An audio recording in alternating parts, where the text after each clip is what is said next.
guys.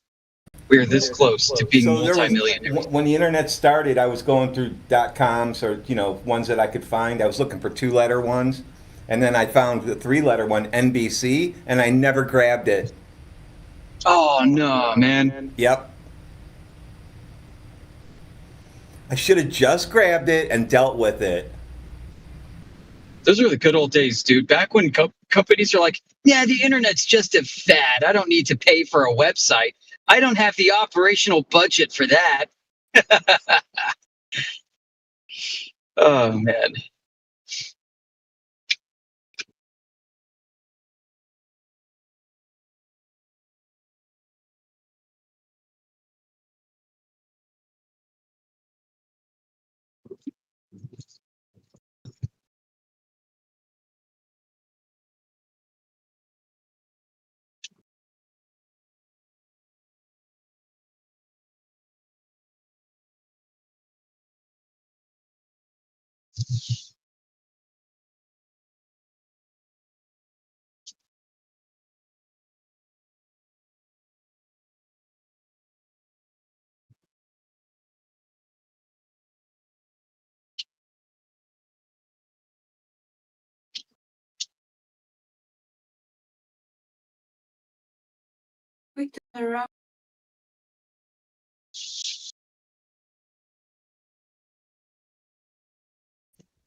Still looking, DJ?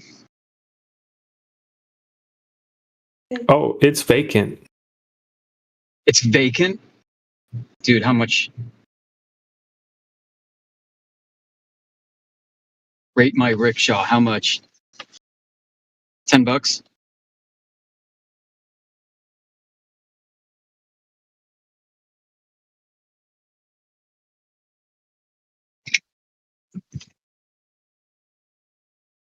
You can also look at like rickshaw report, rickshaw reports, rickshaw reviews.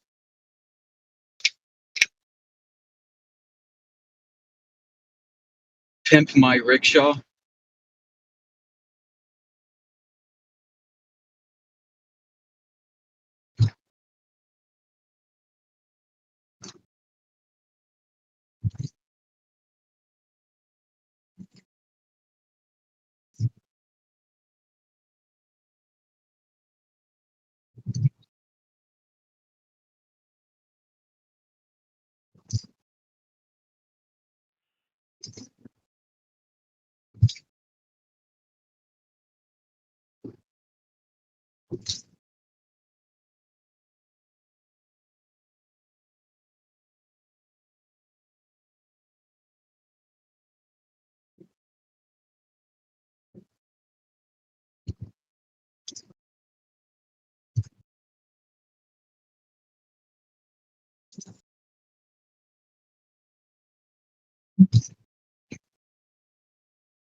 Meet the flat earthers behind the famous website ratemyrickshaw.com. Here we go, DJ Radwin, Amish. So what got you into ratemyrickshaw.com? Well, it all started on a morning commute. It all You're in started the because English rickshaws only work on a flat Earth. Yeah. It's like, oh shoot, man.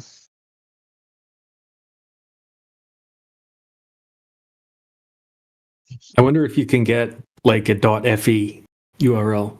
Wonder if that's a thing. That'd be cool. Yeah, I'm gonna check it.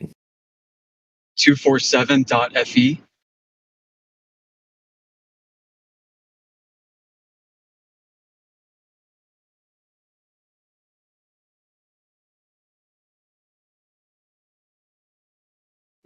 If it's there and if it's not taken, I'm going to take it when I get to the office. So better hurry up.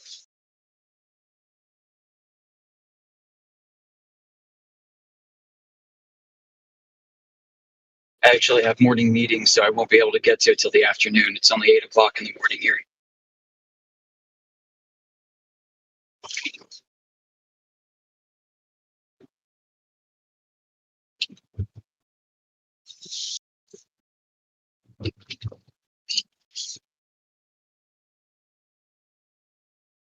Yeah, you can. Well, I just typed in Earth.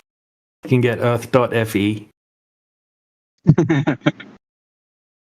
How about flat.earth?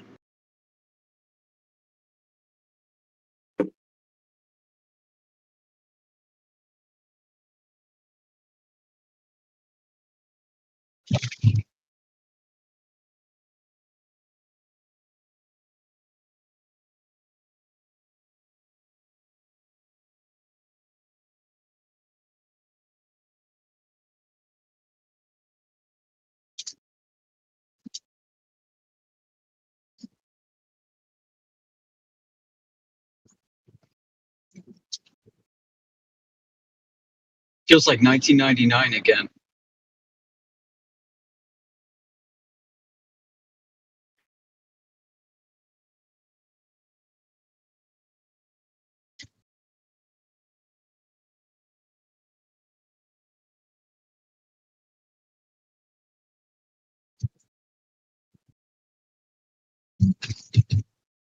It was amazing. Back in like the mid 90s, if you just knew a little bit of HTML using Windows Notepad, you could make a killing setting up websites for local businesses.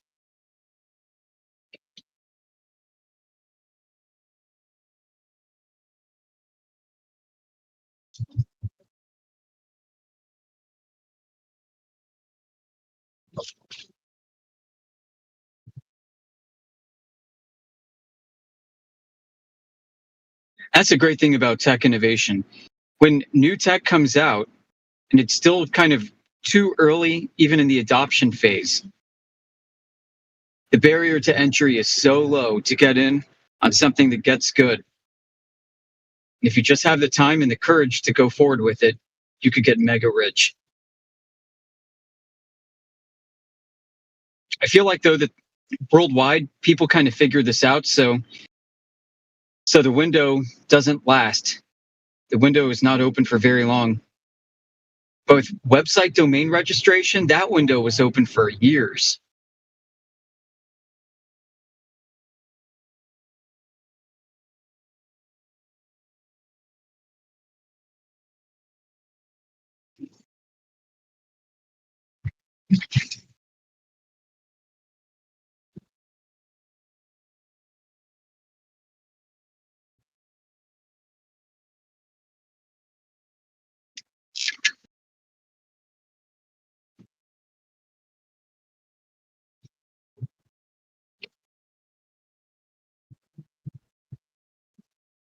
There's an interesting crossover point in time when bulletin board systems had better graphics, better user interfaces, and interactive features than websites.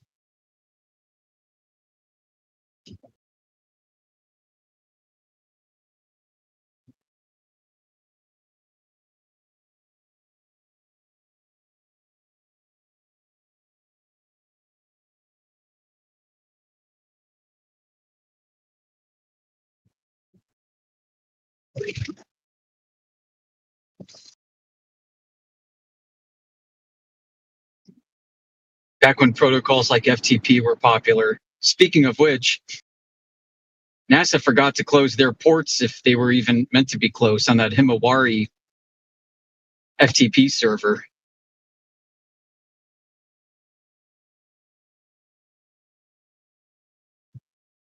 It was wide open and public facing.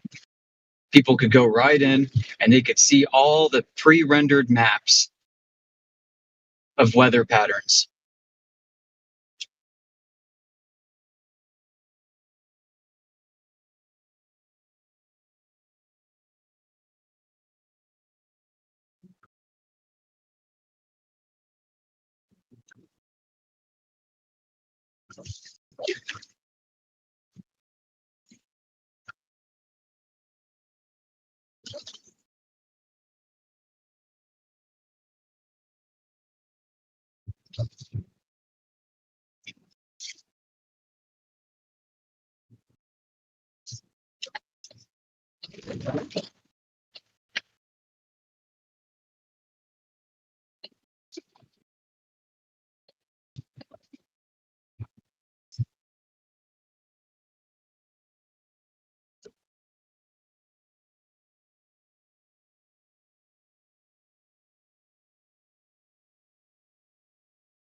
Okay. Let's see.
This is funny. I got a funny. I'm going to post the funny in the chat. Here we go. One of my friends sent this to me because he knows. The Berenstain Bears argue about the Nephilim.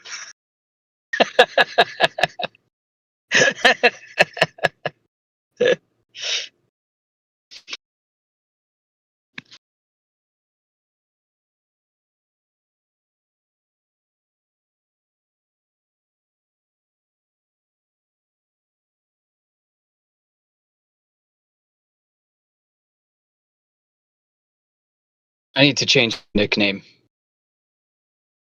Do it right now. Per server profiles. Rotation. Eraser.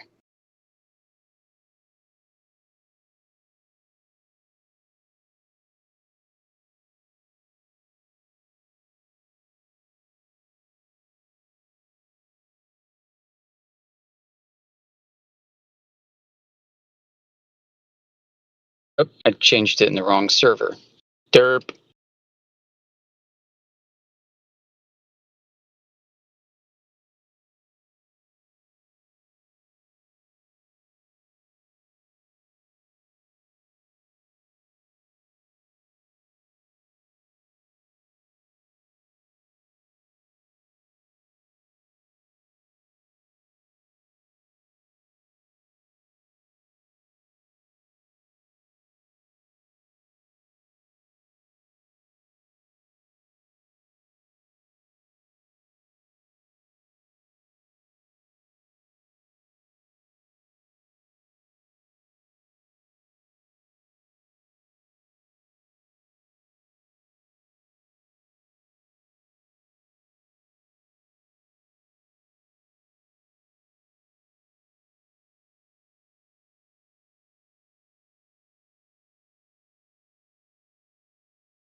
I want to ask a question. Who's to answer? We're ready.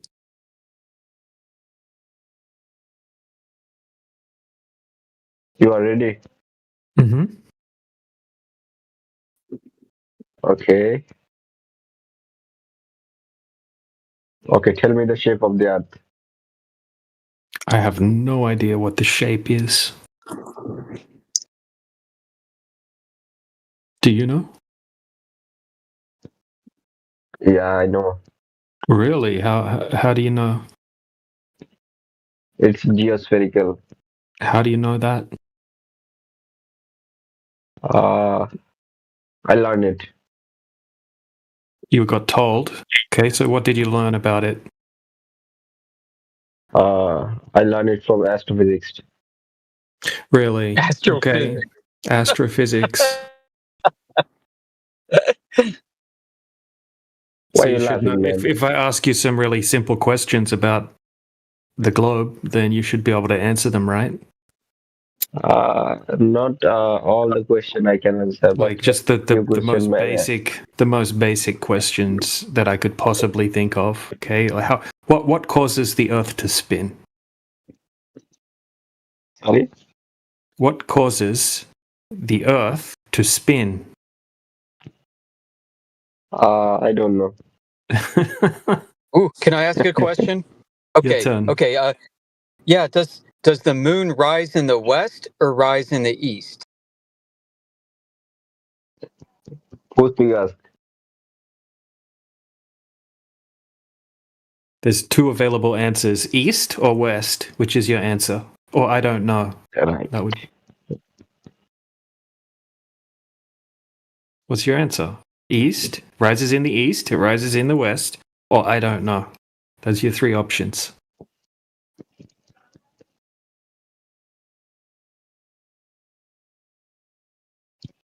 Hello.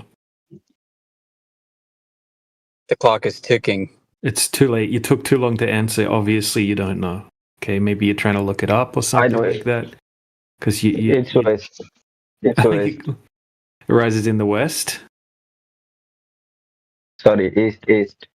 Ah, Oh yeah. boy. Oh boy. Hmm. Am I Okay, right? your turn, Doctor Quantum Replacer. Okay, well, does the Earth spin east to west or west to east? And you have to answer quickly. Don't go and try to look it up. I don't know. That's it. You don't know which way it spins. You don't know what makes it spin. Okay, how big is I it? can just predict it. I can What's just predict. what's the size? How fast does the Earth spin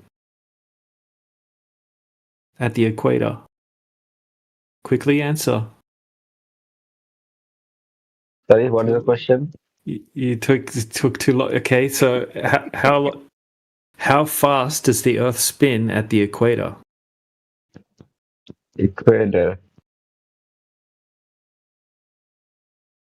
You're taking too long to It's answer. it's it's it's It feels like probably you have long enough to look up the answer. Right? Be no. honest. Just say you don't know It's if you take don't time know. to remember things. It's take time to remember things. It's maybe Oh, 1,670 kmh. I got one. Does the Earth rotate faster at the North Pole or faster at the equator? Uh, maybe it's probably it's not pole.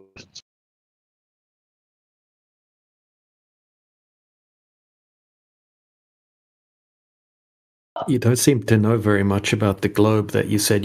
How do you know it's a globe, right? If you don't even know anything about the globe that you believe in, maybe it's just a belief and it's not actually something you know. That's what I think. That's what it seems like.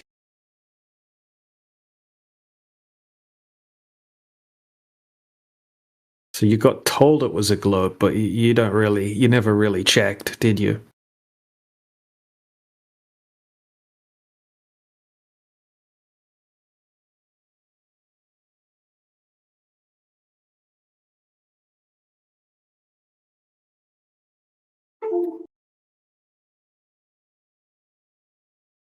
It's funny, DJ. A couple weeks ago, I was hanging out with an acquaintance, not really a friend of mine.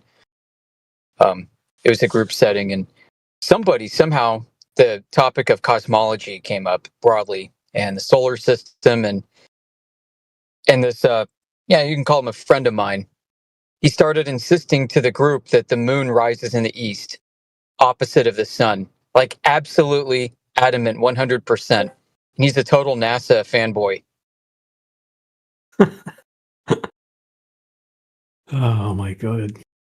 I knew at that moment if I were to correct him that the group would think I was a flat earther, so I kept my mouth shut. The only flat earthers know for sure. Yep. Yeah, I need to write down a list of funny questions like that. Actually, I'm going to start the list right now.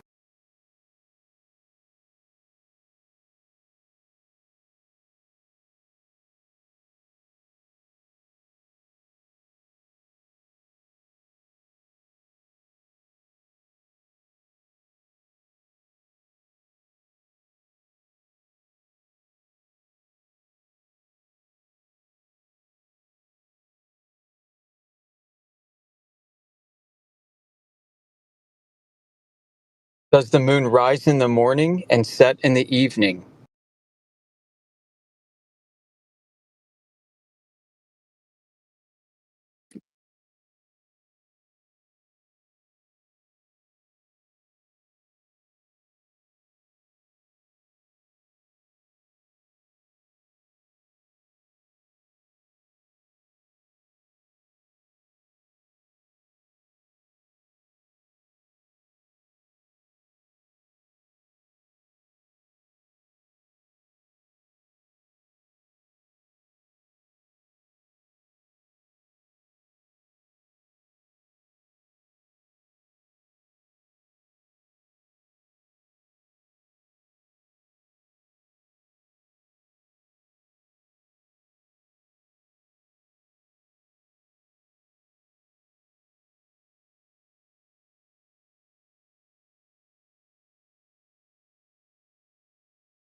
Is the sun closer to the earth in the winter or in the summer? Excellent one.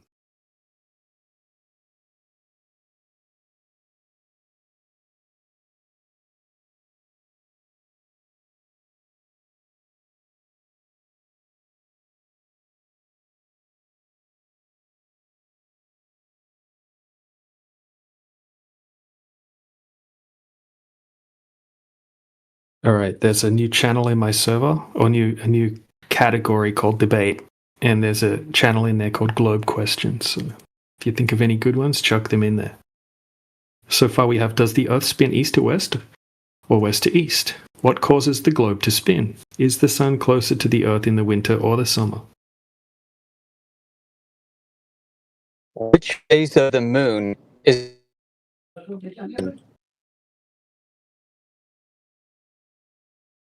Say that again, you cut out. which phase of the moon is the blocking the sun? You keep roboting right when you say it. Crying out loud. Okay. All right. Test coming in. Yep. Which phase of the moon is the Earth blocking the sun? Okay. Great one.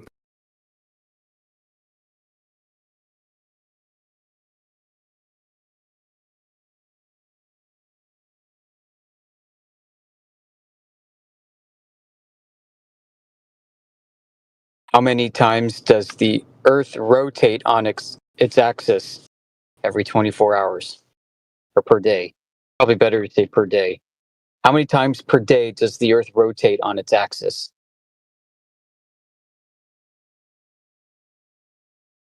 How many times per day does the Earth rotate on its axis?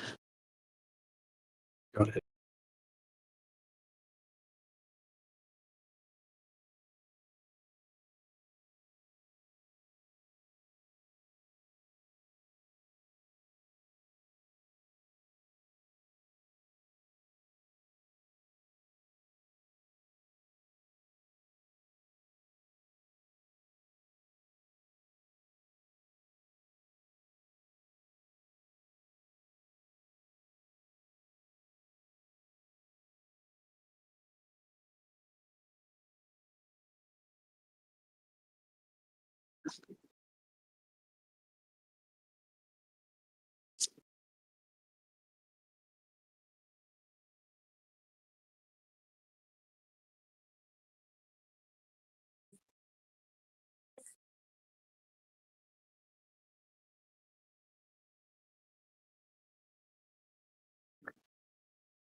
If Earth is a globe, why is there one time zone in China?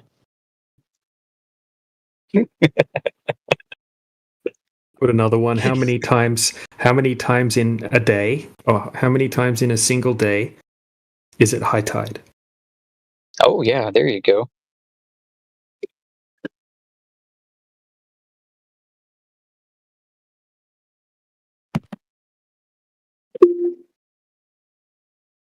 How many time zones? How many time zones are there in China? How many time zones does China have?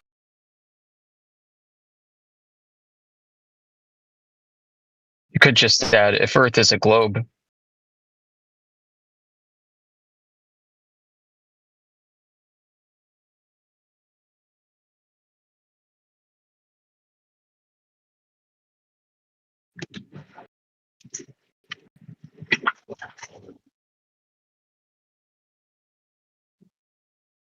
Yeah, actually, I'll put that at the start.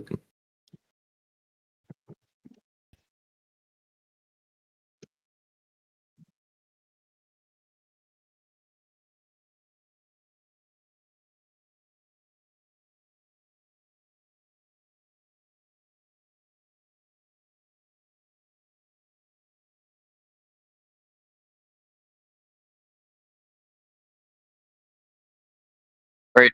I gotta go. I'll be active in a few hours. Yeah, me too, man. I got to get some work done. I'll catch you soon. All right, see ya.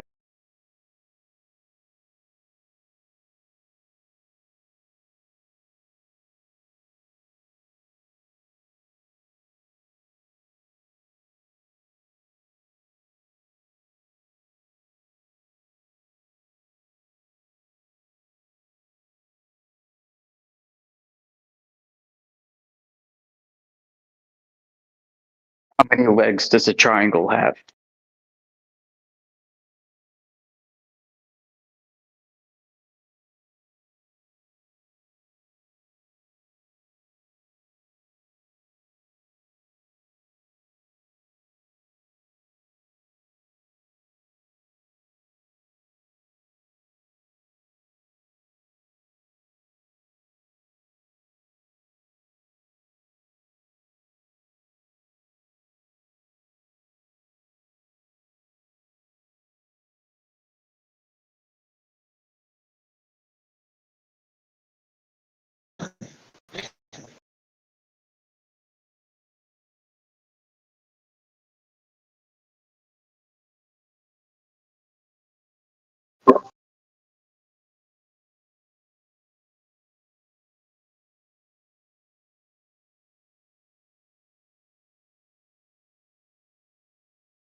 Uh,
Silence. Silence.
falando, falando.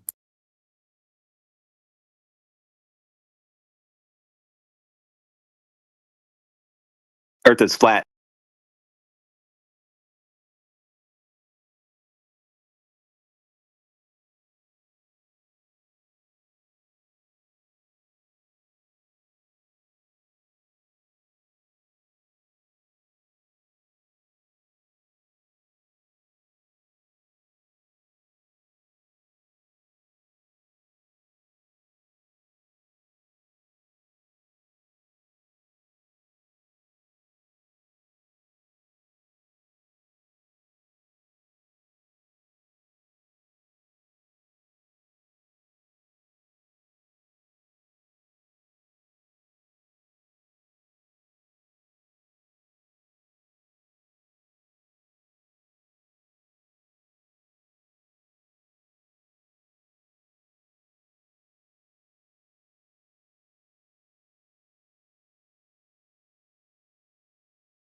Those are good questions. I ran the moon phases question through ChatGPT or Grok actually, just for fun, and it actually says that it's the full moon, so they can't even get any help if they use AI. I mean, we should try it out on AI to make sure we ask questions that AI answers wrong.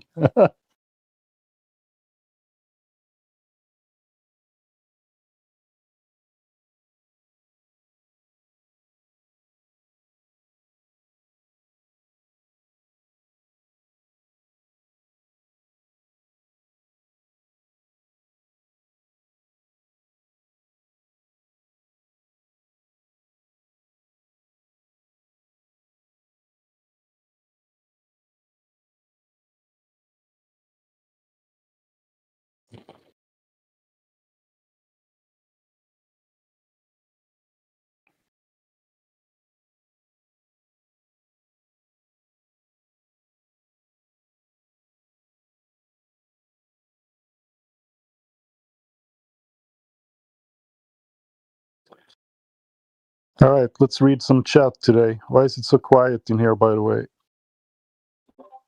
Because Plain and Truth Hey, has. Plain Truth, how do you know when AI gives you the wrong answer? Just curious. Yeah, that's true. But funny too, and it might be tuned to my questions. I mean, I think it keeps some kind of history, so maybe it's tuned to me and gives me what it thinks I want to hear. You never know. Yeah, go ahead and read your chat. I just thought I'd throw in that stupid question real quick. All cool, all cool. Is there anybody on here that thinks they live on a spinning ball in the middle of literally nothing? Doesn't look like it. If there is, we want to talk to you. Looks like all globe deniers on here, so go ahead. I'll shut up. Okay, I have to get some breakfast, but I'll be back. Just like the Terminator, he'll be back. It's a very bad Arnold Schwarzenegger impression by me.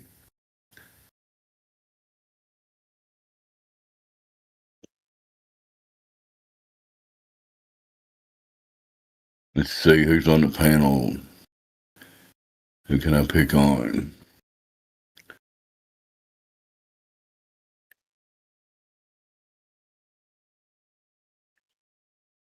Don't recognize the name Andrew S.P. Do you believe you live on a globe, sir? If you want to say. And he's gone. I'm 0 for 1. Now we got Dyer 4126. Welcome to the server. What say you? If anything.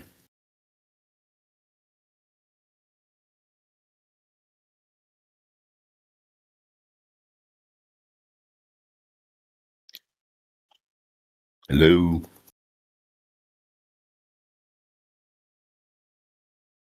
All right, then keep your secrets. Everybody else looks like a globe denier. I could pick on somebody like T-Dub. He's upside down antipolar for me at the moment. So the blood is rushing to his brain, so he probably can't talk.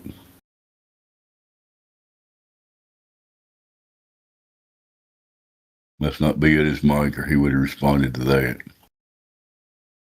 Anyway,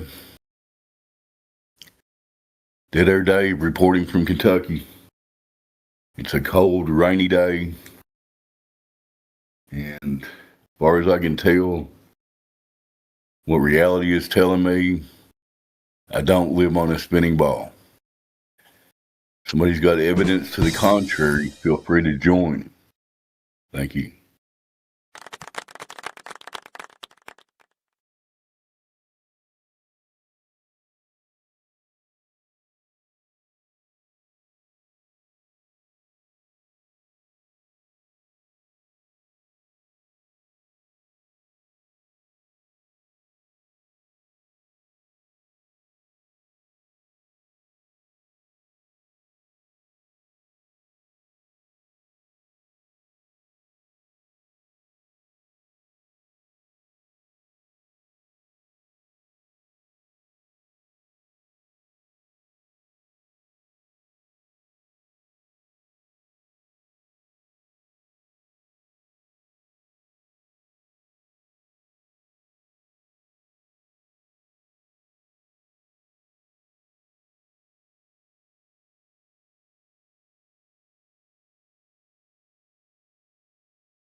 Welcome to the Flat Earth server, Tanmay. Would you like to speak? Hey man. Hey man, how's it going? Good morning. How you doing? I'm doing very good as well.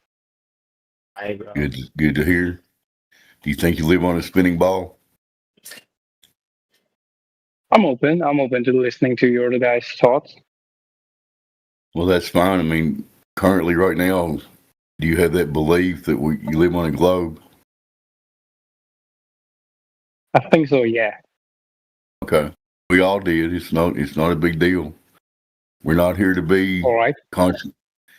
We're not here to be judgmental and adversarial. We're just trying to share information with people. So, do you have any questions? There's plenty of guys here that can answer questions. If we can't answer them, we'll tell you we don't know. So, go ahead. Appreciate it, man. So yeah, what makes you think that we're in a flat plane? Well, if you're asking me personally, the main thing that keeps me off of the globe is the behavior and natural physics of bodies of water. Like a body of water does not maintain or display convexity on its surface. I mean, that's a true statement. And to have a globe, you have to have a body of water do that. And bodies of water don't do that. Do you understand what I'm saying? All right. I hear what you were saying. So, for example, the Pacific Ocean, it's generally level. That's how we get mean sea level. I mean, there's waves and stuff, but it's not sitting there in a ball in the middle of a space vacuum, as far as I can tell. Go ahead.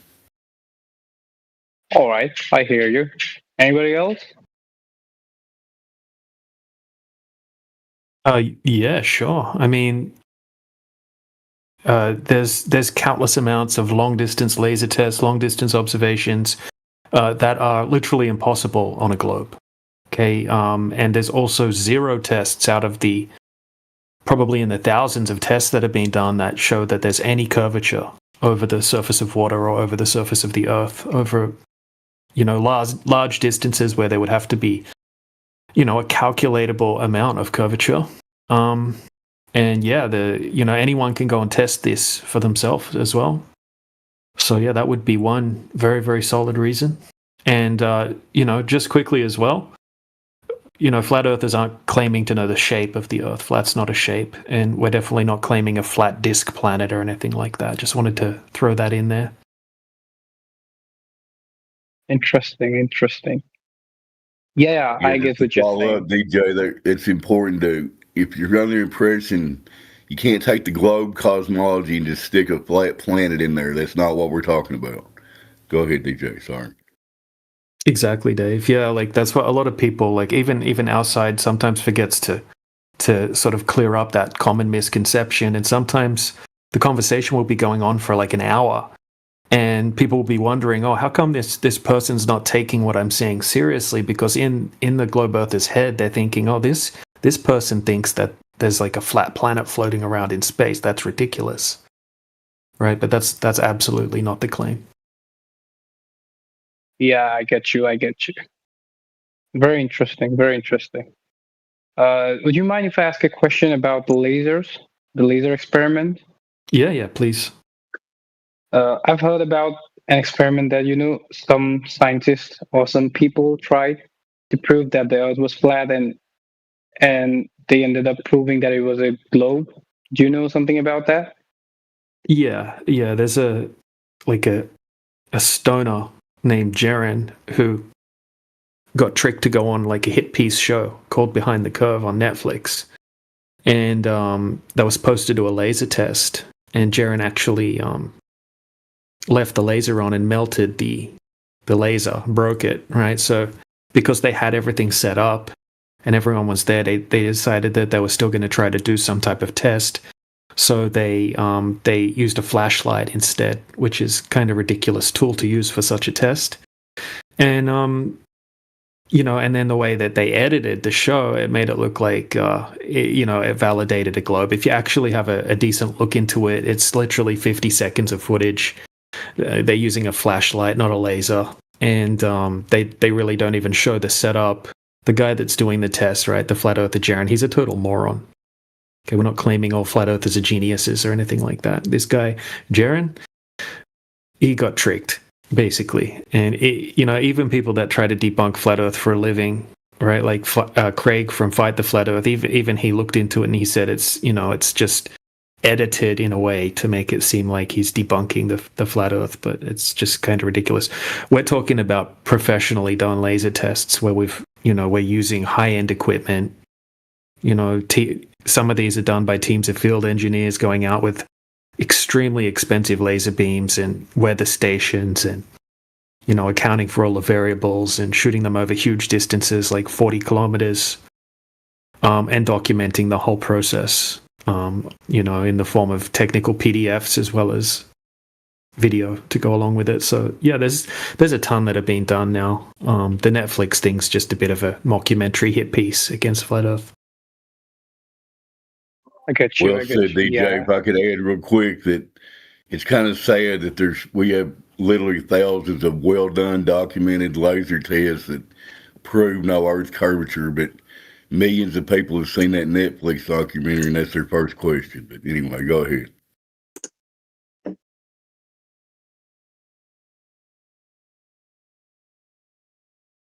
Yeah, even in the test, they got all the math wrong, right? The people that made the documentary, they didn't get the math right. The whole thing was just ridiculous. Apparently, they even stitched the footage together of Jaron saying things that he had actually said 4 hours earlier, completely unrelated to that test. Like when he says "interesting" at the end, apparently he didn't even say it then. He said it 4 hours earlier, and they just stitched that footage together. But yeah, anyway, it's not really a test that anyone that looks into it is going to take seriously. Personally, I like the long distance observations. The golden opportunity. Yeah, exactly. I like the long distance observations where we get a really, really clear day and someone will set up a camera at a certain height and then zoom across a large body of water with a landmark at a known distance. And then we can calculate how much should be hidden behind the curvature of the Earth and how far away the horizon should be. And then, run the observation and see what we can see and see if it matches up with the globe. And you'll find that it never does. And we can see thousands of % further than you should be able to see if the Earth were a globe, and there's no sign of any curvature. So yeah, there's a whole bunch of stuff to look into if you're interested. Yeah, I get you. And now, why would you say most of the people in the world believe that they're living in a globe? Purely because that's something that they were taught from a young age. Most people don't really know anything. They don't know any of the basics about the globe. They've never questioned it. They've never really been presented with an alternative worldview, or not one that they would take seriously, because most people are presented with propaganda surrounding flat Earth. Okay, so it's aimed to turn people away, and that they're not going to take it seriously, right? Like claiming that we think the Earth's a big flat disk with water falling off the edges, floating in space, that kind of thing. But yeah, most people have never questioned the globe. Most people have been sort of conditioned to just regurgitate what they learn in the textbooks at school and not to really question the mainstream under fear of being ridiculed and that kind of thing. I agree with you on that. Yeah, totally agree. Nobody really questions anything. But I'm open to it. And why would you think they're pushing it so much that the Earth is a globe and not a flat Earth? Well, it's something that's been getting pushed for a long time, so it's part of the curriculum. Pushing outer space travel, it's all connected, isn't it? So, when you say they pushing it, do you mean like in movies, or do you mean like in the education system, or what? Yeah, the biggest space agencies like NASA. Well, NASA, gets $80 million a day, wherever that money's really going, we're not sure. But NASA's not really doing much. They've cut their funding. They've reclassified NASA's position as an intelligence agency, like a spy agency, Even if you go to nasa.gov right now, it says this website's not being updated anymore due to funding cuts. So I don't know. It's maybe for self-preservation. I'm not sure, because if it would be in the government's interest to keep pushing for the globe, right? Because they can't admit that they were lying, can they? They lied about the moon landing. If they lied about the moon landing, then it would be in their interest for self-preservation. People already don't trust the government. So imagine if they came out tomorrow and said, "Oh, actually, guys, we've been lying about outer space travel and about the globe," and I think they would crumble instantly, because you could ask just about anyone, do you trust the government? They're going to say no. Do you think the government lies? They're going to say yes. So for self-preservation, maybe for money, for power, for control, to push their narrative of, placing themselves as the people to look up to, rather than maybe religions and things like that, right? They're teaching in schools, along with the globe goes evolution and the Big Bang Theory, which is essentially that we're here by accident, just by chance. We're tiny specks on a universal scale. We could get killed at any second, like the dinosaurs did, by a big rock that's going to come from space. And we'll tell you everything about space and everything about this universe, and look up to us, and if you go against it, you get mocked and ridiculed. So I don't know. We can only speculate about those kinds of things, if you know what I mean. Yeah, I get you, man. I get you. Very interesting, I must say. Very interesting conversation so far. And now, if you mind, I can ask a couple of follow-up questions. Yeah. Any questions, man? Hey, awesome. So we are debating that the Earth is a flat plane, right? Not the shape, but just it's not a globe. And if we look to the other celestial objects like the moon, which is the closest one, and the other planets in the solar system, they all appear to be round or spherical, right? So why would you think that the Earth would be an exception? Well, I would say that when you're saying other planets, you would be pre-assuming that the Earth is also a planet floating around inside of the space vacuum. Okay, so it's a fair question. It's a fair way to think about it, because we've been conditioned growing up to think that there's this big giant vacuum of outer space, and then there's all of these objects floating around in it, and we're one of them. That's once again trying to insert flat Earth inside the globe model, inside the theoretical concept of outer space, the big space vacuum. And we've been told stories about specifics regarding what we're seeing in the sky. We'll see a little blurry light through a telescope, and we'll say, oh, this is X distance away, it's in the space vacuum, and it's this certain size, and it's this is what it's made out of, and that kind of thing. So I would say that there's no evidence that the Earth has any characteristics in common with anything in the sky. In fact, comparing, say, the moon or the sun or anything to Earth, it's just a false comparison. It's like if I go out in nature and I see trees everywhere, okay, that obviously I'm not a tree, or something else isn't a tree just because I can see trees off in the distance.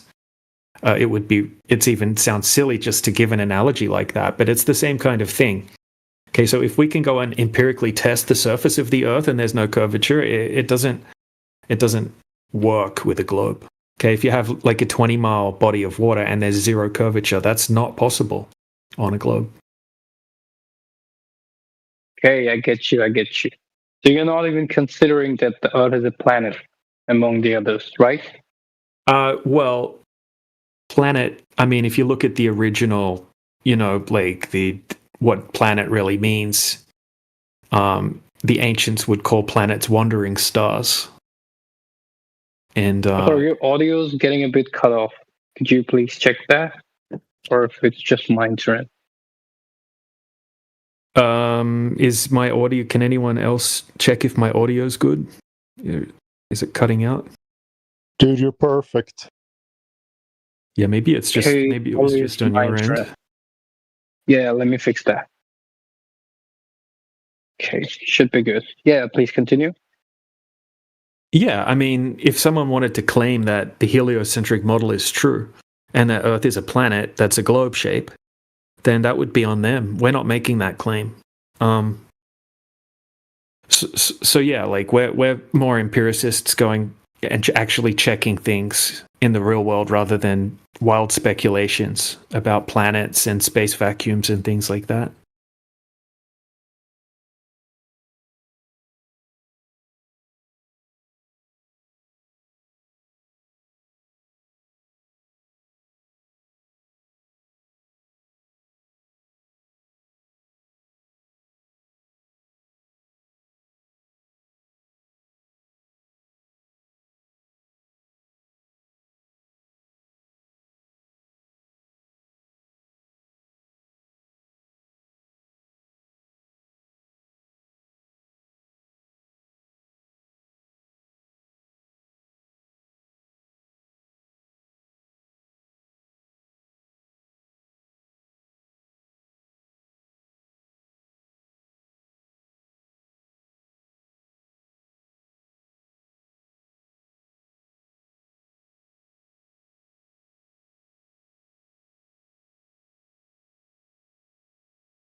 Yeah, it's funny. I could hear both of you very clearly, so it must have been a local problem for him.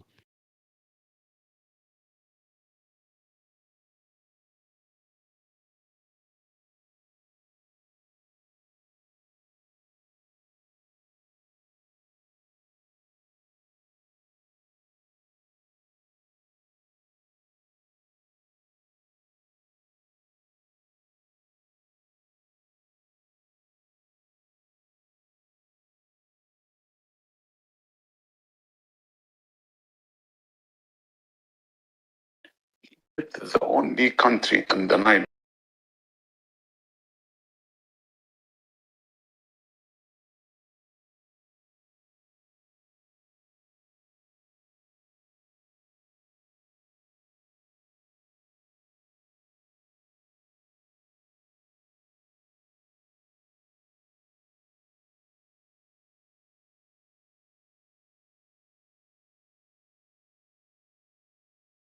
Hello.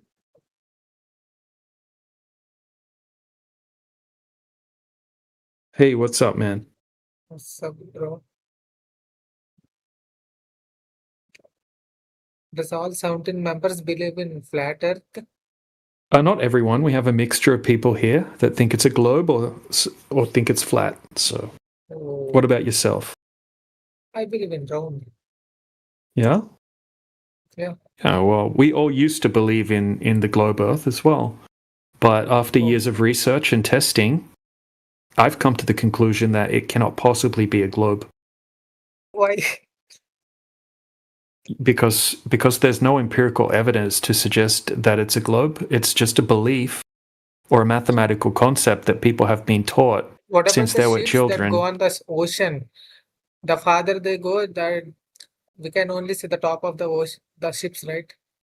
Well, I grew up next to the ocean my whole life on the east coast of Australia at a hub where cruise ships leave to go out into the ocean, and I've never seen that happen unless we have big ocean swells.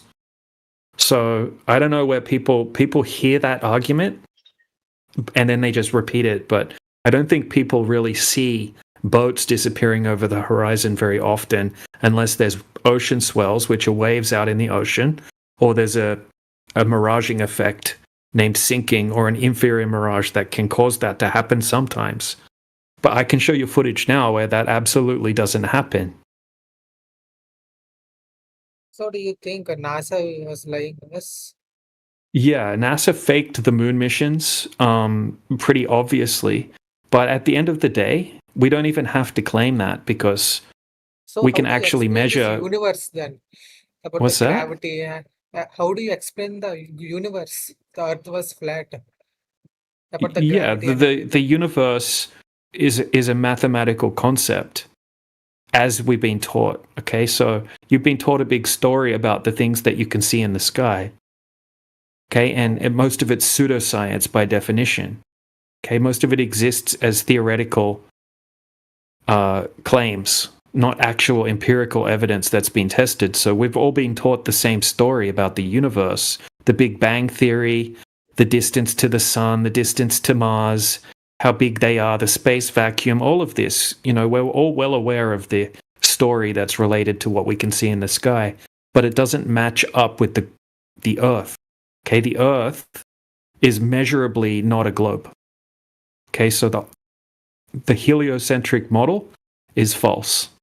And it wasn't something that was proven. It's something that's theorized into existence.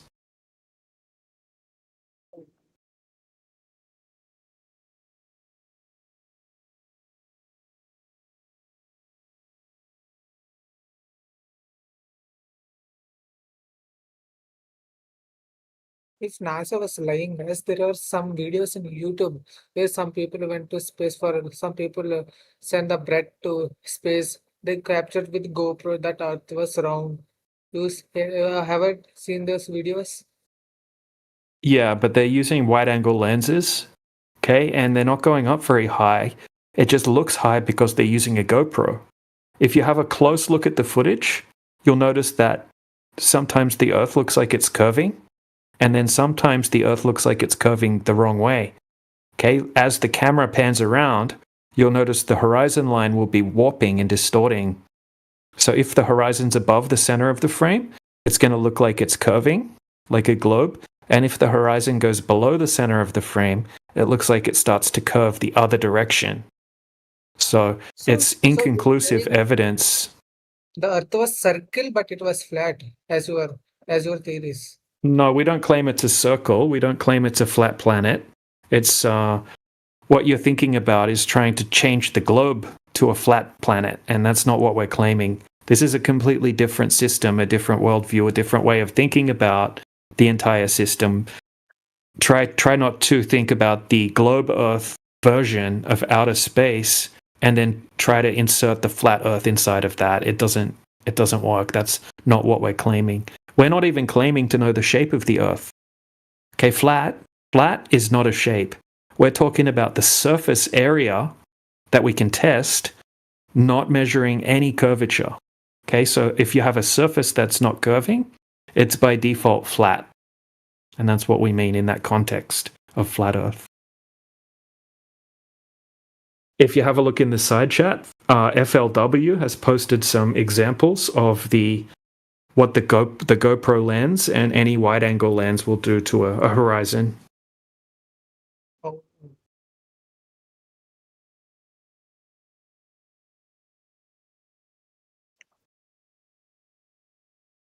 And then Stark has posted a nice zoom footage of a ship. Okay, so when he's zoomed out, you can't see the ship. But then as he zooms in, all of a sudden, the ship wasn't gone. There was no ship gone over the curvature. You just couldn't see the ship because the ship was too far away for your eyes to be able to resolve. When he zooms in, you can see the entire ship again. Then why moon is globe? I mean circle. Why moon is round? Well, because the moon's the moon. I mean, that's like asking, like, why is a tree a certain shape and then something else is not that shape? The moon is round. It looks round, but the moon and the Earth aren't similar. But I understand your question because we get taught from a young age that the Earth is also an object in space. Okay, and then you see all of these other round objects, and then you think, why is the Earth different than these other objects? Okay, the Earth is more like the floor or the foundation of the system that we live in, and it doesn't have any resemblance to the things in the sky. If the Earth was flat, why if in India it was daytime, but why in America it was nighttime? It should be round, right? Well, once again, if it's the globe model, okay, we have the sun is giant and the sun's 93 million miles away. That's not what we're claiming. If the sun was closer, okay, and the sun moves over the surface of the earth, just like we experience, okay, we see the sun moving across the sky, and it will take a particular circuit over the surface of the earth, and it will light up different areas of the earth. So when it's daytime in Australia, for me, it's nighttime in Europe for my friend, you know? So, and then when it's daytime for my friend, it's nighttime for me, because the sun is smaller and the sun is having to push its light through all of the atmosphere, okay? And the atmosphere will absorb the light as the light pushes through the atmosphere. And also the intensity of the light as it moves away from the source will diminish exponentially as it moves away from the source, right? It gets less bright as it moves away from the source of the light. So, yeah, if we have a closer sun, okay, and it's just moving over the surface of the earth above us, then it's going to light up different sections of the flat plane that we live on. So it's once again, try not to insert the flat Earth inside the globe Earth model of outer space, because yes, if you did that, then it wouldn't work. It would be daytime all the time. What Bible say about flat Earth? Well, the Bible, I'm not religious personally, but the Bible depicts a flat Earth, and a flat Earth with a firmament. And then you have the sun and the moon and the stars within the firmament. The sun and the moon are much smaller than the Earth, and they move in cycles above us. So it's very same thing, right? All of the ancient cultures mostly depicted a flat Earth, and religions.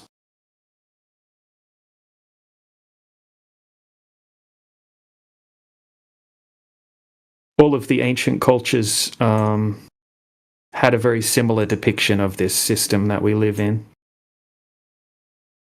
If you want to have a look in the side chat, I'll show you a chart that has the different cultures around the world's ancient depictions of the Earth.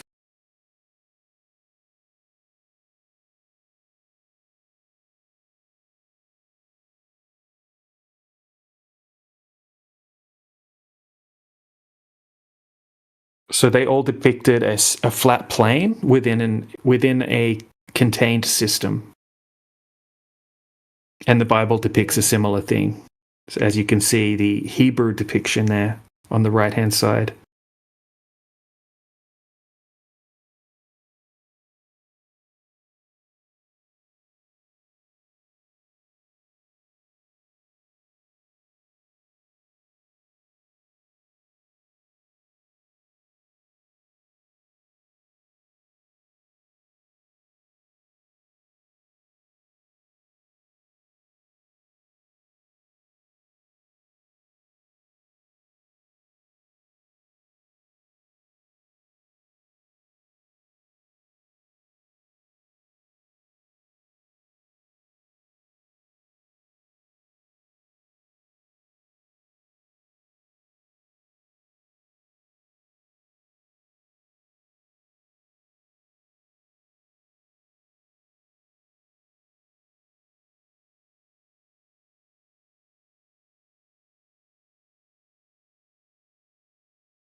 You, what's up?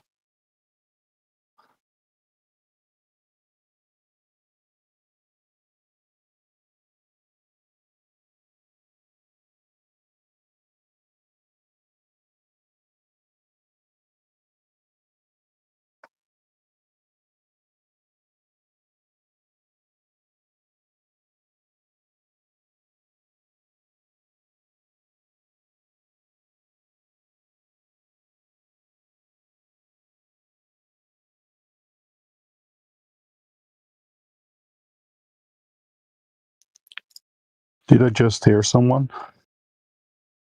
No. No.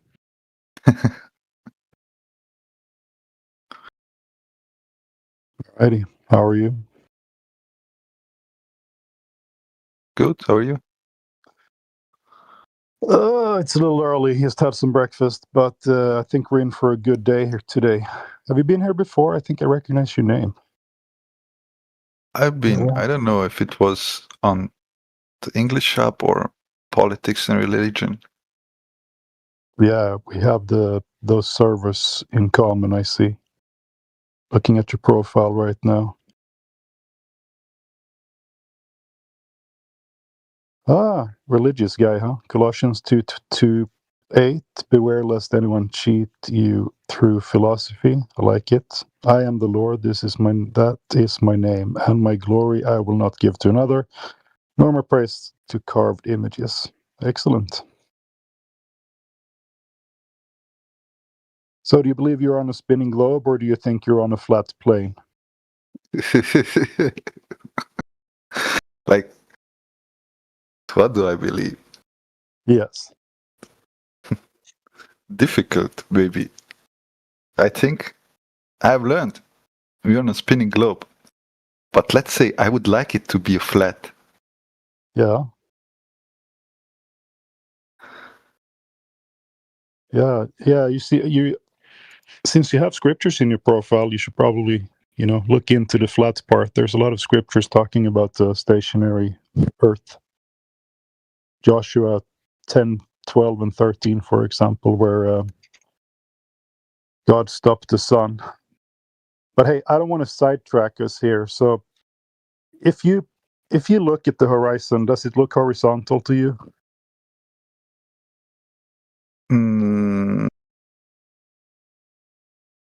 Yes, like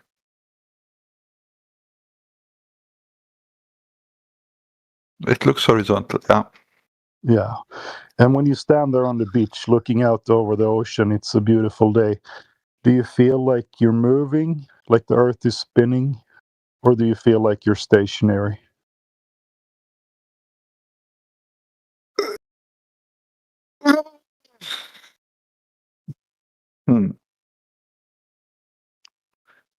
Stationary.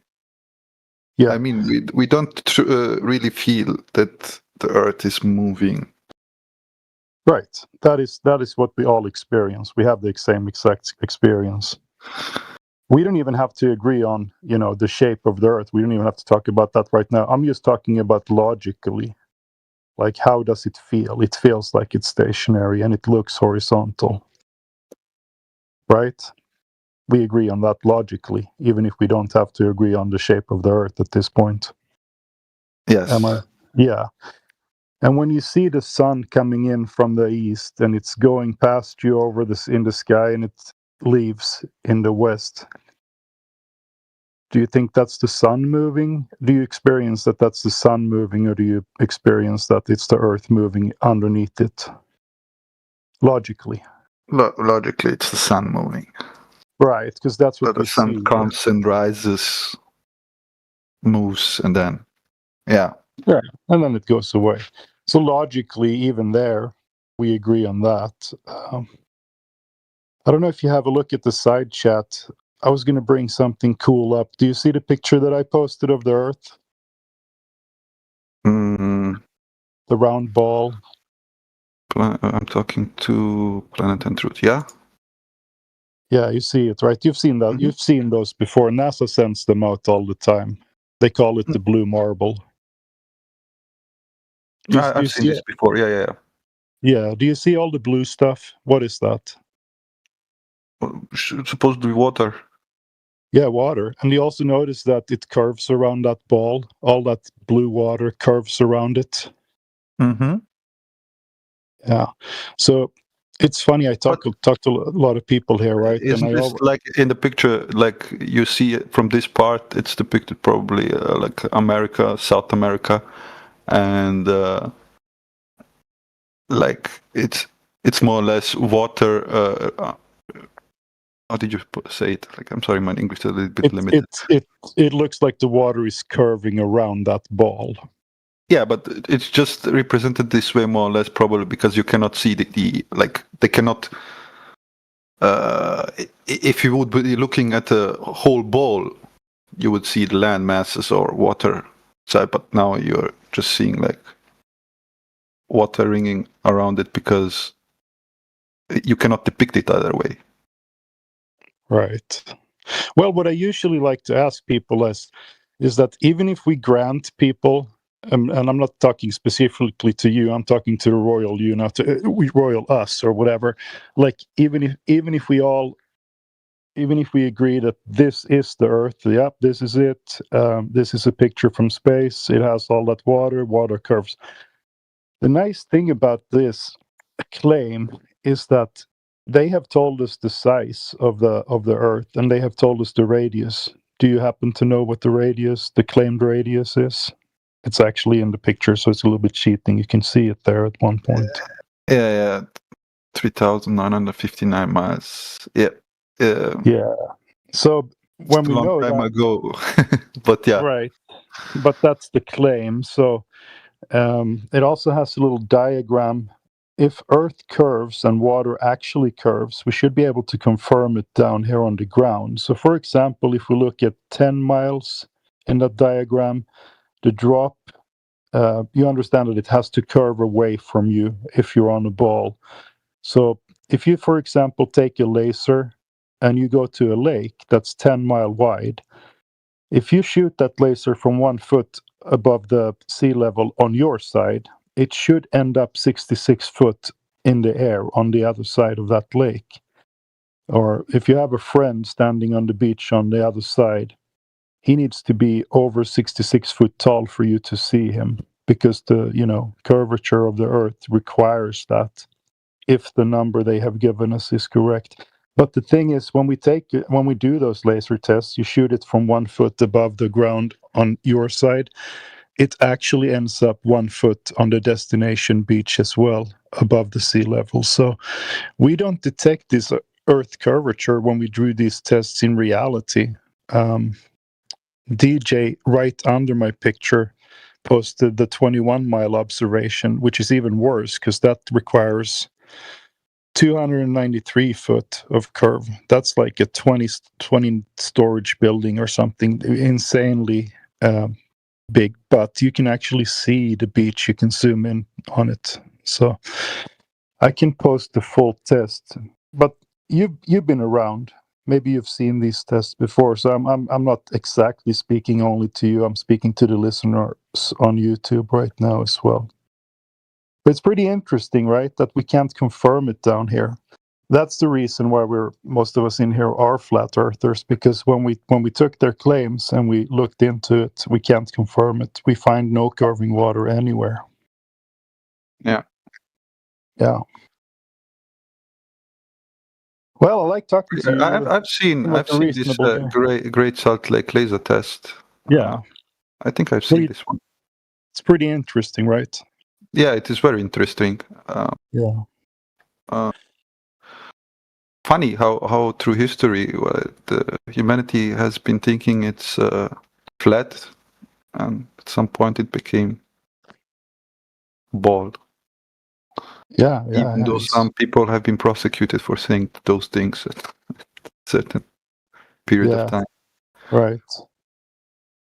DJ knows more about this. He talks about the Pythagorean cult, for example. They started preaching this concept, and it just kind of stuck. Because they didn't have high-power zoom cameras back then. When they sat down and looked out over the beach, maybe they saw a ship disappear. And they thought, oh, that must be the Earth curve. When in reality, it was just perspective, right? Okay, but if let's say we assume the Earth is flat. Mm-hmm. What's the point in like teaching us that it's a globe?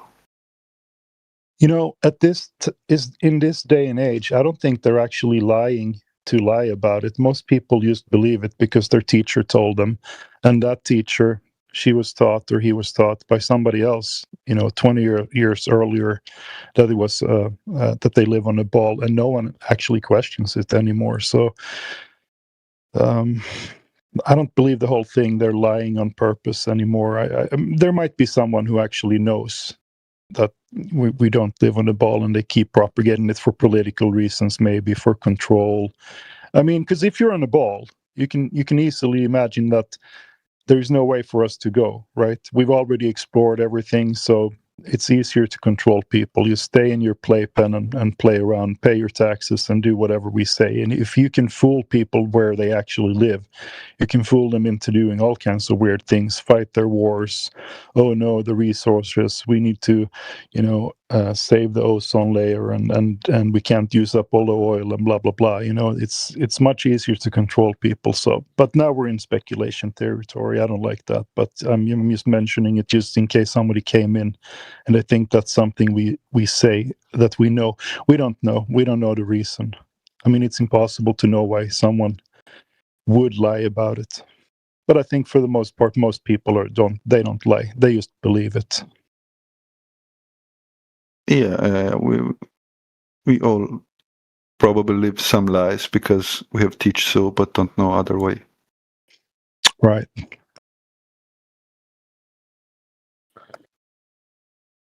Yeah, I also posted one of those things. People ask about the boats. Here you can see that we can zoom into it, and all of a sudden it appears. It has to do with angular resolution. Why do they vanish bottom up? I don't know if I should post this. I actually want DJ's comment on this picture because I'm not sure if it's good or not. It's okay. You can see like zooming inside. It's probably miles away. Mm-hmm. Yeah, and I mean, according to theory, we shouldn't be able to see it, but at some point, our human eye cannot see, but the camera can see. Right. If you're 6 foot tall, you should only be see about 3 miles out before the curvature should start curving away from you. But both you and I know that if you go to the ocean, you can see way further than 3 miles. And I'm guessing we're both maybe 2 meters tall or 180 centimeters or something like that. That's about 6 foot.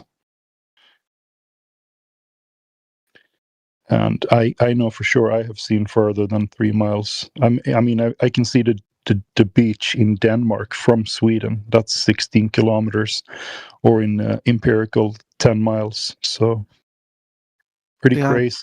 Been also to the North Sea. I could see like from one island to I think almost the other side. Yeah. So yeah, it's a tall order to accept. Funny how in Montenegro there is one point like a hill where supposedly after rain, when the air and water is really nice and clear, you can see Italy. Yeah, I know, right? Yeah, it's I don't know. To me, it's logical. Water doesn't curve. But, people have a hard time accepting it. It also changes your life a little bit, because if you tell someone you're a flat earther or you believe that water doesn't curve, sometimes they get really angry and upset with you, and sometimes they call you crazy and dumb. And so you don't just wake up one morning and decide, oh, I'm going to become a flat earther because it's so socially acceptable and fun.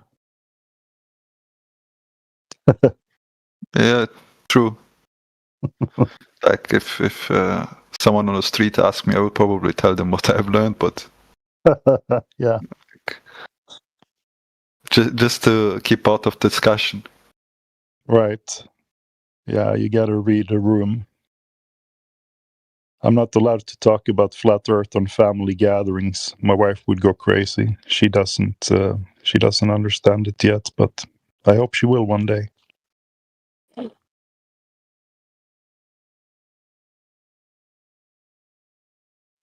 you have any other questions? Otherwise, I'm going to start reading chat from YouTube because I like those people and they never get any love from us. So I want to give them a chance to ask questions in the chat now and then.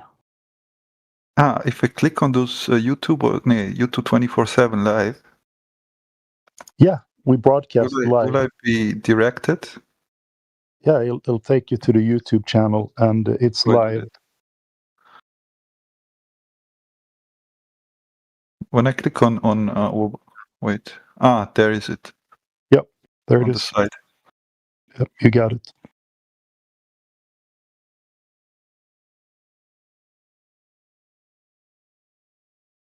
Oh, I've been live.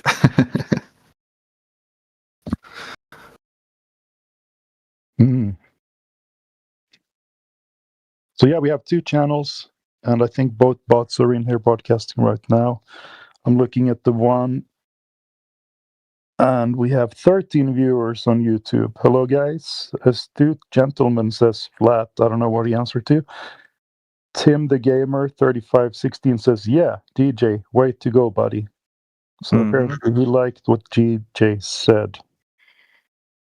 So you guys on YouTube, now is your shot. If you want to ask questions or if you want to interact a little bit with us, Discord guys, you can just type it in the chat and I will read your comments.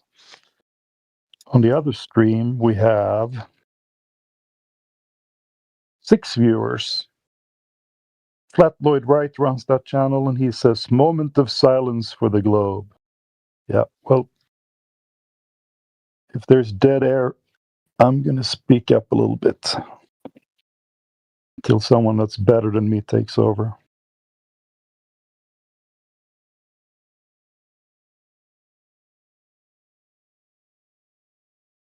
So where are you from anyway? You have pretty good English. I mean, I'm from Sweden. You can hear it in my accent. Not really. Like, you have really good accent. I live in Germany, but I'm from ex-Yugoslavia. Können Sie Deutsch sprechen? Klar. Klar. All right. When I went I went to school in Sweden, we had to pick another language, and I picked German, but I only studied it for 1 semester, so I can basically say hello and mein Name ist, and so forth, right? And you're not supposed to say du, you're supposed to say si, right? Depends who you're talking to. If you're familiar with someone, you can say du, right? It's more personal if you say du.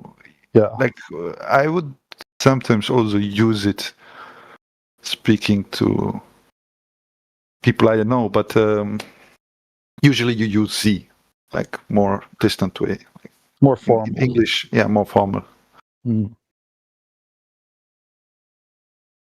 All right. You can use du. Yeah. Yeah, we use du in Sweden. We stopped using the formal one, I don't know, mid-1900, maybe 1950s or something. Are you familiar with Beyonders Discord server? Or that guy, Italian PNC, he has YouTube channel. I am not, actually. Like, he puts a video out, I was watching, and I was like, wow, the story are amazing. Like, he puts a whole map of different rings. And why is it flat? And the land behind some rings and stuff. Yeah. It's a little different in here. When I started, I mean, I looked into Flat Earth when COVID hit, right? Because I had some time to spare and I didn't do anything about the recommendations or anything like that.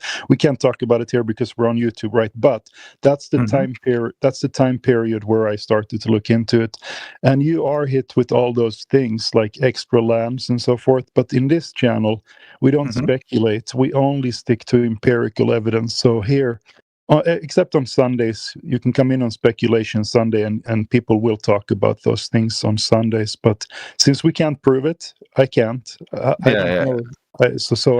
I stay away from it usually, and only stick to water curving and so forth, things that I can actually prove.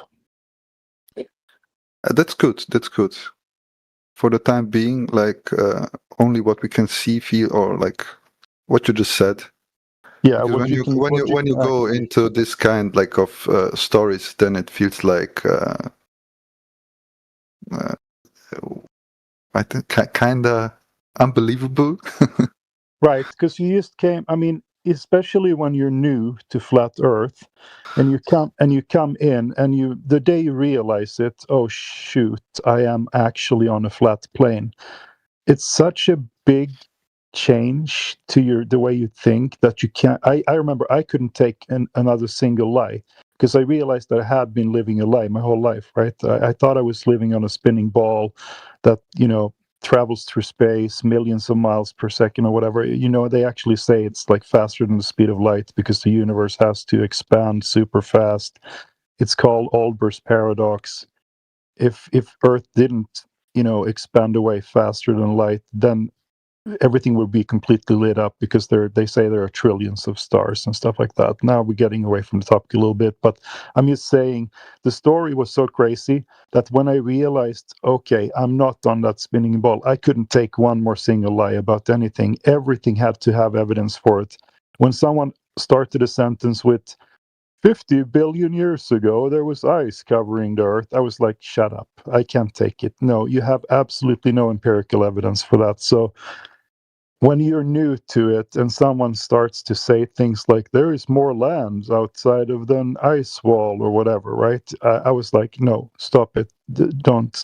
I need stuff to make sense, and I need there to be proof for everything, and it bleeds over into all the other areas in life too. So if someone says something that they can't empirically prove, I'll just roll my eyes and I stop listening.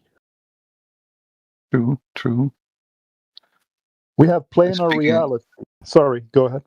No, well, just I want to say, speaking of Corona, like whoever, I don't know how you feel about it, but in that time, whoever did not realize some stuff, then it's.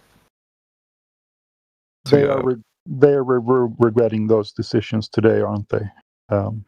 Probably, yeah, most of them. I know people. I think we're on the same page there. Planar Reality on YouTube says, have you watched the debate with Apollo 16 astronaut Charlie Duke and Bart Sibrel? As a matter of fact, I watched it last night. It is one of the most entertaining interviews I have ever seen.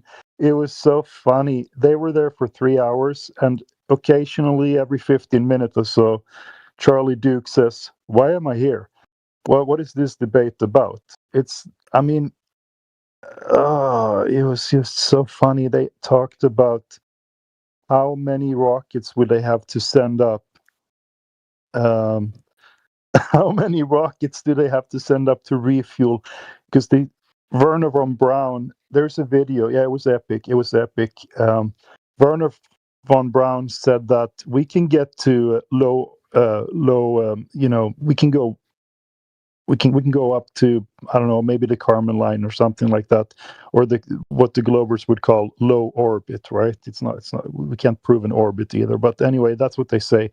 We can go to low orbit with one tank of fuel, and then we would have to send up several rockets, 6 or more, to refuel before we can, so-called, that they say, escape Earth's gravity and go into space and go to the moon. And Charlie Duke was like, I've never heard about that. Yeah, because you've never been there, says Bart Sibrel. And then they had the moon rocks discussion. DJ sent me something about the moon rocks. They gave, yeah, I'm laughing about that. Yeah, that was Charlie Duke's answer. But I brought home 200 pounds of moon rocks, and of course they showed some picture, and it looked like a normal rock. And apparently NASA has a lab where they can, make those things, and I don't know how they date them or how they even tell the difference between a Earth rock and a moon rock. It's completely ridiculous. I recommend it for anyone who wants, a few hours of entertainment. Watch that interview. Super fun. Bartsy Brell, I mean, he did a good job. He is not the flat earther as far as I know, but he knows that they did not go to the moon. What do you think, Doc? Do you believe in the moon landing? I assume you don't, because it's ridiculous. I have been in this like some kind of at some point, can we call some things conspiracy? But yeah, in this world they found this world conspiracy, which I don't like. No, I don't believe in moon landing. Yeah. No, CIA coined that term, conspiracy theorist, I think during the moon landing days. I mean, we all It know. started with the killing of JFK. Oh, that could be it too, yeah. Yeah. It's funny. All right, we have 16 people watching on YouTube. If you guys want to chime in, go right ahead. I'm reading your chat there right now. Yeah, thank you for the talk. Nice talking to you. I need to go now. Yeah. Appreciate Maybe it. I'll Come be back later next here. time. Yeah. All right. Have a good day. You too. Ciao, ciao. Ciao. All right. So let's read the chat here on Discord. Hey, listen, everybody. You know how I run this thing when I have time to ramble. You can cut me off at any point. There are so many people in here who knows a lot more than I do and deal with the Globers better than I do too. So don't let me steal airtime here if you have something more important to say. But if we have some dead air, I'm going to talk and I'm going to read the chat and I'm going to scroll up because I've been sleeping. So I want to see what's been happening during the night. Have we had any good discussions tonight? Oh, we had to end our event because they were going to have karaoke night. Yeah, that's reasonable. But he also said that 30 minutes from now, we can start another event. What did Lats say? I have a question for the panel. He says at 8:38, why are flat earthers more beautiful and more handsome than globies? I don't know, man. I don't know. But it's like you can almost tell people's political affiliation by looking at them, and I think you can tell flat earthers from Globers too. But I don't want to speculate. Okay, let's see. I need someone to read my question on VC. Well, I just read it. Someone who's going to spaz and you won't be so quiet anymore. Well, okay. And then we had Marco Commando. That guy has been chat skanking for a long day, like 3 days now. Why doesn't he come into the VC? Oh, was he banned? Or just chat banned from chat, maybe?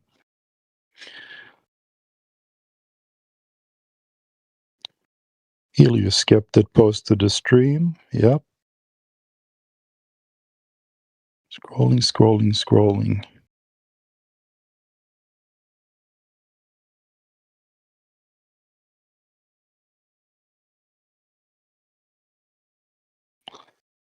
Looking through some memes here.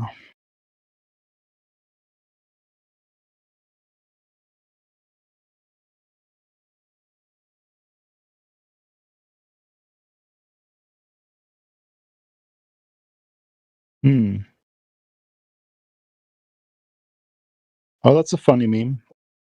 On this doll, where did the flat earth hurt you? Yeah. All right, I think I've gone far enough up here. Let's check YouTube again.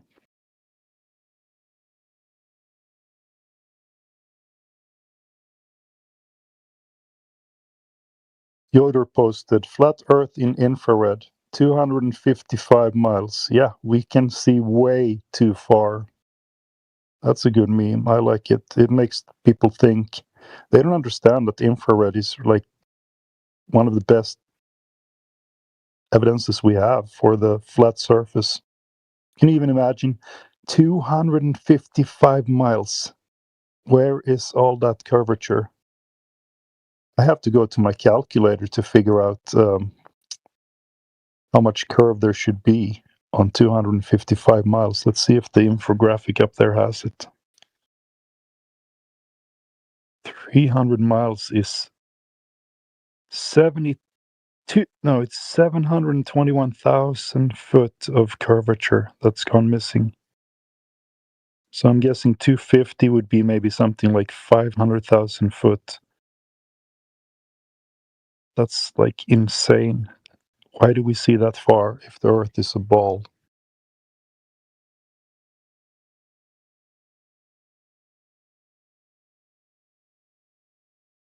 All right, maybe we're going to restart an event. Okay, great. Thanks for posting that, Yoder. It's thought-provoking. And our YouTube friends can see it too for a little while. Here's some links for... Oh, okay. All right. Nice. There's the links for a 255-mile infrared flat Earth. It's a Facebook link. Oh, I'm so old school that I don't even have Facebook, but I think I can still view it. I was super paranoid about social media a few years back. I'm still a little bit, they collect our information and so forth. So just on principle, I didn't actually create the Facebook account. Now I don't care too much about it, so maybe I'll do that. We have a Reddit post.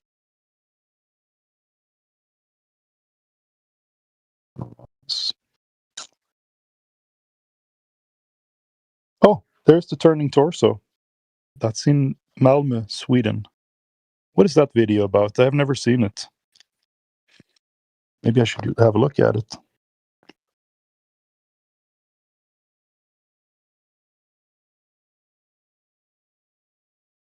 Is it pro flat Earth or is it against it?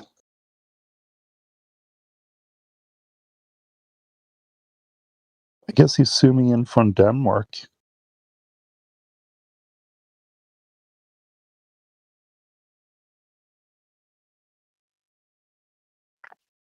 Well, I figured you're from Sweden, so we should use Sweden-style videos here. I haven't watched the whole thing yet, but they don't understand the law of reflection, because when Matthias KP, when he did these observations, he did them from the north looking south. And the sun reflects off the waters. And that reflection of the sun off the water will pretty much obliterate anything close to the water. Isn't that exactly what this picture illustrates? Let's see if I can find it here. Isn't that exactly what this thing explains?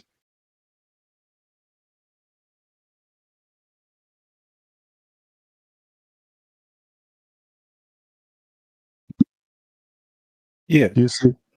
Yeah, it's similar to that, but there's, like I said, there's multiple reasons why you can't see the bottom, and most of it is the diffraction limit, especially of the human eye. Our eyes are very, very small.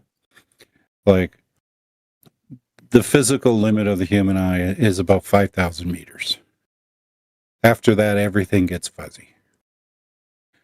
But if I wanted to be able to resolve a 1 meter object at 50 kilometers, the iris of my eyeball would have to be almost 4 centimeters. Right. Instead of just like 5 millimeters. You'd have to increase the size of your eyeball by 8 times in order to see something further away. And I've been to Turning Torso many times because there's a nice restaurant out there we go to when I'm home, and my hometown is 1 hour from Malmö, where it's at, and I don't think there is 6 storage of curvature covering that thing even, because 66 foot, it looks like it's maybe 20 foot covered only, 30. So I think you still see too much of it in his video. And like I said, that building has electricity, so the best time to actually take photographs of it would be on a windless night. There's no wind to affect the water, and no sun reflecting off the water, and now take a photograph of it, and you'll find that more of the building should be visible. And I mean, if we look at that flatearth.vws, or BS as I call it, the bullshit website, they have some distances there, 15 miles, 17, 21, 25. You would have to be inland by 5 miles even to take those pictures, because the beach is only 10 miles away in Denmark on the other side. So this is just theory.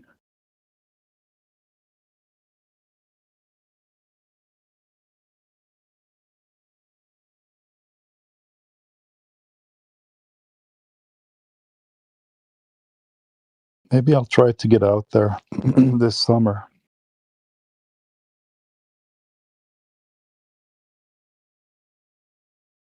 Clearly, the good people at flatearth.wvs has never even seen this thing in reality.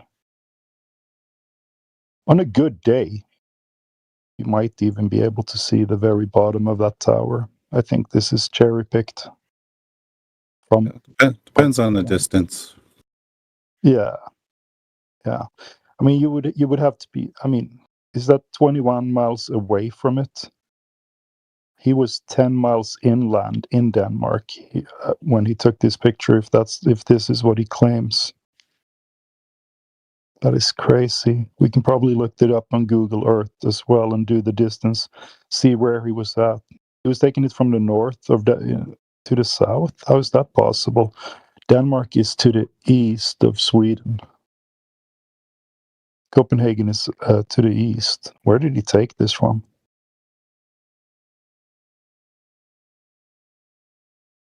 You know, I'd like to know who actually owns that flatearth.ws site. I always thought there was the CIA, but I don't know. Sorry, now I'm speculating again.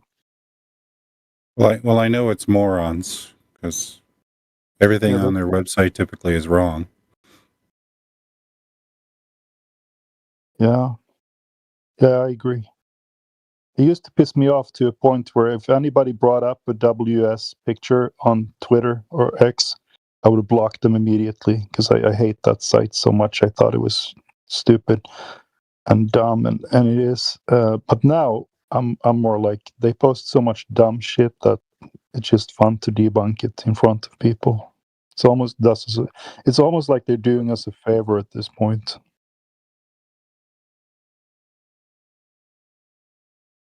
Here's a nighttime picture of Toronto. Okay.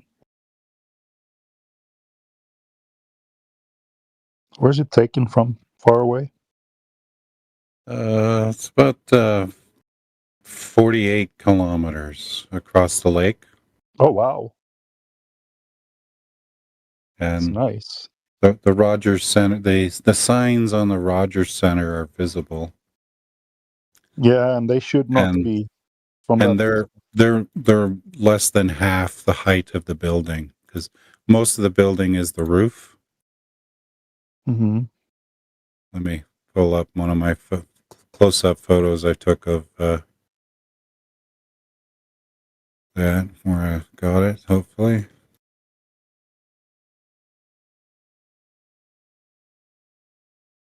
This is the problem with having too many photos. Right. DJ says, vertical temperature gradients needs to be measured to make a claim of Earth curve and not simply sinking, in combination with other things, such as angular resolution and a bit of magnification. That's Andrew Young. Yeah, I'm familiar with that. I've heard that before. Very good one. Atmospheric refraction can bend light rays such that distant objects are displaced vertically, causing parts of these objects to drop below the apparent horizon or become partially obstructed, even though the line of sight is geometrically unobstructed. This effect results from vertical refractive index gradients near the surface that produce curved ray paths. Yeah, absolutely. What do we know about Andrew Young? Is he a glober?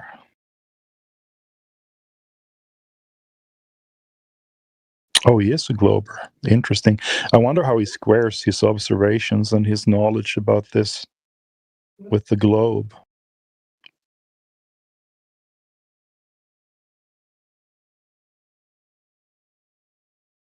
Yeah, he's a great hostile witness, says DJ. Absolutely. I love it when you talk about these things here. Oh, I got a text. Sorry. Let me grab that. I'm going to read my text out. No, I'm not. Let's see.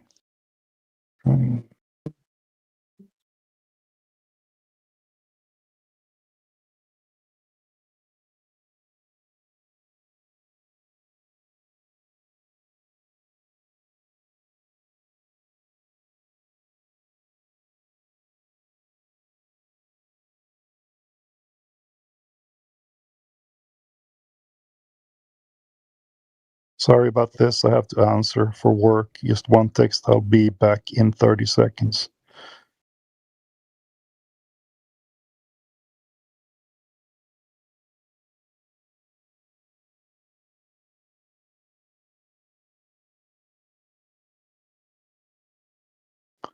Working from home today. I hope you guys can still hear me. I'm in my text app, so I don't think I muted myself in the background. Let's look at YouTube while I'm waiting for the reply here. Plain Reality on YouTube says, we used to say across the pond. Yeah. 17 viewers over on YouTube. Feel free to type in the chat. I'm going to read it.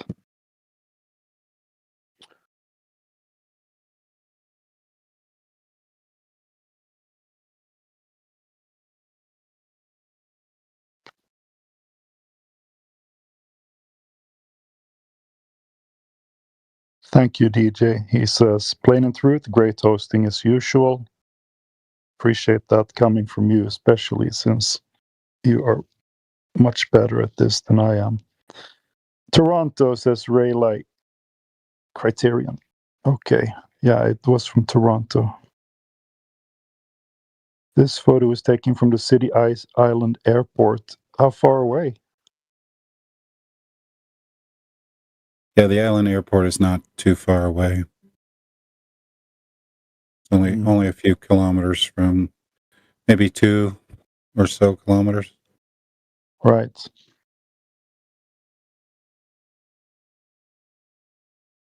Do we have any new people in here who wants to talk to us today? We have Mano Emano.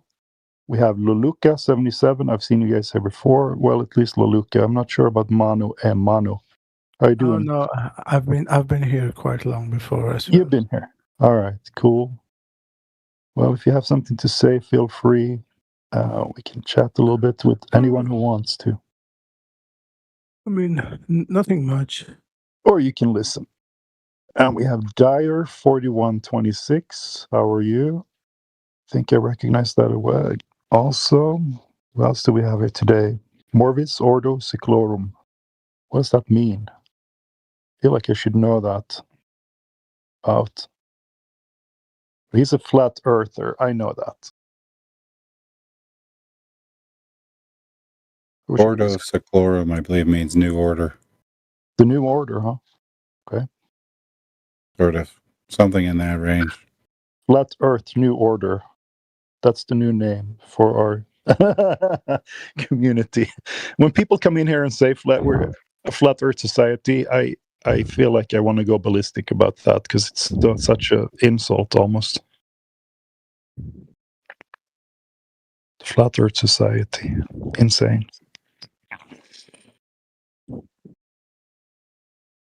They believe that the Earth is continually rising up. Hope I didn't strawman any of them now. But just so you know, YouTube, don't associate us with the Flat Earth Society. I personally think that's some kind of psyop, or that maybe it started out, Sounds like honestly. sounds like a cult name, to be honest. Yeah, I think it started out generally, maybe, but I think it's been co-opted now, maybe by some three-letter agency. I don't know. We used to say cross-pun. All right, YouTube, talk to me. Let's check the other channel. You got to switch between the both of them. Live chat. Nope. Still, we have 10 viewers on that one as well. So if you guys on the other stream, the 10 of you want to interact, feel free to do so, and I'm going to read it. So I'll stick around on this channel for a little while, and I'll switch back to the other one. What else do we have in here today? I am Spartacus. We have Spartacus with us. Also known We as are Spartacus. Crit. Good morning, Crit. Good morning.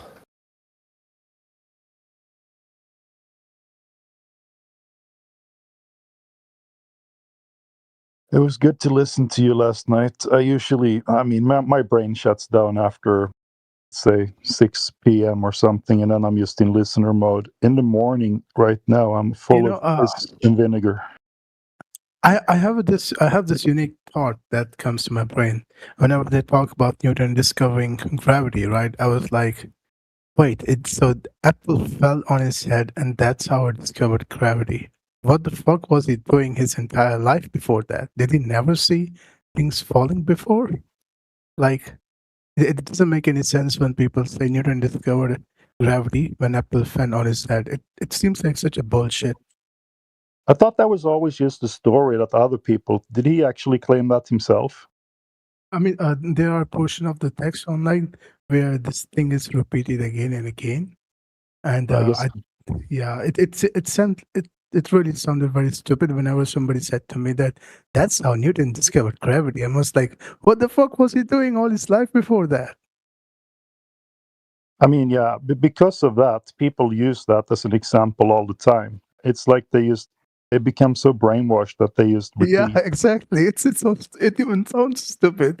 Guess how he discovered gravity? Because the apple fell. So if the apple never fell on his head, he would have never gone further. And oh wait, what gravity? Where did that come from? Yeah, it's weird. I've told this story before. Maybe there are some new listeners. When I came out to my wife that I was a flat earther, I had to, confess at the point. Oh, damn, bro. Yeah, I want to hear it. I had to confess. She took some metal item from the counter, from one of those kitchen mixers or whatever, the blade, and she dropped it right into the floor, and it's pretty fragile. So I was like, it's ceramic, right? So I thought, oh no. She said, look, things fall down. How can you be so stupid to think that there is no gravity? So that was her best example. And of course, she probably picked that up from the apple of the tree.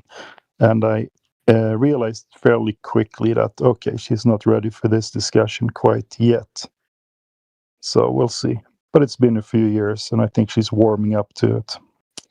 What else do we have here today? Beware the Loluca it's a shifty one. Okay. Old dude says. I don't know anything about that, but it sounds funny. And Rayleigh Criterion says, as one can see, the Rogers Center red letters are close to the ground. Yeah, absolutely. That can't be more than what, 4, 3? Let's see. Let's figure it out. 2, 4, 6, 8.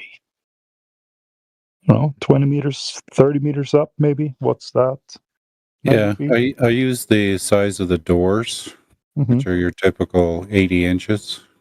Yeah, I used the people. Using the pixel count, I estimated the signs are in between 25 and 30 meters off the ground.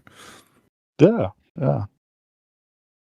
And 40. What was the picture? Was taken 40 kilometers away, or no? Yeah, 48 kilometers. Yeah. So way below the curve, and we still see them. That's fantastic. I'm gonna have to say Because there should be over 100 meters of obstruction at 48 kilometers. So right. Yeah, so a minimum of 100 meters should never be seen. So the Rogers Center should never be seen from the South Shore ever. And 100 meters is about what, 350 foot or something? Yeah, something like that. I have It's to like convert. almost 4,000 inches. It's funny. I've lived in America for 20 years, and now I know the measurement system here better than I know the metric system. So yeah, that's sad. Yeah, it is. It is actually. Now, see, what sealed it for me for knowing the Earth was absolutely flat was because I was sitting down at the beach and looking with my own eyes, the naked eye. I didn't have to use my camera, and I could see the Rogers Center dome with the naked eye. And that sealed it because I'm sitting down on the beach. I'm not even standing, and I can see it. Wow. Yeah, I've had a similar experience, not over that far of a distance, but when I go home to my hometown, I'm actually risking my work just speaking on this channel if someone recognizes my voice, but I'm starting to care less and less about it the older I get, because hopefully I can retire at some point. But when I went back to my hometown, there's a piece of water, there's a lake there. It's actually connected to the sea, so I don't even know if it's a lake, it's something else, but there is a landmass about 6 miles over from the beach where we go to, let the kids play and so forth. And I was sitting in my beach chair and I can see the white sand 6 miles away, and I thought that was weird, because when you're sitting on a beach chair, you're basically, what are you, 2 foot up off of the ground. And I thought I shouldn't be able to see the white sand on the other side, but it's there. So that made me think about it. And then I thought a little bit about the helicopter. Why can't we just go up there and sit there for a while and land somewhere else if the Earth is spinning underneath it? And I did believe that thing that they say that the atmosphere is kind of in lockstep for a long time. But we all know it isn't. So, all right. We have some chat here. Quantum Ice Skater says, if everyone, Globers, okay, are you okay? If any flat earther makes you angry, please contact me. Yeah, I mean, we should be fair to everyone. This isn't a place to make people angry. We just want to answer your questions, have a good time, and explain our position. Why we know that the Earth is flat. Beyond the Ice Wall says to Quantum Karen, there is trouble in the home server. Someone who got banned come back with the new alt to troll. Won't grace the flag. Okay, I don't know what's that about. Ray Criterion says, this photo was taken from me sitting down on the beach and balancing my camera on my knee, so about 1 foot above the water. Yeah, exactly. And if anybody just came in and you're wondering why I'm reading the chat, well, for the simple reason that I am a coder and I listen to YouTube in the background, so I cannot monitor the chat, and there is some interesting stuff going around. So when we have dead air, I'm just reading the chat for you guys, and I hope you enjoy it over on YouTube. And I'm going to switch to the other stream and see if somebody has said anything. Nobody, and we only have 12 viewers there right now. Hope you guys are doing great.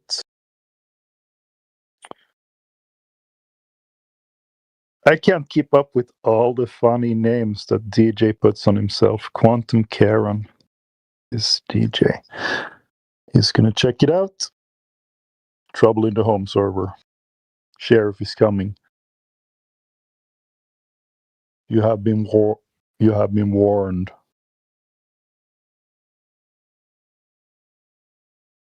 Give me your clothes, your gun, and your motorcycle.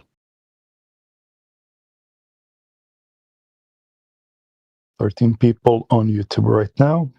Please chat a little bit. Where are all the YouTube trolls? Gum777. He's usually there when I'm there. Chat skanking.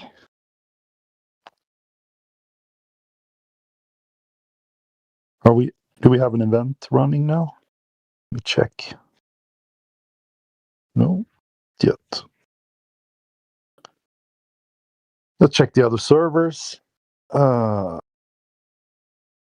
Sometimes people hang out in the other servers as well. We have, I know we have a YouTube bot at all times on the home server. You sucks too. Oh, that's the one that can play music, I guess. Nobody's in there.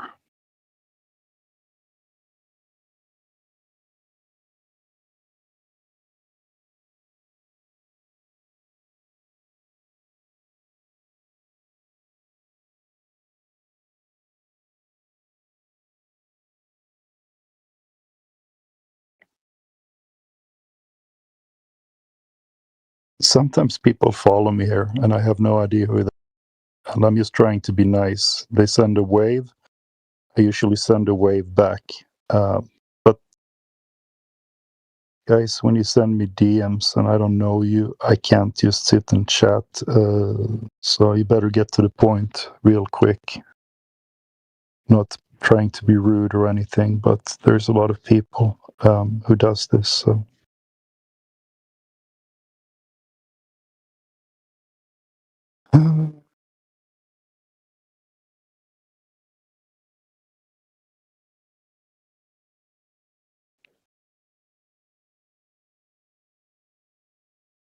And I also got to be careful. I got to tell you, if you're a beautiful lady and you send me a DM, I got to tell you I am happily married and I don't want to offend anyone. And I'm also super paranoid, so I'm always thinking that's my wife. She's testing me. All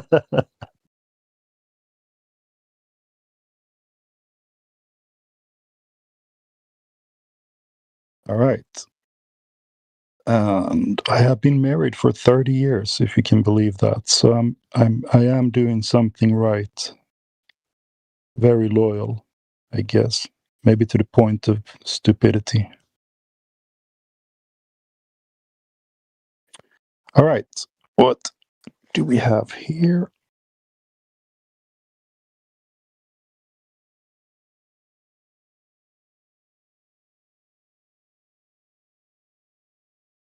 It's a little slow today. Let's see what they're up to on the TikTok channel. I thought maybe we were broadcasting to TikTok as well. Are we? I followed the Flat Earth Discord there a few days ago.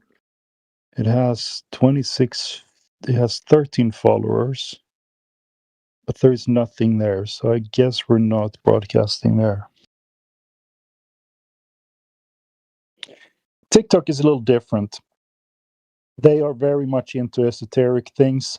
They speculate a lot, and I haven't come across a channel on TikTok where they are empiricists like we are here. But I'm trying to do my best in the groups that I belong to there to just make them stop speculating so much and stick to what we can prove. But it is a fun place sometimes. We had Indio debating Dr. Blitz. Unfortunately, that ended up with him. Not Indio, but Dr. Blitz started to talk about that he didn't know if he had hands or not. It was very entertaining. Yeah, completely embarrassing. He doesn't know anything. It completely broke this Dr. Blitz's worldview. Like, he didn't know if he was on Discord, if he has hands, if he's not a brain in the vat.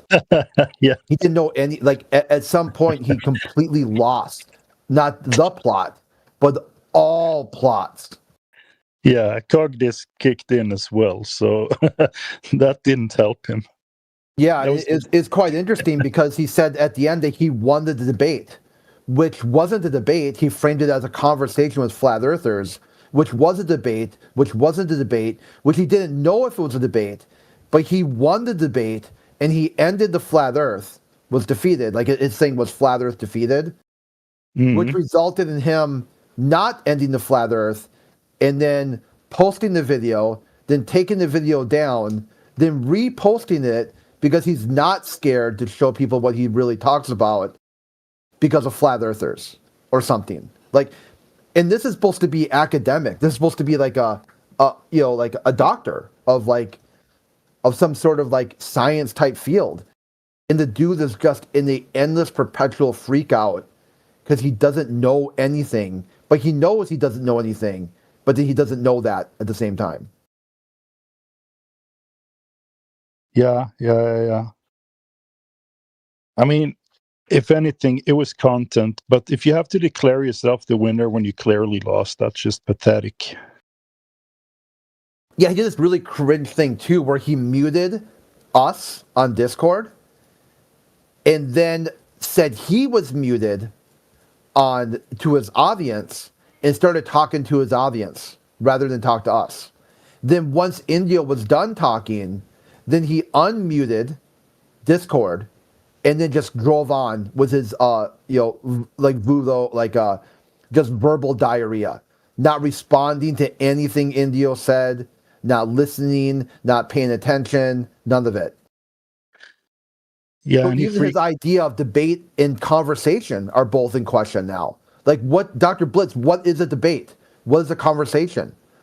Right, he gets into like the debate bro tactics. Like, it was insane. Instead of staying on topic, they just can't do it. They have to like define debate, define so and so, and they just keep doing that instead of talking about what's actually important and why they're there.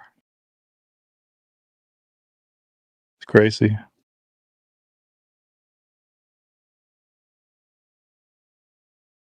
Define hands.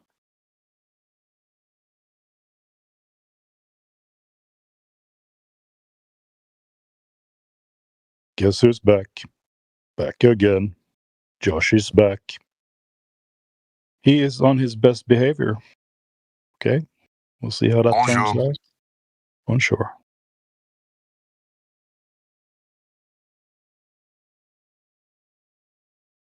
Did I cut your project?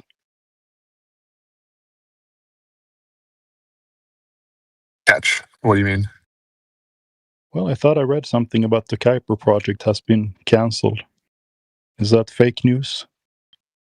No, we're still chugging along. We rebranded as Amazon Leo. Everything's purple now. But another Atlas 5 going up on the 15th, and then after that, there's an Ariane 6 going up from French Guiana shortly after the new year. When are you guys going to put cameras in those that aren't fisheye? Working on it. Sounds good. Who else do we have? We have about a couple of people here. Drake is not my uncle. How are you doing? Why do I recognize that name? I feel like I'm the noob here who can't remember people who have been here or not. I should maybe take some notes. All right.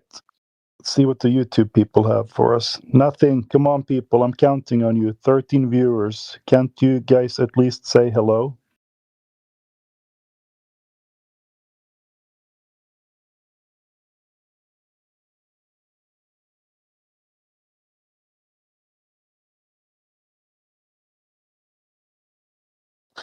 Yeah, anyway, we're talking about Dr. Blitz. What a clown. What a complete clown. It must be so embarrassing to be a Glober when you send a PhD and he gets completely destroyed. Who is this? Yeah, he tries to appeal to his credentials, like just one logical fallacy after another. Like he tries to ridicule something he doesn't understand. He thinks he wants to have a debate, which he called a discussion.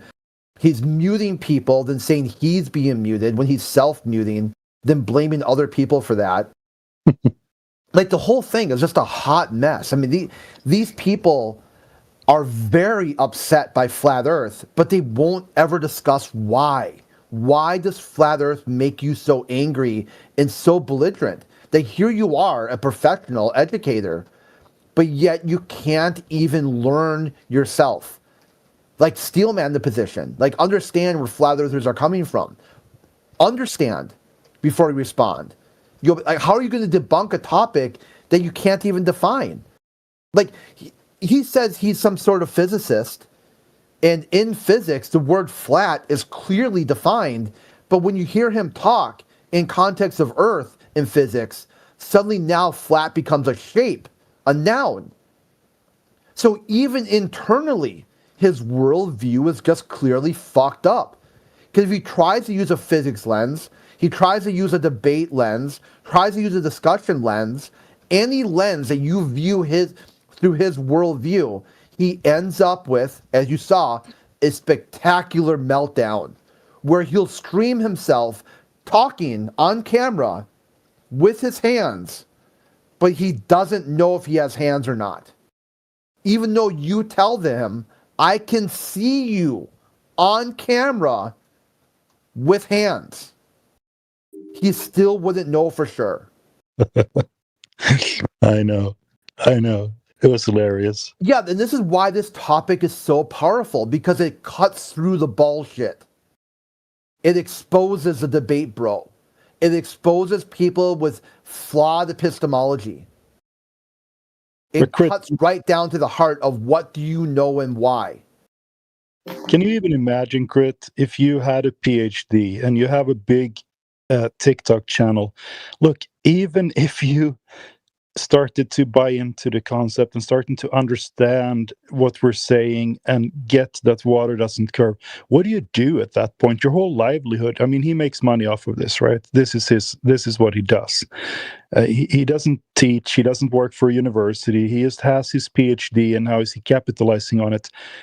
He cannot go back, and he can't leave it. He's going to have to, do his shtick on TikTok for the rest of his life, just to be able to provide, even if he found out that it's false. I was going to say, have y'all actually read his dissertation? Like, that's usually the first thing I ask for if somebody's claiming they have a PhD is, can I read your dissertation? He doesn't want to, like, a quote unquote dox himself or something like that. So no one knows if he even has a PhD. Apparently he does. But I've heard through other accounts that he was a PhD candidate, like or something like that. Like he is like he's taken some sort of he passed quals. Yeah, so he passed qualifying exams, but if he doesn't have a dissertation, like you could, I don't know. That's shady. Like if you're gonna like try to lean on your credentials, or you should be able to back it up. Yeah, unfortunately. Yeah, I mean, even more so, like if he's that smart and that educated, he should be able to steal the Freudian slip, steel man the flat Earth position. If he's, that he should be able to understand what other people are saying, and then tell us why we're right for the wrong reasons, or wrong for the right reason, or whatever. But he can't even get to the point where we're saying an adjective, but he hears a noun.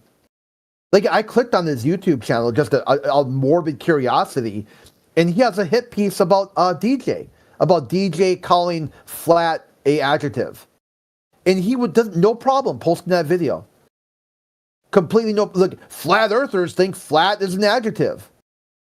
Yes, it is. The word flat is an adjective, unless you're talking about your apartment or some shit. When you describe flat earth, that is adjective, noun.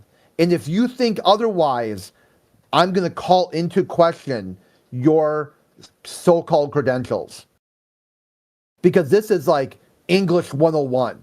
This is like, high school level of writing. Even more so, the physics definition of the word flat is also an adjective. So even if he says, I'm a doctorate in physics, and I view all things through physics, you're like, all things boil down to physics. What does the word flat mean inside physics? What is the definition of that word?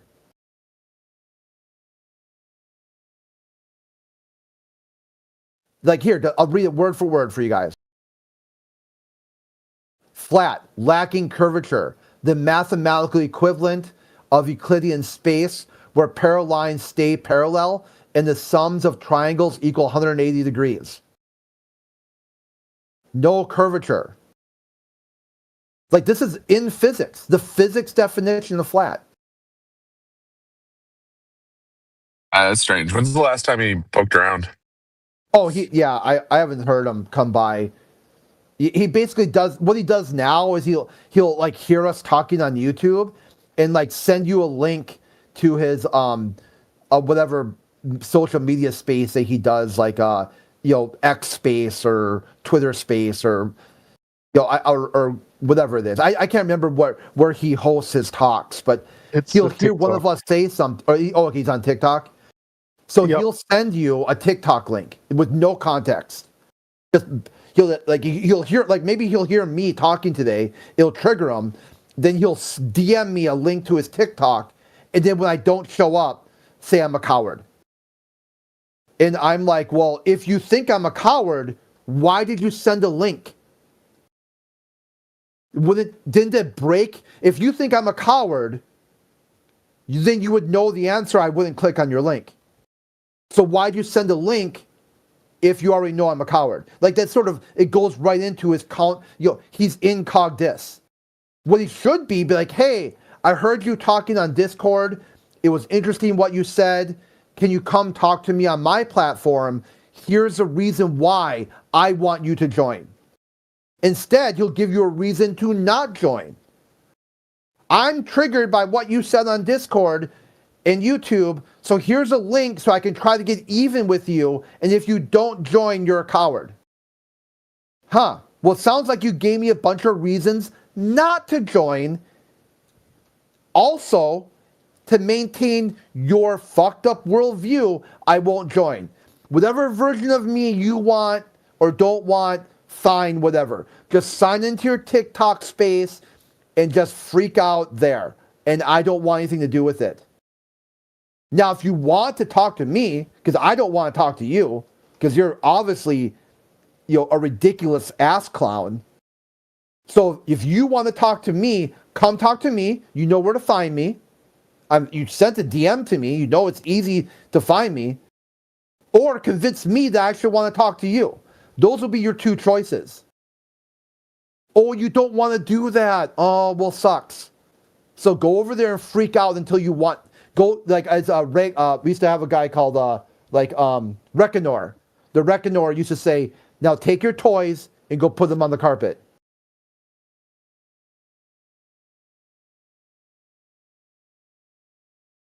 Yeah, that's strange. Yeah, he's a strange guy. Crit, he's a goofy looking. He's a goofy dude. I mean, it's okay. I'm okay with weird. I like weird people. I just don't want to entertain them saying that somehow I victimized you. No, dude, I enjoy being weird. I think it is weird that someone thinks they're a brain in the vat and they have no hands. I'm kind of curious about that. But I'm not going to sit there and try to entertain somebody freaking out because of something they think I said rather than what I've actually said, which the word flat is an adjective.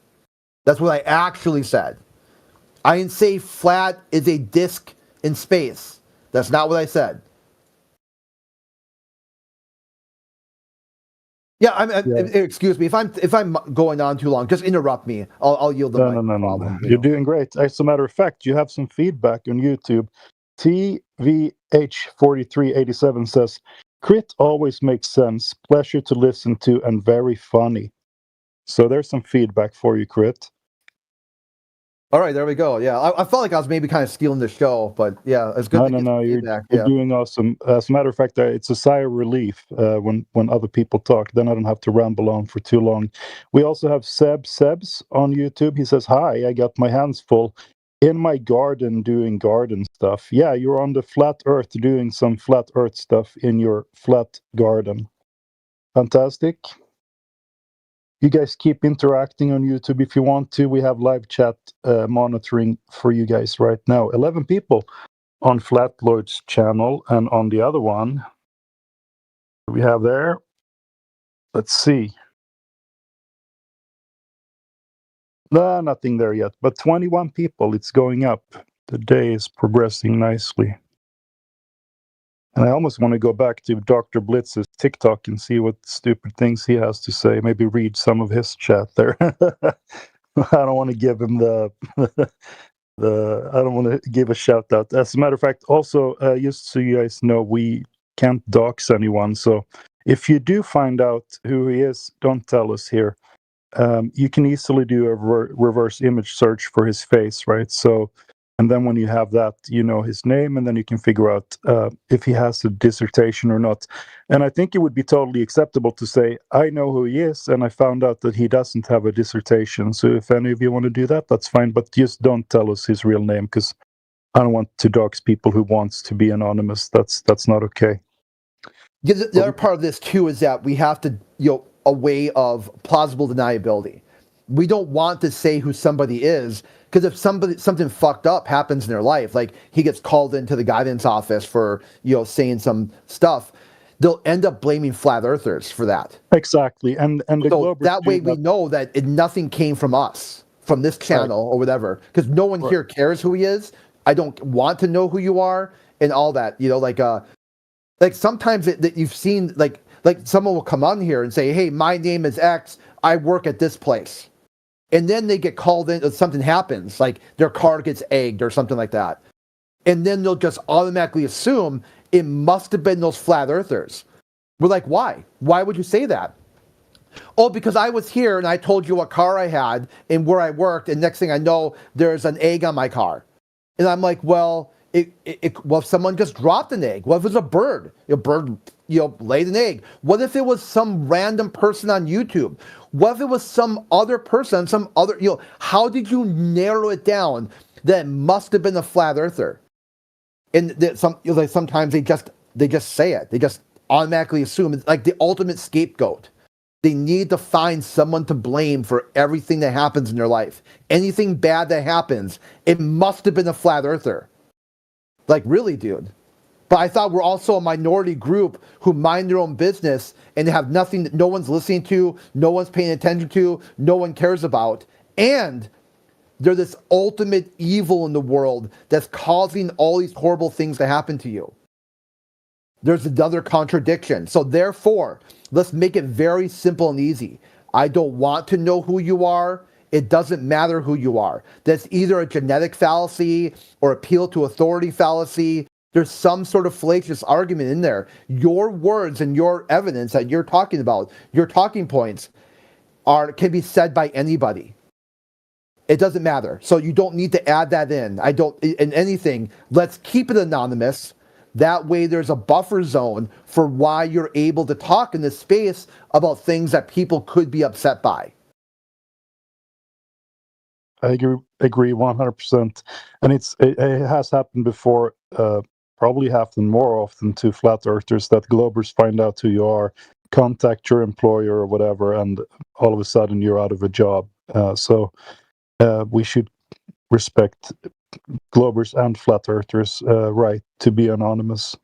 Yeah, they've done that before where they think that this topic is so hurtful and so damaging to humanity that they want to expose you to the real world, that people should know what you're doing. And I'm like, okay, but I thought you said that no one's listening to us. No, it doesn't matter. So why are you that upset by me saying something that doesn't matter? I know that I posted on X at some point some children's book about flat earth.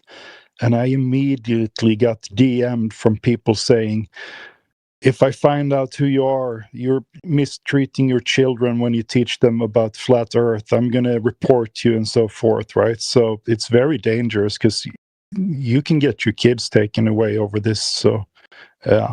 Oh, yeah. They used to, back early, I think it was 2017, 2018, they did this thing called the Children of Flat Earth Initiative.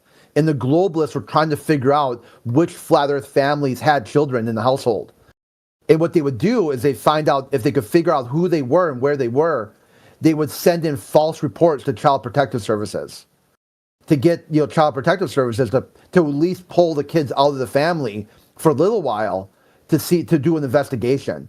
And even if the family got cleared, like there's no harm being done, they still wanted to make it painful for those families. Like, sure, you can talk about flat Earth online, but we'll find some way to harm you if you do so.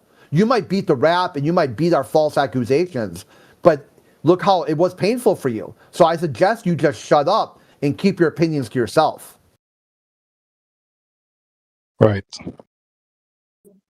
Another thing too, like to tie back with how the globalists would blame flat earthers for things. They felt justified in doing so because one of the things they said that happened was one of the guys said a flat earther killed his dog. They were like, well, how do you know that? How do you know that a flat earther did that? He said because he was on a flat earth Discord server or some social media and he was like making fun of flat earthers, and the next day, like his dog got ran over by a car. Like he had his dog chained up in his yard and someone drove up on his yard and hit his dog. So it must have been a flat earther who did it. I'm like, sure, it just wasn't a distracted driver, like someone in your neighborhood who was like, driving to work and spilled coffee on themselves and lost control of their vehicle for a second and your dog just happened to be the wrong place at the wrong time? Nope, absolutely not. Couldn't have been that. I'm like, so you think within one day, all it took was one day that some flat earthers who you think are complete nincompoops, who can't tie their shoes or can't chew bubblegum and walk at the same time, complete other clowns, absolute idiots, the dumbest of the dumb, were able to effectively plan the execution of your dog without any evidence or trace he left behind. And he's like, yeah, absolutely. And I'm like, incredible, absolutely incredible how your mind works. And you call us the conspiracy theorist. We're somehow the conspiracy theory. You invented a complete boogeyman out of nowhere. I shouldn't be laughing at this, but it reminds me of the "You kicked my dog" Karpal. Yeah, like I would that You must I be a would flat say that he earther. lied the whole time. There was no dog even involved, none of it. All this was some kind of rampant appeal to emotion, complete fictitious story. All of it was complete horseshit. It's just him trying to justify why he's so toxic to flat earthers. Right. And old dude says anti-flats will go to any length to shut us down as a movement or individuals. Yeah, I think there's something to that, old dude. DJ says, Matthew Learns, why did you rage quit last time when I was simply trying to read out some potential explanations for bottom-up obstruction? The citations were from Oxford and Andrew Thomas Young.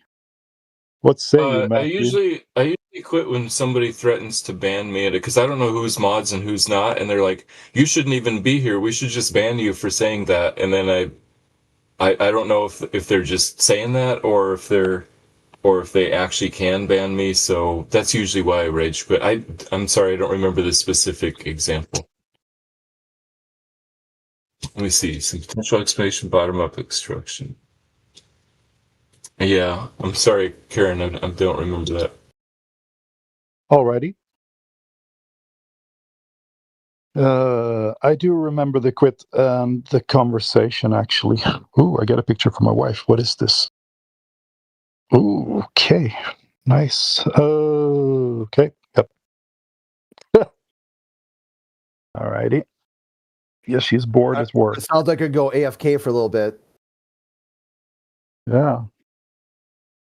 Sebs on YouTube says brutal. I don't know exactly what he is referring to, but that's what he said, and he gives us a little emoji, lol, and an air. Okay. Hope you're enjoying the show over on YouTube. We have 12 people there on Flat Lloyd's channel right now.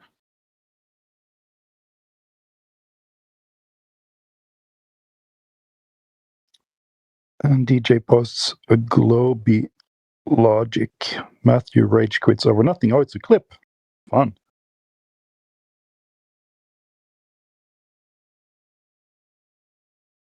Let's listen to it.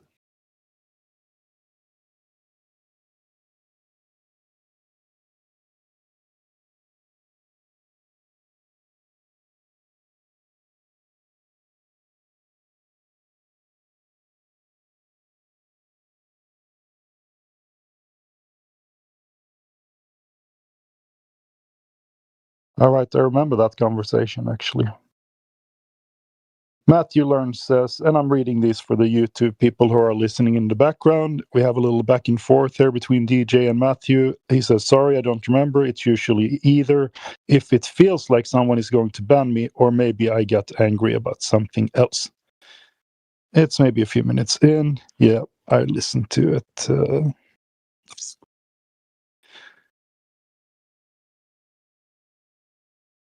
Sorry, I don't remember. I usually either feels with it or get angry about something else.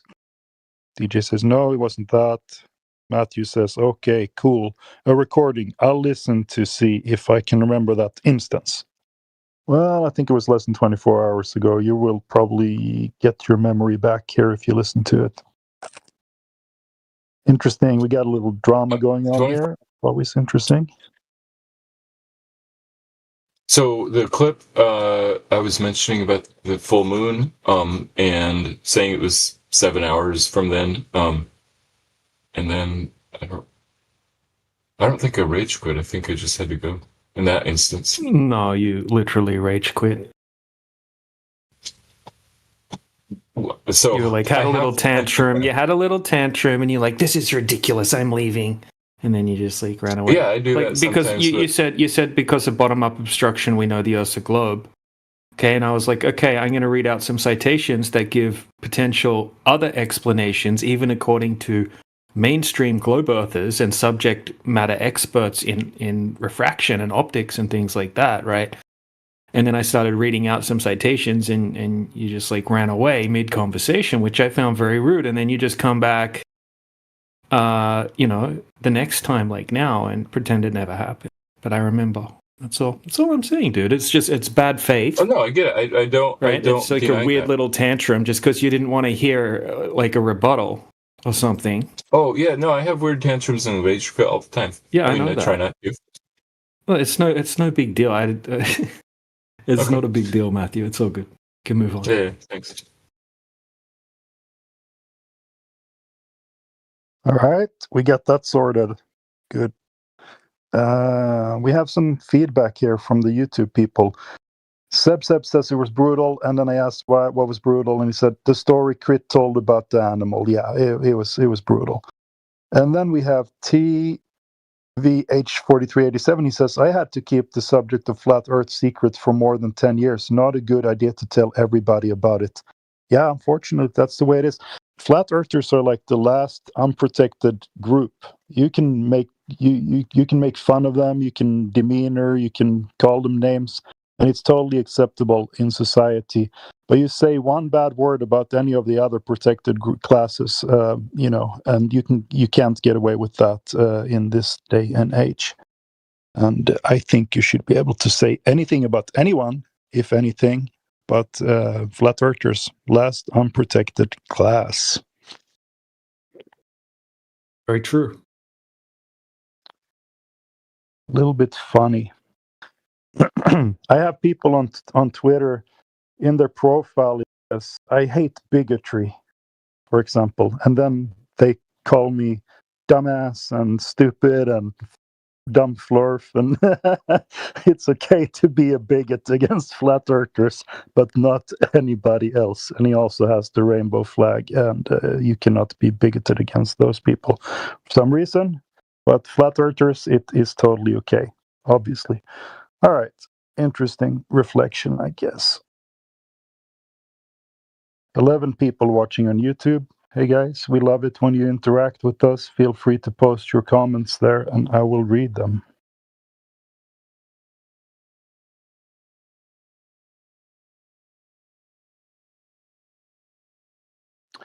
19 on the other one.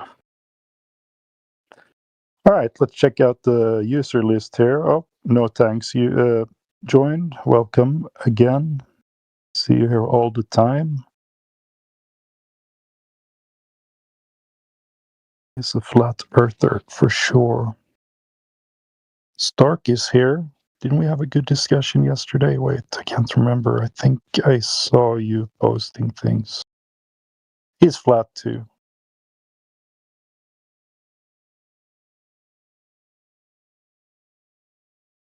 Oh, and here we have the link for that interview with Bart Sibrel. Oh, I had so much fun. I was going to go to bed at midnight, and then I decided I'm going to listen to that thing, and I ended up going to bed at 3 a.m. because I had to finish the whole thing. So it is fun for sure. Moon rocks was his best argument for why they've been there. And they brought up the Van Allen belts. He had to change his story a few times. Well, how fast was the rocket going? Well, it took 72 hours to get there, so about 3,000 miles per hour. And then they were like, but do you know the Van Allen belt starts 1,000 miles up, and they go for almost up to 37,000 miles. So you must have been in that thing for 10 hours. And then he said, well, when we went through that, we accelerated the rocket somehow, and we actually went through it at 25,000 miles per hour. So he said, well, that's still more than an hour. You had to be inside of it. And then you had to be inside of that belt for another hour when you were going back. And he was like, I've never heard anything about this. Or we knew the belt existed, but yeah, he totally flipped out and couldn't explain it at all. And when they brought up how much gas they would need, or propellant, he also was like, I haven't heard about that before. And both Werner von Braun and Elon Musk and someone else, like a physicist, said that it's impossible. We would have to have 12 rockets to go up there to... Hi, guys. Hello, how are you? Fine, thank you. So, is this your first time in the room? Yes, of course. Okay. Where are you from? I'm from Sweden, but I have lived in America for 20 years. Where are you from? I'm from Kazakhstan. You know? Kazakhstan? Yes, yes. Which language did they speak there? Kazakh language. Yeah? Can Russian you say something in your own language, like hello, how are you? Привет, как дела? Again, Салем, one more. Николай. It's language Russian and Kazakh. Is it like Russian? Yes. Okay. Привет. It's mean hi. Okay. Hello. Меня зовут Plain and Truth. Как вас зовут? Меня зовут Кассиет. Как дела? Очень приятно познакомиться. Хорошо. Okay, very, very, very good. And I'm guessing you want to practice your English, maybe? Yes. Yes. But I'm going to tell you something, my friend. In this room, we talk about the Earth. Do you believe that you are on a spinning ball in space, or do you think that you live on a flat plane?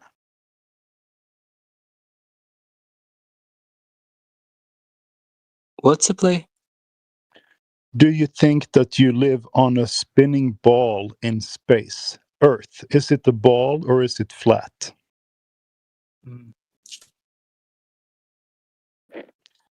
Что это значит?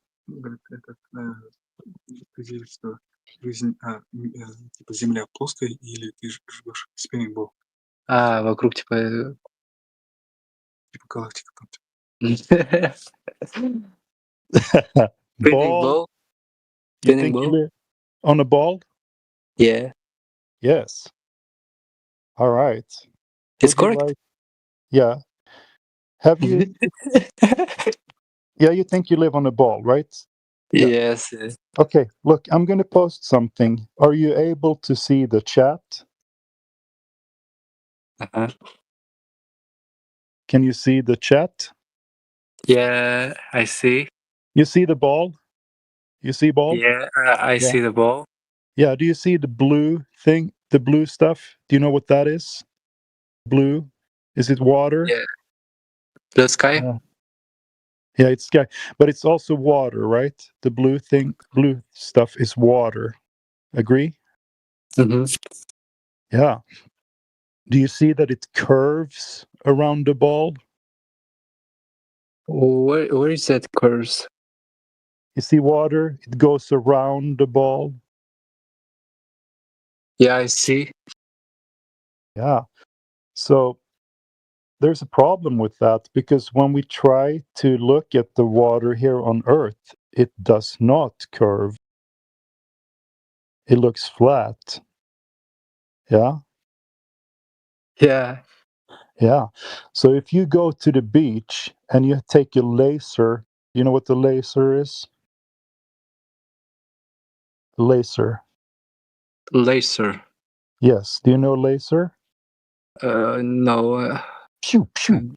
Star Wars. Pew. Lasers. Light. Star Wars? No, yeah. Do you know, can you Google, I'm going to write it, a laser. A See if you laser. understand. Yes. One performance. If I type it, Laser. Laser.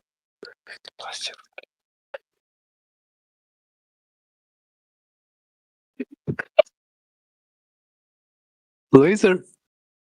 yeah, what is a laser? Laser. LS the R. Laser. It's being laser. Russian language mean. Because it's laser is light. It's a light Laser beam. light. Star Wars. Yes. Mm-hmm. I'm going to type something for you, my friend, that you can type into a translator.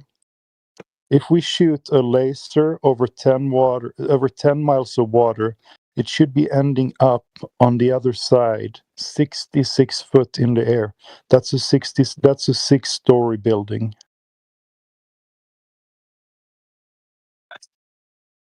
Laser.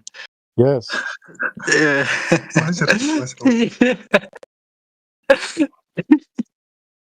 You understand now? Yeah. No. Everyone are only going to post memes about Flutter. I am talking to you about flat Earth. Can you read the text that I wrote in the chat? If we shoot a laser over water 10 mils, it should be ending up and 16x foot in the air on the other side, but it doesn't because water doesn't curve. That's correct. So this is why we are flat earthers, because we cannot confirm that water curves. Here's a video for you, and you can watch that. Hello guys, that's someone. Hello, how are you?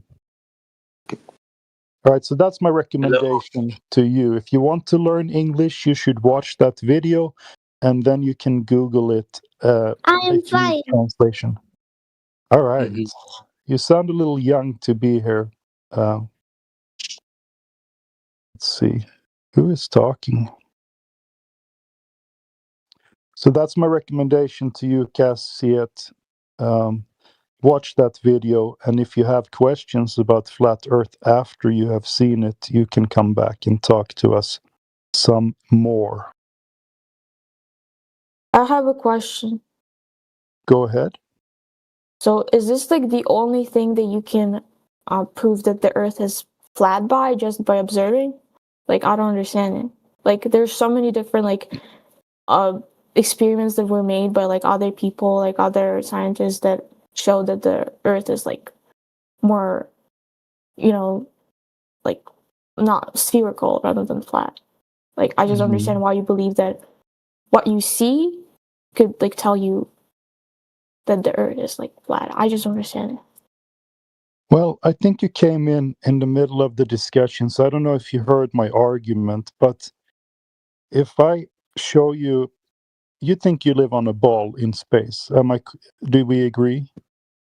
Not like on the bowl, but something more spherical. Yeah, it's a spherical. Yeah. For all intents and purposes, just for the logic's sake. Do you see the picture I posted? Something like that, right? Okay, sure. Yeah. And all the blue stuff on that ball is water, right? Okay, yeah.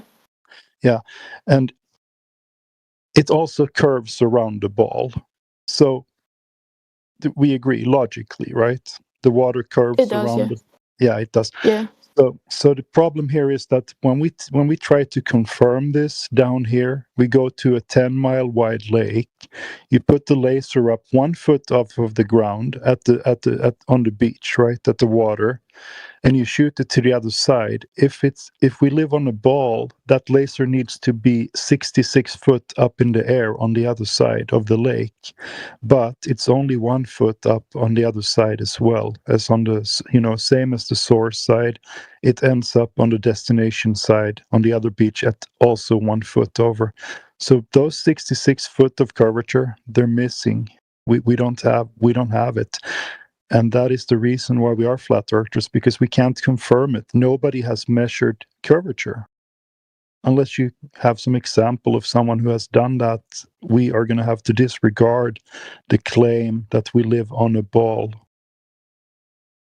But okay, but how come in France, I don't remember the time, but when they came up with the new metric system, they measured the earth by the distance between one city and another, and I don't understand how they did that, but this is how the metric system was made, just because of the curvature of the earth. And I don't think that this proves that the earth is flat, by what you're saying. I just don't think, take an example of the stars on the sky. In the northern hemisphere, the stars go they move clockwise or counterclockwise. I don't remember, one way. And if we looked at the southern hemisphere, the star moved in the other direction. I don't understand how you can prove that the Earth is flat by saying by literally seeing that the stars are moving in different directions, and this proves that the Earth is flat. I mean, spherical because of that. Do you understand what I'm saying? I think I have pictures somewhere. Yeah, taken, I understand. Yeah, I understand you. You're basically saying the stars rotate above us, and that proves the shape of the Earth below them. They move in different directions depending on the hemisphere that we're in. Right. It sounds like a fallacy to me, because if you can't prove that you're on a sphere first, then you can't claim that you're on a sphere just because of how the stars rotate above us. So we tried to measure it. We looked at water. It is flat. It doesn't curve. So whatever goes Bro, up, it's just if anything, it proves that the stars rotate, but it doesn't say anything about the shape of the Earth. It does. Logically speaking. It does. Okay, let me share it with you. Sure, go I ahead. don't know if I could. Yeah, so in the northern part of the Earth, right, they rotate east to west. Do you think that in the southern part of the Earth they don't rotate east to west? They go west to east? Is there a way I can paste the picture in the chat, because I don't know how to do it. I have literally a picture. You need to be in the server for a certain amount of time before you automatically get image permissions. Okay, then I can't do it. But did you hear what I said? No, I mean, if you are located, if you look at the stars from the northern side, in northern hemisphere, you see the stars rotating counterclockwise. But if you look at the stars in southern hemisphere, they rotate in another direction. Yeah, And it this depends ultimately which way you're proves- looking at them, though. Okay, so I'm from Because the you're southern looking straight hemisphere. at the sky. Yeah, but they all rotate east to west. Okay, so they're going east, right? They're rising in the east and they're setting in the west, whether you're in the north or in the south. So even if you're in the north, okay, and you're facing towards the north, right, say towards Polaris, and you do star trails, they're going to look like they're going counterclockwise. Even if you're in the north and you just turn around and do star trail photography looking south, all of a sudden they're going to appear like they're going clockwise, even though you It haven't doesn't changed. matter where you look. It doesn't matter where you Yeah, it look. does matter where you look. I can show you a video now where someone, they face north while standing in the north, okay, and it looks like they're rotating counterclockwise, and then all they do is change their orientation, and now all of a sudden it looks like they're going the opposite direction, like they looks like they're What if going, you're just laying down on the ground and look at the sky they're going to be going east to west. in both hemispheres? East to west in both hemispheres. Yep, you can look that up Show if you it to want me. to. Or just look it up. Just go to Google right now and Okay. say, do the stars rotate east to west in the northern and southern hemispheres? It'll say yes, they do. I can do it if you want. Read it out.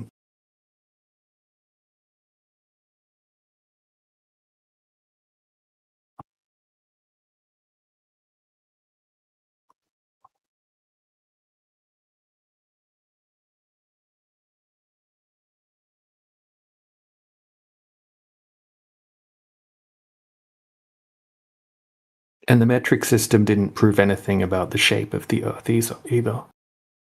It was just like a human-made measurement convention, and it's just based on an assumed globe, a pre-assumed globe. Why would they assume that the Earth is like globe then? Why would Because the ancient Greeks assumed that it was a globe by the way that they would interpret yeah. And they looking already at the had sky. like some like I don't know methods of how to measure it and how Yeah, to that's prove what it. I thought as well. But if you have a look into it, no one actually has ever measured any Earth curvature. Okay, it's just assumed. They measured you're like by using some math, you know. formulas You or don't something. use math to measure things, right? You make a measurement and then you do calculations based off the measurement, right? You do the math after you do the physical measurement of the Earth, the empirical testing. No one's ever claimed to have done that throughout history and actually measured the Earth curvature. What do you mean by It's- measuring? Like going around the equator and measure like their Yeah, like if I say that's not possible. Like no, to no, do no. it. Okay, so you're talking about measuring the Earth, right? So who throughout all of history do you think went out and measured the Earth? Okay, so you can measure. There's different ways to measure things. Yeah. Okay, you could use laser measuring tools, right? You could use high-end optical devices and have distance markers. Okay, so you could calculate how far away something is and how much it should be obstructed behind the curvature of the Earth at a certain distance. And then you could go to different locations and double check that that curvature remains the same over large bodies of water, because it should if the Earth were a globe. But when we go out and check for this, we're just finding flatness.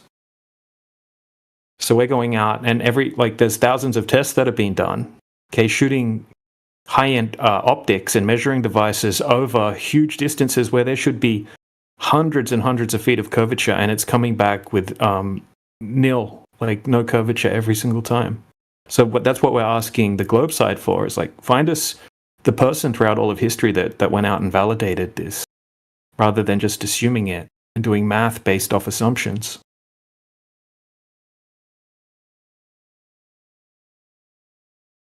I still don't get it. Like I don't understand how you cannot like trust someone who knows what they're doing, like with math problems and stuff. Okay, I don't well, we're not about faith here. So you can have faith and trust if you want.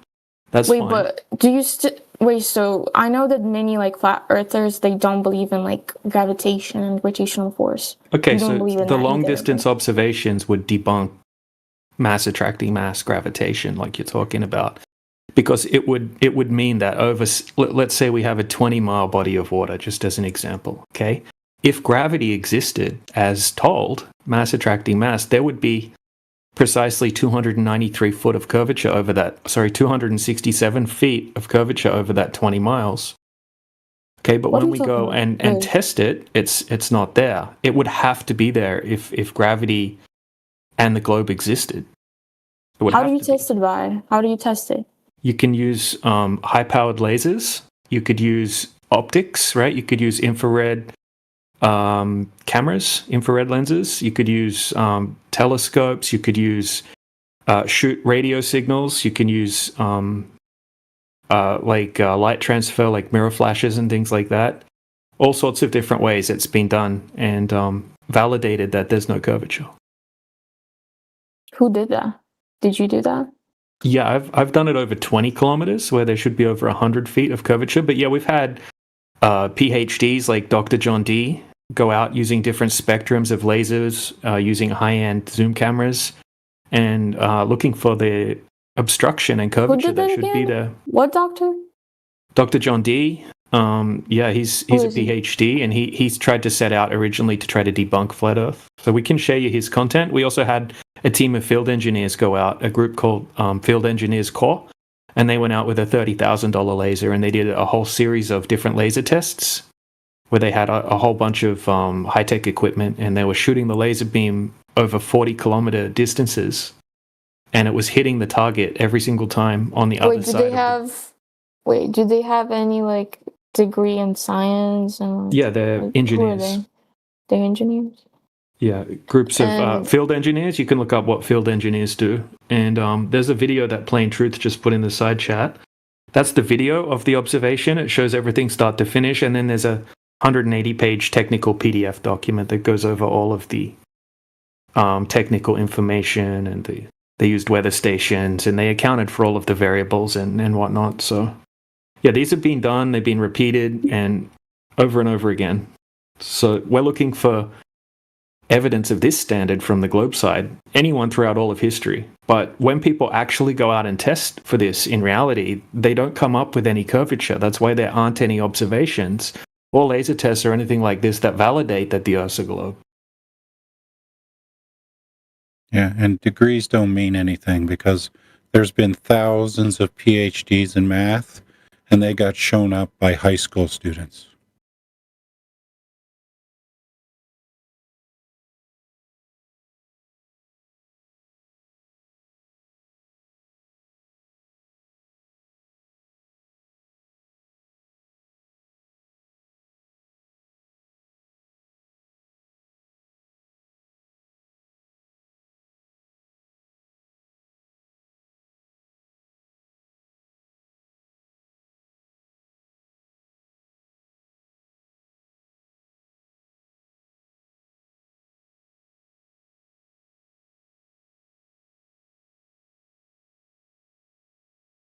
Wait, so were these like dudes who did this experiment, did they previously believe that the Earth is flat or the Earth is spherical? What were their... I think it's like a mixture of people. It was a whole team of people that went and did it. Yeah, but regardless of their personal belief system or whatever, right? They're just empirically testing it, whether it be globe earthers or flat earthers.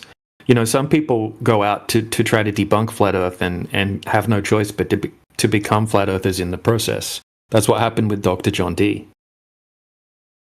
Okay, so he lives in the UK, and he's an expert in optics and refraction and things like that. So he actually went out to try to debunk flat Earth, and he was shooting different spectrum lasers over huge distances to try to find the curvature of the Earth to debunk flat Earth.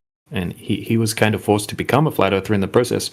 And he has a YouTube channel now where he goes over all of these observations in technical detail and shows the whole process start to finish, and shows people that, look, you can actually go out and do these tests yourself. You don't have to have faith. You don't have to believe him.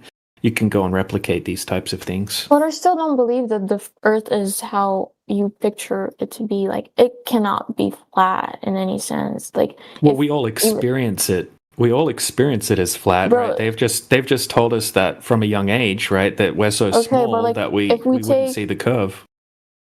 You like base your like overall observation based on like observation, and I don't think that this. No, this isn't based on observation. It's measured flat, dude.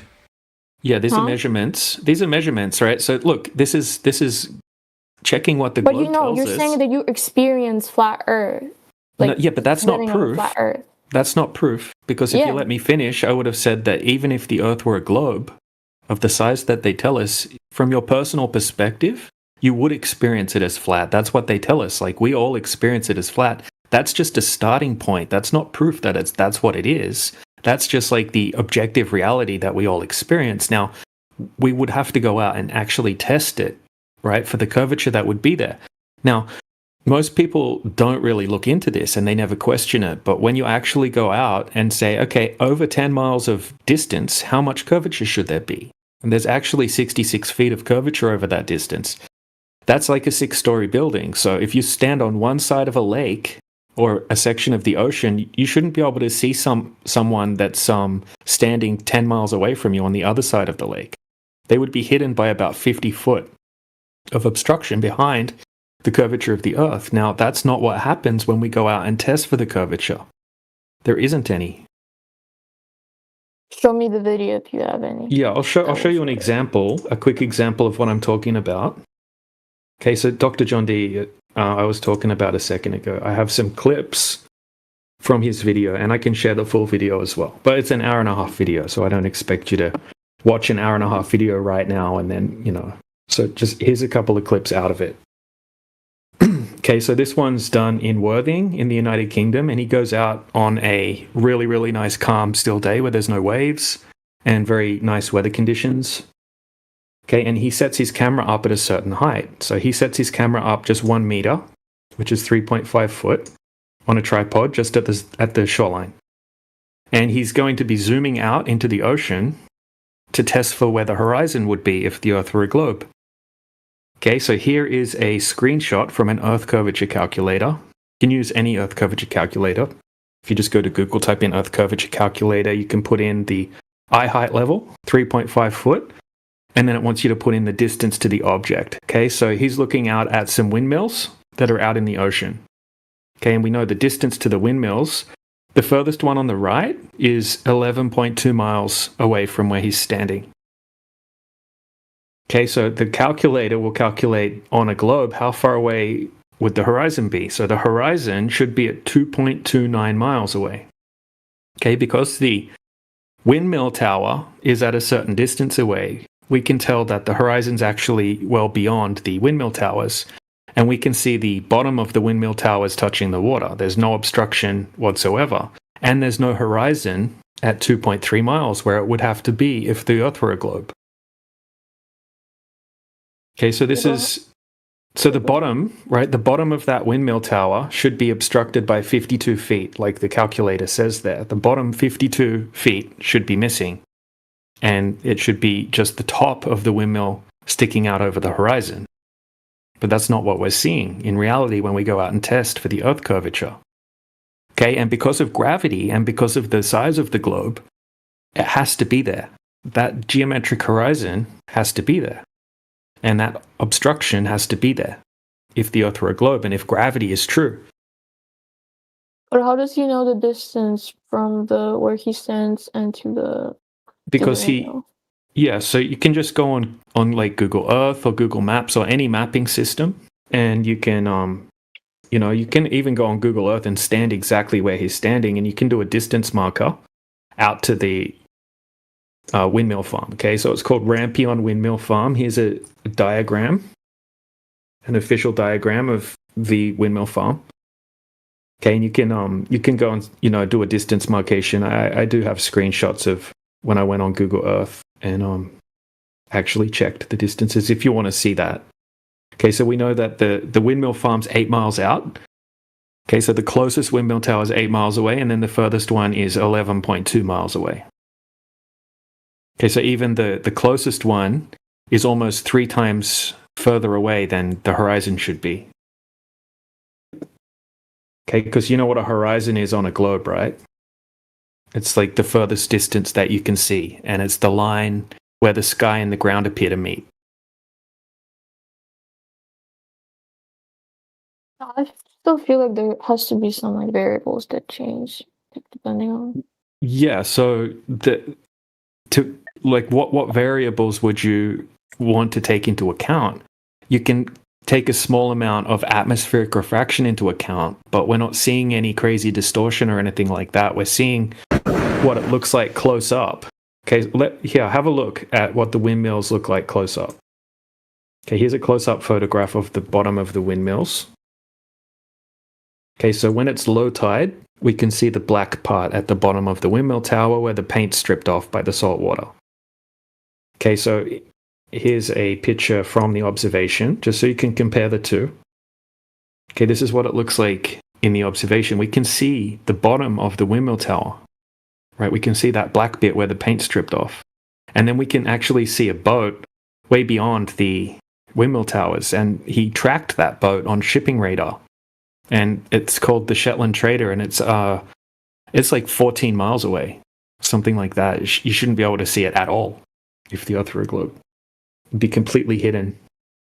But the bottom 52 feet of the windmill tower should be hidden as well. The horizon should be at 2.3 miles away. Okay, but how come, like, if why can't we see like even further than that? Like, why can't we see, like, if we're, for example, standing in a... Yeah, we can't see further because of the air. Okay, because air is not completely transparent. As you can see in the distance, it starts to get hazy. That's because you're looking through a ton of atmosphere, basically, and in the atmosphere we have like water vapor and dust and pollution and all of that sort of stuff. So it's kind of like if you stand on a big mountain and you look out over mountains that are going off into the distance, each one will get a little bit more hazy until it just kind of fades off into nothing because the air isn't completely opaque over distance. And that's why we can't see forever. So you could look up right now, you could say, like, what's the visibility rating on the weather report? And it will tell you, like, oh, it's like 20 miles or 30 miles or 10 miles or something like that, depending on the conditions of the day. So even if you had like perfect weather conditions, I think the maximum distance you can see is like less than 200 miles. But that's just in like technically perfect conditions. Usually it's 50 miles or less. Okay. Another question: how can you explain, for example, in Alaska, some like the day there could be either longer than like, I don't know how to it's easy to explain that. Like some of these things, you're going to find explanations that work just fine on a globe, and also work just fine if you treat the Earth as flat. Okay, like seasons and daytime and nighttime. That's a good example. So when it's summer, like wherever you're at, like when it's summer, you'll see the sun going east to west in the sky. But when it's midday, you'll see it like pretty much directly above your head. As it starts to get towards winter, each day the sun will be a little bit lower in the sky. Okay, and then when it's winter, it'll be very low in the sky. It'll never be above your head ever. So the path of the sun changes throughout the year. Okay, so when it's midday in summer in your location, the sun's going to be directly above your head. But someone, say in Australia, the sun's going to be really low in the sky. So it's going to be summer for you and it's going to be winter for me in Australia. 6 months later, right, as you're seeing the sun take a slightly different path, it's gonna slowly become winter for you, and it's gonna become summer but like for me. how come like in Antarctica, for example, there's times where the sun never goes down. Like you can see the sun throughout the day, like 24 hours. Yeah, the same thing happens in the north. Okay, but so you'll have 24 hours of darkness in the north when you have 24 hours of light in the south. It's because of the cycle that the sun takes in the sky. So when you're having 24 hours, like when the sun's taking a particular path that's closer to the north, okay, you're going to see, like we've got a friend, a flat earther in here named Drace, who lives in Iceland, and he has the midnight sun, the 24-hour sun. When he has the midnight sun, the days are really short in the south. Like in Australia, we have really short days, and then the further you go south, you're going to have 24 hours of darkness in the far south. Okay, and as the sun slowly changes its course, it's going to become the opposite 6 months later. Okay, so how do you think the sun is moving? Like, we don't even know, like, we can't confirm exactly how the sky works. We don't make claims about things that we can't empirically validate. So I think that when people make claims about the sun, usually it's based on a whole series of assumptions, okay, to make the explanation. we try not to just make baseless explanations that we can't empirically validate. So exactly how far away is the sun? How big is the sun? What is the sun? Like, what's it made out of? Exactly how does it work? I don't care about that, but like, how is it moving? Yeah, we like, don't. Based on you don't know. Okay. Yeah, we don't know. Like we try not to make claims about things that we can't empirically validate. What we can confirm is that whatever's happening in the sky is happening above a surface that measures flat over distance, right? Obviously, we have hills and valleys and mountains, but most of the surface is made up of water. And every time we test that, there's zero curvature. So whatever's happening on the ceiling or the sky, right, it doesn't change that the Earth measures flat below that.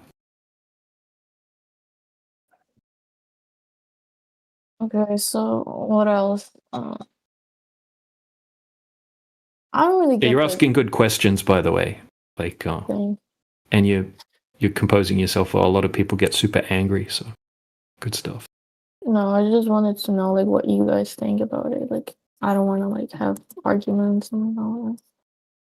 Yeah, we're not trying to convince people. Like, just if you could walk away having a better understanding of what we're claiming, that would be Sure. all. Like, my goal would be to just tell you, it's like, because some people think we're claiming crazy stuff, like the Earth's like a big flat disk floating around in space or something like that.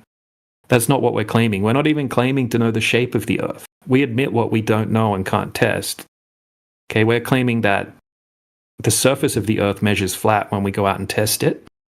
Okay, large bodies of water at rest. You basically believe that not the distance, but the overall like shape of the Earth and the how big is measured wrong, and like It's not hard been to measured. measure. It's not been measured, and I don't think it's possible to know the entirety of the Earth's surface. Like, what shape is it? What size is it? That kind of thing. I don't think anyone knows that for sure. Okay. It's not possible to. Like, we can only get so high up in the air, and people have only explored so far south. So we have a limited knowledge when it comes to that. It's actually very difficult to travel beyond 60 degrees south because of the Antarctic Treaty and also because of the weather conditions. It's super dangerous and cold and crazy. But you need a special permit to just be able to get past a certain latitude south. And then same with the sky. Like, that's why you'll never find like an independent company that's launched rockets or satellites up above a certain height, because it's actually illegal. There's something called the Outer Space Treaty that prevents people from actually going up and even filming above a certain height. So we can only get up to a certain height. When we send up a camera on a weather balloon to like 120,000 feet, we see a completely flat horizon from that height. So it's as far as we can really empirically sort of validate. Okay. It would be great to have a God's eye view of this whole place, but it's just not possible.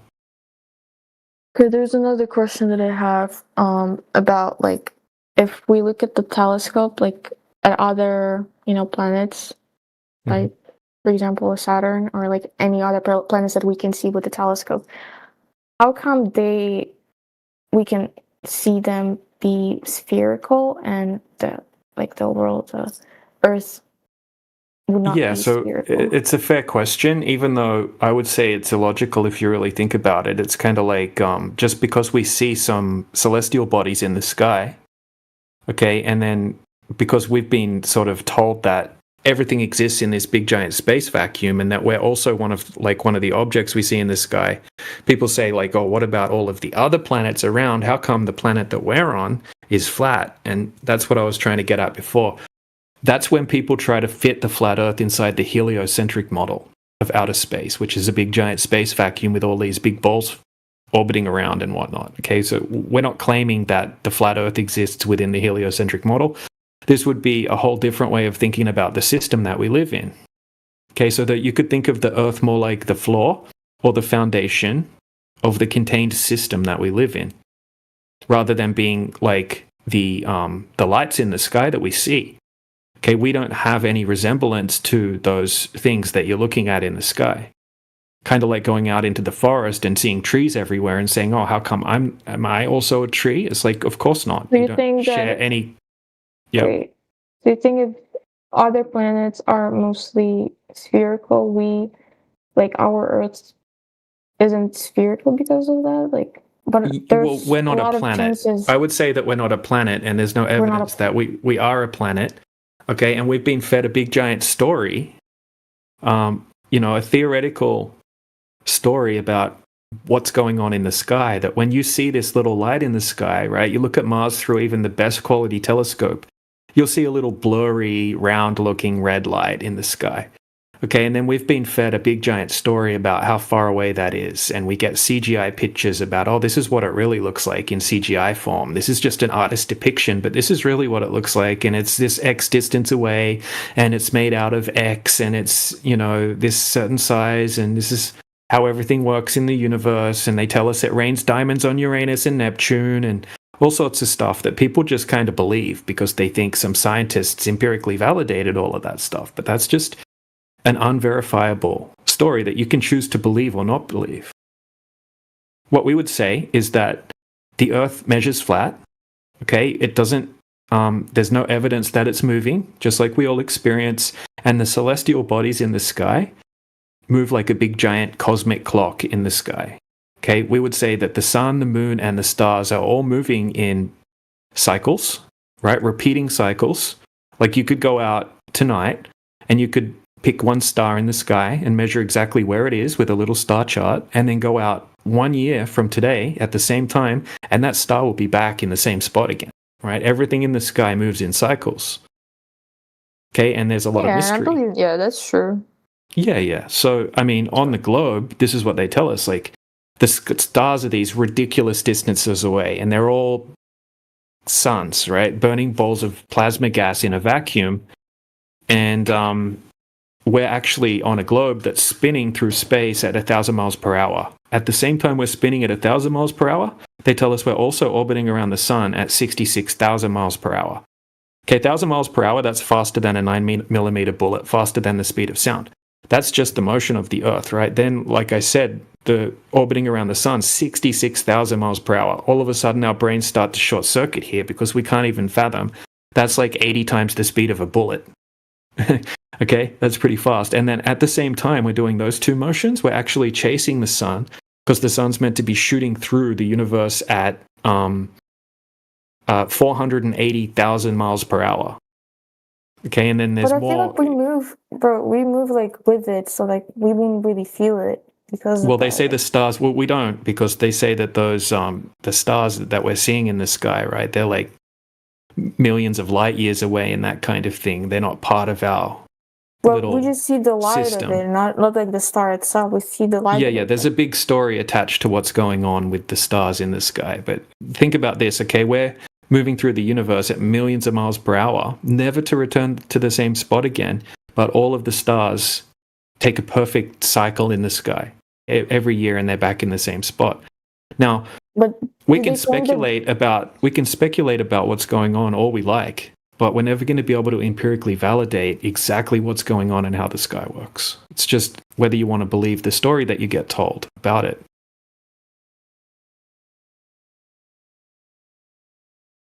But like, I don't know if they claim that the stars are moving with the Earth, or it's just the Earth that is moving in the overall like Milky Way. Yeah, the stars aren't like part of our system where they're like orbiting around with the Earth, with the other planets and that kind of thing. No.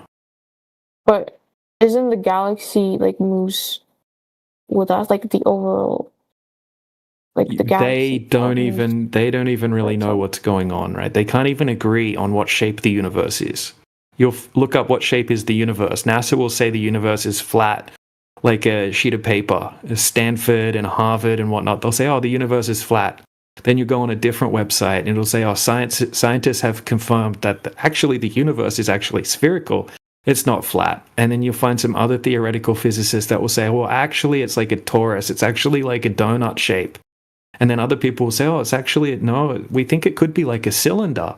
Like they have no idea. It's all like speculation and what they call it's not, they don't use the scientific method. It's textbook definition pseudoscience. Even theoretical physicists like Michio Kaku, the Japanese guy, he's like American but he's Japanese with the white hair, very famous guy, right? He says that nobody in his field uses the scientific method. It's based off logic and guesswork, and it's kind of crazy once you actually look into it. But most people don't look into it; they just kind of believe what they get told, right? They'll tell us crazy things like it rains diamonds on Uranus and Neptune, and there's exoplanets that are unfathomable distance away where it rains glass, like sideways glass rain, and there's like black holes, and then there's hairy black holes, all sorts of crazy stuff.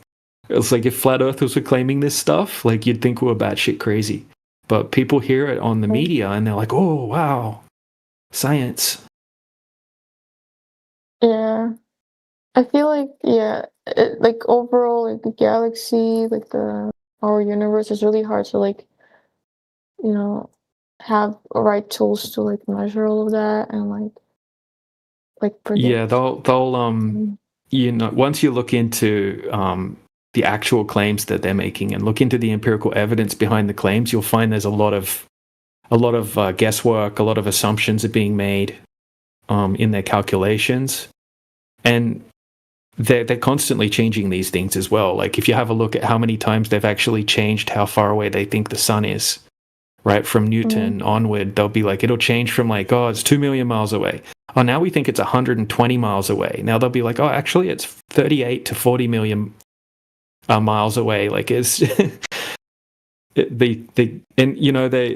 they keep changing their gravitational models and things like that. They'll work out the math is like, the math is like 96% wrong to try to explain what's going on in space. So now they have to invent dark energy and dark matter, which they have absolutely no empirical evidence of whatsoever, just to make the math work. The more you look into it, the less you'll... About the sun, like, what are they saying about the sun? That it's like... a big burning ball of plasma gas inside a vacuum. It's kind of crazy claim. But like they think that it's overall.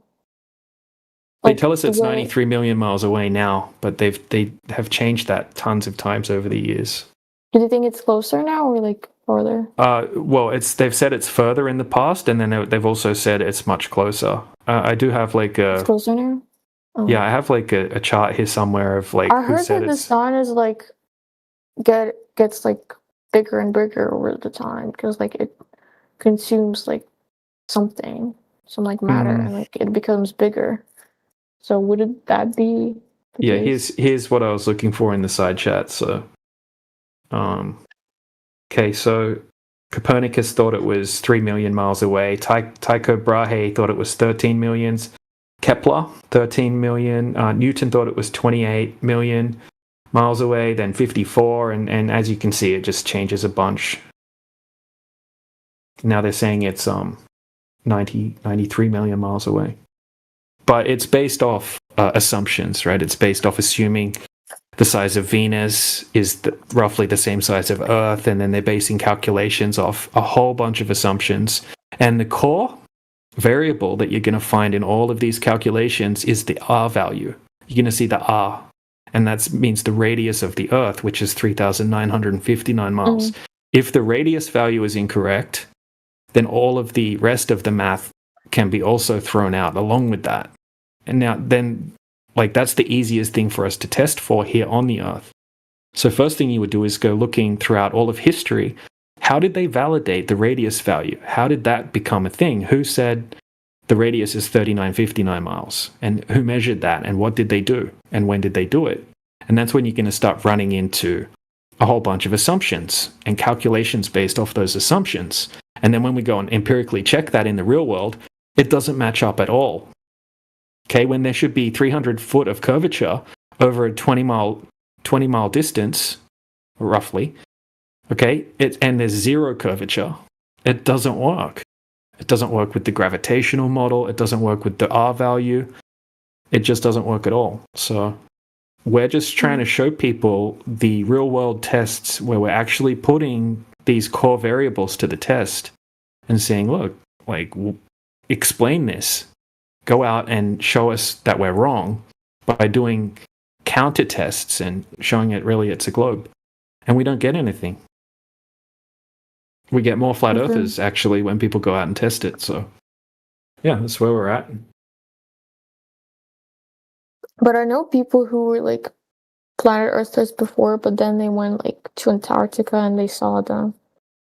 Yeah, there was a guy named Jaren.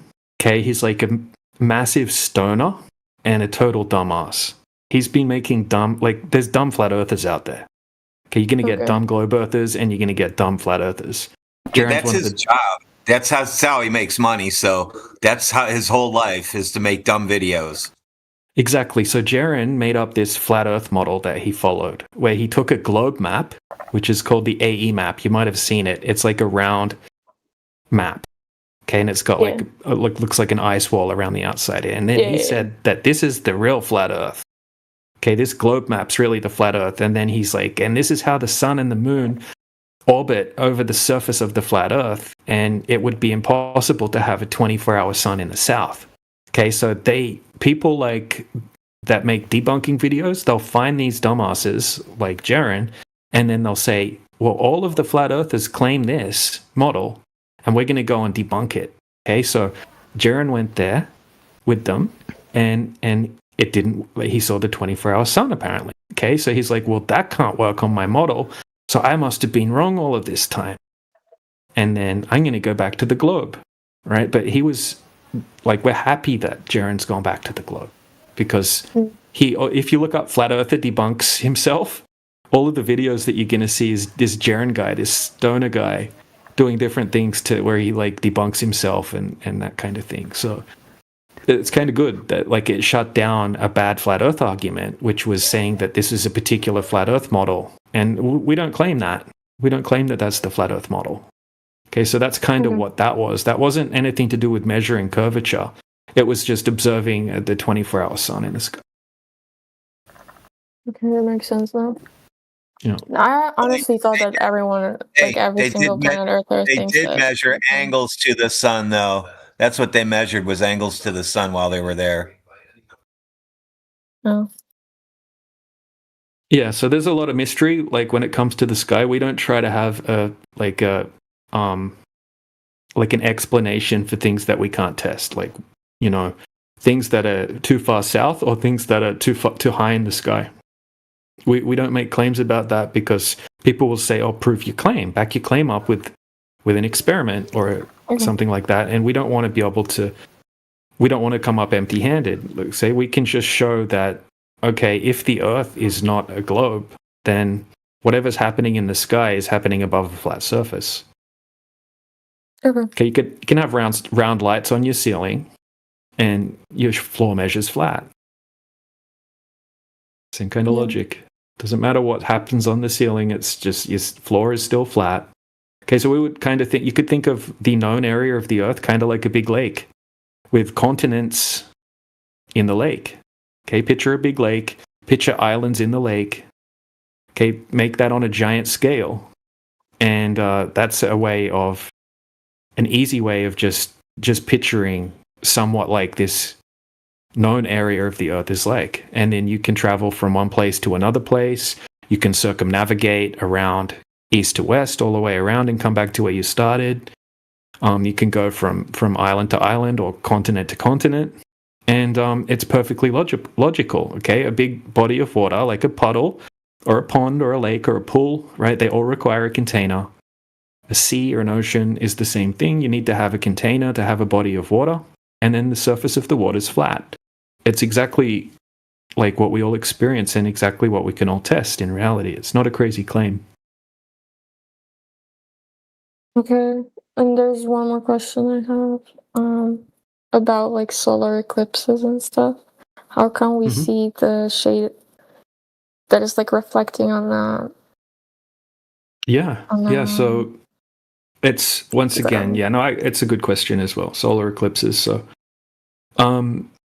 there's a lot of inconsistencies when it comes to eclipses, and once again, it's just presupposing the fact, like it's presupposing that the Earth's a globe in the first place, and then they're saying it's because the Earth's a globe, and that's what's causing this effect on the moon that we're seeing. But there's no evidence of that. Okay, and when we test the Earth, it's absolutely not a globe. And then there's other problems, like we have certain types of eclipses, like the impossible eclipse. It's also called the Selenilian eclipse, and they call it the impossible eclipse because during the eclipse, right, the sun, the moon, and the earth are supposed to be lined up. Okay, and that's what causes the eclipse. But during the eclipse, the impossible eclipse, we actually can see the sun and the moon both above the horizon during the eclipse. Okay, so the lineup of the Earth, the Moon, and the Sun, it doesn't work. It doesn't fit how they explain how eclipses work. And also during some of these eclipses, the shadow on the Moon that's meant to be of the Earth is completely upside down. Okay, so if you're looking out at the horizon should be curving, right? Like convex. But we can see the alleged shadow on the Moon is actually upside down. So there's a bunch of inconsistencies when it comes to eclipses. There's also the problem that when you try to use a ball, like just say you get a light source and then you have one ball and then you have another ball like away from it, right? Kind of like how an eclipse works. A spherical object will not cast a shadow on another spherical object that looks anything like what we see during an eclipse. It actually forms like a sine wave type of shadow. And there's examples of people demonstrating this as well. Like you can use like a flat surface to cast a shadow on a ball and make it look like what we see during the eclipse. But if you try to set it up where you're using one ball to cast a shadow on another ball, it doesn't work. It doesn't look anything like what we see during the eclipse. So yeah, there's a lot of mystery when it comes to exactly what the eclipse is. Okay, but to be able to make the claim that the eclipse is caused by the globe, then we need that curvature. We need that curvature measurement. Okay. All right.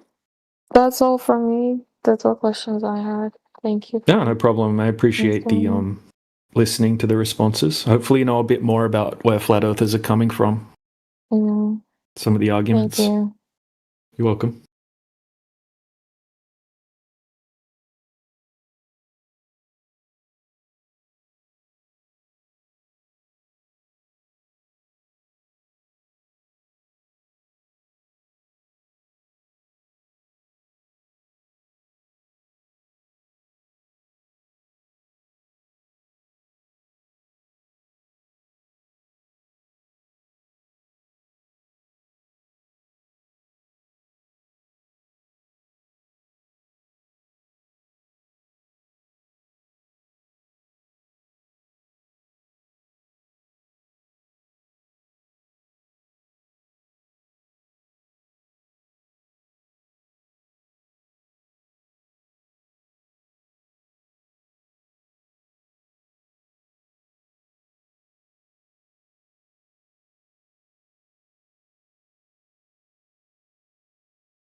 Well, that was a very nice discussion. I just finished my breakfast here, or actually brunch or lunch or whatever it is. Fried up a few eggs, flat eggs. Now I need to go to the gym and make sure my stomach is flat as the earth. So I'll probably be listening in the background. Hopefully someone comes in and there can be a good discussion. So I have something to listen to while I do that.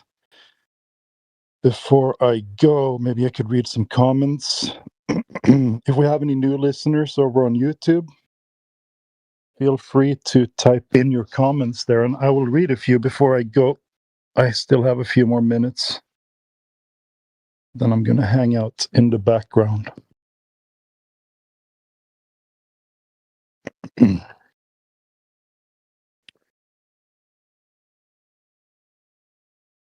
We have one comment over on YouTube from Flatsumaki. Are you from Finland, my friend? Sumaki sounds Finnish. I don't know. So when you're in the southern hemi, are you looking towards the south or looking north when you see the stars going counterclockwise?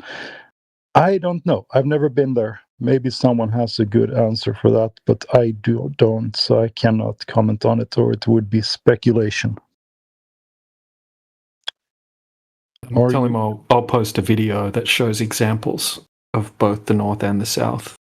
Nice. Okay, perfect. Flatsumaki, you will get a video here real soon. Are you going to post that to the YouTube channel or? I'm going to post it. Yeah. Which YouTube are you looking at? Helioskeptic? Let me see. I'm in Flatloyd's channel right now. Oh, Flatloyd's one? Yeah, I can post it in Flatloyd's one. I think I'm a mod in there. Nice. I know someone made me a mod for the other one, so I know I can post links there. But anyway, good. Thank you, Flatsumaki, for interacting with us. We have 11 viewers on Flatloyd's channel. If any of you guys wants to say something or want to have a comment read, I will do that. I'm going to check the other channel as well. I thought we had 19 or 20 viewers over there. 19 or 20 viewers over there. Okay, so 21 people watching us on the other live stream.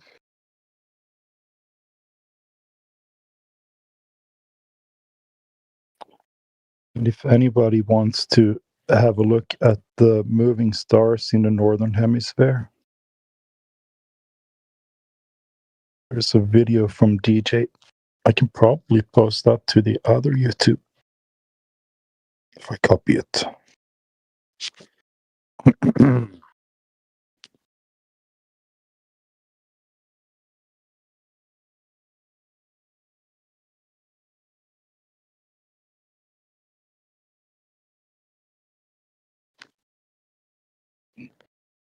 All right. We do have some new comments. Dr. Bass Reverse Psychologist says Charlie Duke got buried by Bart. He did for sure. That was it's a fun watch. That's it's very fun debate. Steve G43 UK, Steve G43 UK says, can ASJ? I don't know what ASJ mean. I don't know that acronym. Can I ask about circumnavigation? Go right ahead. Go right ahead. If we can address it, we will.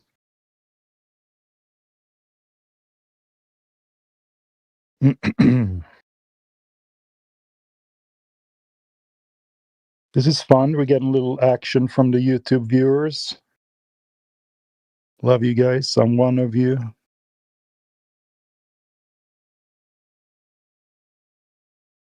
And when I was active in the YouTube view as a YouTube viewer, I always wanted to ask things without having to log into Discord, and now you guys have that chance.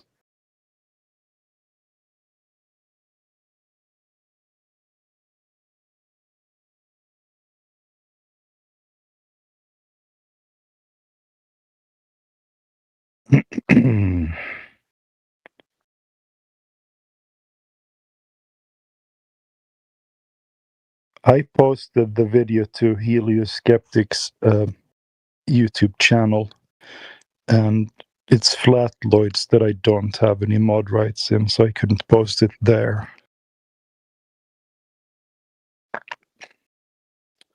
Steve G43 UK says north to south. I was told no one called Blair did it. Yeah, I'm trying to decode your typos, my friend. I was told someone called Blair did it north to south. I very much doubt that, but I would probably grant them that they went all the way down to south and then they went up to the north again. I have absolutely never heard of anybody going south, continued on, and arrived back in the north again. Blair sounds familiar.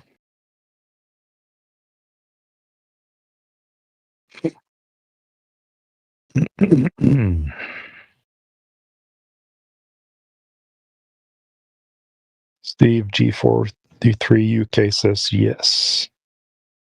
Oh, it's all right. I decoded it. Sorry about the typo. Yeah, that's all right. We all do those.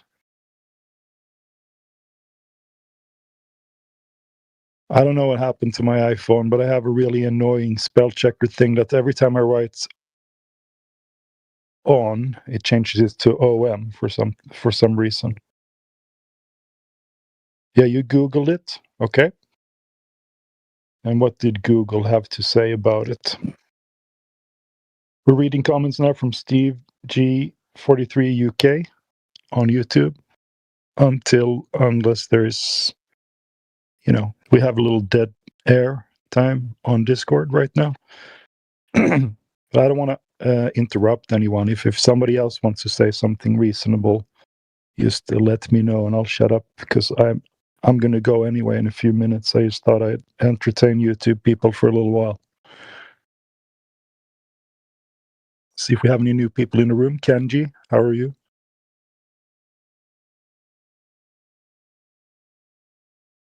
Hi, how's it going? Good.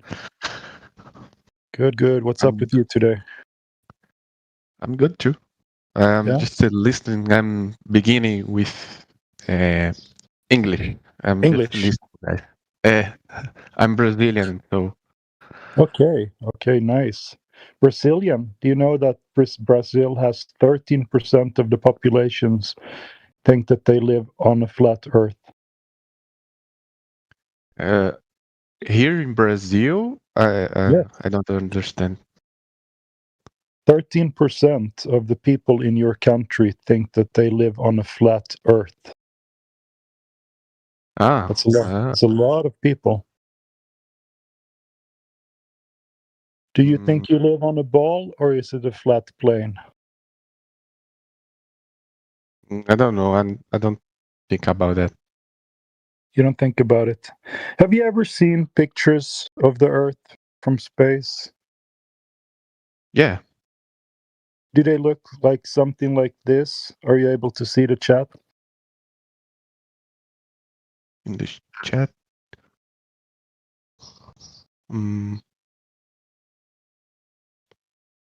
This picture. Oh my Does God. it look like something you have seen before? Is it Earth? Yeah. Yeah, you can see the picture? Yes. Yeah. Yes. Yeah, have you ever thought about all the blue stuff in the picture? What is that? What do you think the blue stuff is?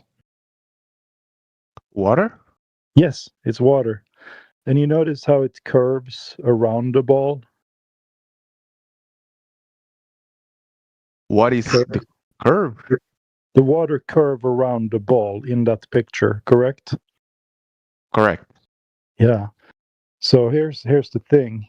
When we try to confirm that curve, if Earth is a ball and we go down to the water line, for example, you go to a lake or you can go to the ocean, it has to curve away from you by a specific rate.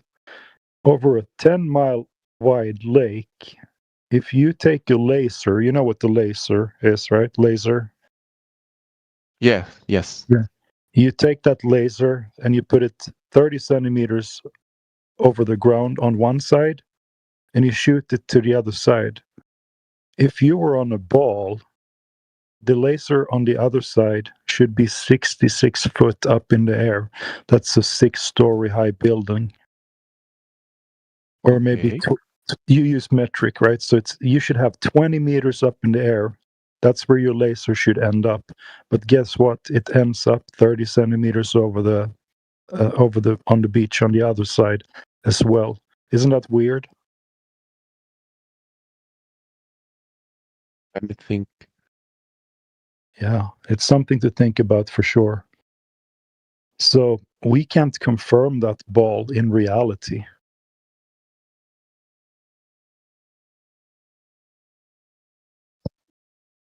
Nobody make the experience yet. Yeah, we have made experiments and we can't confirm it.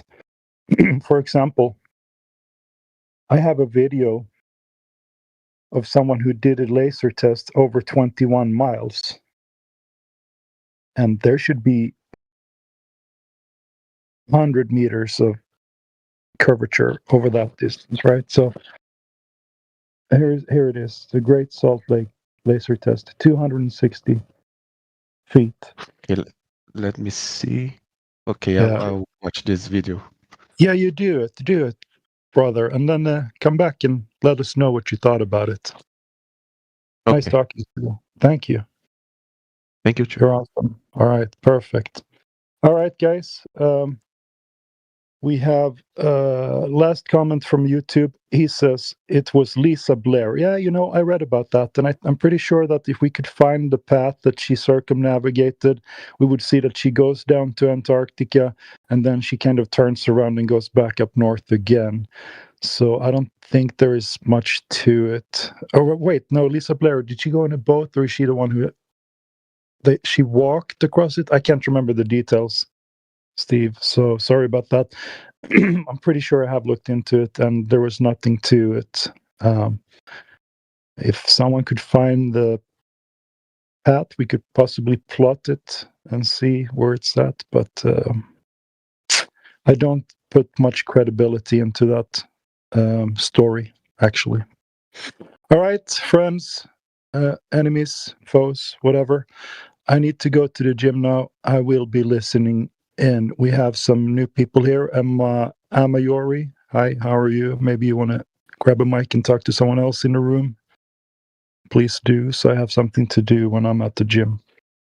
It was Lisa Blair. She took a boat, yeah, and I'm pretty sure I've seen that that boat journey plotted, and it was down and back up. All right, everyone. I'll be back a little later. I'm going into listening mode. No, me neither. Yeah. We yeah. I think we might be on the same page here, Steve. All right. Talk to you guys a little bit later. Later.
السلام عليكم.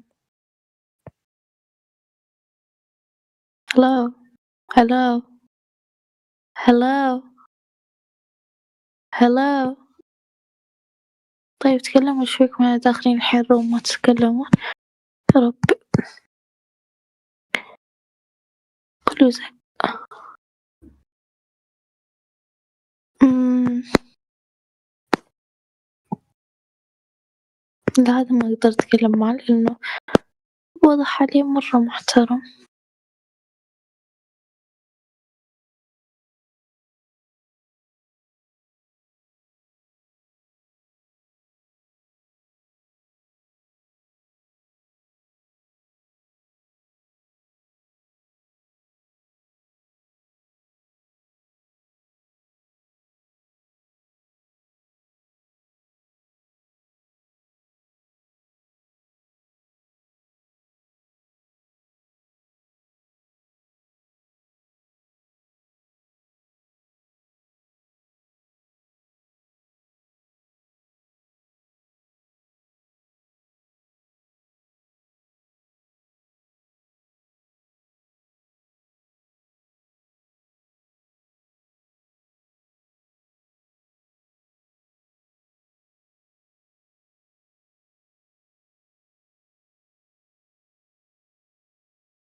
Hello.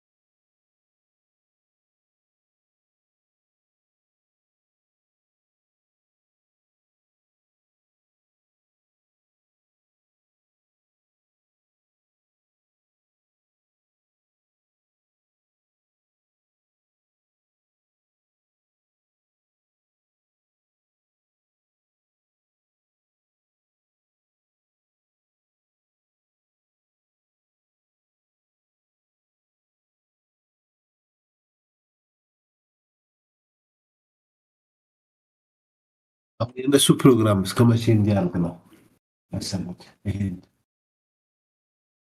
ዝግጅት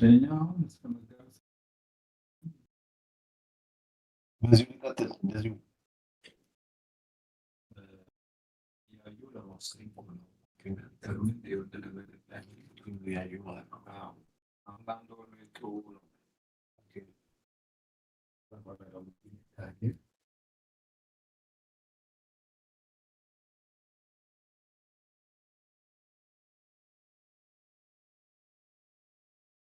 በቃ እኔ ሌላ ከሆነ ነገ እንትን ውክልና ሰጥቼ ልምጣ ሂድና ቢሮ እኔ እኮ ባለፈው አልተወሰነም ሲባል ውክልና ልሰጥ አሰብኩኝና የሆነ ስራ መሸሽ ይመስልብኛል ብዬ እዛ ቢሮ ደግሞ አንዳንድ ሰርች ብለን የጀመርናቸው ነበሩ። ሀይል ኢንቴንሲቭ የሆነ ማንበብ ምናምን የሚጠይቅ ማለት ነው። አሁን ልጆች ውክልና ሰጥቼ የሚሄድ ከሆነ እሱ ምንም አውቆ አስገብቶም እየሸሸ ነው ይሉኛል ብዬ ልጽፍ አልኩኝና አሁን ጽፌ ከሰጠው ደግሞ ለምን እንትን አይልም የሚል ነገር ባለሙያዎቹ ጋር ጥያቄ እነሳ ብዬ አሰብኩኝና ተው ትቼው ነበር። ግን የሚቆይ ከሆነ ግድ ይቆያል። ዋናው ሙቀት እየገባን ነው። ያው ኮንክበን ይመሳት ላይ ምናልባት ከነሱ የሚመጣ ሌላ አቅጣጫ ይኖራል ወይ ነገር አስቤ ነበር። እንደዚሁ አሁን ቅድም ባልከኝ መሰረት ከሆነ እስኪ ያው እንደገና ያለ አይመስለኝም።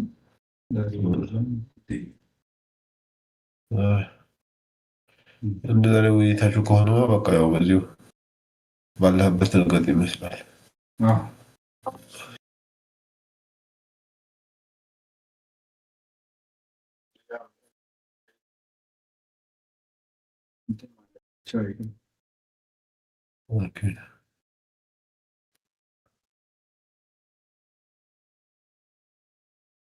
አሁን ነገ ታክሶኖሚዎች ጥያቄ እንዳይጠይቁ እንትን ብሏል መሰለኝ ወይስ እንትኑን ማቅለል አላው ፍራቻ ከሆነ ምናልባት አፋጠጡን እንዳይሉ ነው እንጂ አሁን ቤዚካሊ የሰሩበት ወይ አጠያያቂ ነው በጣም አሁን በተለይ ድንበሩ የት ነው ብለህ ብትጠይቃቸው አሁን አሁን እነሱ ታክሶኖሚ የሚሰሩ ከሆነ ኮሚቴዎች የአደረጃጀት የሙያ ምደባ የማያውቅ እናንተ ይሄን አሁን ምደባ ሰርታችኋል አልሰራችሁም ብለህ ከጠየቃቸው ፎር ሹር እርግጠኛ ሆነው የሚመልሱት አይመስለኝም።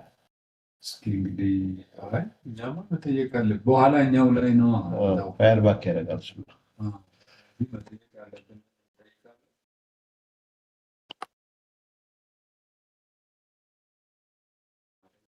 ያው እዚህ ውስጥ በደንብ የሚያዘጋጁት ምላሽ ለዛም ለበኋላም ያገለግላቸዋል። እዛ ለሚሄዱበት ነው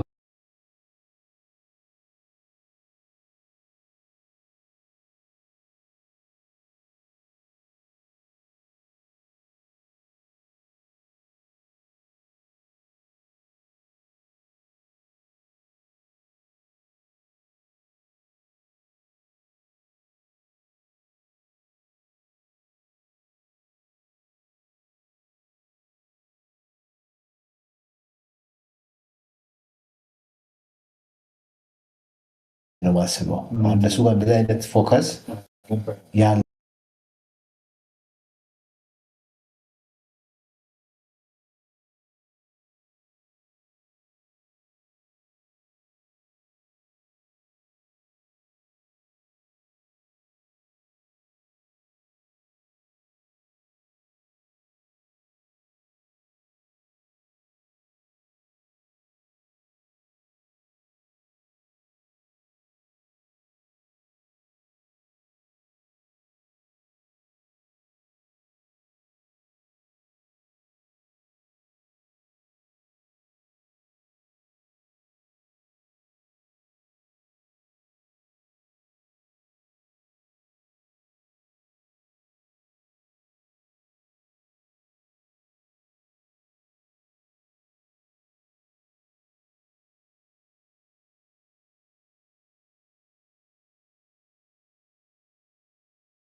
What's up with this guy who's muted? Was he just hot micing or what?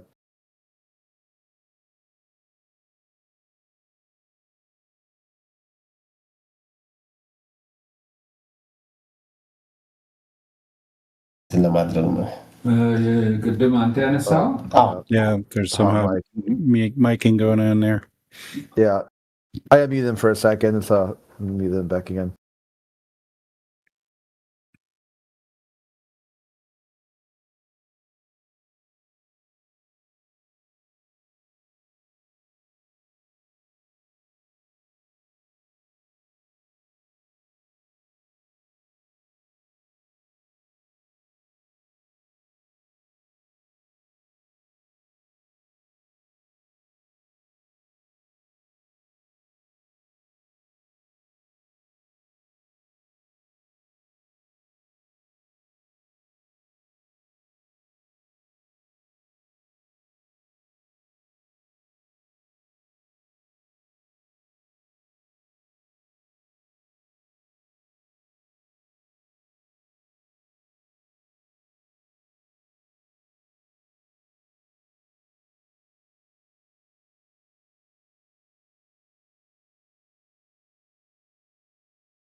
Hello.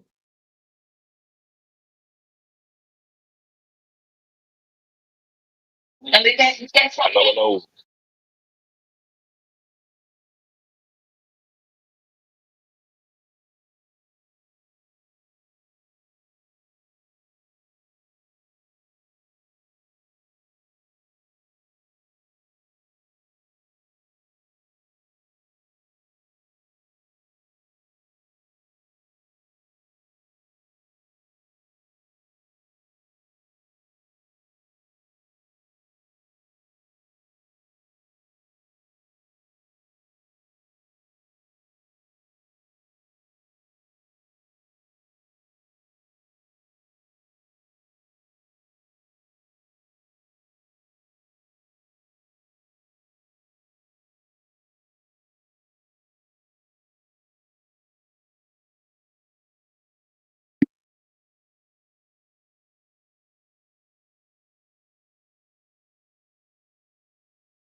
صح أكون ولا إيش مش نسمع. Hello guys.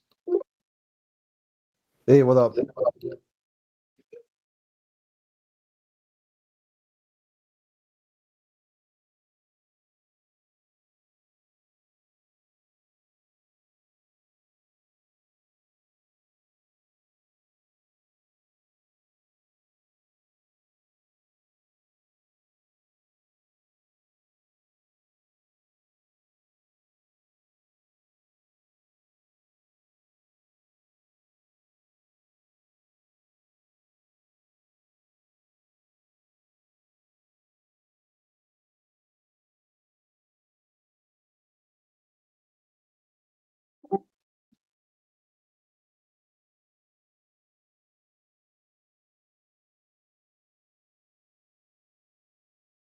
This is Flat Earth Discord. Yep. Come on. What's up? Convince me. Of what? Flat Earth, of course. Which is What do you think the flat Earth is? yeah. What is that? Sphere. The flat Earth is a sphere. No, the Earth. The Earth. Okay, what's a flat Earth though? What is that? I don't know. I think it's a religious thing, Because not scientific. because Because in all religion, they say this. It's one Say what? idea.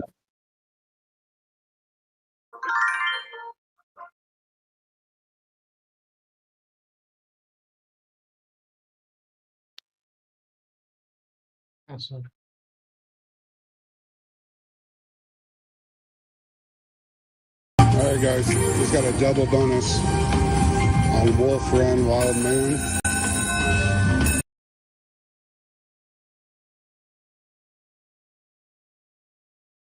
You still there? Yeah, I'm here. Okay, so why is it a religion again? In the wintertime. And that right there, if it's heading south. Because do that before, right? Oh, I know someone that works at that. Give me scientific proof, evidence that the Earth is flat. Give you what? Proof, evidence. Does science deal with proof? Yes, science. What type of proof does science deal with? I don't know. Just give me one. Anyway. Yeah, you're coming in kind of quiet. Is it me or is he quiet? What? He's low. He's low. Oh, you're kind of low. Can you turn it up a little bit? I didn't understand.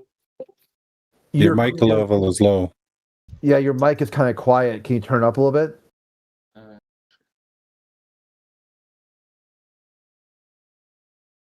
This is honest as possible. Is it good?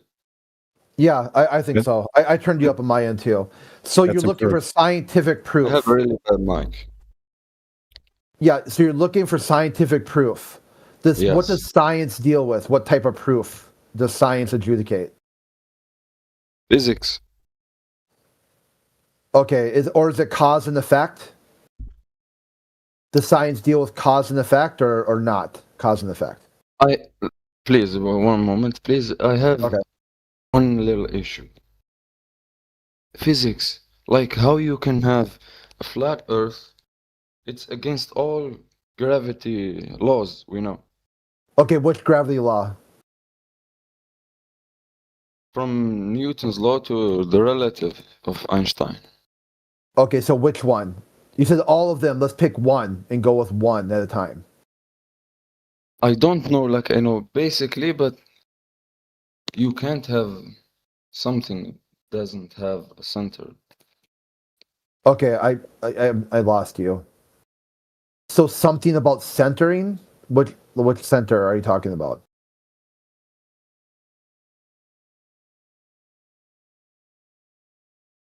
Like how it cannot collapse into the center in flat Well, okay, what's going to collapse in the center? the Earth. Okay, so the Earth would collapse into a center of what? Itself? Yes. Okay, why would that happen? Gravity.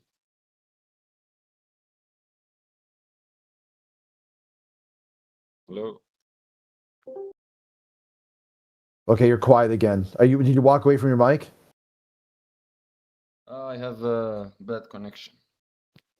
Is it good now? There we go. Yeah, stay just like that. Okay, so Earth has a center, but the Earth would also collapse into the center of itself. I think So like a black hole? The Earth is like a black hole? No, not like a black hole, but Okay, what is it like then?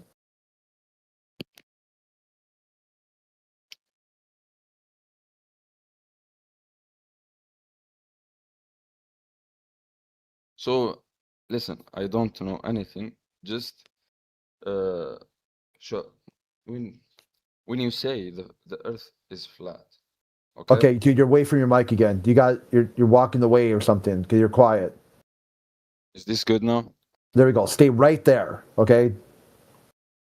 Listen, all I'm saying is this: when you say the Earth is flat, I'm not saying that you are wrong, but when you say the Earth is flat, You did it again. You walked away from your mic.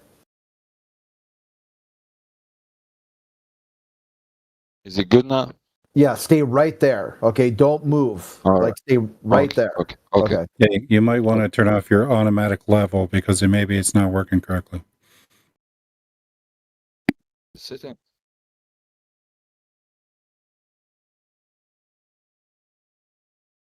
Is this good now? Yep. Stay right there. All right. All I'm saying is when you say a flat Earth, the Earth is a flat Earth, you are saying that every laws we've learned is wrong.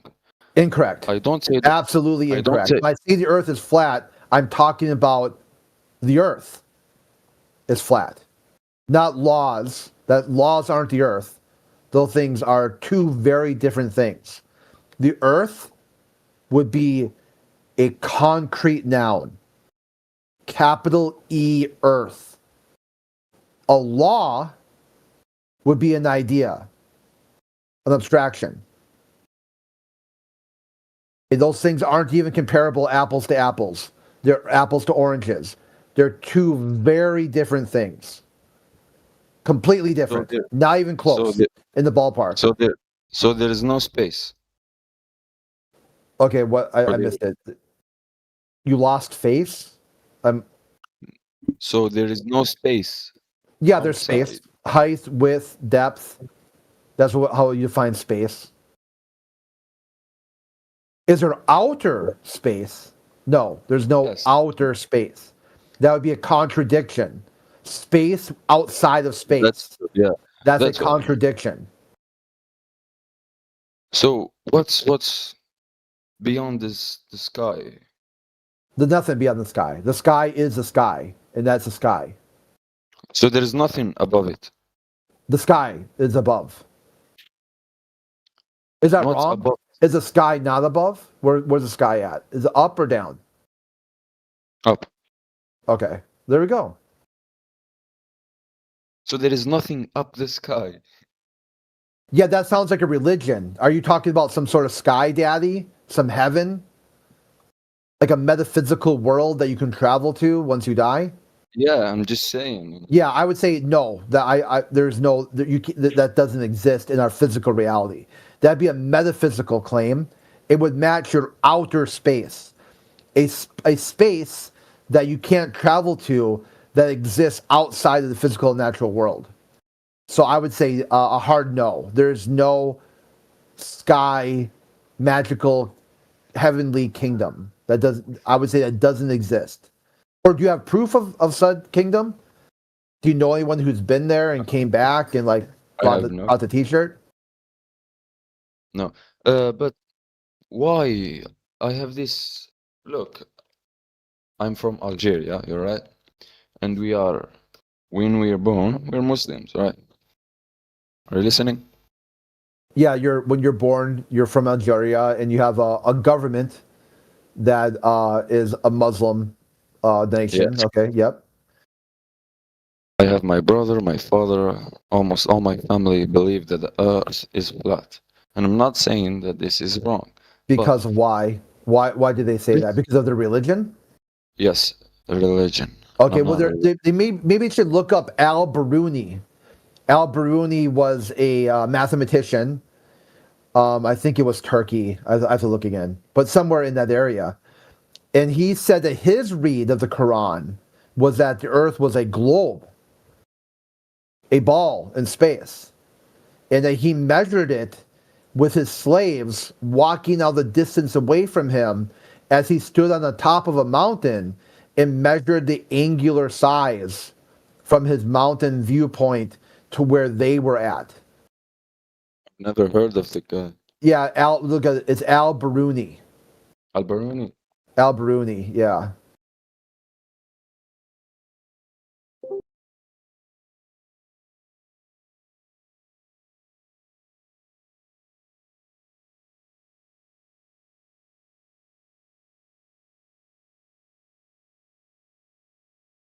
Burayhan Al-Biruni. Yep, there you go.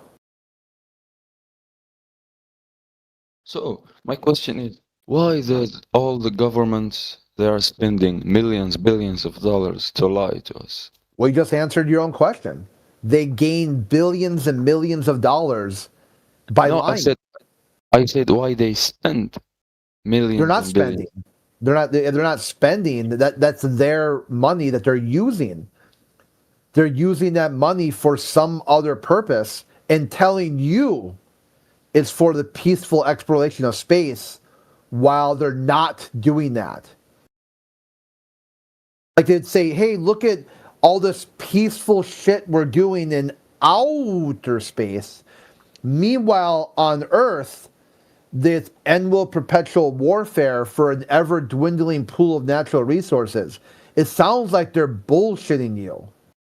They're telling you one thing and doing something else. Wait, may I please ask who we're talking about here?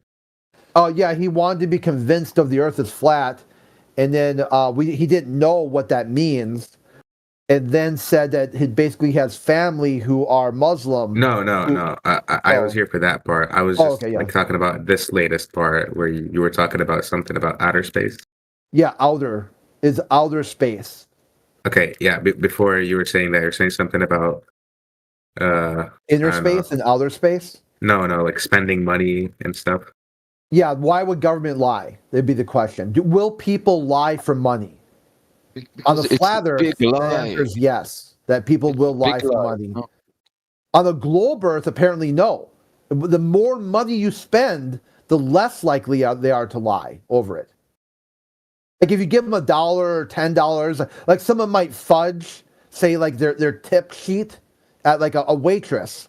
A waitress might fudge a tip sheet so she can buy some extra Christmas presents for her kids. Therefore, let's make a law that would make it illegal, a tax crime, for that waitress to do so. But while you look at government spending and say that there's a shortfall, there's $1 billion shortfall, we just won't assume anyone lied about that no one would lie for that reason. But the waitress who rounded down her tip sheet, she would lie for that reason. So let's assume now on a globe Earth, we don't know. We know that people would lie for a little bit of money, but somehow they won't lie for a large amount of money. You know, this would work if the entire Earth were just under one government. But there's a lot of governments on Earth. We're not just controlled by the government. Lots of different governments, aren't they? They're all lots of okay. I'm speaking. Lots of different. It's malformed, dude. You're malformed somehow that all these governments get along. They don't. They're in constant. I'm still speaking. I'm still speaking. Dude, I can fix that for you if you need me to fix the mic for you. No. I'm saying, why are you cutting me off? Okay. Because you're not going down a reasonable line of logic. Your line of logic is somehow I was broken. continuing my line of logic before you cut me off. All right. No, we're done. Okay. Who was it? Shark? Are you still there? Me. Or the DJ? Oh, I can't remember who we're talking to. Was it DJ? Jawad. It's called Jawad. Oh, okay. All right. So go ahead. Where were we at? I don't want to get derailed with some spastic who can't figure out why government would lie to him. Yeah, that's my question. Like, why they lie? Well, my question would be, why would they tell the truth? You know they lie. They lie all the time. Like even inside your own worldview, you live in a Muslim country with a government that advocates for, Islamic belief and Islamic law that you think is a lie. That you don't believe these things to be true. But yet somehow all these other Muslim countries who are in conflict with each other are all pushing the same exact thing. So why would they do that? Why do you think they would do that? Of course, to control you. To control. There we go. So if they've got a framework, a worldview, where they tell you they're exploring space for the betterment of humanity, so you don't have to. Just stay right here in your small little box. You don't need to worry about what's beyond the ice wall. You don't need to worry about any of this stuff. They've got it covered. What would that do to you? What does that do for you?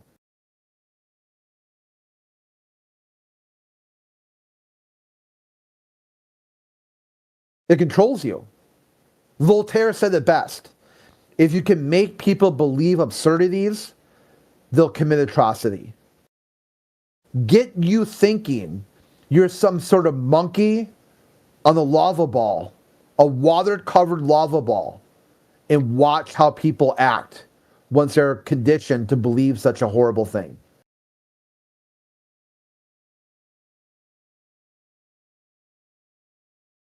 Yeah, that's good.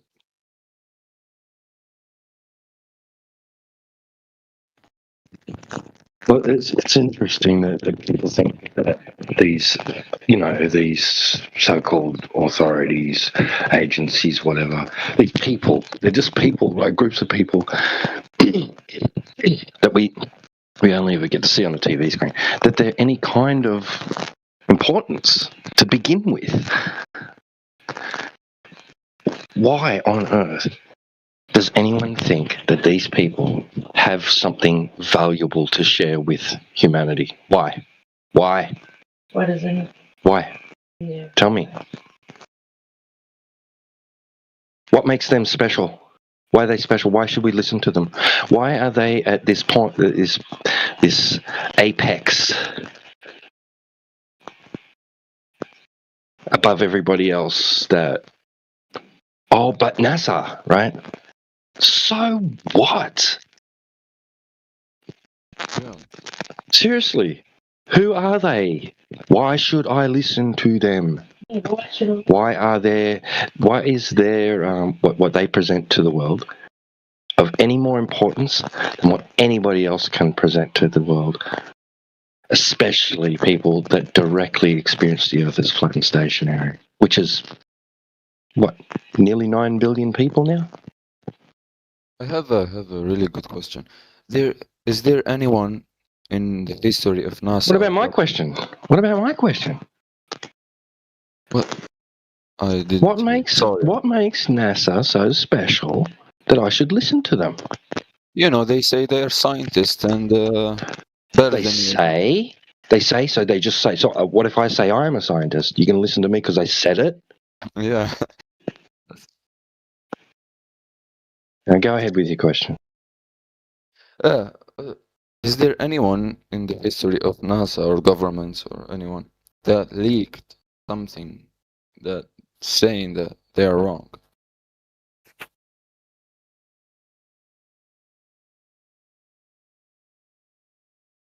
What does that have to do with anything?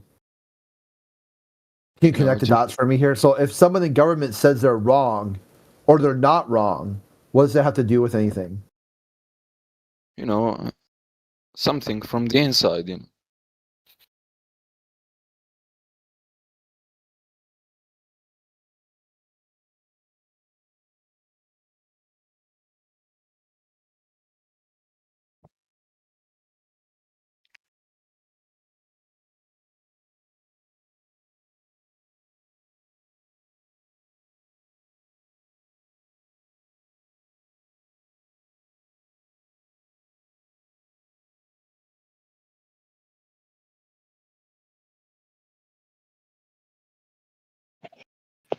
You still there?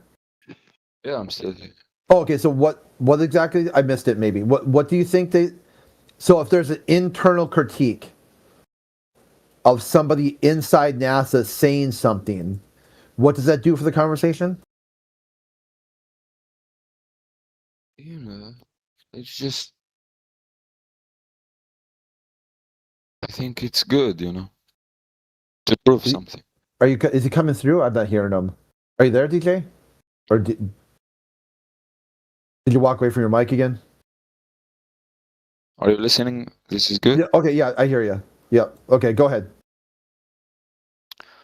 I said it would be good if someone from the inside, you know, leaks information or something like that to prove to ordinary people that they're lying. So you want government to hold government to account for government misconduct? No. Why would that happen? Why would somebody ever hold them to account when they know they'll never be held to account?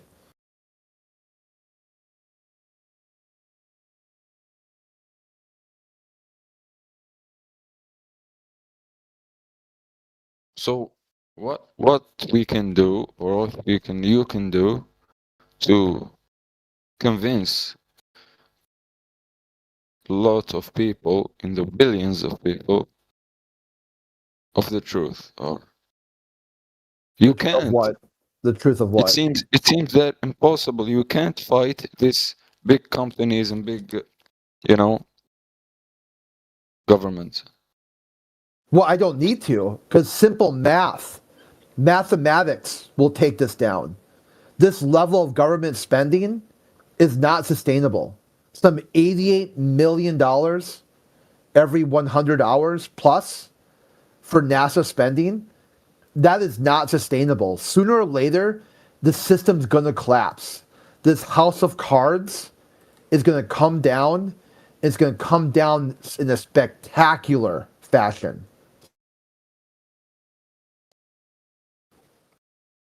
And when that will happen? I'll be there to tell you I told you so.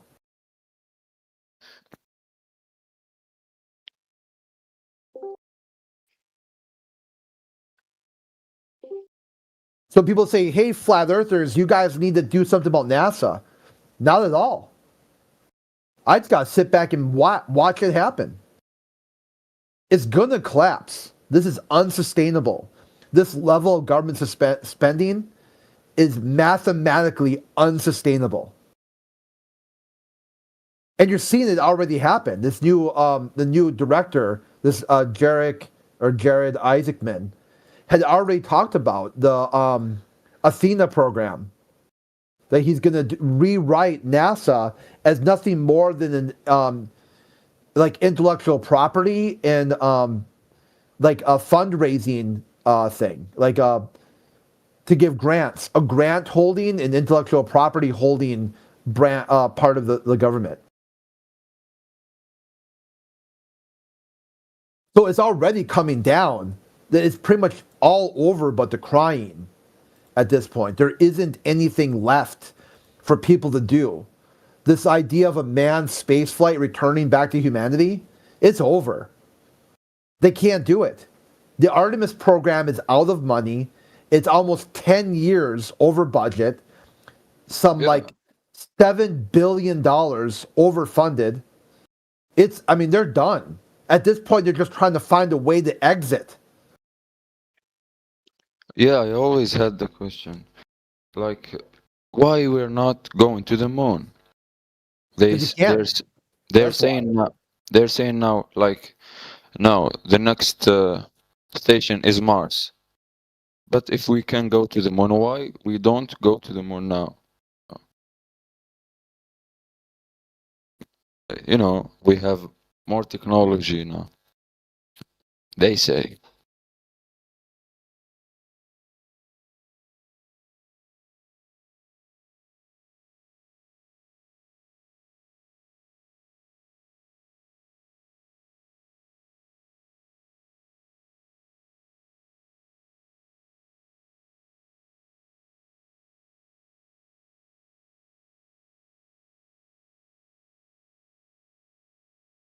Hello, how are you? Good, how are you? I'm fine.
I need someone to speak English with.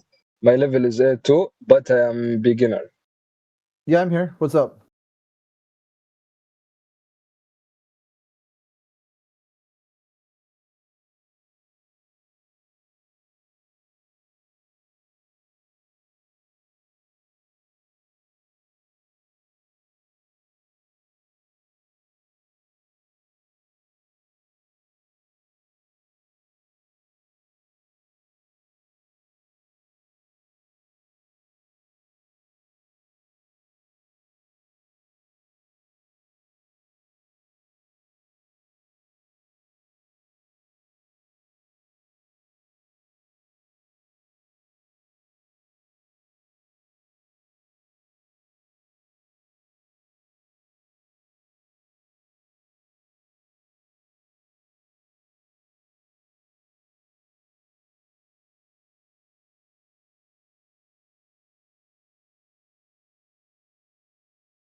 كله كاتم الصوت I think.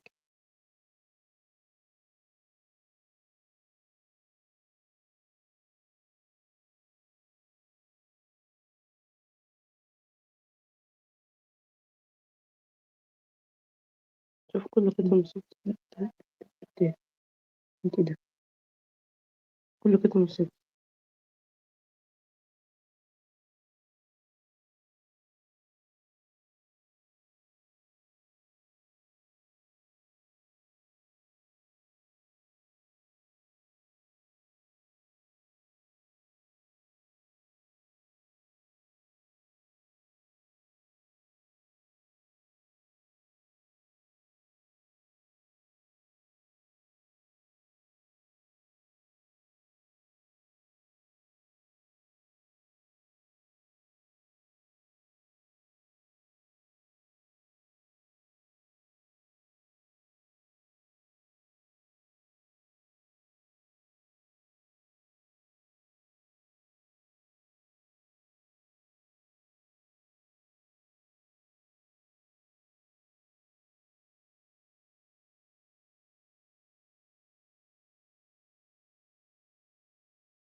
Oh my god, that's hilarious.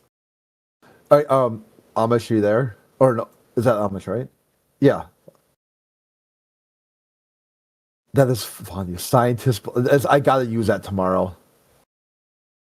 That is too good.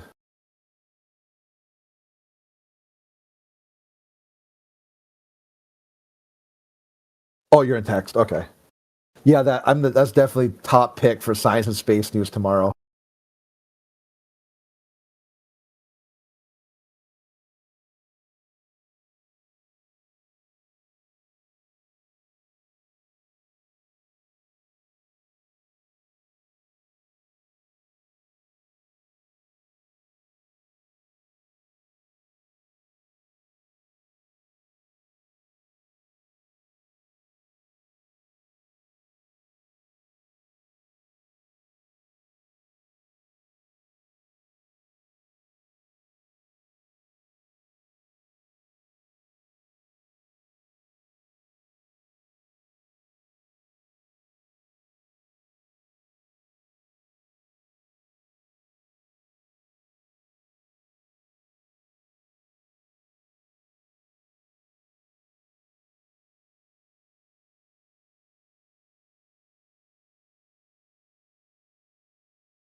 Do that before, right? Oh, I know someone that works at that company. I can pull strings and we can talk to him. We can go there on the factory floor and see how and get our hands dirty. Remember, you've heard him say this bullshit. Yeah. All of that is bullshit, dude. All of it. It's a LARP. He don't got no contacts. He don't know nobody. He's full of shit because, like I said, when Yoder named a piece of a part inside the airplane black box, he said, I know somebody that works at that company. That's like saying you know somebody that works at Ring Laser Gyro. Right? Oh, there's a ring. Oh, how does this Ring Laser Gyro work? Oh, I know somebody that works at Ring Laser Gyro. We can go talk to him. right? That means all the shit he's been saying about knowing these people, it's bullshit. Because he just randomly tried to pull that card that this is real. This isn't fake, right? This is real. You can go with me and see for yourself. You can go touch a rocket, Robert Utah. Right? So since that time, he hasn't said any useful freaking thing. I got him to say that he doesn't know anything. So, like, once I got him to say that he doesn't have any special knowledge, right? I gave him the werewolf game. I don't know if you were in here that day. Were you in here? Mm-mm. So I told him the werewolf game. You know what the werewolf game is, right? Oh, wait a minute. Yeah, I do remember that. Yeah. Yeah. So I'm like, so Josh, do you have any, like, are you a werewolf or a villager? He's like, I'm a fucking villager. Like, okay, we don't need to talk to you no more. You don't know who the werewolf is. You're not the werewolf. So you don't know who fucking has the information that the earth is a globe. You know that you don't have the information the earth is a globe. You're a villager trying to figure out who knows the earth is a globe. You don't know anything. So, like, why are you here? He's here just to proselytize for nonsense. He doesn't have any useful purpose. Other than maybe he'll get freaking... He's probably going in people's DMs and probably getting freaking 17-year-olds to fawn over him because he's into the youth thing because he works for the youth, the UN, something interfacing with youth, right? So to put a fucking pin in it, dude, and land the plane is he's just here to run interference between us and anyone that isn't a fucking adult. Even though he did White Knight for people that were like 18 or 19 years old that were adults. He's just here to run interference. So yeah, I'm really tired, baby. It's that simple, dude. You know that's how he really feels all the time. Yeah, he's upset. And then earlier when I was disconnecting him, he kept coming back into the chat as if you're not getting rid of me. I'm still going to be here. The only thing I was worried about was that he won some people over, so they were going to advocate for him. So that's all I was like, dude, my team's going to be coming against me because I'm like, dude, like there's no way that this dude has any grounds to stay here. I have no idea, brother. But I'm saying, like, I'm just here to chill and make friends. Yeah, because he was doing that thing when I was like, dude, I'm going to get rid of you, bro. Like, you didn't have to say what you did, but you said it. Like, that's the first thing you said when you came in here. Like, that's beyond rude. You're calling this place where I think is special and other people that have been doing research for Flat Earth as if it's akin to huffing paint. Like I had to do. That's not like weird virtue signaling or something. Like, why would you do that on entry? I have no idea, but that was his opening gambit. So I was like, you playing stupid games, dude, you're gonna win stupid prizes. Bro. He's lucky I didn't see that shit. Yeah. And that's your opening move is to like kick me in the balls during the chess game, like fucking. Yeah, and then act like nothing happened. He was like, "Oh, yeah, you know." And dude, I got right on his ass, dude. I was like, "How dare you, bro? Like you're coming in here and we're all like chilling with you, like people, give you the benefit of the doubt, let you talk some smack or whatever." And then, dude, I laid into him, bro. Even Jedi was like, "Dope, bro, man, it's getting weird." Because I didn't stop it. I was just like, I don't know. It was something about like how he said it. Coming in here, just the first thing he said. Before he came in, dude, we're having some great conversations. We're talking to the new English Hub people, and there was a couple that were making some headway because they were like they never heard about it, and there's their first encounter with 24/7. So, I mean, we're doing really well. And then he comes in here and does it. I'm like, Are you talking about Josh? Yeah, this morning, you remember? Okay. Yeah. He's been talking to me in DMs. He still doesn't get what he did wrong. So I tried to explain it to him, and he didn't understand what I was saying either. So I told him to talk to AI and see if AI can articulate it to him, like at some point. And I prompted AI to see, I said, like, basically told the story. And, and AI obviously responded. Well, here, okay, he finally posted. Oh, shit. He meant to talk to AI Overlord.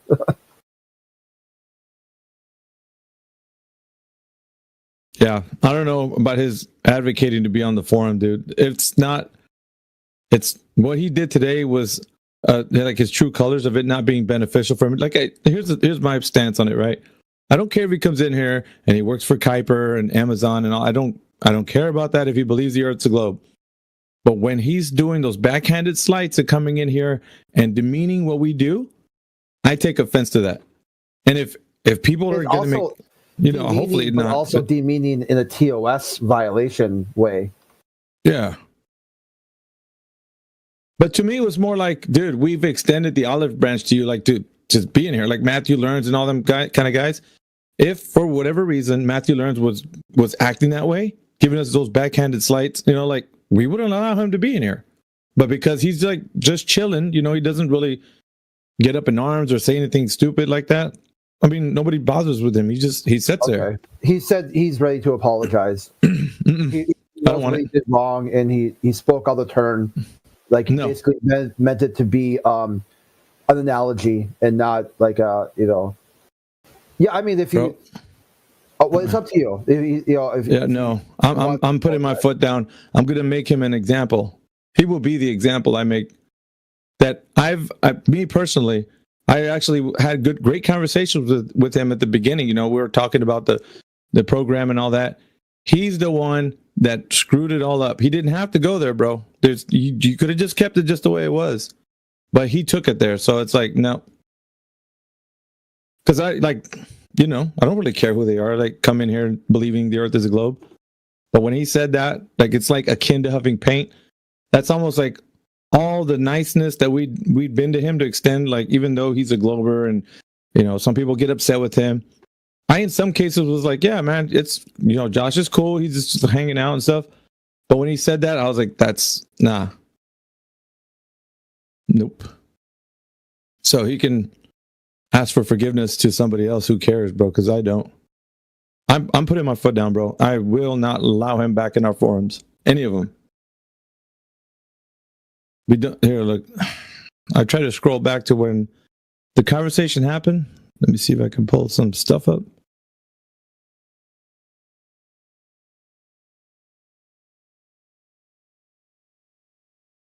Here, check this out. Just for context, check this out.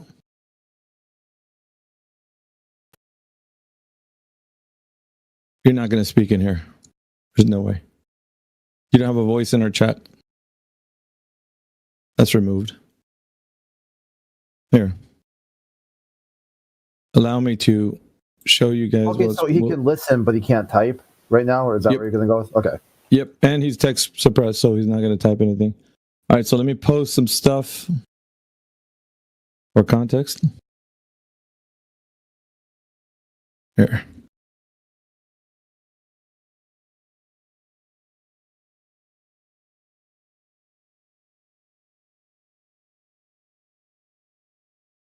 Okay, let's see here. I'll post this in the text.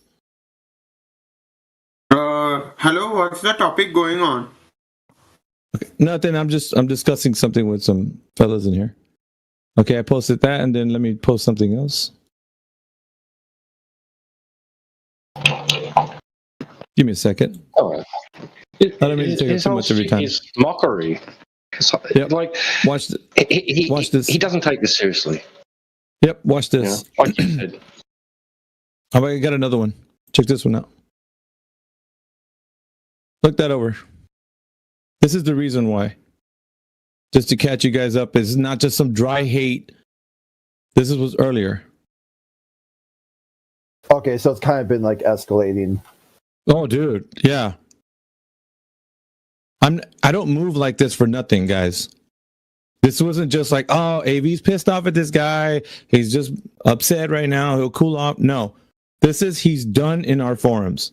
This was it. This is it. He's not coming back.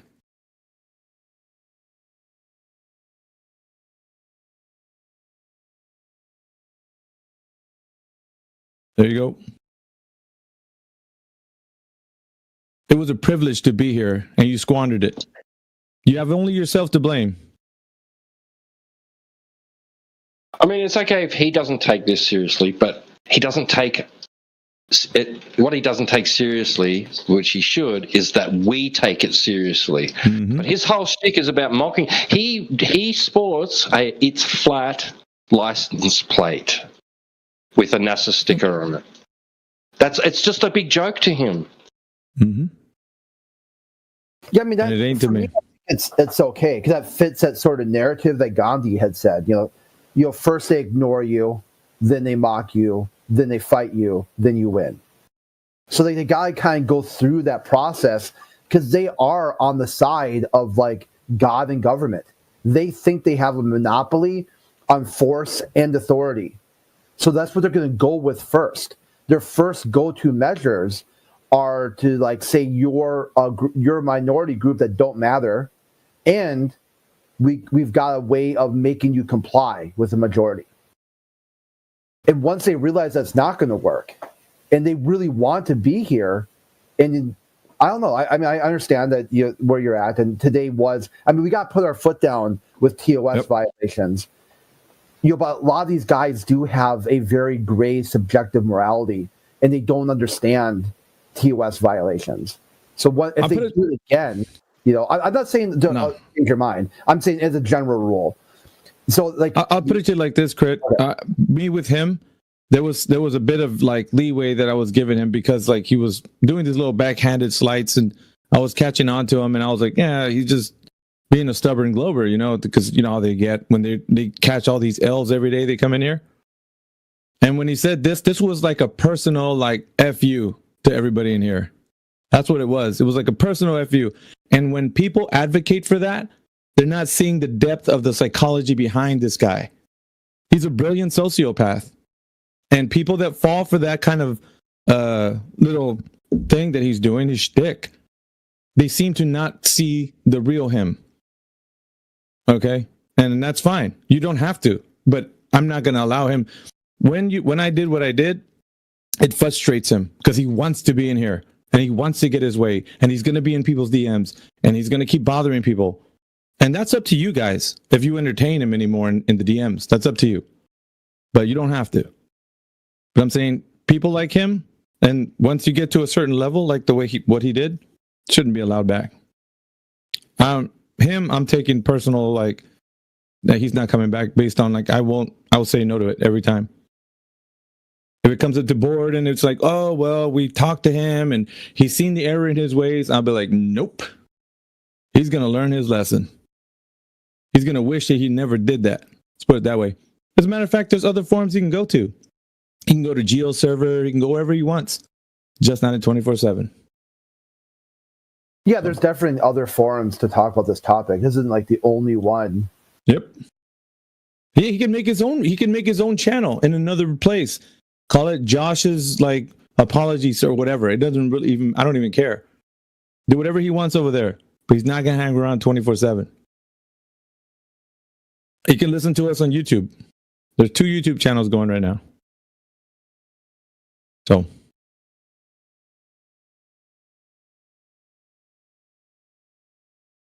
Anyway, I'll be like Forrest Gump. That's all I got to say about that. Yeah.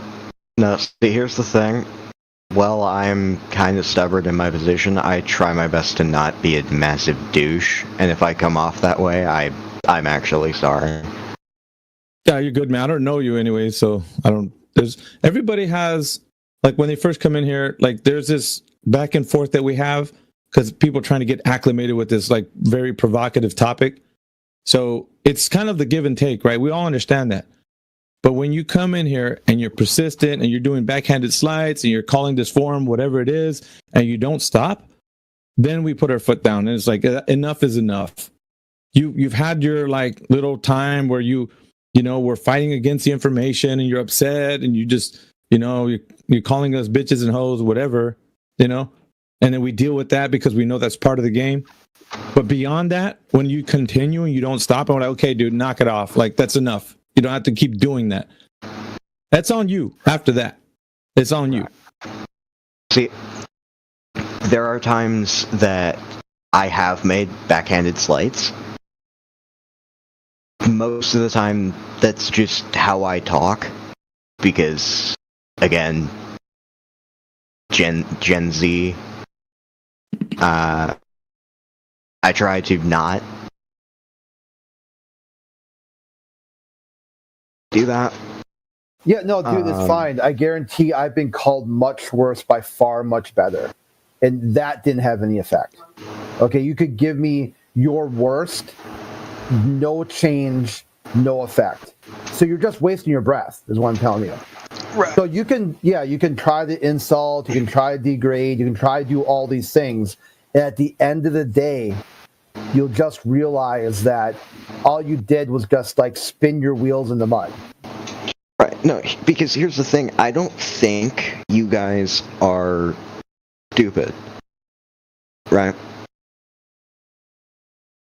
I think that you're misguided, but not necessarily stupid. So, Grumman, how about you tell us something you were skeptical about the global one thing? Because I guarantee you spent 0 time investigating the globe and 99.999% of your time investigating flat Earth. You spent more effort into debunking flat Earth than you have confirming the globe. I was skeptical about the measurements and stuff when you brought it up.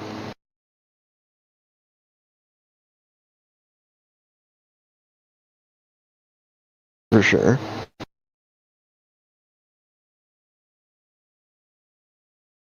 Are you skeptical about the claim that there's an actual globe model? If I asked you what the globe model is, what would you show me?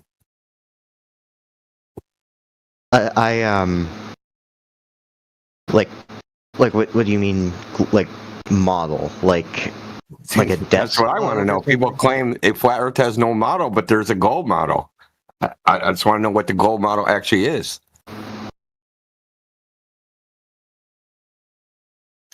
I'm saying I hear all these things, right, that people don't investigate, such as eclipses. Oh, they're predicted using the globe model. Oh, the sunrise, sunset. Oh, that's predicted using the globe model. Like people have all these ideas that are myths that they think are true, which actually aren't true. And the reason they don't know they're true is because they never actually investigated the globe model. They never went and checked things like Coriolis. Oh, snipers have to take Coriolis into account. People shooting artillery have to take Coriolis into account. But then you can just go look in the field manuals and look at the calculations in the firing tables, and you can see that they're not taking Coriolis into account.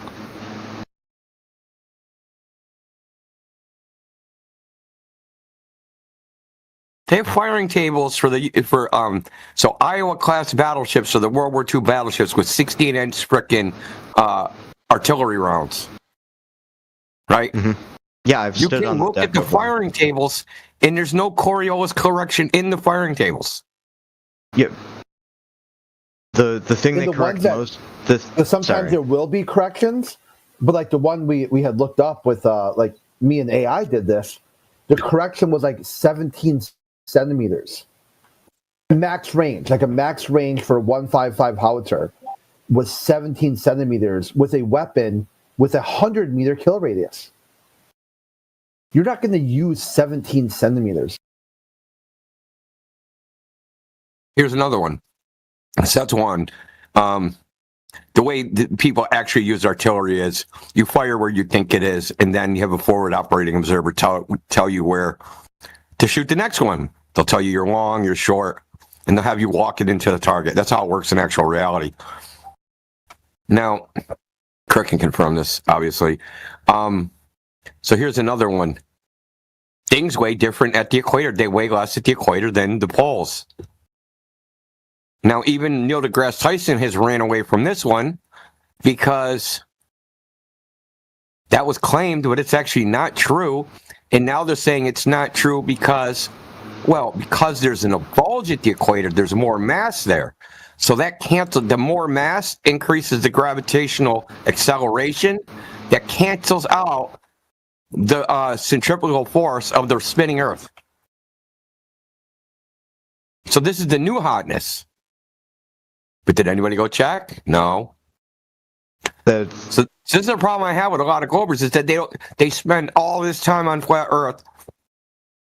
Like on a flat Earth, X would happen. You did it yourself. You sent me pictures, right? The cross here on Mount Rainier or Mount Hope or Mount Doom or wherever that is. Mount Doom. Mount Hood. It's Mount Hood. Close. It's close to Mount Rainier, but it's not Mount Rainier. But you're making like a flat Earth prediction, right? You're saying on a flat Earth this would happen.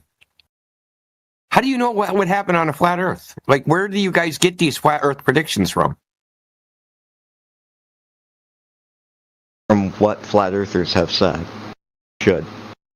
Would they have said what? They've said, the horizon should always rise to eye level. That's a claim that's stupid because that's not possible. No, it could rise with eye level, but it can't rise to eye level because the only way the ground can be at eye level is if your eye is at the level of the ground. Right? This is one of those cases where they got trolled by Flat Earth Society. Went to Flat Earth Society webpage, just read off some bullet points, and just randomly assigned that to all flat earthers. Yep.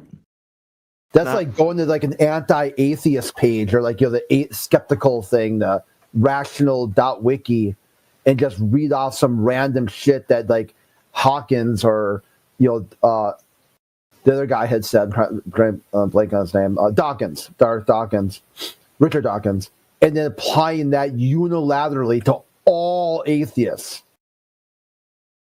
Wasn't that the guy you were talking to? Didn't he just deafen? Crip? I don't know. Or did he say he was going to leave? Yeah, Grumman. He accidentally disconnected, I think, and then he came back and deafened. But I remember he's from X. His name on X is Hellcat. So I figured that out from his profile. Yeah. So okay. I knew the profile picture looked familiar, and I went into his profile. LOL. Oh, is he like that? Was I talking to you? Whoever just said LOL? Like the World War II aircraft? What is with you people, dude? I don't get it. I'm going to answer chat, say something random. Yes, that's a Zoom aircraft. They just blurt like 97 or whatever the 67s or something like that. It's a new thing. 6.7. 6.7, yeah. And they put their hands side to side. What was I gonna say? Yeah, that's been happening. Like lately, with the past couple of days, Indio, you wouldn't believe, dude, how many people come in here in the middle of a conversation. Hello, like they interrupt that way, bro.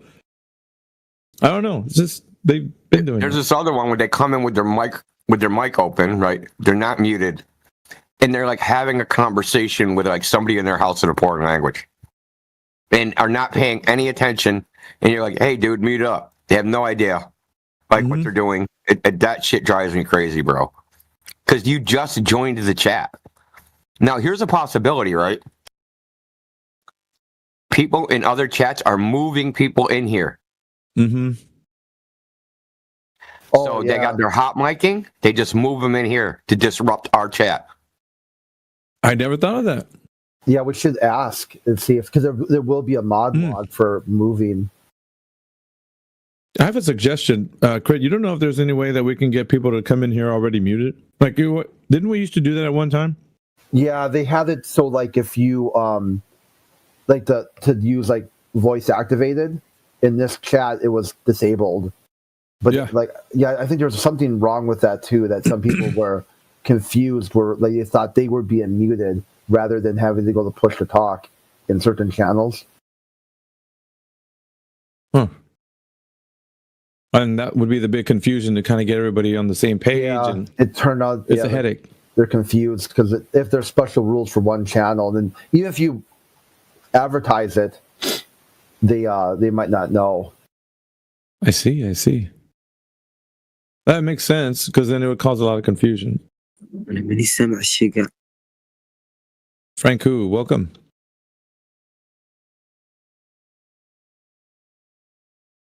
Yeah, I was just thinking it would solve a lot of issues, but... What's good, everyone? How y'all doing? Jimmy, welcome. How you doing? What are you guys talking about? Well, just bantering amongst the room mods, but we have in this room the discussion of the nature of the Earth. What do you think it is, Jimmy? Oh, wait, think it's a wait. globe? أنا ماني قاعد. أنا ماني سامع شيء. We're speaking English in here, Franco. English. English, bro. English. What? What did you say? Yeah, English. You We're better speak speaking English in here. Wait, what did you say, bro? He said my God. English. You must speak English, bro. Thank you, whoever did that. All right, Jimmy, go ahead. Do you have some questions Yeah, I about muted him. I'm in low Thanks, Jimmy. tolerance mode. Oh shit! All right, Jimmy, are you there? Yeah, I'm here. Well, do you have any questions for us in this room, or can we ask you some questions? Well, you can ask me any question you want, but I have no questions right now. Okay, well, if you don't mind, I'd like to challenge you. If you've never been challenged about this topic. All right, so do you think that the Earth is a globe? I do. Okay, what's the strongest evidence you have for the Earth being a globe? Well, I don't know, actually. I can't fair think answer. of any evidence right now. Hey, man, I mean, okay. You can't think of any evidence, but it's important that a lot of people believe and don't have any information, but you're admitting that there isn't any information you have right now to let me know. Well, that's cap, dude. You didn't invent the globe idea, so someone must have told you. That would be your evidence, right? Somebody telling you it's a globe. But where'd you come up with the idea?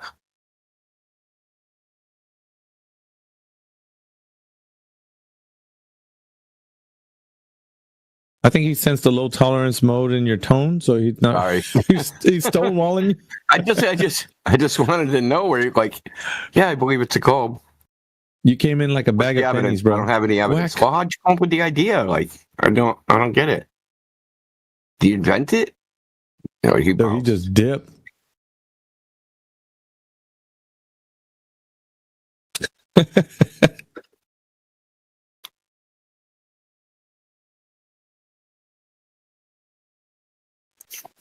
Yeah, and the point I was making about Grumman, when he comes back, I'll tell him it's that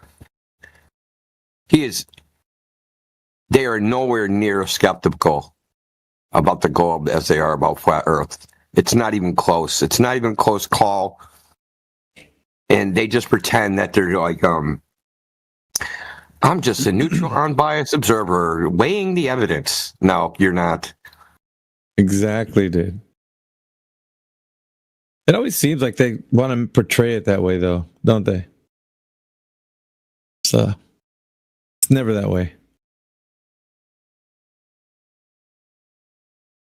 Dude, I wanted to show you something I've seen today. It's like a small Instagram reel. As we're having a discussion about the solar analemma. Yeah, I can pull it up. I saved the reel, I just don't know where I saved it at.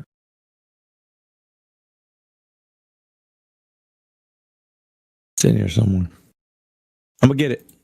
Get it. To be honest, I don't really understand the NLM argument in the first place. I don't know. It's kind of curious here. Look, I got the reel. Metric. That's kind of weird. Let me send you the reel itself. It's a link to it. I know I'm looking for the video. I downloaded it. I don't know where it's at, but that's the link to the reel. It's got some music. All right. You might want to mute that music.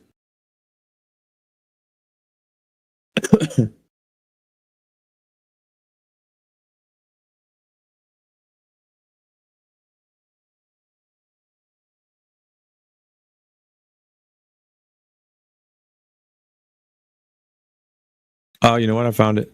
Never mind. Oh, dude. There you go. Now that one has music too. That's actually wrong. Yeah, I know. That's what I wanted to show to you, bro. There's like a 3D Earth program where it will show you from a first-person point of view on the surface what the analemma looks like. It'll have, like, in the celestial sphere that surrounds you, it'll have the analemma traced in it. At the equator, it's directly overhead. It's not freaking on the horizon. That's on the horizon, isn't it? And the center point is not lined up with the equator. It's off-centered. It's offset. So let me show you something else, bro. Because like I got many different ones based on observations. People posting this stuff. What bothers me is that people are going to believe that this is actually a simulation. That's how bad it is. It's not even that, the simulation doesn't prove what's reality. But, like, they'll believe that wrong simulations are correct. Because there's this images that we see online when we look it up. Of course, that's not just like one day. It's not just they're taking that. Yeah, it's a year. Yeah. So I want to know how they got a blue sky in there every day of the year. There's a blue sky every time they took the picture. No, I don't think that's the case. Let's see. It was challenging because depends on, I guess, where they're clipping this observation. And that's the other thing too. It's like, hold on. I think to me it was just like, here, let me actually put a GIF that I have saved. How about this one? I recently got this one.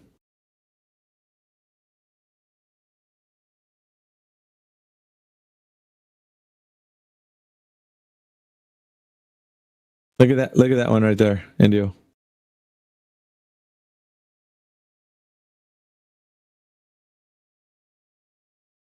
See the corner of the house is making the Ana Lima?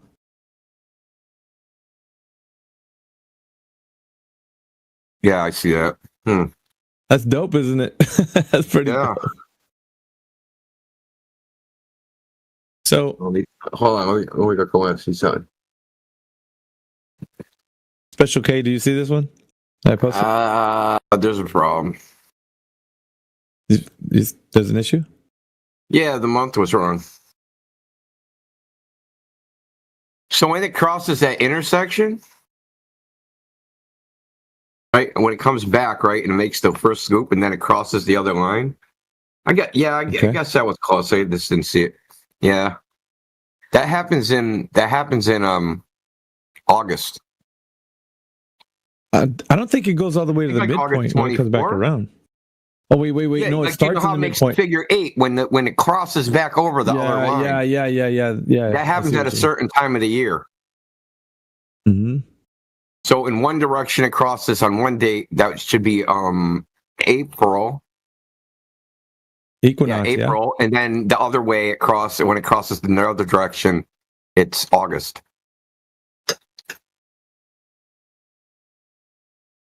And that's a big problem for the globe. Yeah. I had this too. Just a couple of things. I mean, granted, it wasn't like speculation Sunday. You know why it's a problem? Because it should cross on the equinoxes.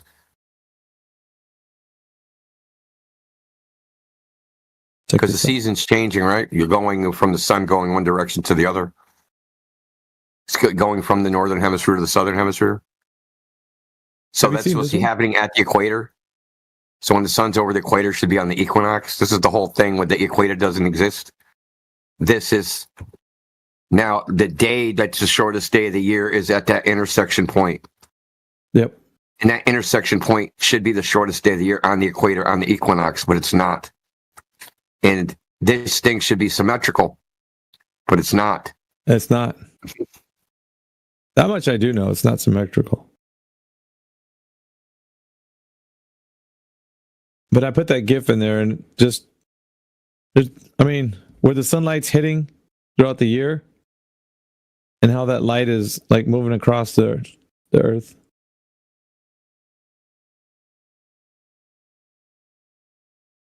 It's just different things. Like I said, it's a look into like the path of the sun and certain explanations for how the sun moves, where it's light is New Perspective sent me something about like this. He sent me a whole bunch of stuff. I haven't had time to look at it. He sent me a freaking lot. He always sends me a ton of shit. Like, bro, man, I'm busy enough. Yeah. I told him I'd look at it though, so I'll look at it. It's not like he gave it unsolicited. It's just a lot. It's a lot to digest. But it's like this. It's like what you're showing, this GIF here. But it's putting Antarctica, it's putting it like a landmass and not a ring around flat Earth, you know? You get what I mean? Like,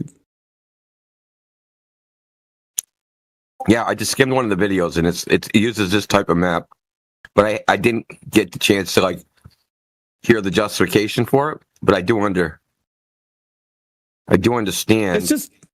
It's just some thing that I'm putting out there because it's kind of fun to look at. I mean, we're never going to know exactly, but you know, something I was going to show you. Well, here's the funny thing, AB. You know, I don't know if I showed this to you guys. I almost positive I didn't. There's something called an Exicon lens. You ever hear of this? It's like a convex.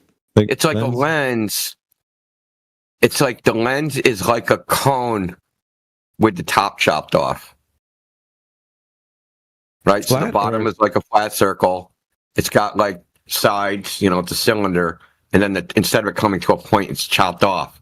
And when you look through that in either direction, so if you're at the bottom looking up or at the top looking down, it makes that pattern. If you put it on top of a straight line, it'll make that pattern. It'll make like this spiral pattern. We were talking about this earlier, bro. Yoder weighed in too. He's like, I don't agree with that model, or that, you know, idea. That's what it is. It's an idea. But I think Antonio Subrat's even portrayed the flat Earth in a specific manner, which I also have that one as well. Here, check this out. This is Subrat's flat Earth. Yeah, I've seen that. Isn't that weird? It's weird. Yeah, and like I know how he constructed it using like a couple things. He used a bunch of different methods, but it's nothing like he used the sun as the coordinate reference system instead of the stars, and the distances and sizes of continents. So he went and looked up the officially reported square mile size of countries. Like, you know, Poland has their size that they say their country is, right? In square miles. Mm-hmm. And that's what he uses to puzzle all the continents together. Using, basically like a jigsaw puzzle piece, saying, hey, this is what size they say it is. This is what I'm going to use, right? So all the size and the distances on the ocean, he used shipping times, like logs of like how long it takes to like sail across the Indian Ocean, how long it takes to sail across the Atlantic, right? Things like that. That's what he used to get the sizes. And then he worked on this for like 3-4 years. He also did like the fucking Eratosthenes on the equinox. He did it on the summer solstice. He did it on the winter solstice, right? So with multiple people, the sticks and shadows, all the whole 9 yards. And he got all that data, and that's what he constructed this map out of, is all that shit he collected. And like when he came out with the book, there was only 2,000 copies. And like, to be honest, I think a Glover bought them all up. He didn't have like a PDF version of it? Like, I don't know. His daughter's on Facebook. I think she controls his Facebook page is still up. But I know all says his friend has copies. a copy. My friend has a copy? Oh, well, shit, man. You could turn it into edition. Yeah.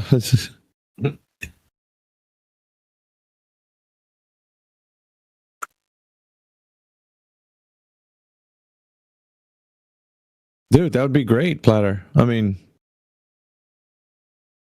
I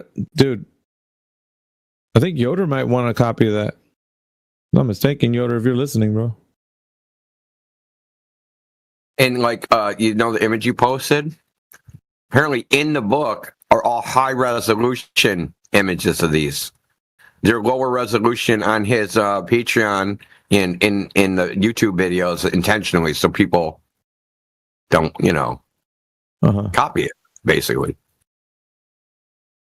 Oh yeah. So I have the black and white one, right? So the way he does scale is like this: is that he has a scale in it, and if you take that scale and you match it to any other part, so say you take, okay, here's the distance that Australia is wide, and you take that length on the map and you move it to somewhere else, like on North America. That where that line is, it's going to match whatever they say is the same in North America. So the map itself is internally consistent. You understand? What the hell? The distances are internally consistent because he's taken globes and measured the distances on globes, and they're not internally consistent. Meaning, say, okay, here's 3,000 miles on this globe. I'm going to take a piece of string, lay it on there. This is 3,000 miles. Cut the string. Okay, they're saying it's 3,000 miles from, this point in Africa to this point. Now I'm going to lay the string over it and see if it's the same length. And they're not the same length, right? So internally, it doesn't have the same, these globes don't have the same internal scale internally on the globe. Like they'll use one scale in North America and another scale in Africa and another scale in frickin' Australia and another scale in Asia, another scale in the ocean. And you can just test this by taking like some example distance that they say, like say LA to San Francisco or LA to New York, right? And on a globe, you just take a piece of string, right, and just cut it off that length, and go, okay, what's the crow fly LA to distance? Okay, 5,370 miles, let's say. Okay, let's find another spot on Earth that's 5,370 miles, and then we're going to use this string to see if it matches, and it don't match. That's so weird. He's tested like 3 globes. I'll post the video, dude, of him testing three different globes. But you can do this on his map, and it will stay internally consistent.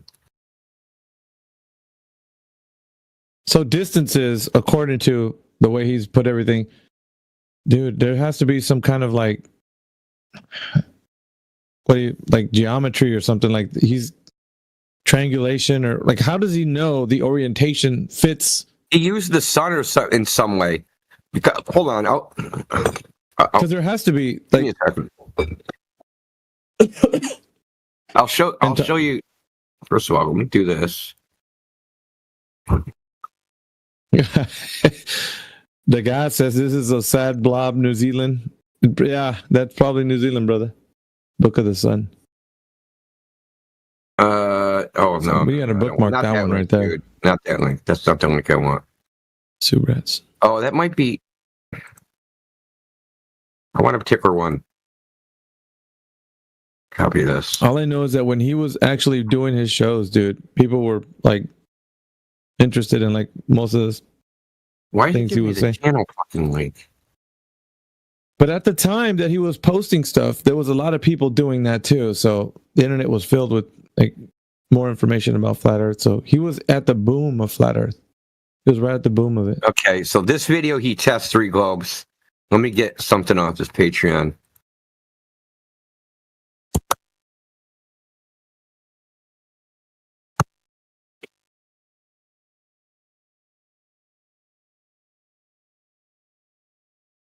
A lot of our friends are on here right now. Guys, what do you think about Antonio Subrats? Meanwhile, Indio's looking that up.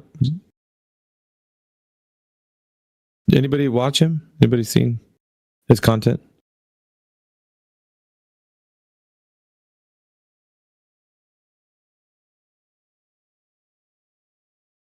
Yeah. Well, it's the map, but the guys put in there the colored version of it. Oh, he emailed that to you? Let's see. That looks slightly different than the one that's on the colorful one. That's a flora and fauna map.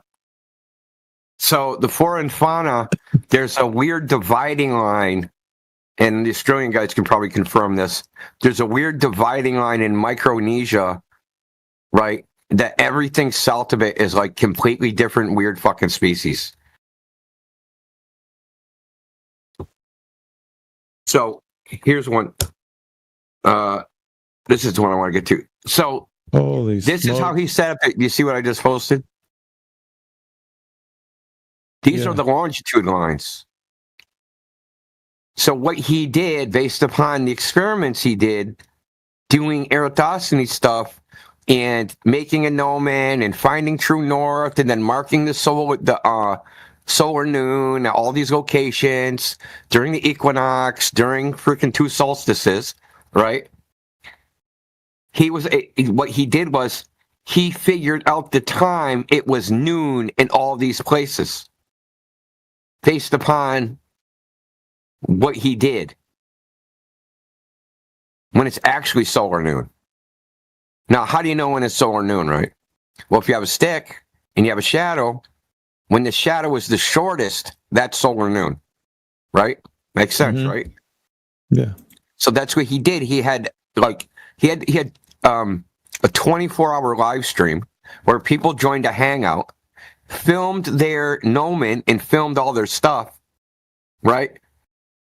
And he collected all the data. Now, they had a compass rose, and that compass rose was aligned magnetically to whatever magnetic north was from their position, right?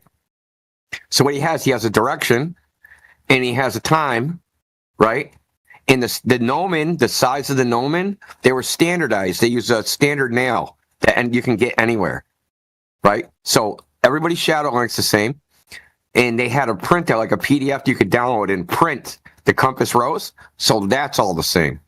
So everything was the same. The experimental equipment between all the people is identical.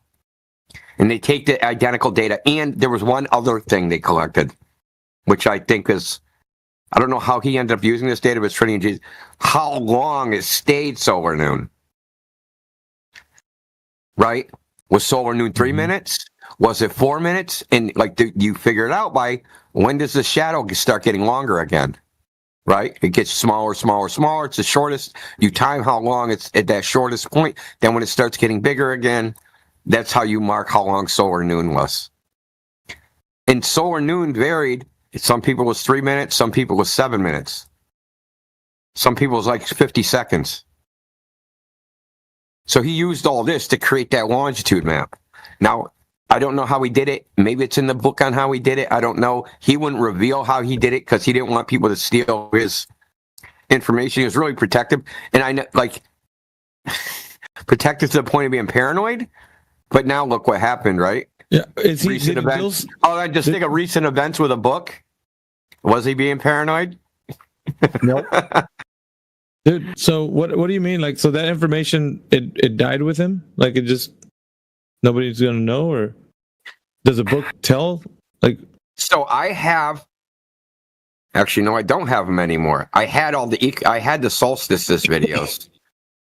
But that hard drive died. Now, I could probably fucking get the data off that hard drive if I paid some money for it. But the one that was really important was the equinox video, and that they reported this channel, and that got deleted because he did everything live. So now he must have downloaded in some form the original video. So maybe his daughter has it. You think so? Because as far as I know, his daughter maintains his stuff. I think she's an adult, but I think at the time she was 17 or 18 or something. As far as I know, she maintains his Facebook page and must maintain his YouTube. That's what I'm thinking. Because she's answered people when he's passed away. Or maybe he's still alive. Maybe he faked the whole fucking thing. I mean, I don't know if I ever got a birth certificate or a death certificate. You know what I mean? Maybe he doesn't want to do this shit no more. Who knows? Yeah. But he was pretty sick. And he was in desperation.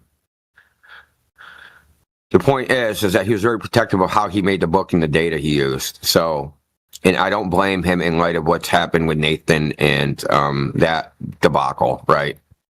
Because you know that Antonio used to be part of that clique. The Nathan. Yeah, he clique. was. Yeah, but there was in his the breakdown that Yoder had with he did a transcript of all his shows. Yeah, I haven't looked at that yet. Notebook LM, but it showed that there was people that he knew that he was exposing within the time period that he was talking about things like within Flat Earth. There's this I remember. There's this whole like dude, I hate to put it this way, but like spy versus spy kind of stuff going on within like Flat Earth. Oh yeah. Like moles and like dude, this is like freaking insane like drama, dude. Like, you know what I mean? Like within just the people that we talk to. Of course. That's why. Like agents, dude, dude, it's not. You remember how we talked, dude? And that's all I was like, I don't fucking, I can't do anything about that stuff. Agents and infiltrators. Am I going to run around trying to expose them all? Or do I just fucking ignore them and just keep flat smacking fucking Golbies? I'm going to just keep flat smacking Golbies because I can't figure out who the agents are and I don't really care. Like when they start getting in my way, then I'll care. But until that day comes, I'm just going to do my thing, dude. Hey, Indigo and AB, if I interrupt real quick, I Speaking of agents, hey, Dave. No, just kidding. That's who we know is not an agent. If Dave's an agent, he's the most ineffective fucking agent. Yeah. I just wanted to throw in, I actually participated in that sun tracking experiment with Antonio Seibretz back in 2018? Yeah. Okay. And it was on his channel. I don't know if it's saved somewhere. His channel was called The Book of the Sun. I can't find it on YouTube right now, but yeah, my solar noon was off by like 8 minutes in Kentucky. No, that experiment was on an older channel. He went through 3 channels. That experiment was on his second channel. That channel got deleted. Really, somebody saved that whole thing. It was a 24-hour live stream where everybody all around the plane, you know, all over the globe, we were tracking the sun. Anyway, you guys go ahead. Yeah. So people were tracking the sun and the times were coming in, right? Where solar noon was. And you guys are it's basically an Eratosthenes test. And like, you know, back then it goes you've heard of go say, why don't you guys just do an Eratosthenes and measure the stat? Dude, it's already been done. And with more detail, right? We get directions. So they got the direction of the shadow too. I didn't mention that. So they're getting the direction of the shadow versus the direction the shadow's in a solar noon, the length of when it's solar noon, how long it's solar noon, and actual compass north. So they're getting a whole bunch of data in one little observation, as opposed to, oh, dude, I measured the sun at a freaking 30-degree angle. So fucking what? Yeah. You know what I mean? It's pretty intense. How many people were at that, Dave, that did that? Do you know? I'd have to give you a ballpark number. I want to say between 50 to 60. I don't know. I thought it was in at least the 40 range. He was at 46 because I was like going back and forth, just like checking on it. He was at 46 and like he still had like 6 hours left or something. It was 24 hours. So he was getting a 24-hour equinox, right? From, you know, when the day starts at the international date line. You know what I mean? He was basically following the quote unquote solar meridian around the Earth, if that's the way you want to put it. Okay, we got some stuff coming in right now. Platter just shot me a link to archive.org. So let's see here. You guys see that link? Yeah. Essentially, it's Spanish, so that makes sense. But you pretty much nailed the whole concept, Indio. We did it on the equinox so we could get everybody's solar noon and just basically just track the sun all the way around. But one of the results, at least they said publicly, it really showed how apparent the sun is because there were some weird readings. But anyway, you guys go ahead. Yeah, and Dave, that's also in the Gulb. So it like Decimal Z, Dr. Zach, right?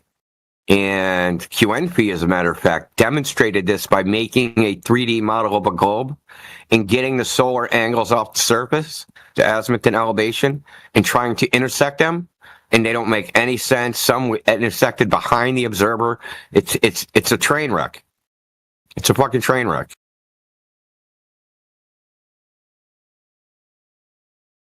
You read Spanish, AB?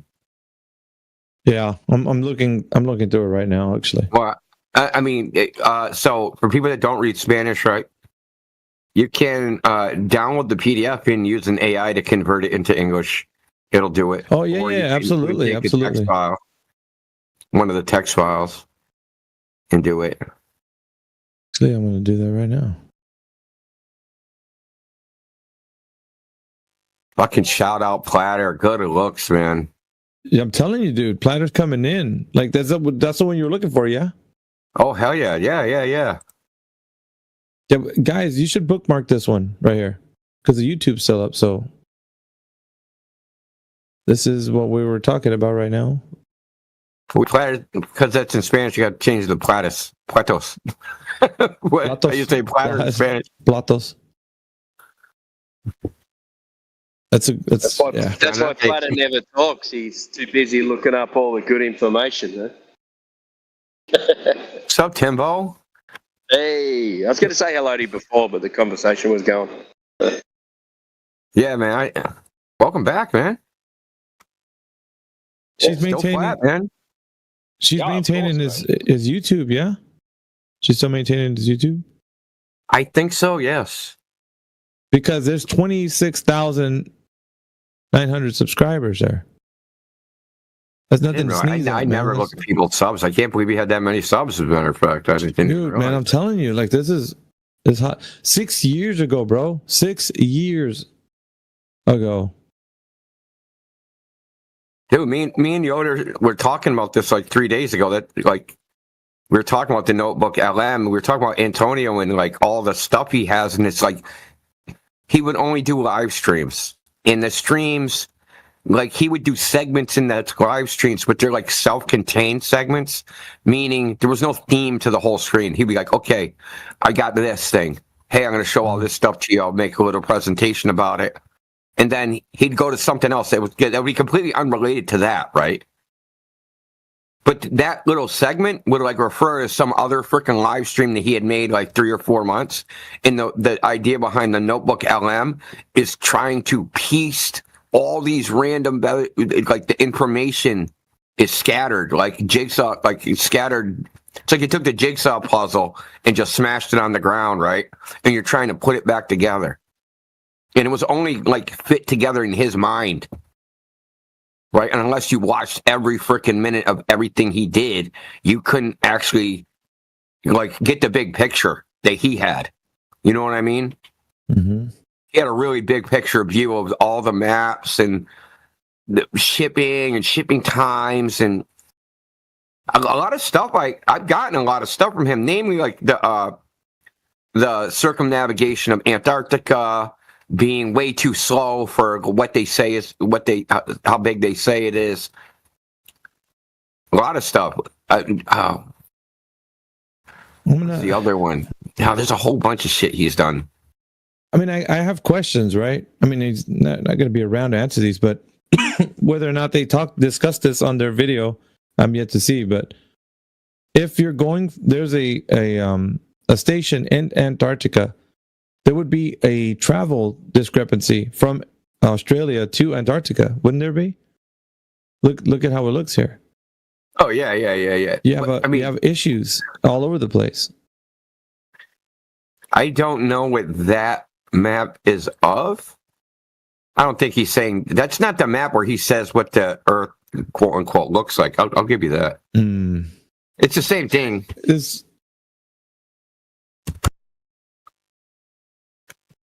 I don't know. Maybe like I think was like a preliminary thing. That wasn't like the actual. You know what? I think it was. I don't know if it was Yoder that said that we had like more Antarcticas than just one. There was more Antarcticas. I mean, that's possible.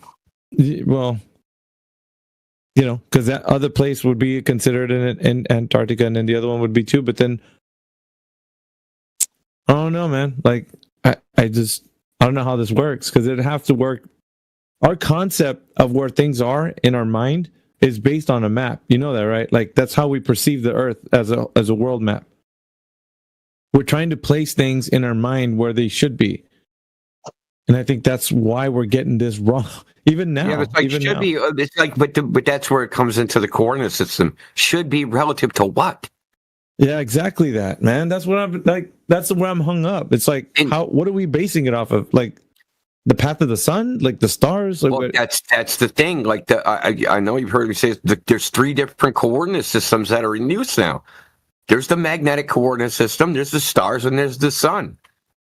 And you can create different maps using each one of those as your origin of coordinates, right? I can say, okay, I'm going to use where the sun rises and how the sun moves across the sky. That's going to be my reference.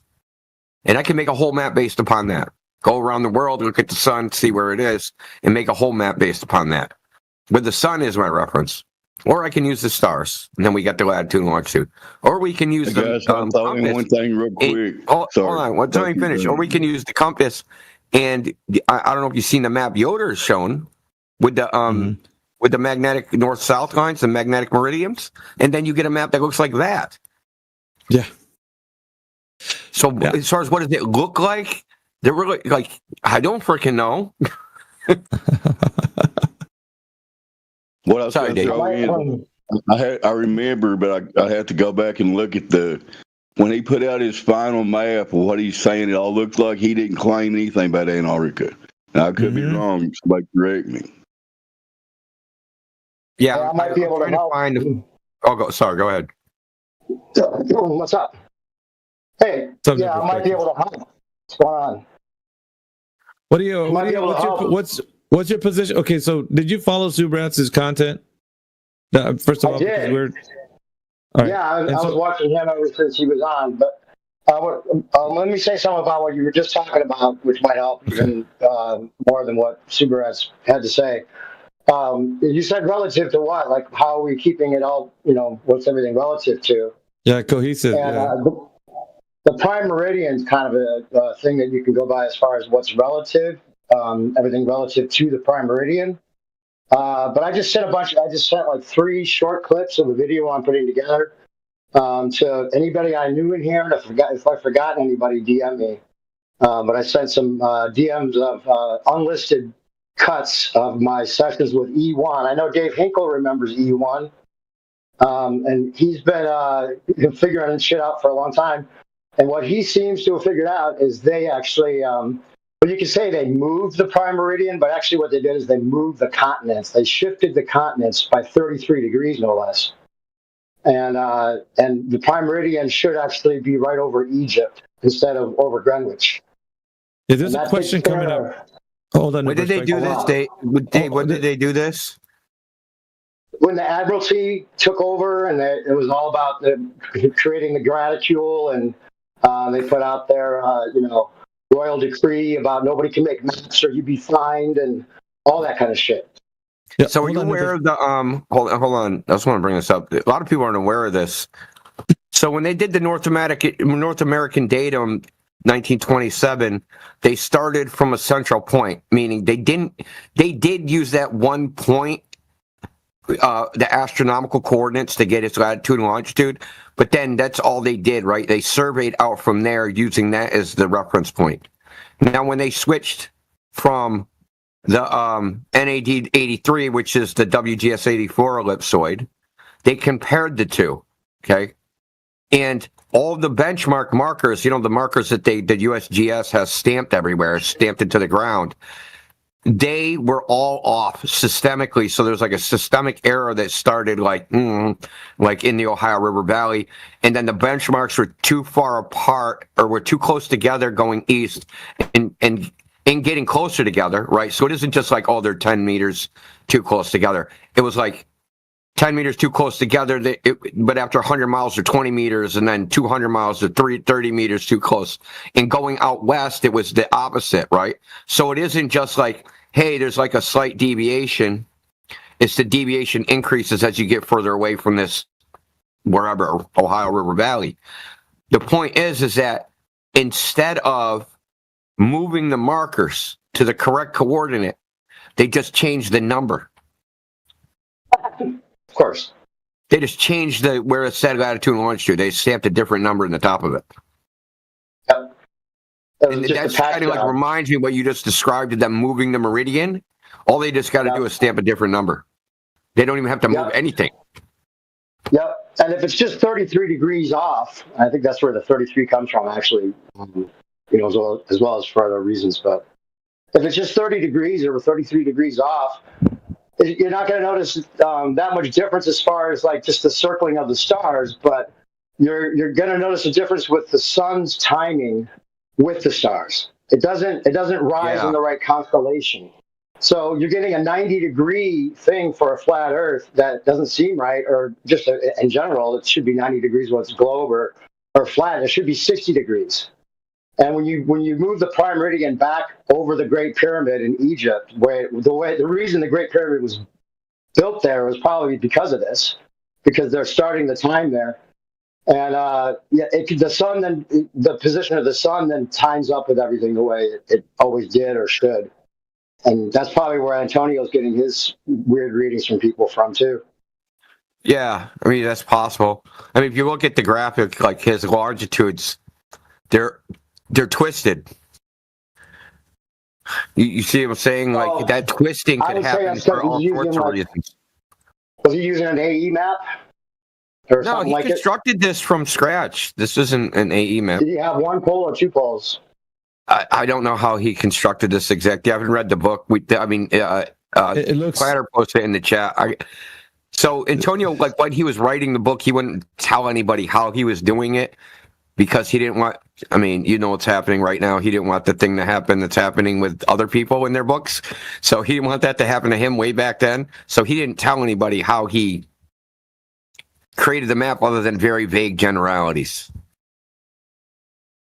Is what I'm saying. I think in the book, it tells how he created the map, but the book that was posted is in Spanish, so you're gonna have to convert it to English somehow. Okay. That all being said, I haven't had a chance to look at what you sent me, but AB just posted something about that a little while ago. Yeah. Here, I'll scroll. Okay, cool. Yeah. I don't. Are you busy? Yeah. Like, I don't mean to take your time. No, I'm trying to post an image. And I can't in here. So if I get perms for that, I can post some things. I don't know how to do that. If we can even do that. New perspective. There was a question that Yoder was asking in the text chat. I don't know if you can see it or not. Like in the text. Let's see. I'm looking on the side chat here. So you can DM me. Just DM me and fucking I'll DM you. My goddamn DM's what was the question, Yoder? Can you just say it to me and I'll Yeah. So he's asking, how do you measure distances off the prime meridian? I'm just reading that because that's what he was. Well, it's just 15 degrees for every latitude or longitude. You could go by that. I'll put the map. I'll send the map to you right now that E1 came up with, and he uses two poles. The magnetic declination only works with two poles, and it's a transform. It's a transform of the graticule or the. Who sent me that, dude? I think so. Everything works. Root sent me that as well, but it wasn't. Do you have that, by the way? Did you send it to me? Is that what you sent? I just sent you all the videos. I'll send you the map too if you want, but I'll send it to. I'll send it to Indio right now, and you can. But you know what's weird, bro? It's like it's getting kind of strange now that who's ever collecting information. It seems like they pass, and then the information gets like lost. You know what I mean? No. What do you mean? What information? Well, like there's certain information. Like speaking to Antonio Subrats, like he gets, Oh, kind of whatever happened. Hold, I don't want to say memory hold or whatever. Yeah, deleted. Exactly that. Yeah, it gets removed, deleted, whatever. No, the people get deleted. A few people have been deleted, man. I don't know if you've been paying attention. Then this is the scary part, right? Because like you mean like dead. You mean like because he died, he got deleted? No, okay, he's one. He's just one of them, right? Yeah. Like there's Skiba, there's fucking Jimmy Jedi. Jimmy Jedi, yeah. Dude, we could go down the list. What about Martin Lanke? Didn't he pass away? Yep. I don't think so. I didn't hear he was about to. I know he was really sick. Nodell. Really? I mean, Who was the other guy? The guy, he made the space videos.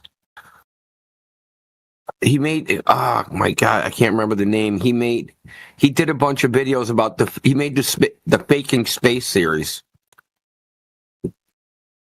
Faking Space? But he's dead too? Archer or something, maybe? It just, like, it's. His channel just died instantly. Like, there was no more videos. He's gone. I don't know if anybody knew him. He did an interview, I think, with Paul on the Plane and Mike Helmet. But then, like, it just, like, vanished. Just, like, after that, just gone. And he was coming up with, like, a lot of, like, the NASA bloopers bullshit that, like... oh, dude, yes! The Faking Space series, dude. Bro, that's what I was talking about. I missed those videos. That's the exact video. Dude, I didn't even know the name of it. But I remember it was like a collaboration of bloopers.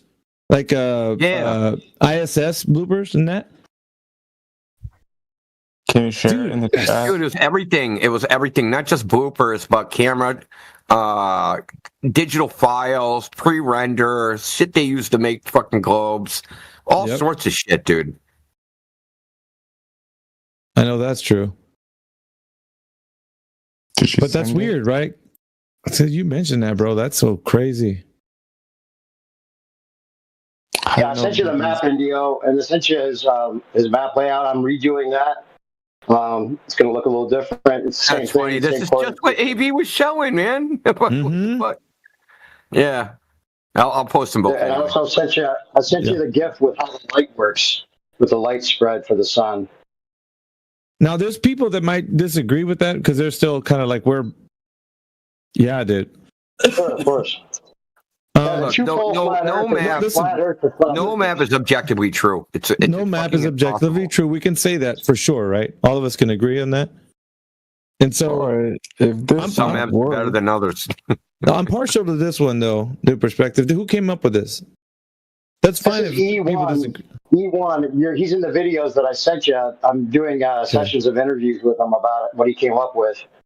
And yeah, what he's figured out is that it's all electromagnetic. And see, the light gets spread by the electromagnetic field. Right? That's how you have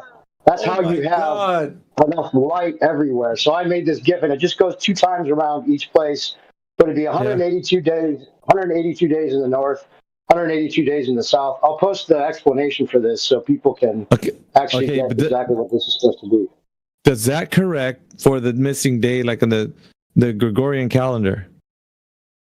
If there's one missing day, well, that's interesting because there's 1 day of transition. Half a day to transition to the north, to the south, and half a day to transition to the north. So it's 182 days in each hemisphere, and then there's 1 day split apart when it goes exactly on the same day, exactly at the same time. It goes to the south. And it's a toroidal field in each area that it rides on. And it's perfect. And it charges up in the south and discharges in the north. It's an electromagnetic circuit. Okay. Because I'm partial to that. Like, there's a lot of people that might disagree with that one. But because we were talking about, like, there was a video by, who was it? That was talking about, like, what the sun charges up the air. And it excites the noble gases, and there was that explanation, but then it gets shot down by, like, that can't be the case, so I don't know, like, it being electromagnetic. What's the reason for it getting shut down? Like, does somebody dude, I'm not and because, like, these are speculations, right? When we talk about, like, we need to follow whether or not, because we don't know what the sun is, right? But based on the excitation of noble gases, you can see different colors when it's charged up, whatever type of noble gas, like neon signs. So you get what I'm saying? Different types of noble gas. That's exactly what he says. That's what he says. He says that the stars themselves, he thinks, are made of, like, some kind of material close to what do you call it? Mercury. And that they actually they may dissipate when the sun's out, and that there may not even be stars. Because it's like a fluorescent light when it has the little mercury tube, and the mercury's in there. Well, it coalesces again after you turn it off, right? Back to where it was. And then when you turn it on, it dissipates, kind of like that for the stars, maybe. But that's where all the colors come from the sun exciting everything. And dude, like, it's just like, I think about it because, like I said, nobody really know. We don't know what the sun is, so there's no way to tell, like, for sure. But it just like if we're gonna lean in a direction, for me, that's where I would lean. You can look at the GPs and have a model. I mean, he's done like and that's the thing about the 33-degree correction. It wasn't like they moved the prime meridian, because you can't do that really, because it continues on to be the international date line after it hits the pole. And then the international date line goes halfway north of north and halfway south of south. And it's just on a flat map, and it's halfway broken apart. And then what they did is they took the top and flipped it back, and the bottom and flipped it up, and then the sides and flipped them back and gave you the illusion that it's a ball. But never the twain shall meet. You have like Point Nemo in the middle of that blue side of the ball. When you see the globe, it's like ocean, all ocean on one side, right? Well, that's just the outside ocean of the flat Earth. And they just pinned everything back, but all the coordinates are exactly the same. So Point Nemo is going to have like a very far southwest coordinate. And that's where it is, but you would never know that, because who's going to Point Nemo, right? And he said, if you look on the Navy Navy tracking vessels, you can see like there's a whole armada of ships like way out west and way out east. And they just sit there 24/7. And then they move to the south during the winter solstice when it's warmer down there. And whether they're just sitting there like guarding something or trading with outer ponders or whatever it is they're doing, you can look on the naval tracker and see all those ships out there. So it's just a matter of pinning the top to the bottom. And the international date line goes up north of the North Pole and down south of the South Pole. So if you go around south, around the bend, around south, it's just like you're on the blue side of the ball, but you're just on a flat Earth going around one way or the other. And your compass reading is always going to take you one direction or another anyway, right? And the compass only points north, which is where the magnetic declination runs south to north, charges up in the south and goes to north, right? Well, that's where the latitude lines come from, and then the longitude lines come from that magnetic field, and the latitude lines come from the electromagnetic field that the stars and the sun and the moon and the planets all run on. And then the analemma is from the sun going over the toroidal field to switch to the south, and then it circles around that 182 days, and then it comes back up, and when it gets enough charge, it goes over the top of the toroidal field down to the other one, and that's where the figure eight analemma pattern comes from going between the toroidal fields that work as one unit as well. They're attached, but they're separate. It's like a perfect machine. And then the sun also does a figure eight, just because it circles both areas, but it doesn't do a figure eight every time it goes anywhere, But that's not where the analemma comes from. I mean, does he have like content on YouTube that people talk about? He does, but right now, the sessions of us, I sent the short clips that are just straight cuts of me screen recording stuff. And I'm sending them out to all the cool peeps first before I put the final piece out as an unlisted thing. So everybody gets familiar with it. And it's not just like, okay, one and done, like, here's the one video that you should see. And then it gets like, dumped, or I get my channel taken down or something. I just want everyone to have the information and start to figure out if he's right. Because he's got he made a custom star chart wheels, right? He took the Weems and Plath. Anybody can get the Weems and Plath, which is like the most official star chart company that supplies all the professionals and the people doing nautical navigation and stuff. And those are two wheels, and you have a south and a north side, but they put it on the back side, so you would never be able to put them together to see exactly what's happening. But even just going by that, there's stars that deviate from each other. They run parallel through the celestial equator, and then they spread out from each other and go 360 degrees the opposite direction. So we have converging and diverging star trails, which debunks the globe better than anything right there. Even Stellarium shows you converging and diverging star trails. I mean, they have to say, oh, they don't. They stay equidistant. That's just a claim. But they have to show you what actually happens, which is diverging and there's two star trails next to each other, not on the globe. The globe doesn't even work with the star trails. And people like, have been bringing up the Southern Star Trails as a globe positive, but it's always been a debunk. Interesting. And a lot of people over the years have put out information to like solidify some sort of like idea of what people can put out there as far as like how things are above in the sky, like how do they work.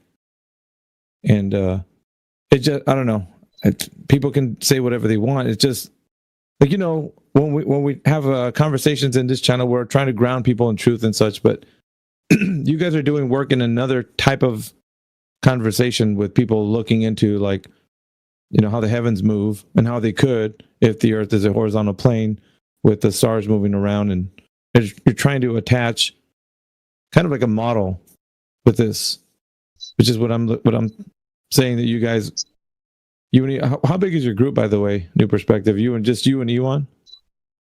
Well, yeah, for this stuff, it's just me and E1. He left the conversation early, like 2016, because he kept talking about the Southern Star Trails.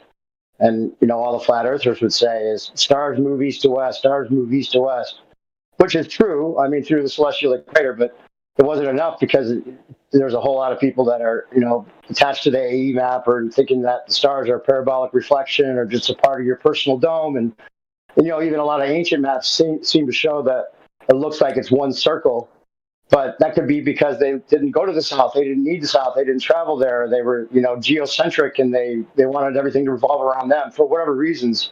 There's a lot of different depictions because even on the Weems and Placid wheels, you're going to have southern stars on your northern wheel, right? And they don't go 360 degrees around like the northern stars do, but you have to put them on that wheel because you can see them from the north.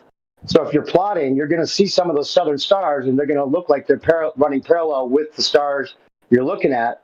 But once they get out far enough west, they're going to diverge from the stars that are actually in the north and go around and then sync up again, right, and converge again with the stars in the north through the celestial equator. So, yeah, I'll put the, I don't know if I can't post it. And, I'll put his website and his YouTube on here for people to check out.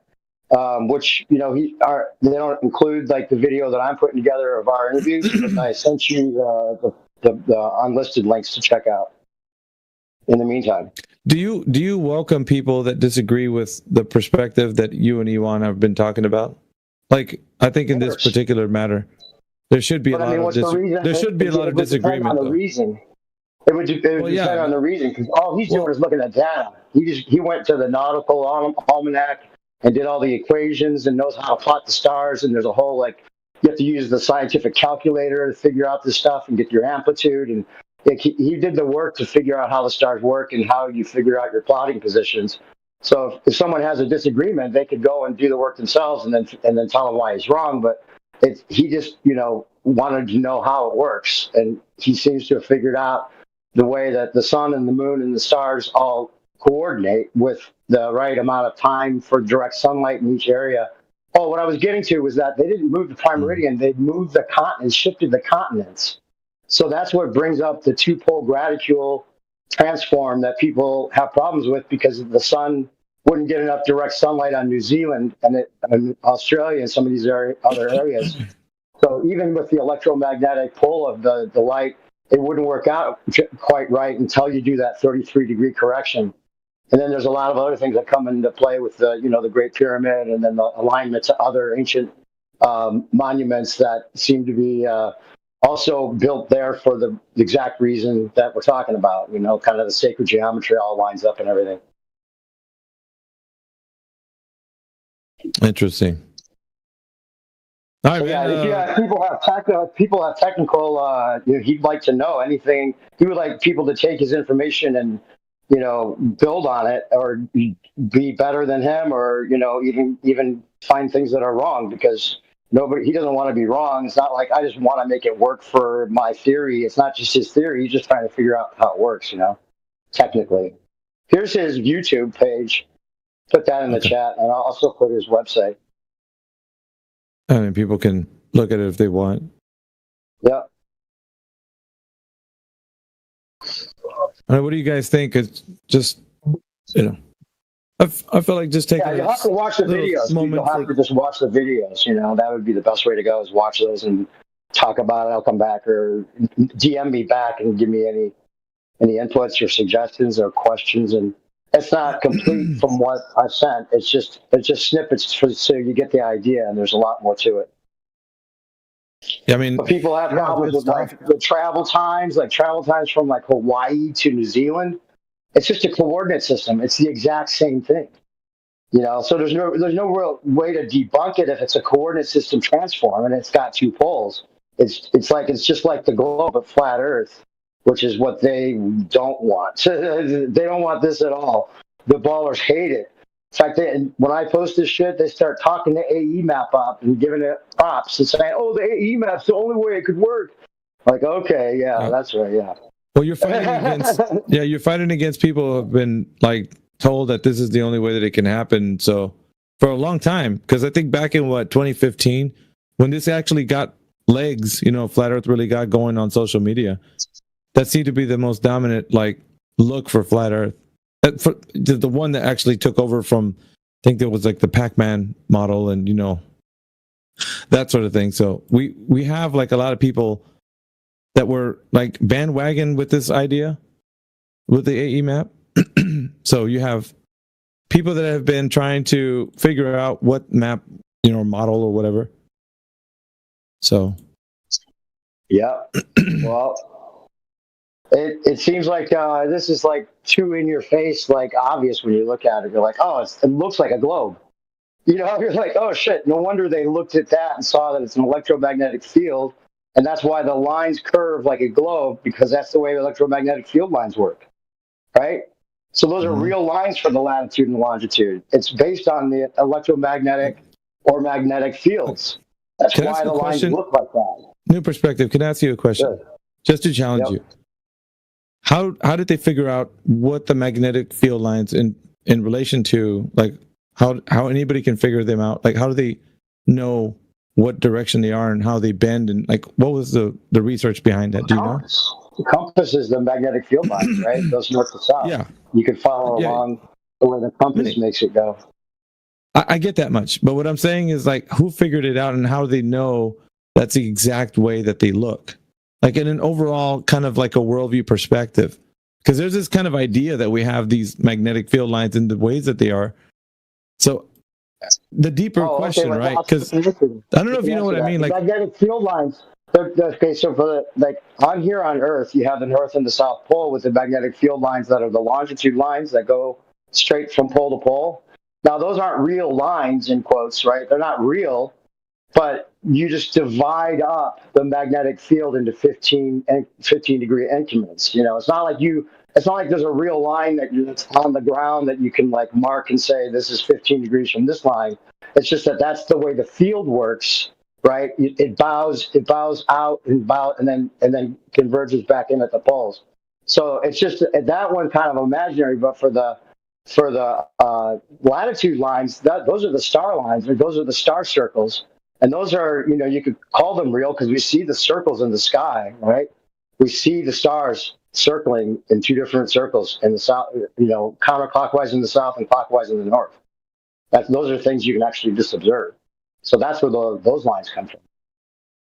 But they break them up into convenient little increments, you know what I'm saying? It's not like every star is represented by a line.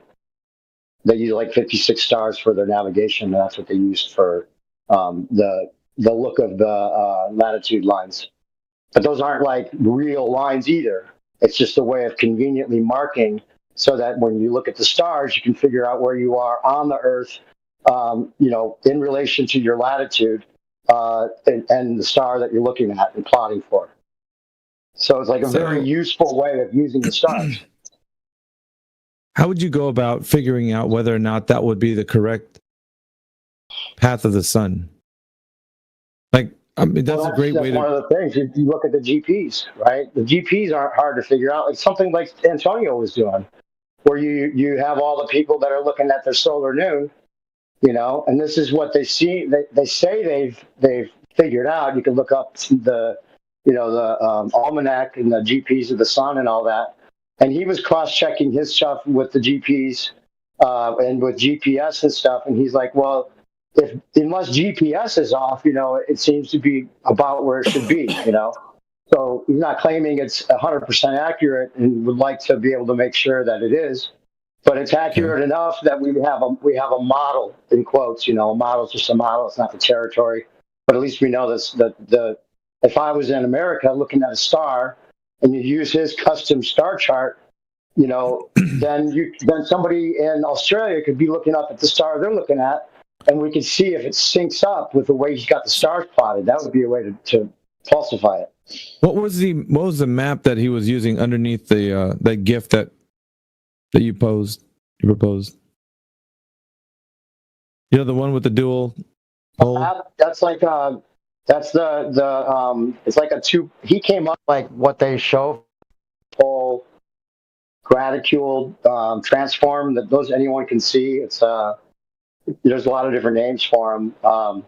But in the clip, one of the clips I sent you, he talks about that. I forget exactly the name of the one that looks similar to the one without the prime meridian correction, but that's just his layout with the 33-degree correction, so that the prime meridian runs over Egypt instead of over Greenwich.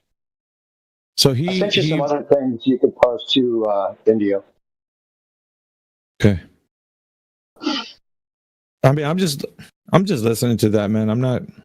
I can't put a stake in the ground for any of this stuff. Nobody should. Everybody should just put it as like, oh, you know what's great about this is it kills TFE, and it's gonna come out right before the documentary that they totally cut Whitsitt out of and make it seem like, oh, debunk flat Earth and the flat Earther is now a glober, and but this is like, yeah, the southern stars actually debunk the globe, people, and the sun does move around goes counterclockwise around the south. And you're going to still see it rise east to west because all the land areas that you can see the sun at, you're still going to see it come around and go through the middle, no matter which way it goes. If it's in the north or the south, it's still going to come up through the middle from east to west. But it sets south of west in the wintertime, and that right there, if it's setting south of west in the wintertime and north of west in the summertime, that means it can't be going around in a circle. It's going two different directions when it sets. You don't have to go to Antarctica to see that.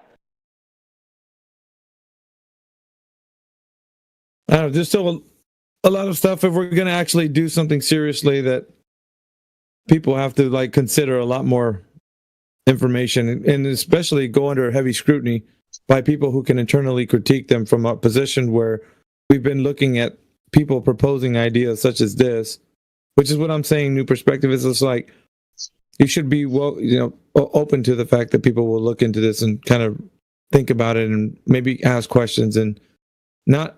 Absolutely. I guess That's not why come I'm from doing all the graphics. I'm making a better graphic with all the latitude and longitude lines marked, and make it, so that there's all the information available when the video, comes out for the public.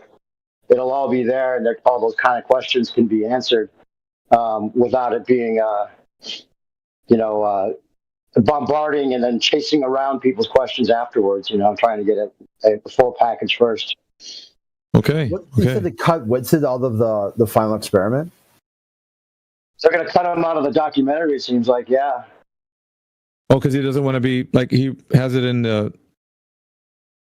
Yeah, I remember they worked it out so that they had, final cut, and he thought, with Jaron on his side and everything, it would work out that they could, have more say in how the whole thing turns out. But since Jaron is pretending to be a baller or whatever he's doing, now it's like you can just cut Whitsitt out and act like Jaron's the only thing that matters, because Whitsitt didn't turn.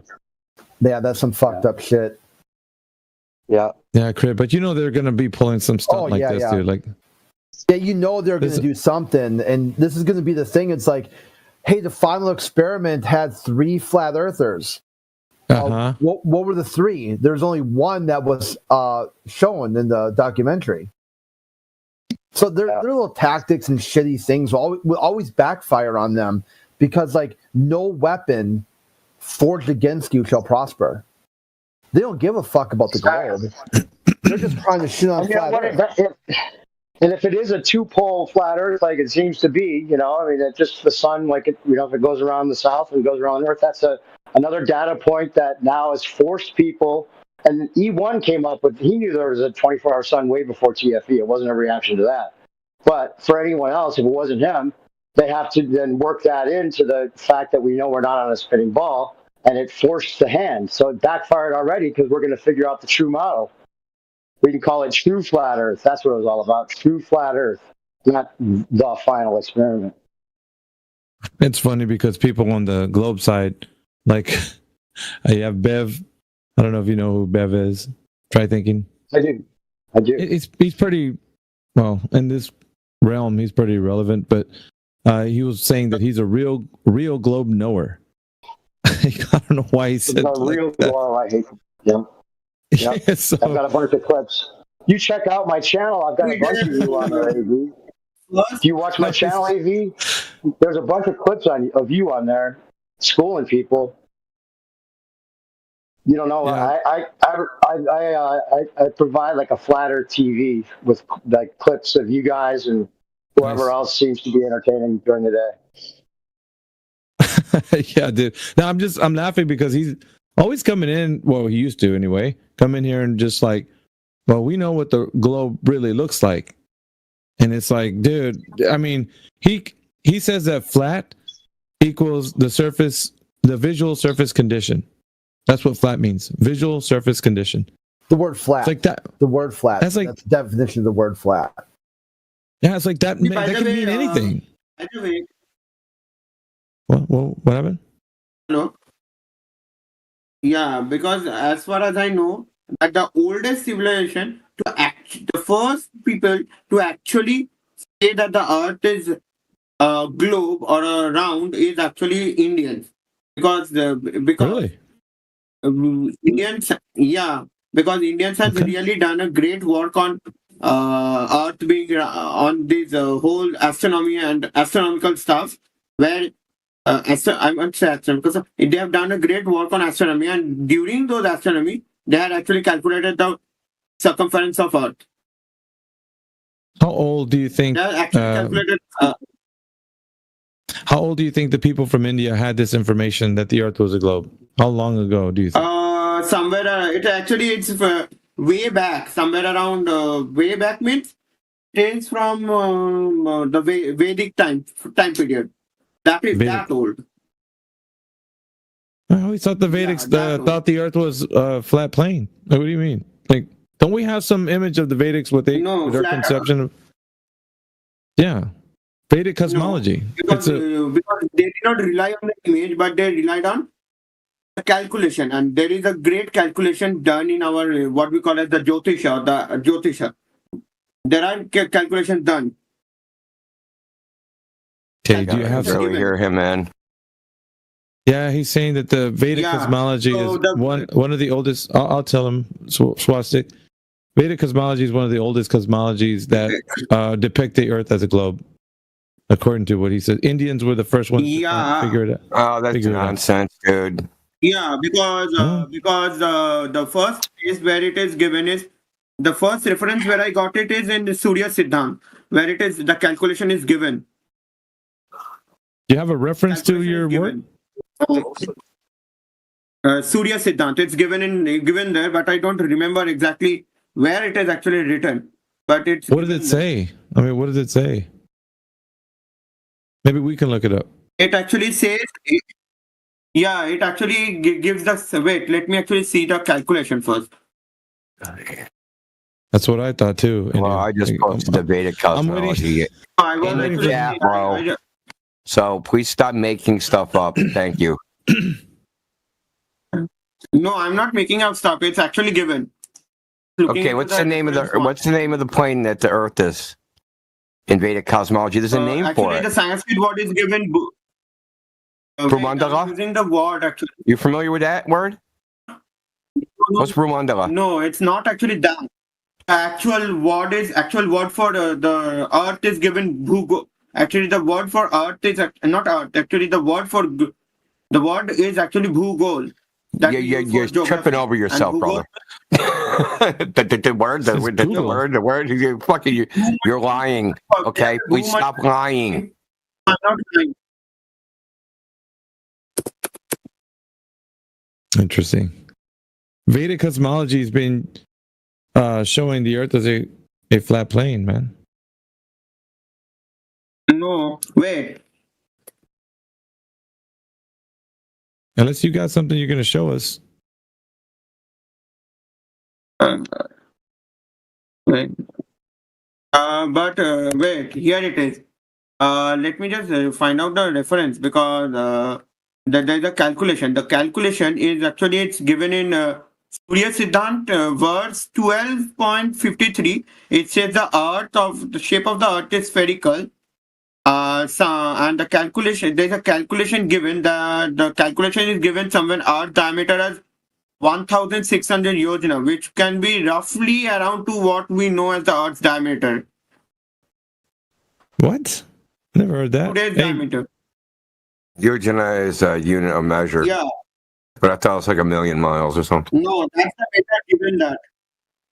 That's the measure given there. Yeah, we need citations, brother. I was gonna say, can you post something? Because I posted citations, dude. That directly refute everything you're saying. Look in the side chat, please. This is actually look here, but this is not the one that we actually talk here because that's not the accurate one. What do you mean? How do you know? Wait a minute, dude. That's not the right one. Because we have done a great image on it, and this is what Surya Siddhant says. I got it from Surya Siddhant. This guy's an apologist. Okay. Because I got it from Surya Siddhant. Here is this is the reference, and we have done a great calculation on the Earth diameter. You can open it up and you can see the Earth calculation. Because yeah, cool story, dude. Can you substantiate that with a reference? You gotta see here something. Here is the reference. It's you're the reference? You? Yeah. Let me see. That's the reference. Surya Siddhant, chapter 12, verse 53.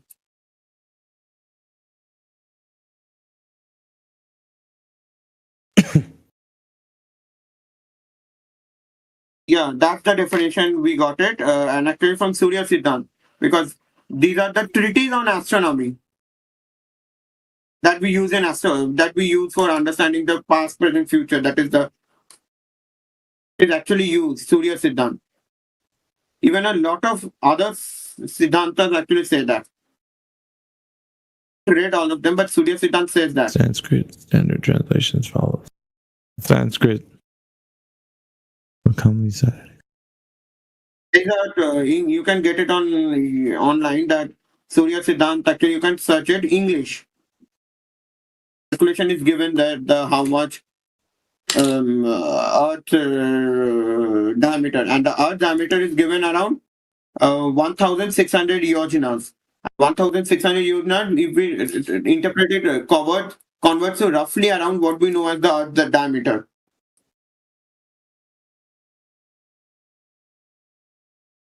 Because the word that we use is actually Bhugol. Bhugol means Earth is round.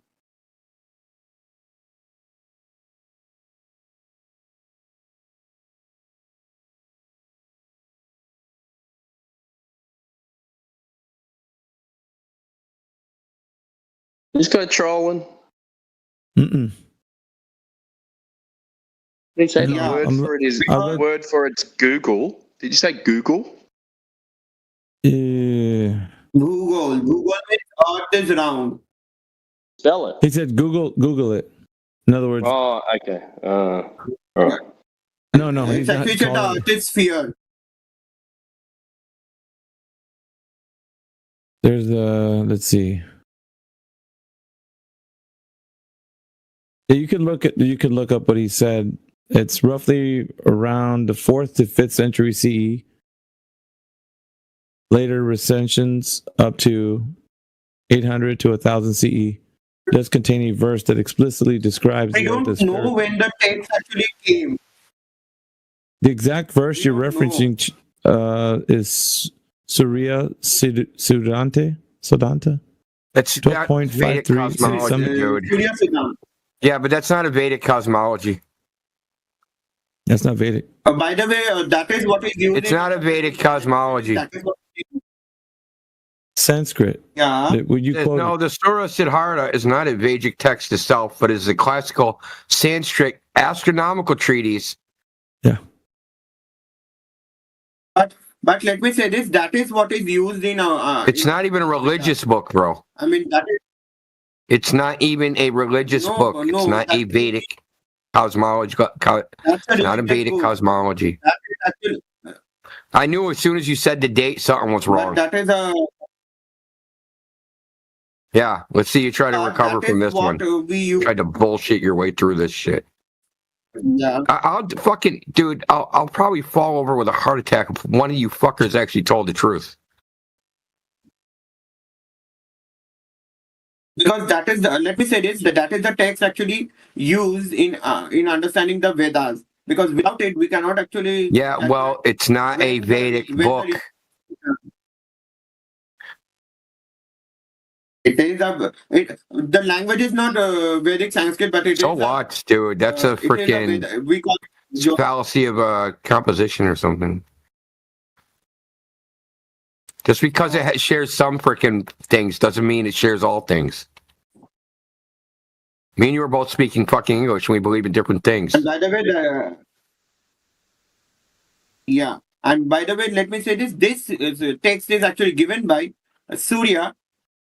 Surya is actually to I'm forgetting his name, to Mayasur. That text is actually given by Surya to Mayasur. So goddess sun god actually gave it to Mayasur. Surya Dev gave it to Mayasur, and that is how we get that text.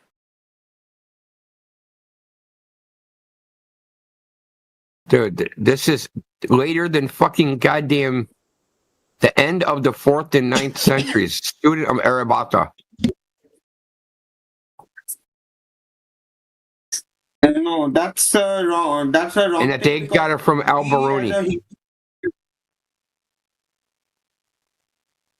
Al-Biruni actually translated it to Arabic. Dude, you're translated it to Arabic by Al-Biruni. Dude. The text is actually There's more backfill in this fucking chat than there is in Back Bay, Boston, bro.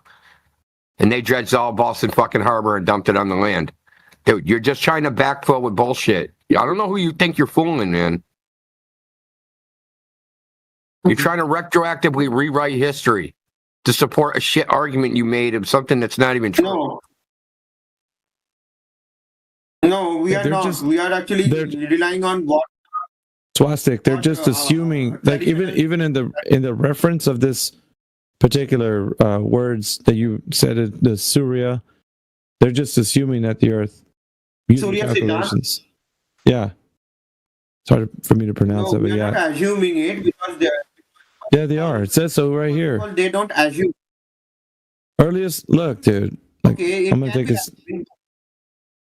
screenshot of this.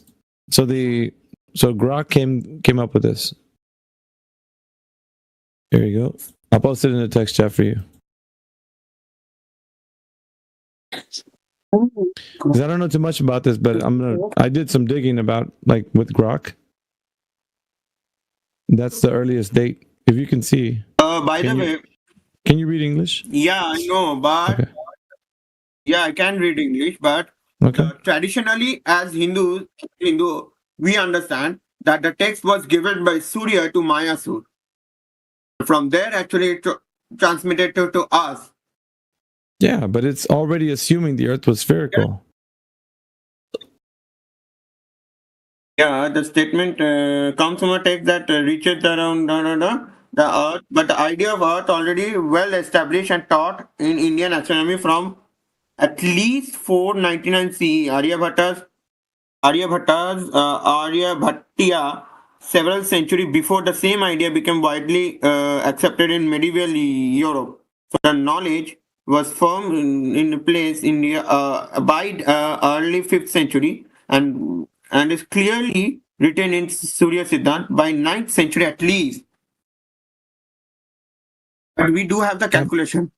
It was built on an assumption, even if that. I have a calculation how fast Superman flies. So fucking what, dude?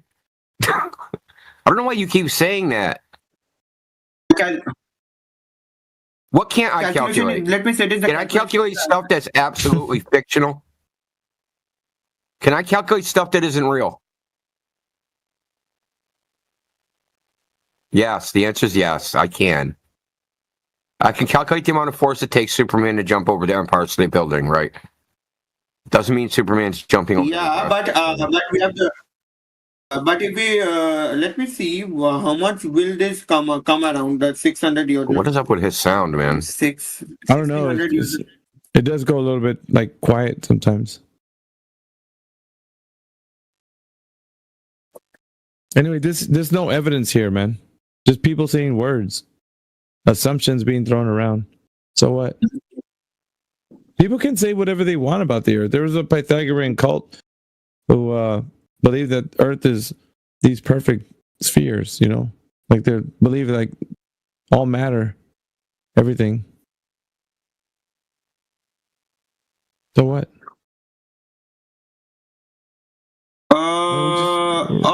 Just getting right down to it, man. I got it. How did these people prove that the Earth was a globe? In what way? Yeah, I got it. We actually calculated 1600 yojnas, roughly around that. What we in the scripture it is in that text it is given 1600 yojnas, and if we take one yojna to be 8 kilometers, then it will correspond into roughly around. I mean, one yojna roughly around 8 kilometers, then it would come out to be 12,800 kilometers, which is closer to the real meaning of real. How do you know what the real number is? Diameter. Yeah. Yeah, we want to know how you know what the actual value is. How do you know it's close to the I real calculated thing? the curvature. Well, because I calculated something too. I calculated that the surface of water should curve at 8 inches per mile squared. Why are you interrupting me? You spoke for fucking goddamn 2.5 minutes. It's my turn. I calculated that the surface of the Earth should curve at 8 inches per mile squared. And it doesn't. Now, what are we going to do with that?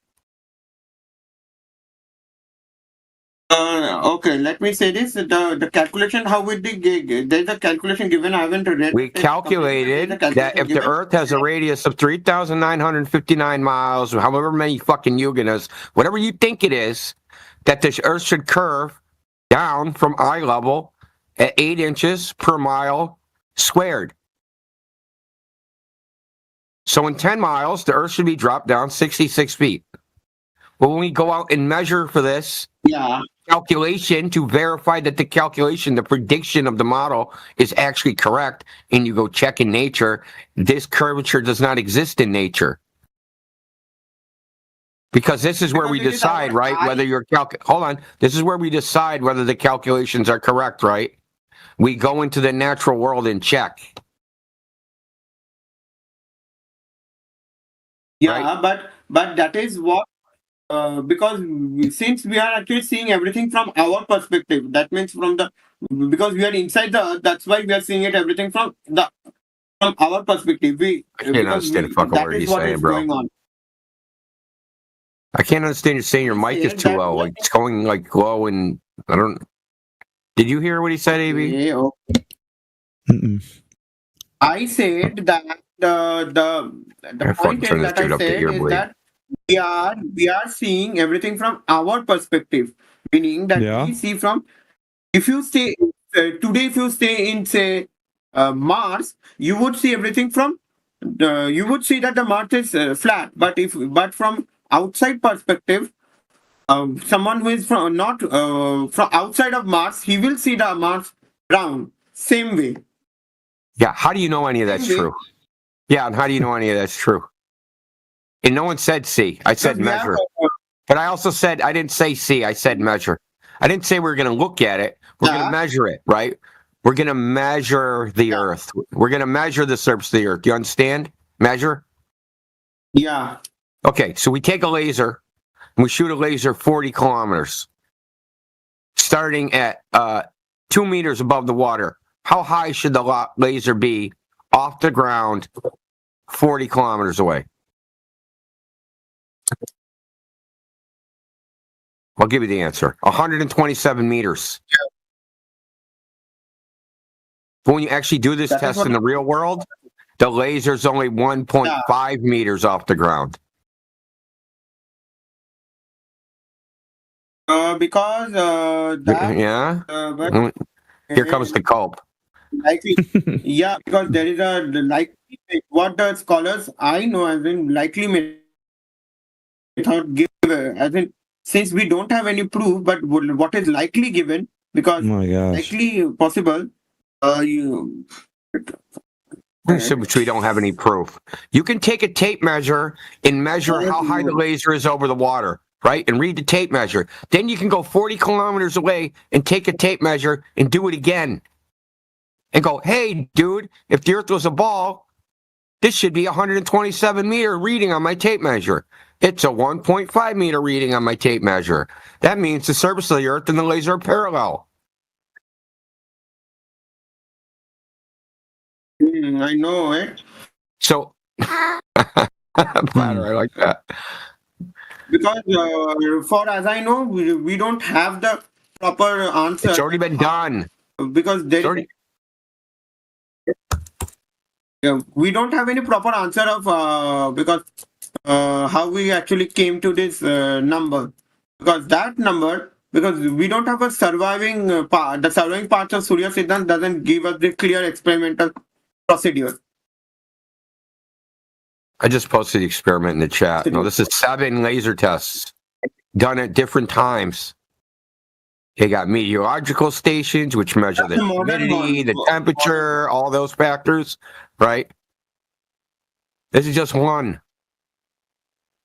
I can post them like freaking for 30 minutes. I can post laser measurement after laser measurement. Yeah, I got it.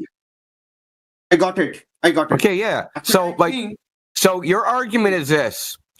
We looked at the stars, and from the calculations of the stars, how we think they should work, we should have a ball. We should be on a ball with X diameter. Okay, cool. Now we're going to go to the thing that you think is a ball, and we're going to measure to see if it actually is a ball. Based upon your calculation. By the way, I think and then when we go to measure if the ball is there, there's no ball there. You understand? Yeah. What I think.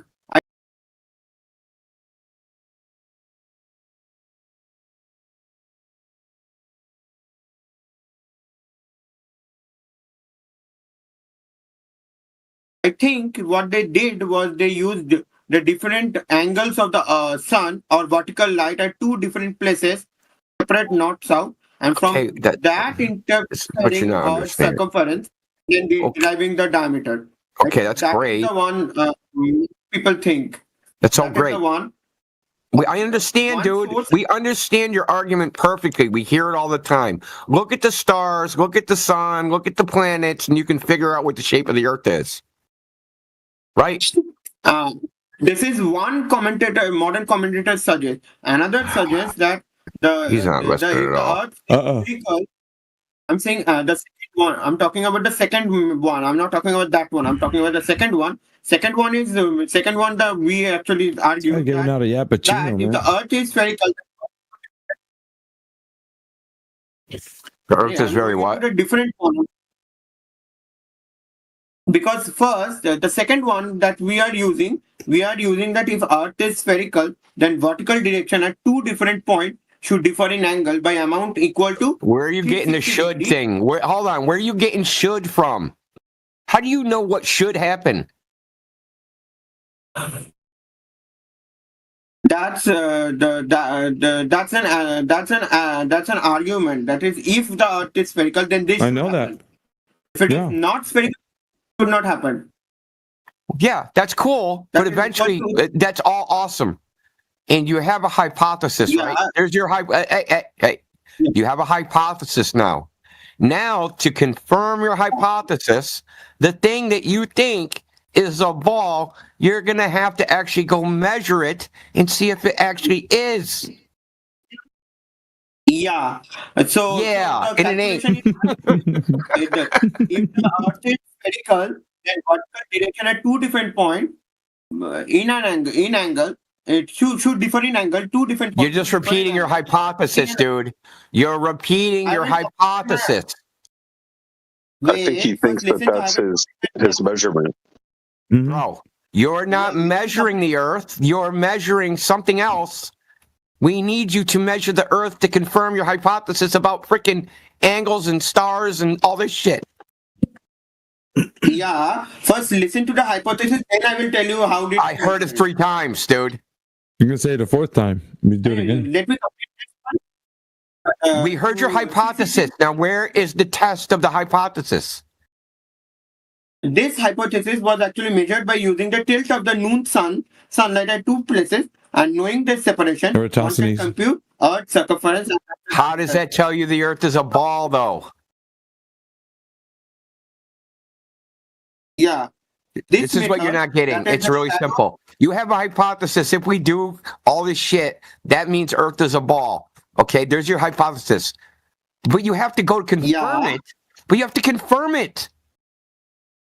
The test you're doing, hold on, the test you're doing is a logical inference, right? And because it's an inference, it can't prove it directly because you're looking at something that's not the Earth. You're looking at the sun. You're looking at shadows. You're looking at sticks. You're measuring angles. None of that shit is measuring the Earth, right? So your conclusion is an inference. The way you can make the inference a proof is use deductive reasoning and just measure the fucking Earth on what it is. It's that simple. So to make your inference true, you have to actually test your hypothesis that, hey, these shadows can only exist on a ball, and then go fucking measure said ball. We actually use inference to understand everything because... Yeah, great. It's useful. Fantastic. But it's not true. Because sometimes we cannot measure the whole Earth, just like how we can... Then how did they do it in the first place, bro? Wait a minute. How did they do it in the first place? Yeah, they use, I said, I gave you first the angle of sun at 2 different places. And from there, we are inferring Earth's circumference. And second is, we are using 360 into the distance between... Okay, but didn't you just say... Hold on, man. Swastik, didn't you just say they couldn't measure? Isn't that what you just said right now? No, I said that measuring the Earth's circumference physically is not possible, but... Okay, so then how could you figure out the circumference? How could you know it's true or not? How would you be able to test? First test is the angle of sun at 2 different places. So you're going to do the test of that test with the same test? What the fuck? I'm proving my point that you can't test it. I said that we are using that if we take two different angles of sunlight at 2 different places, and from there we are this is like literally the 7th time you told us this most basic Eratosthenes we've heard 1,000 times. Please don't say it again. We've heard this thousands of times from thousands of people. You're not telling us anything new. A, it works on a flat Earth anyway. B, you have to presuppose the Earth is a ball. C, you have to presuppose the sun is an infinite distance and the rays of light are parallel. So other than those problems, even if all those were, even then, you would still need to use the Earth to confirm that. Because you just keep saying, oh, you look at the sun, you have 2 sticks, they're too far, they're at 2 different fucking places. Where does the Earth come into any of this? Because you said the sun. Yeah. Is the sun the Earth? Yeah. Or you can also use what we call as the stars also, because the stars calculation also. Oh, for God's sakes, bro. A lot of Okay. The stars also you can use any other star other than sun. So, bro, okay. If I asked you what your house is made out of, and you said, "Oh, go look at my neighbor's house," I'd think you're an idiot. Okay, that's what you're telling us. I'm asking you, what's the shape of the Earth, and you're saying, "Go get the sun." What's the shape of the Earth? Look at the stars. Why shouldn't we look at the Earth? Because the Earth's shape is round, and to calculate. Yeah, but you're just saying that, bro. You don't know it. You're just saying it, bro. Because it's round. Come on, bro. Man, you can't just say that, man. It's just, watching you guys' mind work is just it's something to behold. Mm-hmm. It really is. I love it. Because we actually use a reference. Look, if I want to know how tall you are, would I measure your sister? No. I'd measure you, right? So you're telling us Earth is a globe, right? So let's just measure the Earth and figure it out. Why would we measure all this other stuff that's not the Earth? Then try it isn't going to give us an answer. And try doing it. You tried. We can do it. I just told you. There's supposed to be a lot of curvature that we should be easily measured.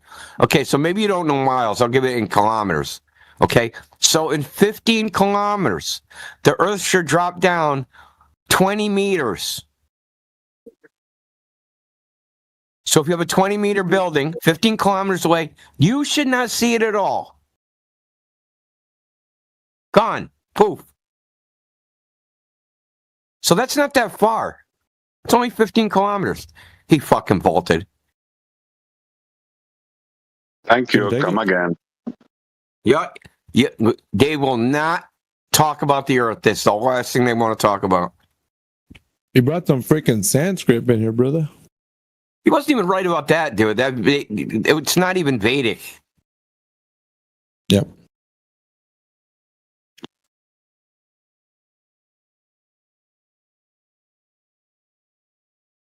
You know what I've noticed about, not being racist or anything, I'm just saying, you know what I've noticed about Indians? They'll never admit that they're wrong or anything like that, and they embellish these stories. Like, yeah, I knew a guy, right? And he was a truck driver, and he said, "I used to be the second best truck driver in India." And I said, "How do you fucking measure that? Would you have a competition or something?" Like, and he picked the second best too. He was like, I was the second best truck driver in India. What the fuck, man? Just some kind of truck driving competition that they. Yeah. Damn, Crit's still up? What's up, Crit? Why you say he was the second best? Why don't you just go all in and just say he's the best? Exactly. It's got to sound believable, Indio. Come on, man. Yeah. Dude, he could have said he's the 10,000th best. I wouldn't believe it. But you know what's weird, though, is that when people say, ambiguous words like that, nobody's going to question them because they're like, he must have figured it out somehow for him to say it. Otherwise, he wouldn't say it. So nobody asked the question how he knows that. It's a given. But if you, pulled him up on the information, like, how did you know that? How did you figure that out? Well, it's got to be that. That's what he said earlier. It's got to be a globe. Duh. That's how it is, bro. I love their should claims, dude. They drive me up the wall, kind of, because they're like, on a flat Earth, this should happen. And this is impossible on a flat Earth. And this is only possible on a globe. Okay, how's that true? Because it is. It's obvious. It's common sense. Dude. Come on. It's logic. It's science. It's all the science. Like every answer about how that's actually true.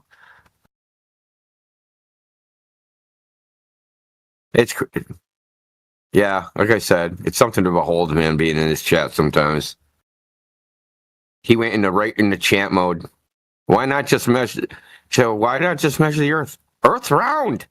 Like a fucking bowstring doll, man. Freaking round, It's bro. already there. Why measure it? It's round to start with. Therefore, round if round.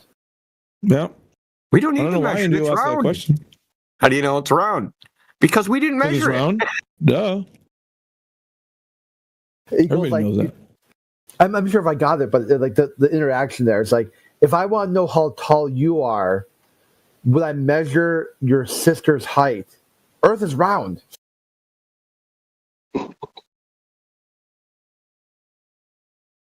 Like you can't even answer that question without chanting.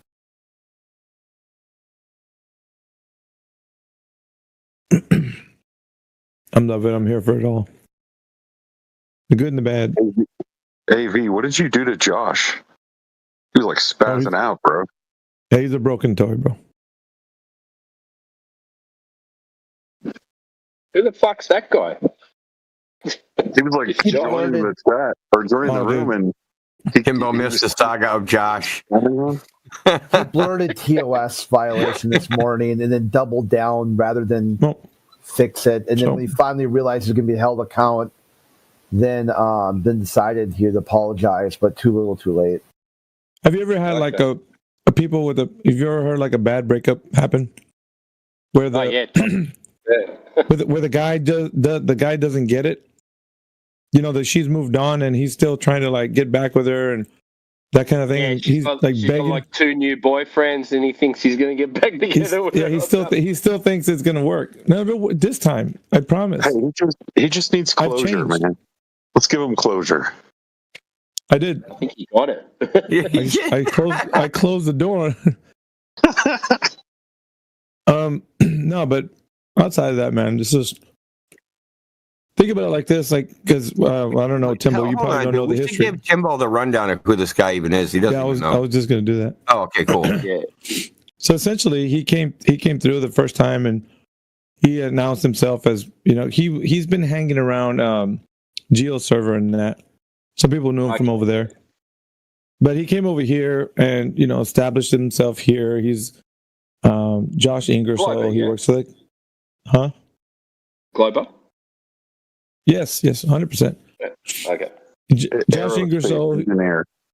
He works for he's an engineer that works for the Kuiper program for Amazon, the satellite company, the Kuiper satellite. Yeah. And he kind of like, I don't know if he's into sales or he does some kind of like sales for whatever that he promotes it or whatever. And he's been in our chat and we're asking him some questions, specifics about satellites and stuff. Really running him through the gauntlet of like how is it possible that satellites exist in that specific region. There was a time where we were asking him specific questions about satellites and the components and how they work in that region and all kinds of stuff, right? So we've been talking with him for like, what do you guys think? It's been like 4-5 months. I don't know. It's been a couple of months. I don't know if it's that long, but he's been coming in here and doing his little shtick, and he runs interference when we're talking to other people, and he's kind of like he's an anti-flat earther. If you don't check him, he'll jump in the middle of your conversation with somebody else new that you're talking to, because they hate it when somebody that you're talking to that's brand new starts to get it a little bit, like that kind of thing, because they're listening on YouTube. So he's one of those that will run interference if you're making progress or something like that. Like a white knight. Yeah, he's a white knight, and there's been times where he does this little fun ribbing where he's like, you stupid flurfers, and we give him some shit back, you're idiot Glober or whatever, it's just back and forth in that. But there's been times where he's been saying these little backhanded slights, that are just like, what are you saying, bro? Like, essentially people offer sometimes to, have a conversation with him and, check out the research, go look into this video. And he responds with, no, I don't want to do that.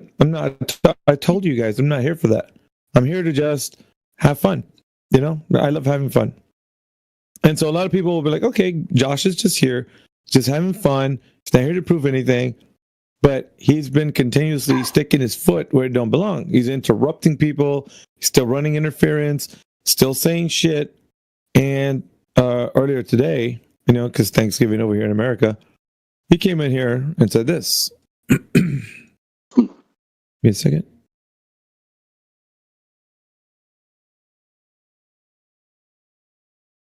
Where did I put this? Oh, here. I put it in the text chat. There you go. Yeah.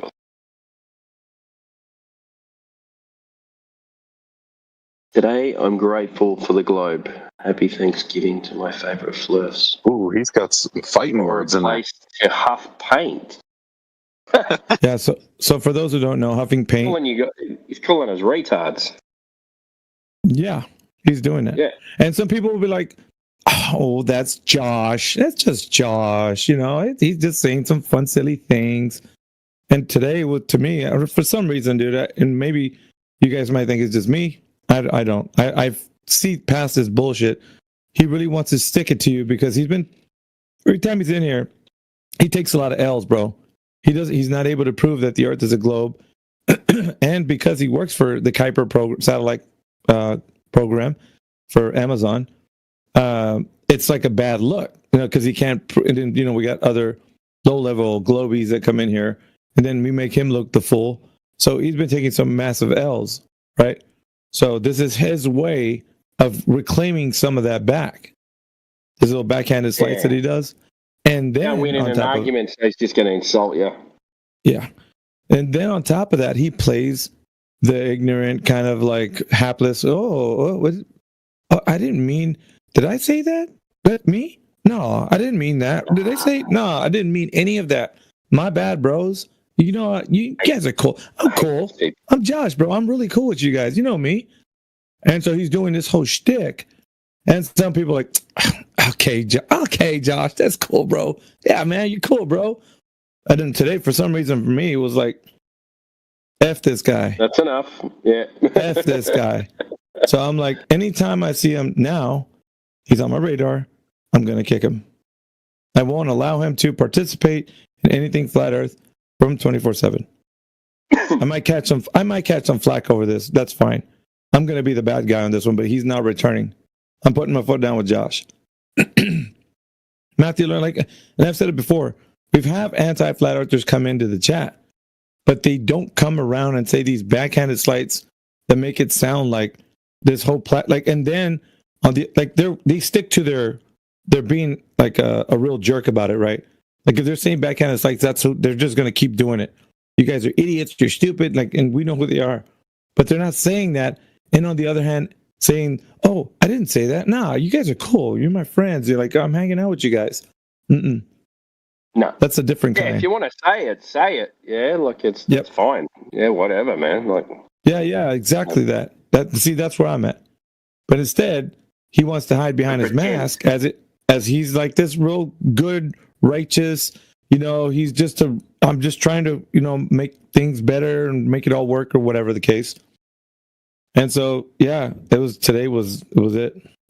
Man, he probably cold calls people and tries to sell internet connection. That's probably all he does. Well, I mean, he knows a little bit of stuff because I've heard him talk about it, but I don't know, man. You can learn that through being a salesman, right? You got to know your product. So, look into the manuals or whatever. This is what you're selling. Here's a brochure. Yeah, so needless to say, Tembo, I mean, yeah, he's tipped his hand, especially with because I always extend him the courtesy. Like he comes in here, he's everybody's ribbing on him, and he does it back, to a certain extent. But just coming in here without any provocation and just saying it straight out the gate, like this is a place, like if you're gonna be huffing paint, like to me that was like, what are we like? For you to come in here and just piss down our backs, and we'll be like, oh, that's just Josh. That's Josh, Josh, the other way face to face is good because it's good content. Arguments like that. In your face. I'll call you a fuckwit. You call me a fuckwit. Yeah, good content, and then it creates passion in the argument. But if you're going to do that and then go, I didn't say that, you're like a little bitch. Yeah. And he was denying it, and then he goes into the mods DMs. He starts talking to Crit. He starts talking to other people. He's getting a hold of people. It's just like trying to plead his case. Oh, I want to come back. It's just like the bad breakup, you know, the same thing. The boyfriend who doesn't get it is going to talk to the mom of the girlfriend or the, you know what I mean? Like he's trying to get back in, and the only way to get back is never have to like cross that line. But since it's over, he doesn't get it. He doesn't get it's over. He's like, oh no, I'm coming back. Don't worry, tomorrow I'll be back. No, you're not. No, you are not.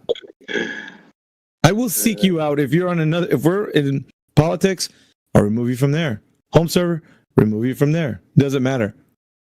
What the thing that he's done is it's kind of like you know how like we're in here, we're kicking it, we're having a great time. He's kind of just like, oh, I'm gonna be in here and make it sound to the whole audience who's listening to you guys like this place is a joke. How you like that? With a smile on my face and have you accept it. That's what he's doing, dude. Yeah. That's what he's doing. I'm gonna keep pissing down you guys' backs, laugh, Yeah, and these joke guys with you. allow it. Yeah. Exactly that. So it's like, no. It just makes him look bad. I mean, for him to come in here and waste all that energy, like, it makes him look bad. That's fine. I get it makes him look bad, but there needs to be some decorum here. Like where we're like, nah, we're not having that, bro. Yeah, plenty more where he came from anyway. A dime a dozen.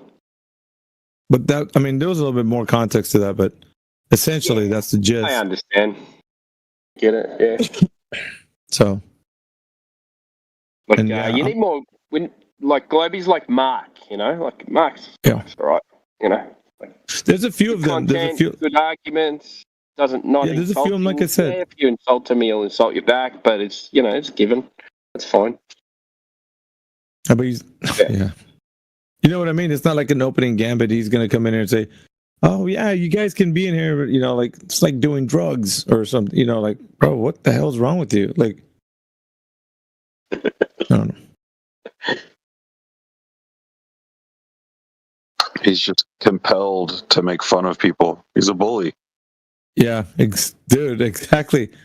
But because he's a sociopath, it's kind of hard. It flies under the radar. So. All right.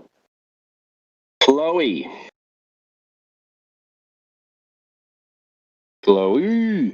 I think we should go back to talking to the people from India, getting Indio back involved with them. I think that was a good conversation. Indio seemed to be enjoying himself. No researching the shit he said.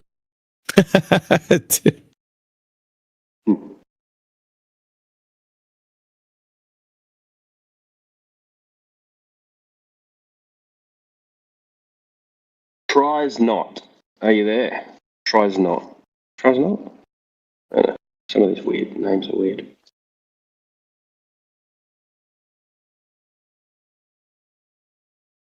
Pretty hard to get people to open their mics and here it is, but you know the odd thing is, and Indio and me and Jedi have been noticing that when we're talking to someone else, they'll come in the middle of what we're saying and go, hello?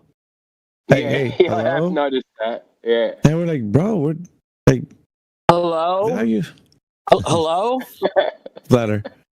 And or they'll have their mic open and they'll be like at a call center or something, like you can hear the background chatter and like nobody's actually listening. We say, hey, you got a hot mic. They just like background noise, you know. Speaking in a different language. Yeah. Unfortunately, but yeah, there's you guys. only a very limited amount of time, you know, in the South that you're going to get background noise. Yeah. Trying to be funny, Flatter. Flatter day. What up? Yeah, man. All's well? Yeah. My mom brought me a Thanksgiving meal from a homeless shelter today while I was asleep, so that's cool. Yeah. I got some of your music while I was. Hell yeah! While I was having a break. So. No. Are you at work? I need to read. Huh? No, I was asking Timbo. Are you at work? No, I'm on the. I've just finished. I'm on the freeway on the way home. Oh, your workday's done. Yeah. 3:30, mate. We don't work much past 3:30. What time do you go in? You do 8 hours? Or? This morning, 5 o'clock. It's been a long day.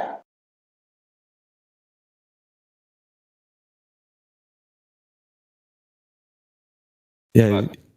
Yeah, normally anywhere between 5, 6, and 7. But normally, if we start early, then we finish early. But if we start at 6, normally knock off at 2, and not have our lunch break. We just have one break and then finish half an hour early again. So good. Everyone likes that. You got the option. You give them the option and stuff. Like you can have your lunch, but you got to stay back. Another half an hour. Because there's 2 breaks, right? Got smoko. We call it smoko because everyone just used to stop and have a coffee and smoke. But now you still call it smoko. So you have a bite to eat and coffee and stuff. Half an hour, and then lunch is half an hour, and you work through lunch. Start early, have lunch have smoko at 11, and then work through till 2. And get off half an hour early. It's good. Ends up being 7.5 hour day. Not too bad. You can still do stuff in the afternoon. Start at 5, finish at 1. Like stuff like that. We're in America. In America, we got Black Friday tomorrow, so that's where all the stores have their sales. Well. Yeah, all the stores have sales in that, so you can go buy some cheap, Temu or Alibaba stuff. AliExpress. Yeah, for technology for cheap or whatever, and toys and that. So, what do you think about tomorrow, AV? I don't know, man. Like a few things we went to Walmart, and there was a couple of things that we were looking at. Like, hey, it's pretty cheap, man. They got they have a 100-inch 4K iSense TV for $1,000. I mean, isn't that too big though? Because how big of a TV do you actually need? You got to 100 inches diagonal. Sit like fucking 8 meters away from it. No, I'm just saying. When are we getting this? Wall, bro. I'm just gonna say. When are we gonna say?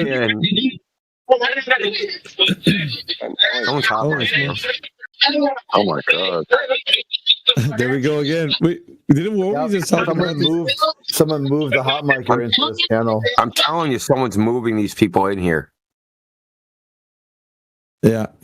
Yeah. I think you're onto something. What's happening, bro? Yeah. No, it's Indio who put it together. Yeah, you guys talking about that? It does make sense, doesn't it? Like that test that they did on social media where people were seeing numbers fall with that laser. Indio saw it without DMT. Just saying, bro. He sees those numbers falling. Indio sees that shit without DMT, bro.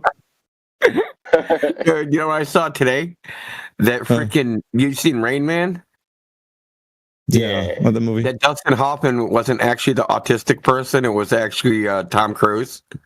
What? Because Tom Cruise, every time a car goes by, he starts going, "That's a Buick 440." He goes through the whole shit, the cars, the model, everything, like a crazy freaking autistic person. Dude, I was watching the show that he was actually the autistic person, because when he goes to check up his brother for the first time, they're like, he doesn't really care that much about people. And they're talking about Tom Cruise. They're not talking about fucking the other two. They're not talking about Dustin Hoffman. Tom Cruise is also autistic. Are you talking about in real life or in the movie? In the movie. The plot twist is that it wasn't Dustin Hoffman who was an autistic guy. It was, Tom Cruise, who was autistic. It was from Tom Cruise's point of view as an autistic person, everyone else seems autistic to him, and he seems normal.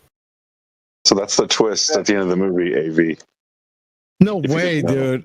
I'm gonna have to watch Different that. ends of the spectrum. What? He was actually an autistic person? Tom Cruise in the movie? Like the Yeah, plot watch twist. carefully. Is this some type of movie theory or No, dude. Like, no, parts of the movie, like every time, like he sees a car, he autistically goes over exactly what kind of car it is, what kind of engine it has, what year it came out, different models of the car. Like, dude, like a psychotic autist. but the gist of the movie is that Dustin Hoffman's character is the autistic person, yeah? Or is it Yeah, but what is it symptom of autistic, right? Is that they don't socialize well. So there's a scene where he's in the car driving with his girlfriend, and she's like, "I wish you would just talk to me and say something. I'm going away. I wish you would just talk." And Tom Cruise is just driving, right? Mm-hmm. Face forward, not paying any attention to her. But I no, think but I'm autistic. is that the actual like ending don't so know, that people man. can understand, or is that just like a movie theory? Like Maybe they're somebody put together? related. Maybe they're just both autistic, and Dustin Hoffman just happens to be an idiot savant. Right? He's a particular type of autistic. Yeah, different ends of the spectrum. Oh, I see. Okay, that makes sense. Yeah. One's hyperactive and one's not. But that would be a crazy statistical anomaly and points to they probably got the same lot of you know. They got the same jibby jabby from the same lot. The same lot number. They got to check those lot numbers. So they both ended up autist. You know. They must have knew Bill Gates. There's a lot of weird shit going on at the moment, isn't there? Dude, that guy's so diabolical. I mean, Him coming nobody, out like he saying, says, climate change isn't a thing, and there's fucking weird shit going on at the moment. Bill Gates openly admits a lot of like crazy nonsense, bro, and gets away with it. Like, I put it in Frontline Unfiltered, one of the videos that he put up. Yeah. It's God, man. These guys get away with saying some outrageous things, bro. Like the mosquitoes and Oh man, yeah. bro. Oh man. Like reducing the population and shit, you know. But even the thing about it is, people know that that's what his position is. Like even Elon Musk is like, dude, Bill Gates. He's like, I'm the opposite of him. I think you should have more kids. Bill Gates is like in the opposite side of what I'm saying. Like he's wanting to reduce population. It's like, what does reduction of population actually mean? And people won't be reproducing. Like there's going to be some ways to prevent the reproduction of humans. Well, they've done pretty well at the moment, like with feminism and stuff like that. The birth rates are way down. Wait till you hear what I got, dude. I've been looking into this, bro. There's so much. Western world's fucked with birth rates. If that's what we'll be taken over by all the Muslim countries. They just keep on having kids, and we don't have. I didn't want to. I didn't want to say what you just said because of where we are. But exactly what you said, I was going to say that. Yeah, I'll stop. I'll stop there. Yeah. What about the assisted suicide centers that they have in Canada? That shit's crazy. I didn't even know about that, bro. Like, what? Yeah. Yeah, it's called what's the special name for it? No, euthanasia. Medical assisted dying made. Yeah. Hey, you feel like dying? Don't worry, we'll help you out.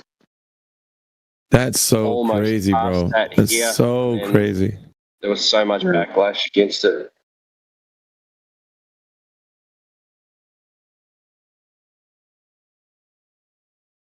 Apparently now it's the fourth leading cause of death in Canada. What is? So first is obviously heart disease. Yeah, like I know it's over and that's the biggest killer. in any country in the world. Wait, what's the biggest killer? Say it again. Over you get that? Oh, I'm not going to say yeah, it. I got But yeah. And there's a certain one that I would mention. They use it for cholesterol and stuff like that.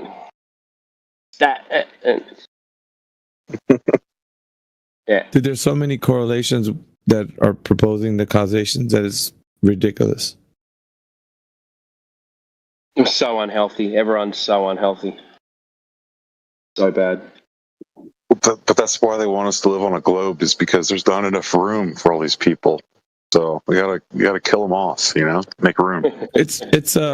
It's funny, but the Marvel movie with Thanos snapping and talking about like the Thanos snap, if you took out 50% of the universe, the other 50% would be able to like live in a more comfortable environment because there's less of people. Yeah. So if Yeah, you then they're Thanos just snap, talking about scarcity. They're just trying to Yeah, convince that's why everyone people that aren't having kids anymore because Yeah, they that's fucking right. suck. Yeah. meanwhile, the other culture Women don't is, need men, and like all these bullshit. Yeah, meanwhile, the other culture, dude, they got 10 wives, and you're not catching up. And 50 kids. Yeah. Yeah. Good point, man. That's what, dude. Man, I can't say it, but but Timbo said. Yeah, but they live in an environment where they have a low life expectancy, so it kind of doesn't even matter. Can they actually Yeah, and catch up? And a lower IQ as well. I wasn't gonna go there, but That's what I'm. I mean, their IQ, but this is my thing with that low IQ thing, is the ability to take a standardized fucking test in a classroom doesn't really translate to survival in Africa. Lion doesn't care how fast you can fucking do an IQ test. Matters how Made fast for you the can Western run. world, yeah.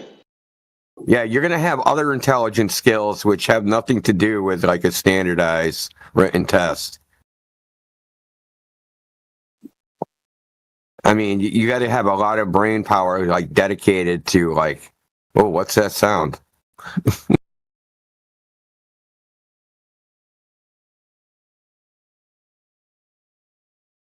Dude, I'd be pissed if I got eaten by an animal, but I'd be really pissed if I got eaten by a person.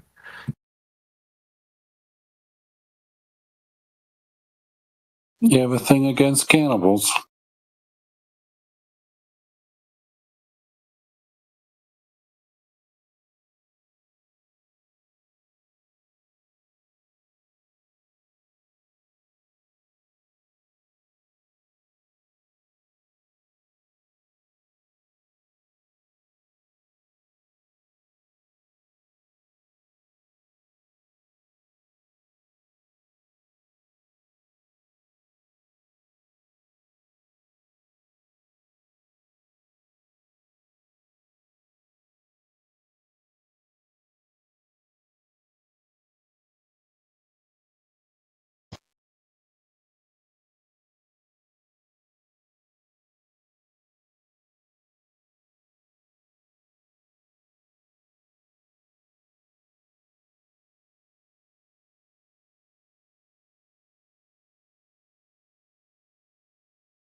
Did you see that Andrew Wilson debate Indio against that Muslim guy? Which the question was which religion, Christianity or Islam, is better for society? Did you ever catch that? Isn't the one the Muslim guy walked out of? I'm not sure. I but he didn't got catch it. Absolutely But I brutalized. saw. This is for the modern day debate, right? Yeah. Yep. He debated a bunch of people. He had like 3 or 4 debates. He debated a humanist. That dude was a freaking wreck. He debated Jim Bob. Debated fucking made by Jim Bob. Debated Clement Peterson over evolution.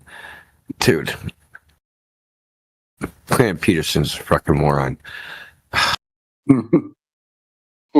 This was his argument. We've observed more natural phenomenon than miracles. So the world must be naturalistic. He made a probabilistic argument for naturalism. Dude, is it like the stupidest freaking argument I ever heard? Because I see more trees than miracles, then it must be a naturalistic world. No, but he made the distinction that the natural phenomenon that we observe, they're not miracles. Okay. Yeah. Right. Who decided what's a miracle or not? Yeah, okay, yeah. But here's the problem with that argument in general. The probability was, and he was going like, there's 10 to the 80, and this is such a large number, blah, blah, blah, blah, blah. It's more than the atoms of the universe, and, saying all this gibberish. And I'm like, so here's the problem, seriously, is that the probability of a single protein forming by chance is 10 followed by 164 zeros. Okay? Whatever probability he came up with, this is so much larger. Now we're talking, then you'd have one protein. What are you going to do with that? You know what I mean? Yeah. It's like you don't want to make the probabilistic argument for evolution because the probability that you have any life at all is nearly zero. Yeah, that's a miracle. Exactly. It's effectively impossible. It's impossible through natural causes, that's for sure. But I didn't see the Muslim debate, though. But I've seen Andrew debate Muslims, and he'll bring up that frickin' Mohammed reading and stuff. Mohammed did some stuff and to minor children, and that wife, usually ends the debate because they flip out. Yeah, this one's even worse. He goes straight for the jugular. Even if you watch the highlights, you could watch maybe just Andrew Wilson's opening statement, and that's all you need to watch. It's over. It's over after that 10 minutes. Do you listen to me? Hey, what channel were you in? Who moved you here? I don't know, sorry, you. Did somebody move you? Were you in another channel? Were you in another VC? I am BC, yes. No, we're in a different one. No, we're not. Before here. We're 3 here. Did somebody move you from one channel to here? No, we're not. That's what I'm fucking saying. God damn it. We are 3 here. Yeah, I am VC. Oh, that's who that person is. That screenshot. That's Robert Utah. I wouldn't waste your time, dude.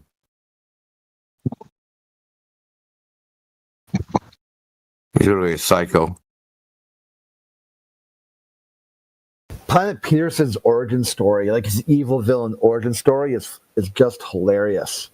Like he was like a school teacher, and somehow like the parent teacher board found out he was atheist, and he was fired. I'm like, oh, get the fuck out of here. Like somehow he was in the Bible Belt and they wouldn't let an atheist teacher like teach biology or whatever, his so-called. I thought his origin story was. This is now my stories could be worse or better than yours. I don't know. That he was a school teacher in Pennsylvania and got caught teaching people atheism. Yeah, that's probably which the is real just like story. teaching people religion or something. Yeah, I thought he made a video about it that he got fired for telling kids there's no God or there's no evidence for God or doing something like that. That's probably what really happened. And then his evil origin story was it was actually in the Bible Belt, and he was a closeted atheist, and the parent-teacher board found out about it and then fired him out of their religious sensibilities. So he had to change it. So if that was true, he'd be rich. Oh, yeah. Yeah, he'd be like, there's no way. Like, trying to fire a teacher because of their atheism? I mean, get the fuck out of here. You know, like, you can't discriminate for religious or non-religious reasons, right? You can't be like, you're not religious enough, you can't work here. That's the Equal Opportunity Employment Act, right? Yeah, but you can make excuses why you don't want to hire them, though. Well, he's a You can say, dickhead, "Oh, no." so there's a good reason. Yeah. So you can find out, whether they are religious or not, and then say, okay, if they're not, and then you're going to work at a religious school, you just say, oh, I don't think you're going to suit the position due to, and then make up something that it's not, if they were really Christian, right, and the dude was an atheist, shouldn't they hire him to convert him? Why would they turn him away? Yeah, true.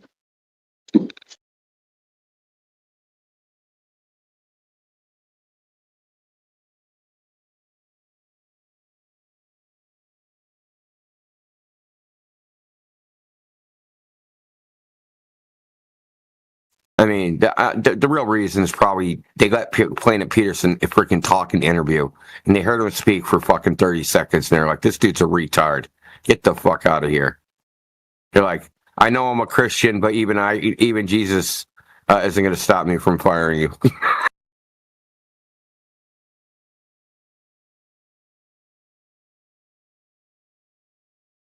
Maybe they saw some of his YouTube stuff.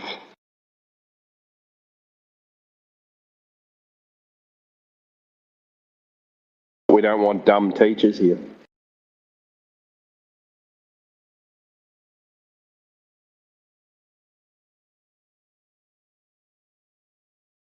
I was trying to work out who he was. When you said Planet Peterson, I thought of that Welsh guy that. Nah, he's been over in the politics server a couple times, but he's like a TikTok streamer. Okay, yeah. And he debates like atheism and dinosaurs and evolution and flat Earth. Seems to be the evil trifecta, right? Of like some of these guys. Evolution. Conspiracy theories. Yeah, evolution, religion, the existence of God, and flat Earth. Those three freaking topics. So all three are satanic. The globe, evolution. And typically, all of these people that do this have what I would generously call non-standard lifestyles. Yeah.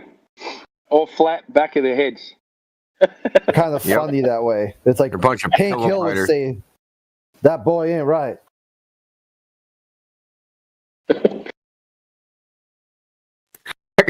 No. I'm going to check right now Planet Peterson in the back of his head as well. It'll be so funny if he does have. Oh, he debated freaking. Okay, I was like, how am I going to get a side profile? Because a lot of times you can't get the side profile, but I think we got one because they're next to each other in the podium. So he had to turn his head to look at Andrew or Jim.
pretty flat, dude.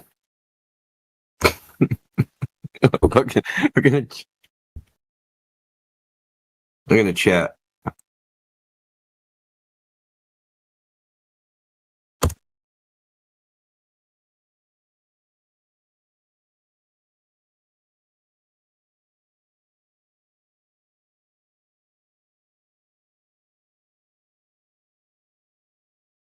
Yeah, the back of his head's pretty flat. Yeah, who started that theory, by the way, about the flat back of the head? I saw a video about that before. Optima Racer. Zoom into his shirt. He's definitely a pickle puffer. Yeah, what did you call it? Alternative lifestyle. Alternative lifestyle, yes. That's the politically correct diplomatic term. Alternative lifestyle.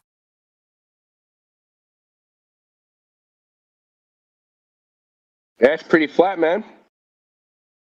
Yeah, look at just compare it to Jim Bob's, dude. Jim Bob's got a nice round head, and the other dude's got a flat back. Hello. Shirt is crazy. Hello. Yeah, the citation police are here. Better have your citations ready. How are you, man? I am good. How are you, man? Good. So what brings you? What is your name? My real name? You're not gonna get it. Sorry. I almost said it, dude. What You almost are you fucked me up from? there. Where am I from? I'm in Cambridge, Massachusetts, United States. Okay. It's next to Boston. You know Boston? Hear about Boston? Harvard? Oh, he bolted.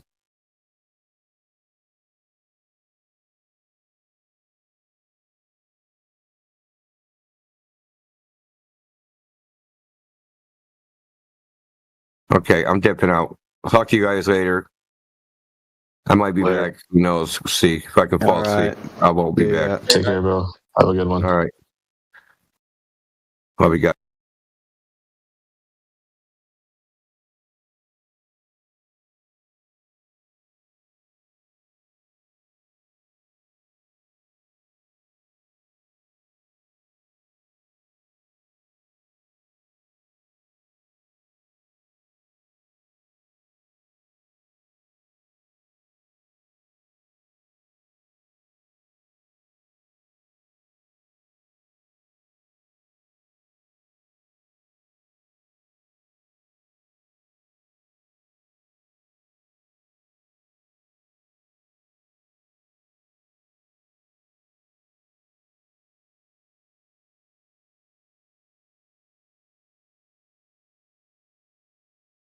All right, Chloe, are you there?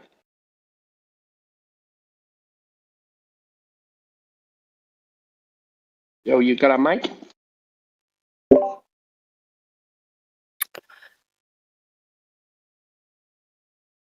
Hello, Chloe. Chloe? Please don't call my name this way. Which way would you like it called? No, it's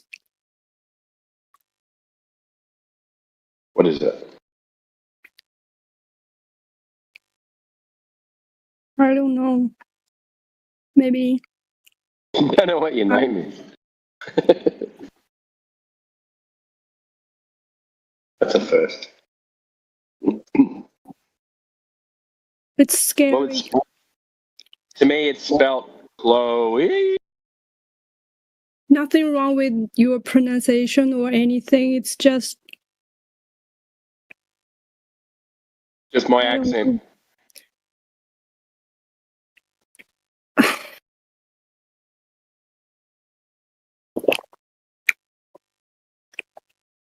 because it's scary. Like to be called out. Why? It's just a voice channel. You don't have to be shy. Not like we know who you are and we're going to go and tell everyone how embarrassing you were and, you know. Like Maybe because I'm autistic. Oh, okay, well, that's all right. Nothing wrong with that.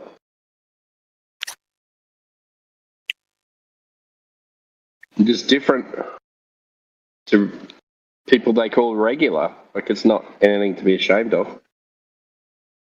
Different way of thinking. Yeah?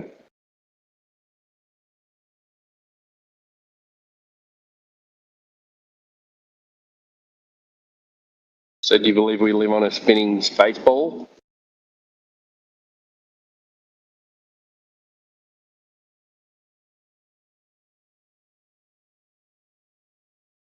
Oh,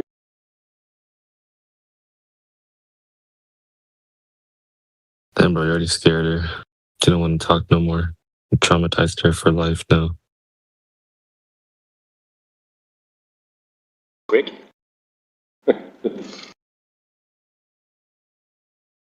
Cider.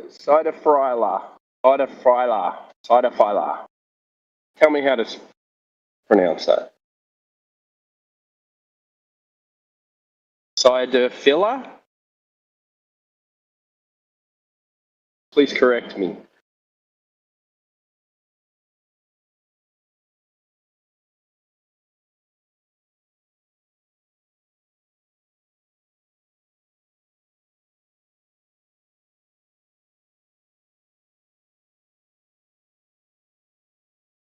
Okay.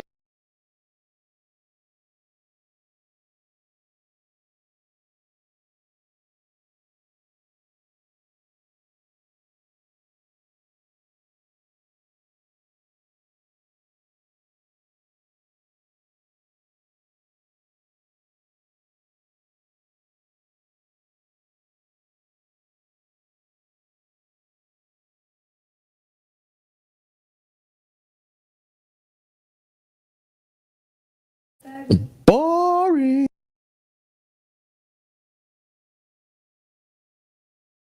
Well, make it exciting then.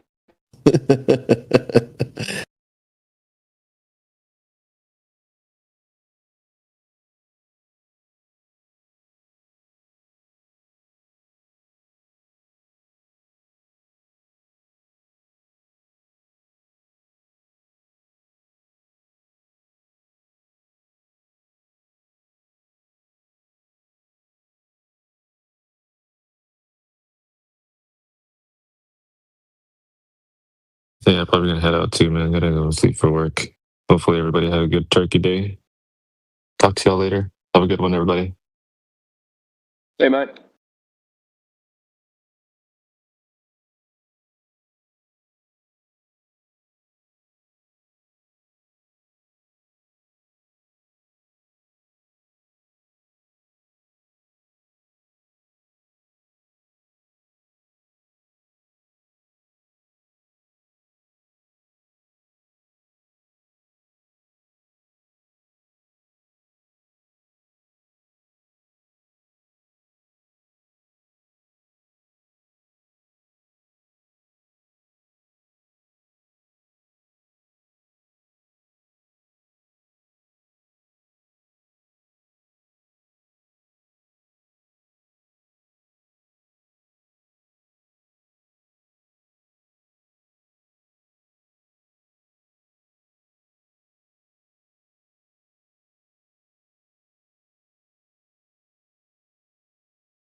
He's in. Hey, mate. Timbo.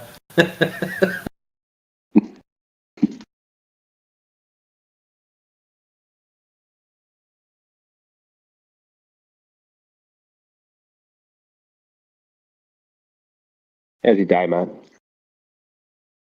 Friday. The one redeeming feature is the cold drinks in the fridge when I get home. Oh, yeah. And boy, are they cold. I just walked in. Sounds like a good same idea. Here.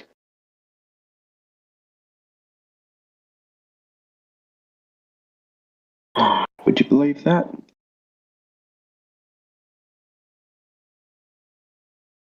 No beer.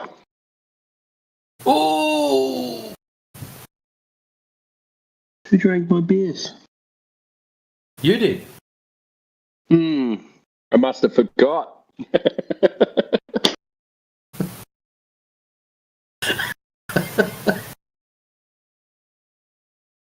Is there any money on the fridge? Maybe someone else did do it. No, no one would be that kind, mate. Because they know I'll just replace them.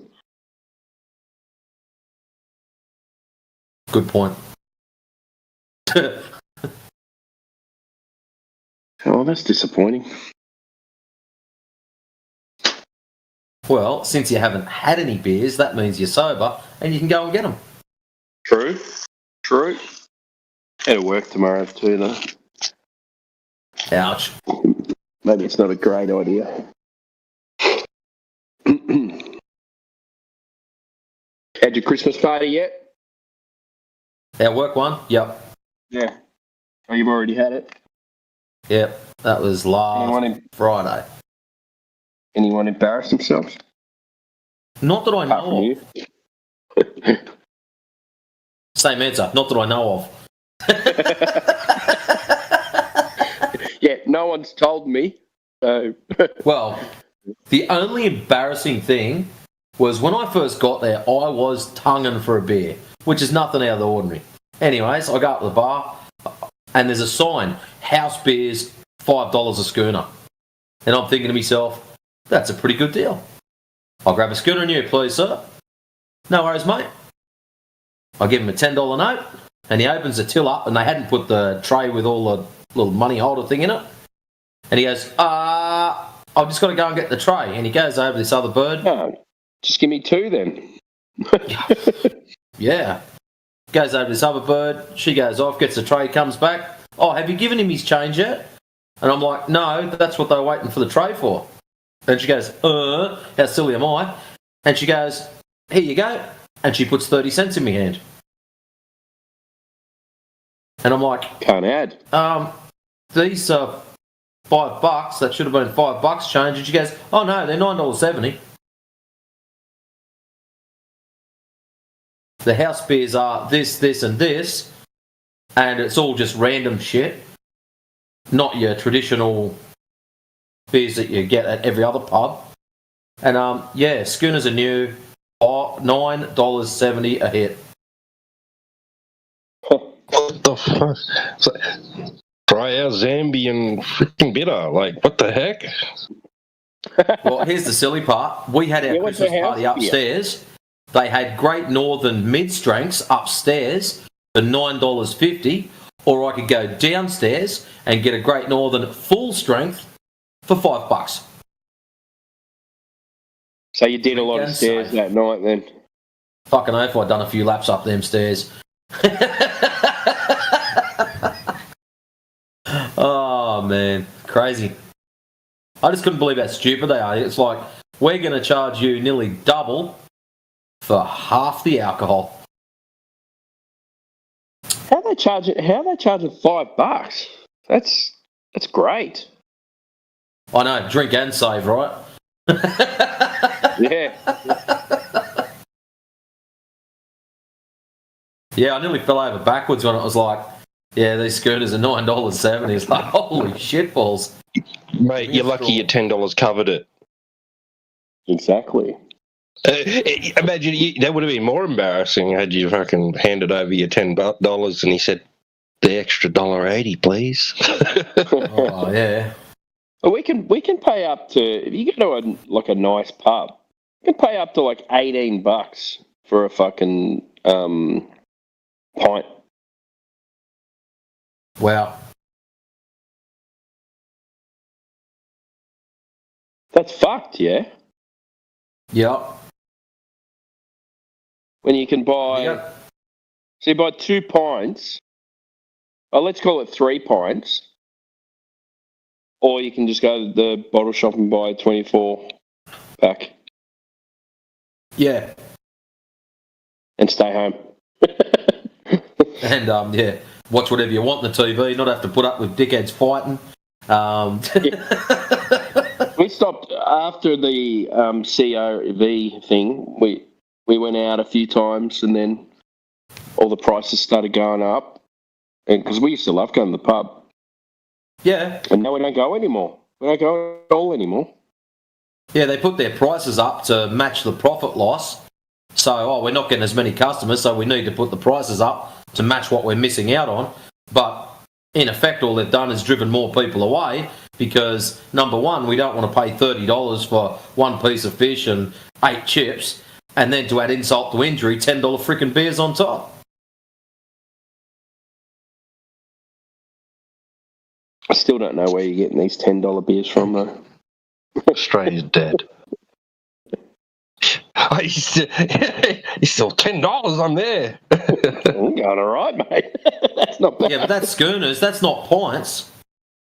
Yeah, I think we pay like $12-13 for a schooner or something. But you get some decent. You get normal pubs.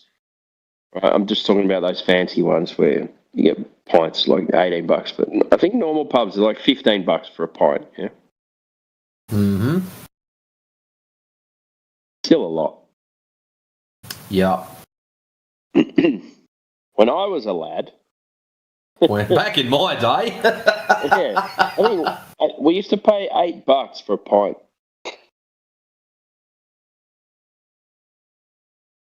I remember $1 schooner happy hour. Yeah, but you're old enough. That's all right.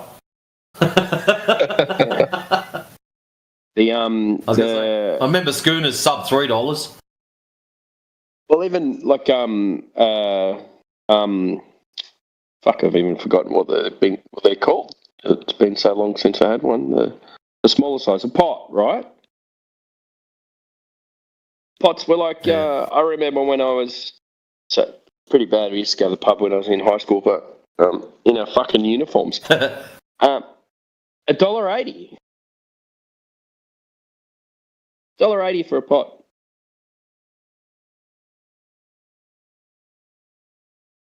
So this would have been 90, maybe 92, something like that. 1990. Yeah. Well, Passion Pop, like 50 cents a bottle. Yeah. Are you old, Timbo? 44. Not that younger than me. You are naughty. Yeah.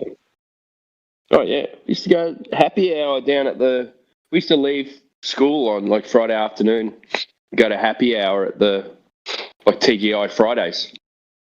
We'd be in our uniforms and they were fucking serving us alcohol. We would have been 15, man.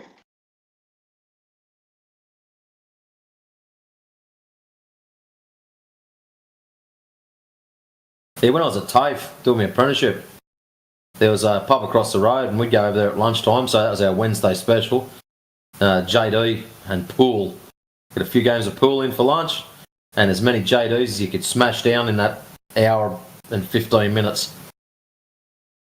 6. Mm-hmm. something like that.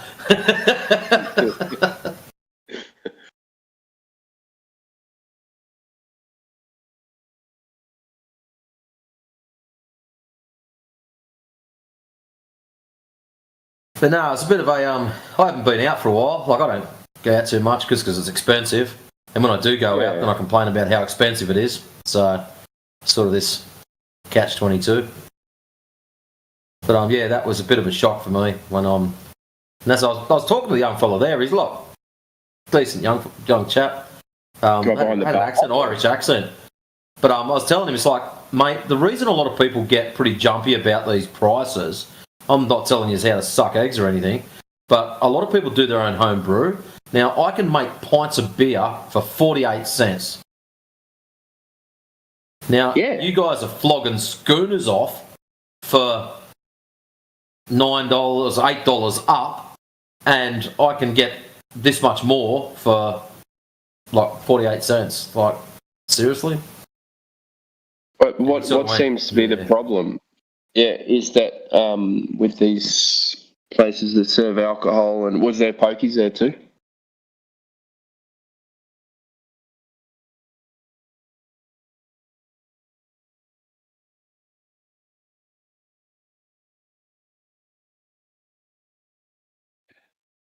And very few people know that the ratings for Apollo 12 were pretty abysmal compared to Apollo 11. 60 to 70% lower. Oh, really? Yeah. That's interesting. Probably because people saw Apollo 11 and went like, well, that looks like crap. I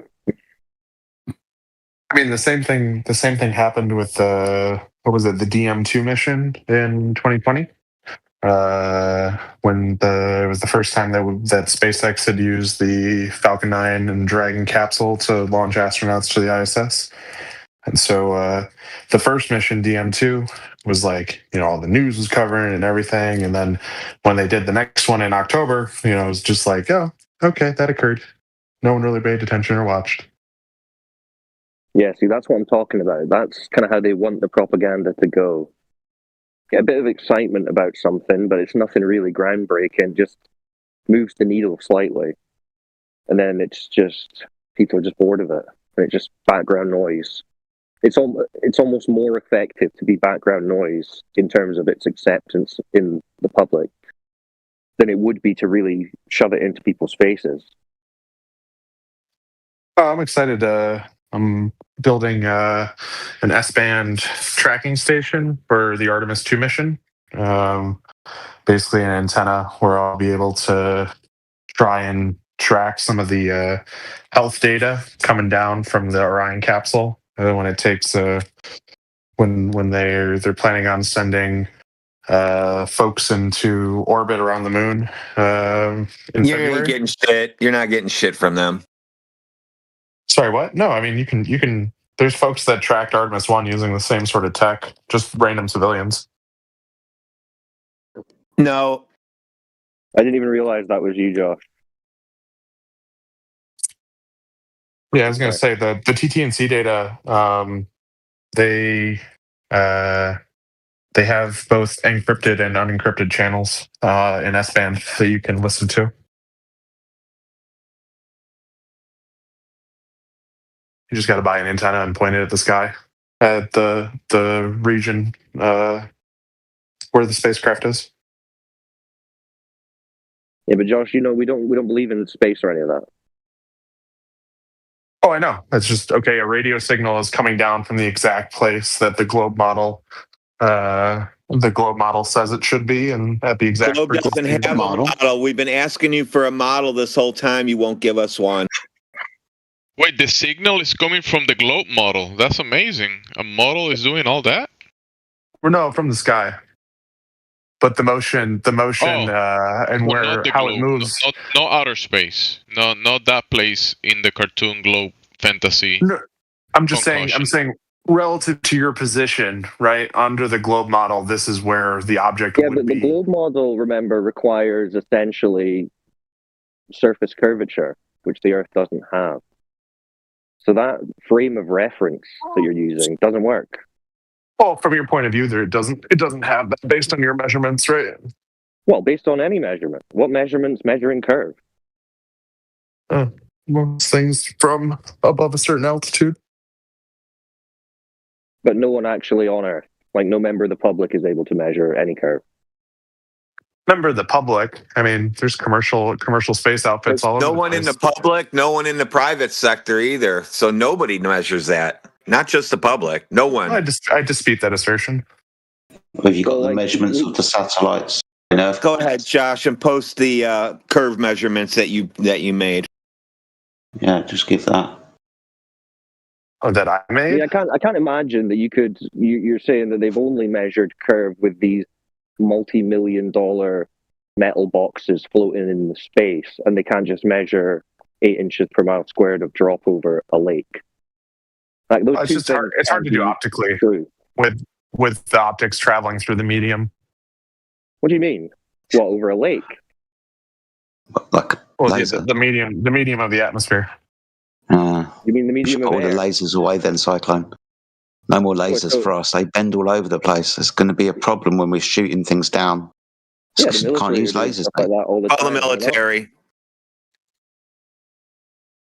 Yeah, Josh, they've been doing this for decades. Over tens of miles at least. Directed energy weapons. So that excuse doesn't wash. You're trying to maintain that they're doing all this from space, quote unquote, but it cannot be done over a lake with a laser or an optic.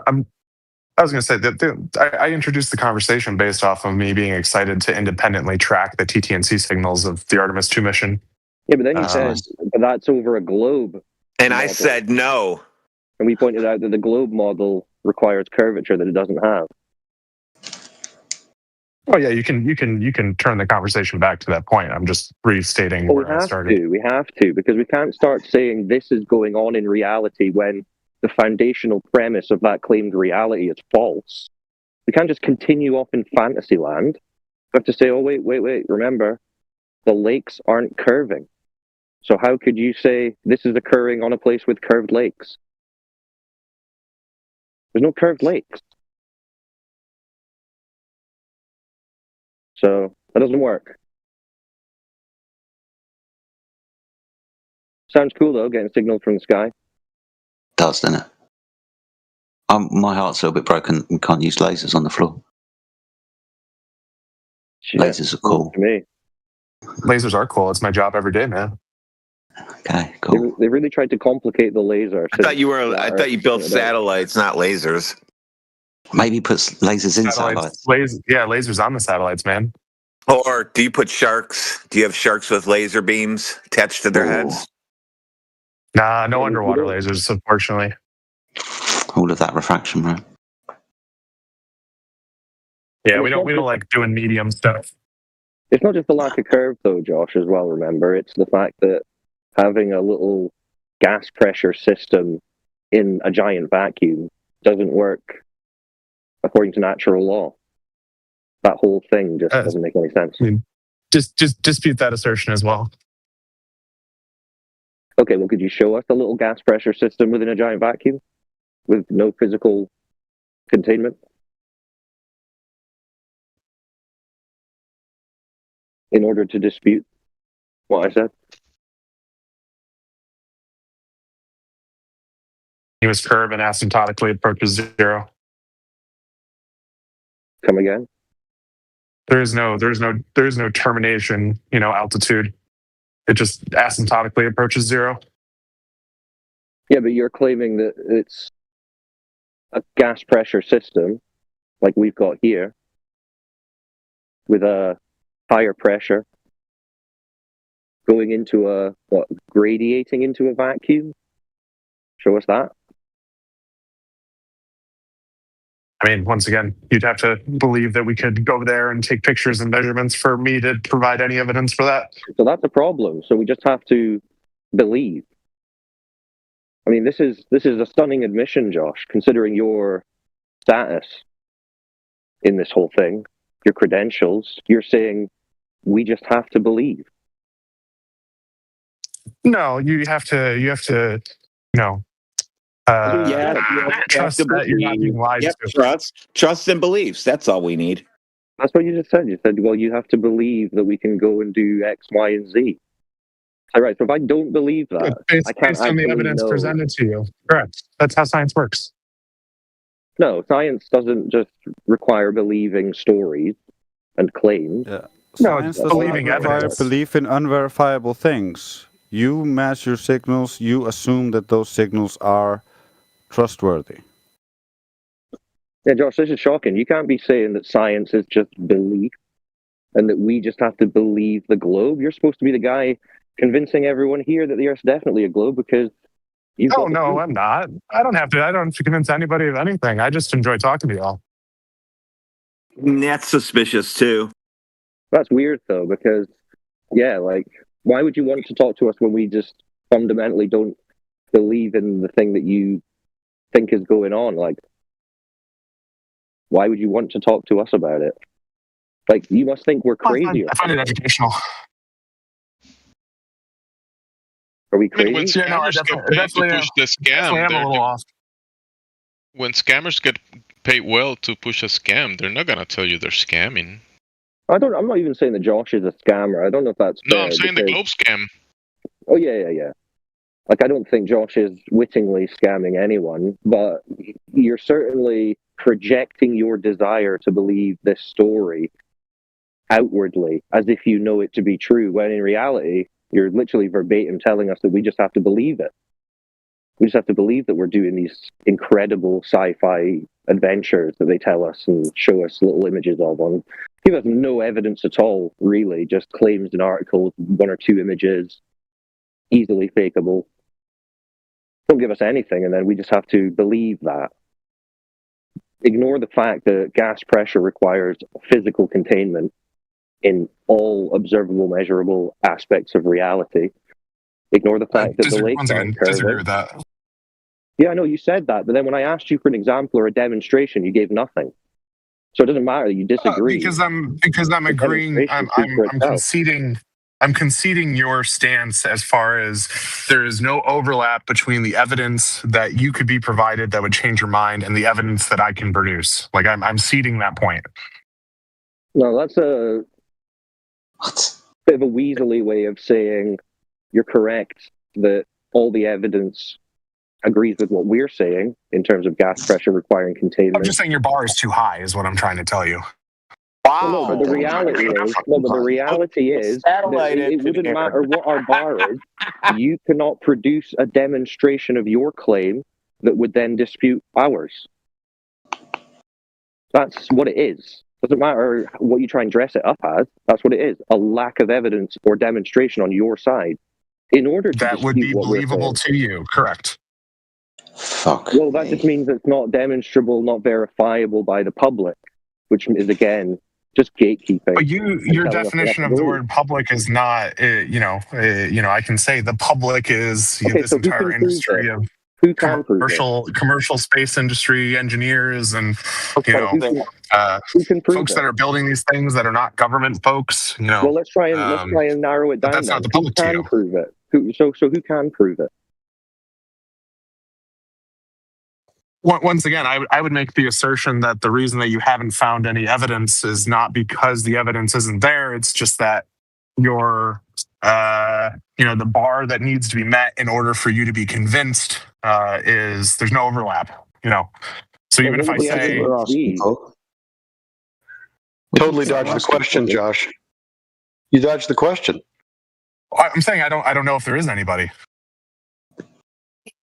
Yeah, there is no body, there is no evidence. That's the whole point. It does just rely on pure faith and belief in these stories. We already understand that. I think you're starting to understand that, but you're really projecting the opposite. That somehow you're being unreasonable. We've just got too high a standard for the evidence. They're not presenting a single piece for us to have a bar to even compare it to. There's nothing on the table. I disagree with that as well. I mean, right, well, what have they given us to show us that gas pressure doesn't require containment, for example? What have they given us? I mean, you have tons of satellites that are operating with. No, that doesn't mean anything when you say satellites. Like what data? Exactly. What that's what I'm saying. You're cordoning off things that are being used to quote unquote show evidence, but it doesn't mean your bar. Just saying the word satellites, if that's what it takes to convince you, that would be a pretty ethically low bar, wouldn't it? So obviously we'd need something tangible. Like, for example, is it something that you could post as a link in the chat that we could review? Yeah. On my profile right now, there's a paper that goes over the subsystem on the I ISS looked that at does that external yesterday. I pressure already looked at messages. your profile yesterday. Went over your shit. Yeah, nothing there. What part of it? Okay. What part of it addresses having gas pressure without a container? It shows that there's an external piece of hardware on the ISS that does pressure sensor pressure measurements, and that shows that it's E-7-ish, E-8-ish. So therefore, this object is operating in an environment that's a near vacuum, and you're operating in an environment that's not a vacuum.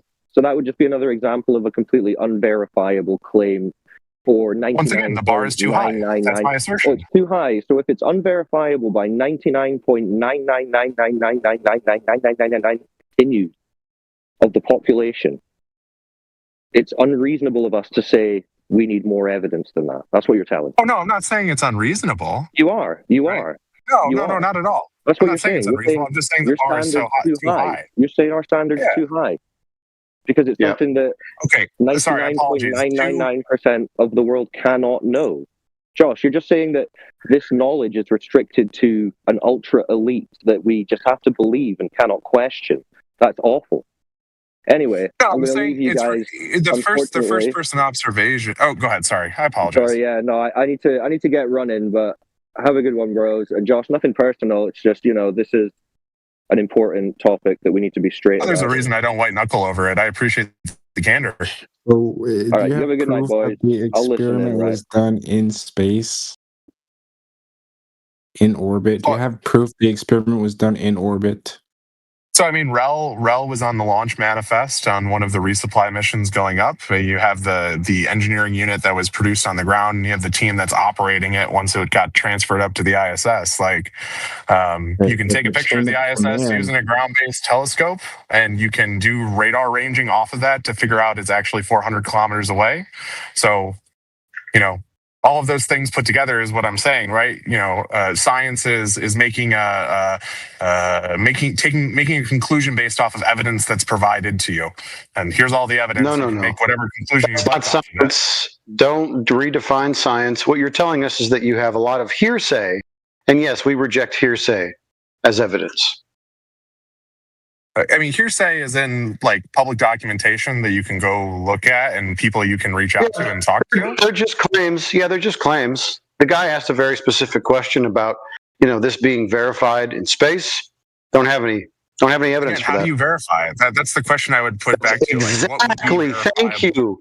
That's what we're asking you. From your perspective. Because from my perspective, that evidence is verification. I want to go. Can I go? Can I go to space and check this out?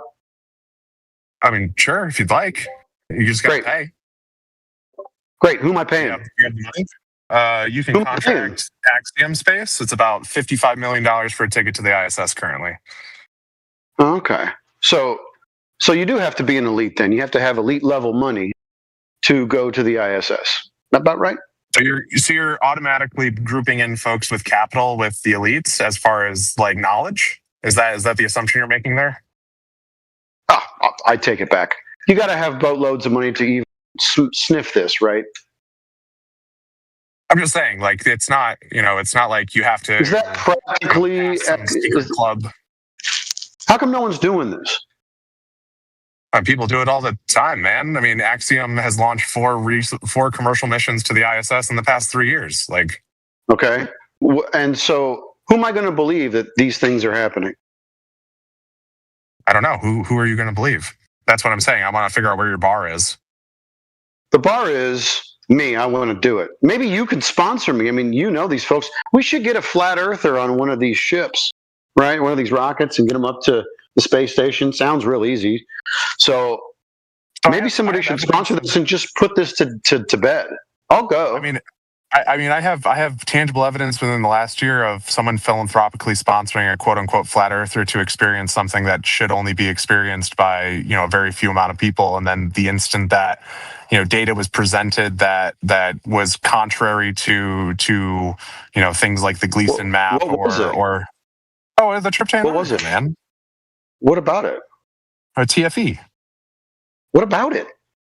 I'm just saying, like, somebody did sponsor a bunch of flat earthers to go on an experience and observe things that should only work on a globe, and then they went and did that, but those people got attacked. Only works on a globe. So you're telling me that the sun being above the horizon only works on a globe for 24 hours a day, assuming a spotlight sun, as opposed to Oh, wait a minute. Who here claimed a spotlight sun? I'm sorry. Well, wouldn't you always be able to see it if it's above the globe? Then shouldn't we be able to have a 24-hour sun everywhere? I don't live on a globe. What are you talking about? Sorry, above the plane. Who made that claim here? Well, I'm just interested why it wouldn't work that way. Oh, well, maybe you can eliminate a few of the possibilities yourself since you're inquiring. I didn't make a claim about it. But I'm basically just, this is besides the point. I'm saying that, somebody... Besides the point that you created a false equivalence. Yeah, so a false equivalence. I'm talking about going to the ISS and you're talking about going to a landmass. Good job. 55 million versus 50,000. Good job. Sure. No. I'm just saying. I understand that they're an order of magnitude or two different, so... So thanks for bringing up a false equivalence. Do you have anything comparable? 50 million? No, I mean, you could go up on a suborbital flight for $250,000. So what, 50K to 250K? Is that close enough for you? Well, we're getting closer. We're getting closer. Who's going to sponsor this? I don't have the money. Yeah, I don't have the money either, man. I'm trying to trying to buy a house. I don't care. So what are we supposed to do then? It's just the hearsay then? No, it's the identification of the evidence that's being provided and identifying where your personal bar is, where, what level of evidence you change your bar. Yeah, so numbers on a screen and hearsay, I need a little bit higher than that. That's good for you. You accept numbers on a screen and hearsay. Great, your bar is way low for evidence. Congratulations. Mine's higher. So I went and bought, in grad school, I went out and built my own, satellite ground station, completely independent of any specific, system. It's just an antenna that's tuned to a specific frequency. And then we are able to figure out where satellites are in the sky, and I'm able to downlink data, and it matches up perfectly. So that's where my bar is. Right. So great. Can get that radio, get that antenna, show it to us working, and then what we need to do is we need to go to the satellite and then see if it's transmitting what you're receiving. Can we do that? Well, see, again, your bar is you're alluding to the fact that your bar requires your own five senses directly, and that proxies of that throws things into contention. Yeah, that's terrible to have physical evidence for things. It's a bother, isn't it? I mean, think about it this way, though. Go ahead. How do you know that the timing is not pre-distorted? The timing is not what? The timing on the signal is not pre-distorted. Pre-distorted? What do you mean by that? You can change the signal from the starting point. This is how stealth technology in the military works. What's it called? GNSS spoofing. And basically, you can send out a signal to make it appear that you're further away than you are, and you can pick up the observables from the ground, and it can appear to be in a different place than you actually, or where it actually is. Oh, so I'll do you one better. That's the basic stuff that I did during graduate school. Now that I'm in industry, you're getting the signal back, and it's encrypted using the same exact encryption key that you designed into the radio, right? So you're the only person that on Earth who's able to actually decrypt the data that's coming back down, because you're the one who designed the radio and you're the one who has the encryption key. So even when you're talking to the government, you go talk to the FAA to get a launch license, you go talk to the FCC to get a license to transmit in specific spectrum. During none of that process, and I know I ran a regulatory affairs team for a commercial space company. Nowhere in that process do you have to hand over the keys to your encryption. And so after the thing launches and you point your antenna at the location in the sky that you expect the thing to be at before right after you get deployed from the rocket, you're able to decrypt the signal and start getting health data back. And you're the only person that would be able to do that. And the only thing that would be able to, give that data to you is your satellite. If I may, Josh, that's not the point of contention here, though. I don't think the term distorted is like having some sort of man-in-the-middle attack that's going to, perform some operation on the signal and then relay it. I think it has to do with more in this case because you know that the source has the keys that you have, or the public or the private keys or whatever that you have to decrypt it. The source itself, when it sends a signal out, right? It's got a timestamp in it. Right. It's more than just the data layer. We're talking about the actual signal itself and tracing it physically to its location. Oh yeah. Well, so you can get the signal to noise ratio, and you know exactly what the path loss is. So Josh, you know how far away the thing is. But hold on. So that relies on assumptions. There's two things here. Right. So there's two things here, right? If you send a signal and embedded in that signal, there's a timestamp, right? The receiver can pick up that signal and then decrypt it and whatever, parse it, and then, okay, I got a timestamp about, whatever, 10 seconds ago or 5 seconds ago, whatever it is, that the satellite embedded in it as to when it claims it sent it, right? That's one way to get the time, right? The difference between when, the travel time, let's say, right? The time that you picked it up, minus the time that it was sent. Okay, you got some delta there, right? And I guess there's another way to assume the travel time is by the signal strength itself, right? In that case, you would have to assume you need more than that. The actual signals. Huh? Because that's just a scalar value. You're going to need way more than that. I mean, you can do so you're going to be analyzing, you're going to get maybe, you're going to analyze the phase. You're going to use maybe two different directional antennas and see if you can triangulate. There are all kinds of different methods. And it really depends what kind of signal you're receiving in the first place. I mean, a lot of analytic work has to be done. So, it doesn't matter that it's encrypted. I'm just saying that it's my object that I'm hearing from. Nobody else's. But I just wanted to point out, would I call BS on even that, though. But I was just going to say, would it not also rely on the inherent assumption of a particular strength of emission? Right. You design.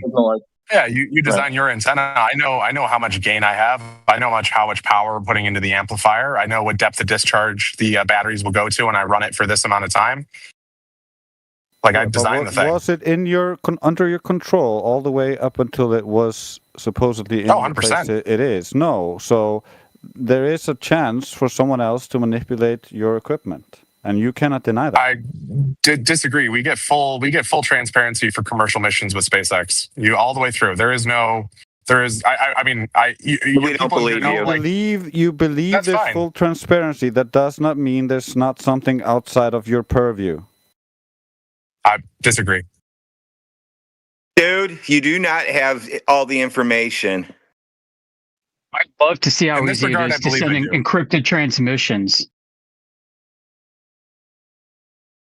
What do you mean? Well, I mean, for anybody who's a licensed radio operator, it's illegal to send encrypted transmissions. Well, that's why you go get an FCC Off the license. bat. No, Yeah, with yeah, an no, you FCC ask for license. permission. Disagree. They actually ask for you. They ask for you to name your encryption schema in the license application in Form 312. That is not accurate. And then what happens? Well, they just ask for the schema. They don't ask for the key.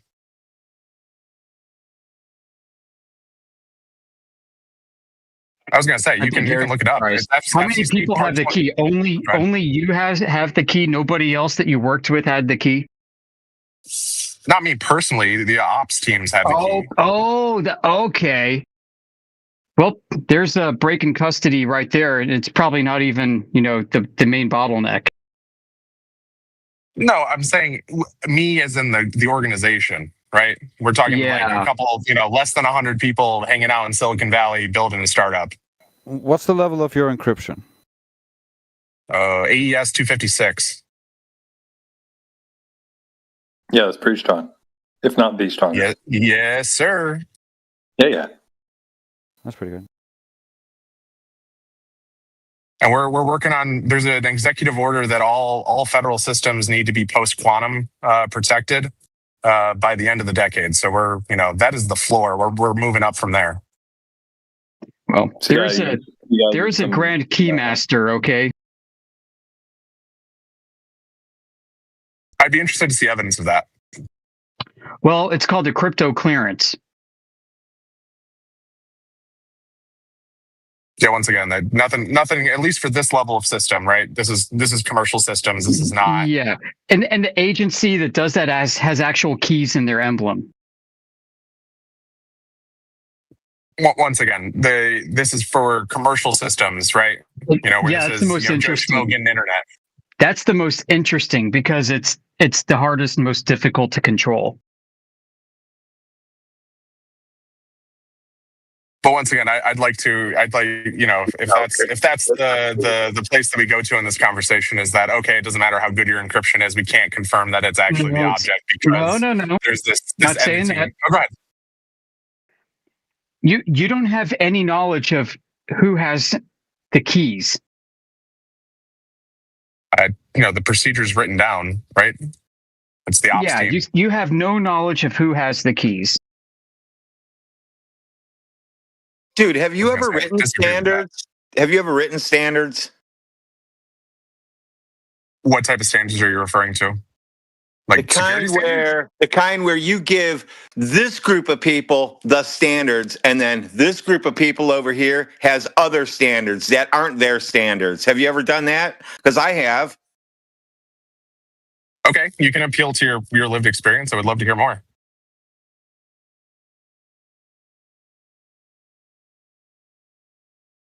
You seem to think you have access to this one document that just tells you the truth, and that's not true. Well, I'm the person who represents the company to the federal government, so there's bigger issues there. If we're you're the scapegoat then. Sorry, scapegoat? What? You're the scapegoat then if something goes wrong. That's the lawyers. I don't actually have to sign on the dotted line. I'm not a JD. The one that represents themselves most highly to the government in your case is going to be the facility security officer. And I guarantee you're not him. Chris is a good guy. Yeah. He knows more than you, I bet. I'd assume so. He was Secret Service for 20 years. Wonder why they need him there. Well, they don't need him. It just helps with government customers. And he won't know everything. Absolutely not. But once again, this is referring to a commercial system. Everything is, for the pursuit of profit and revenue generation. Yeah, beyond just right. ITAR. So they're worried about. Yeah, ITAR is a big thing. Like they're worried about supply chain interdiction from like the Chinese. Agreed. Yeah, we have to do supply chain reviews and understand where the primary source of all electronics is or are. I agree. But I'm saying that for a commercial system, it's authorization, not supervision for these activities. You go to the FAA, you go to FCC, you go to NOAA, you get your 3 licenses in hand, and you're good to go. And it's just so easy to just do all kinds of encryption from space, and nobody but you knows the keys. Nobody knows what you're sending. Yeah, that's amazing. They allow you to do that. So we tell them what we're sending. 3 licenses is an easy test, right? It's pretty easy to get them. If you tell them what you're sending, then why do you encrypt it? So because it's encrypted for user data, user privacy. These are telecom satellites. It's basically like a utility pole. So it's encrypted for customer security, not for government security. Once again, this is revenue generating. Yeah. So what's to say that like the Chinese aren't like trying to develop some kind of covert communication network through cutouts of commercial companies? See where this is going? Yeah, that could be occurring, and that there's reasons that we would increase our internal security standards based on external threats like that, but it doesn't mean that we're being mandated to. Well, I mean, if you were a patriotic American company, you'd hand over your keys to an organization so that they could make sure that your company wasn't getting co-opted by an insider. Listen, Josh, you have no idea what you're dealing with, Josh. You have no idea what you're dealing with when it comes to counterintelligence issues. Heavily disagree with that. Oh, really? That's what I used to do for a living. Oh, I understand. I'm just saying that, there's opportunities for us to have conversations in a different arena than this. Quick FYI, we do have some new people here. We got Grenade. Is that? Not reading the whole thing. Grenade Head, welcome. We got Mia, welcome. You guys got any questions? Engage in the convo. Okay, just checking. Continue.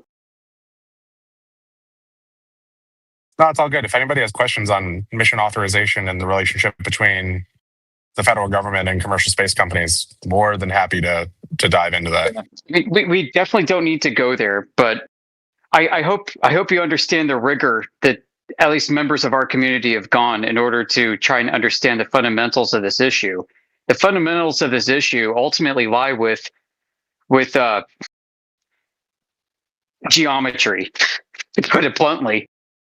Geometry, the philosophy of mathematics and the philosophy of science. Problem of mathematical underdeterminism, in which models cannot be the be-all end-all explanation of things, but there are multiple explanations that are also equally valid. Philosophy of science and potentially semiotics, how people think of how people put the map before the territory all the time, how people do concept reification fallacies all the time, how people affirm the consequent with their demonstrations and experiments all the time. When I was not joking earlier when I said that flat Earth laser measurements define the topology of Earth as such that it cannot be curving in the manner that the globe is presented, which means the entire spherical coordinate reference system that we rely on has to be wrong, unless it is mitigated through corrections. Now, guess what? There just so happens to be an entire volume dedicated to these so-called corrections. It was actually produced by a German back in the late 1800s, F.R. Helmert. And he describes exactly what to do in order to correct, in order to take your planar measurements of a flat Earth and contort them into a spherical reference ellipsoid and a geoid.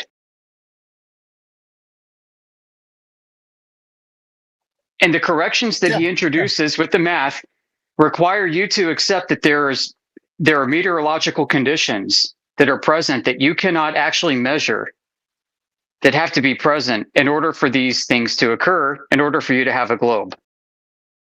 And the temperature and pressure differences in the air, along with the claims like gravity warping from the stars and everything else that go into both deflection of the vertical and atmospheric refraction corrections, are all based off of conditions that are not proven to be physically present whatsoever. And if they were present, it would require temperature variations and pressure variations that nobody's ever been able to measure. So incrementally, all these corrections are introduced based off a belief that it has to be true because we have to be living on a globe.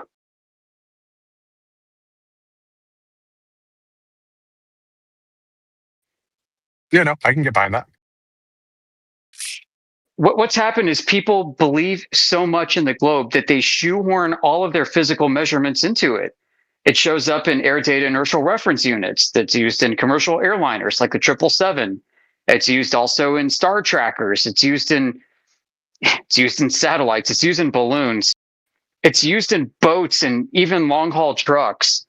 Everything. It's using GPS. It's in your TomTom. It's in your Garmin. It's in your iPhone. Everything is construed. Everything is twisted and contorted with mathematics. Everything is trying to make the map fit reality.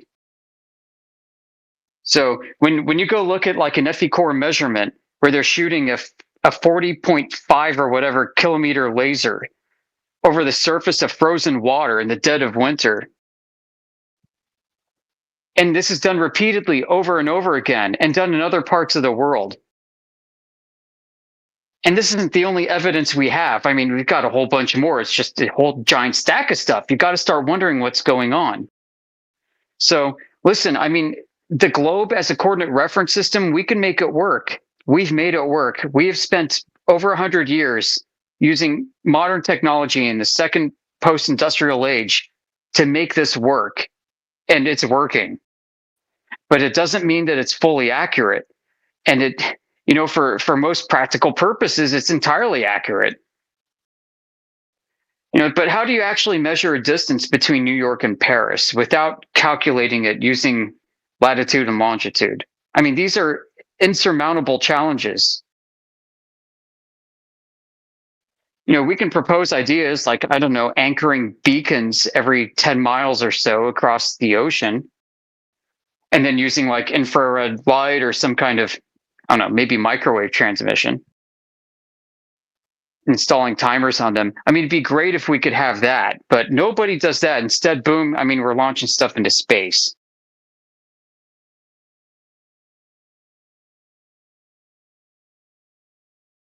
Hey, hopping on mute for a second. Appreciate the candor. I'll be back in a second. Okay. No.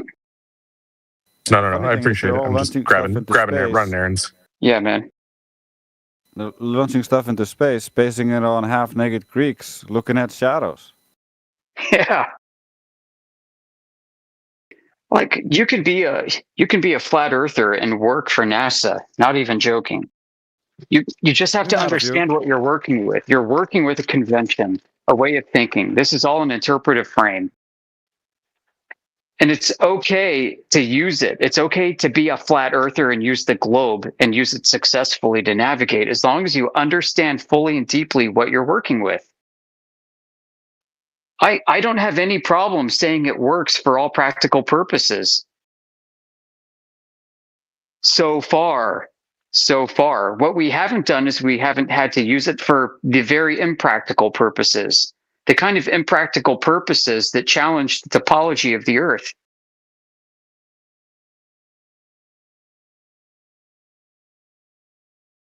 You know, there's a gigantic margin of error that's introduced in the fields of geodetic surveying and navigation and so on and so forth. And that's where the globe finds its easy resting place, within that margin of error.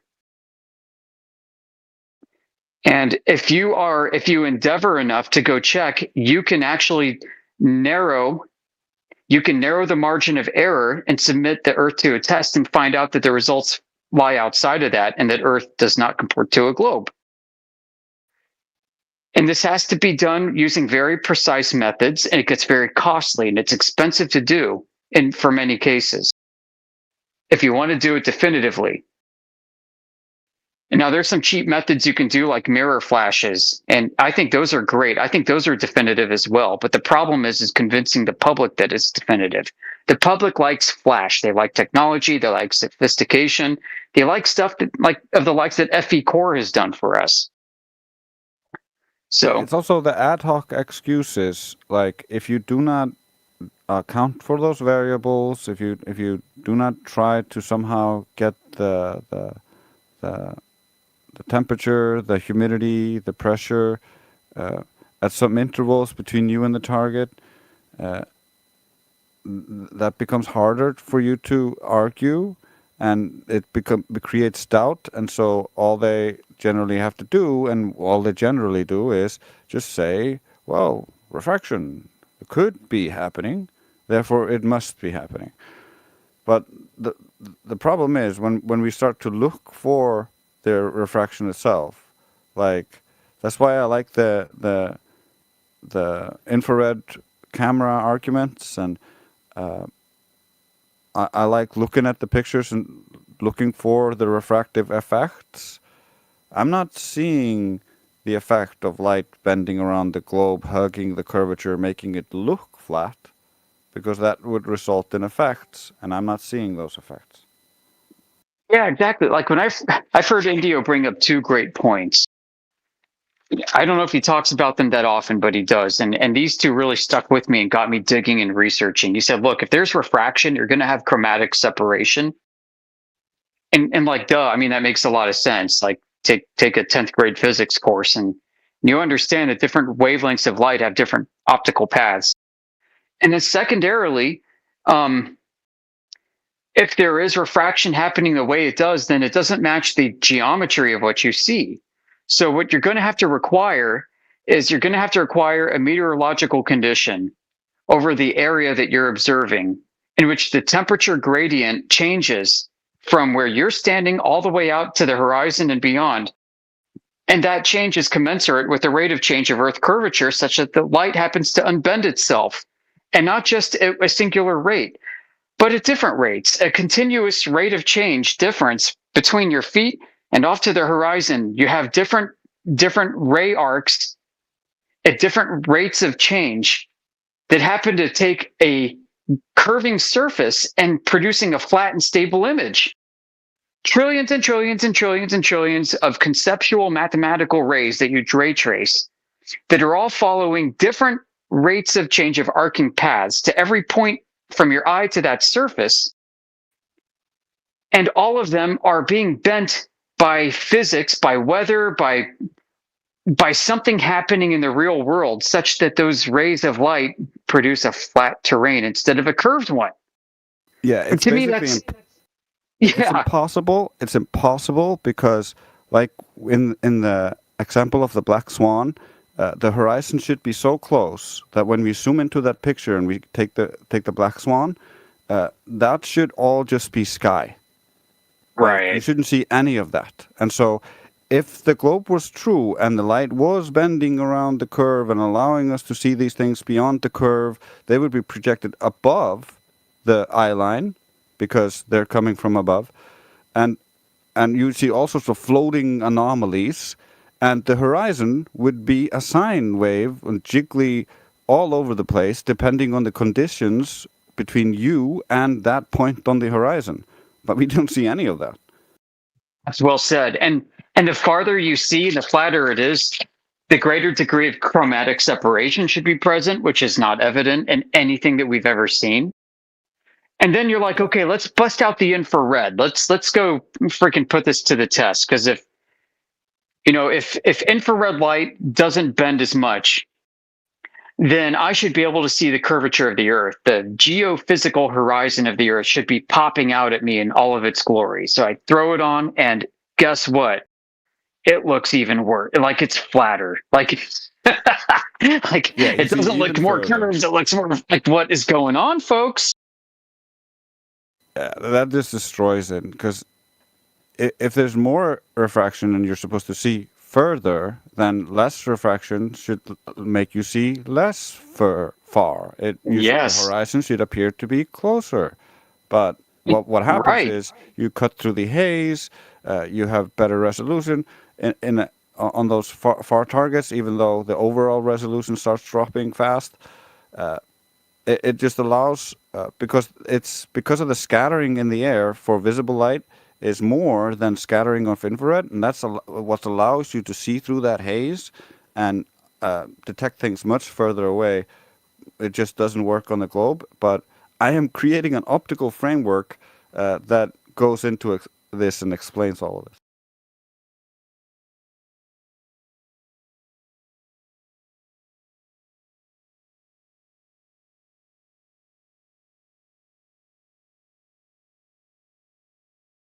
Yeah, we can take a look at what's happening, and we can kind of we can start to figure out and properly frame what it is. In visible light, we have Rayleigh scattering, right? So the blue, the very high frequency wavelengths scatter the most, and Mia scattering. And it goes down to red, and then infrared, but then it gets even further. You get down to microwave, like they say that they say in in the visual spectrum, it's the horizon, optical horizon, averages out to about 7/6 R being the radius of a globe. So you're seeing effectively like 16.67% further than where you should. Not exactly, but that's the idea. And then as you move down to longer and longer wavelengths, you get to microwave, like you get to VHF. Then you get to VHF at like 144 megahertz. And around there, the radar radio horizon is 4/3 R, so that's 25% over the radius of the Earth. And then you get further and further down, and the longer the wavelength, the longer the horizon. You get down to freaking Marconi using like whatever it was, like 1 megahertz, like 2 megahertz to transmit from the UK all the way over to Australia. A fucking nutcase. So you have Marconi doing a transmission from the UK all the way to Australia, 10,000 miles at a very low frequency. And he's able to hit Australia, and he's able to get a return signal back. Like, what the heck is going on? So what is a conventional explanation for long waves hugging the curvature of the Earth as it wraps around 10,000 miles? How much curve is there in 10,000 miles? Is there a Fresnel zone? Is it like diffracting again and again and again and again, diffracting in a downward pattern? What causes the downward vector around a curve? Is there some kind of? It's incoherent. They assume, absolutely.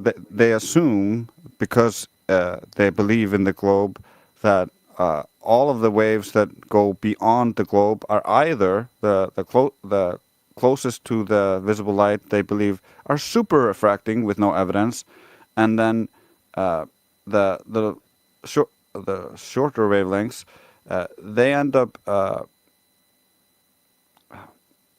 Frickin'. I'm missing the point I was going to make. Well, it sounds like you're saying it's wavelength dependent, that the distance that they can travel, besides power being equal, is wavelength dependent. I had an extra point that dovetailed perfectly onto this. I just forgot it. I just been studying this so much lately. The optical horizon, the limitations of it, and I've been gathering citations and sources.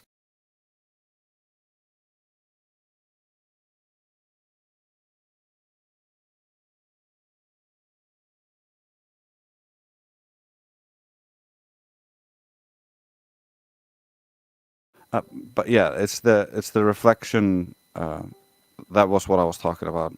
Oh yeah, the reflection. Yeah. Yeah. How do you have a reflected beam off the surface of the water? How do you have a reflective beam of nothing? They claim it's a vacuum, okay, and then it's supposed to reflect onto the ground, which is like not a very good reflective surface, and then perfectly reflect straight up without like losing like integrity of the message or anything. And then back down again and up again, down again, up and down again, up and down again, all the way to the other side of the globe. This would destroy the signal if it were even happening.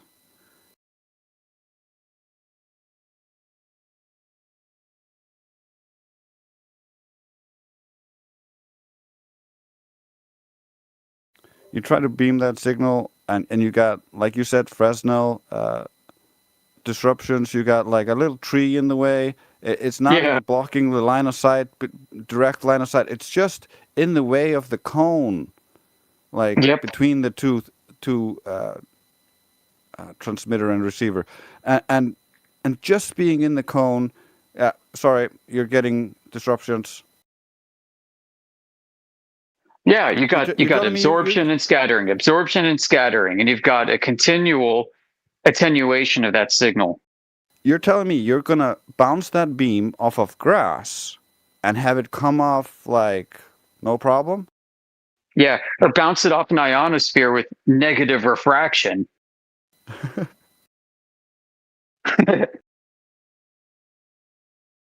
It's crazy. It's the mental leaps, and it goes back to the point I was making earlier, like the mental gymnastics people go through to shoehorn their physical measurements of reality into a conceived model of how Earth should be. I knows no boundaries. I gotta go. I'll talk to y'all later. See you later. Bye, Yoder.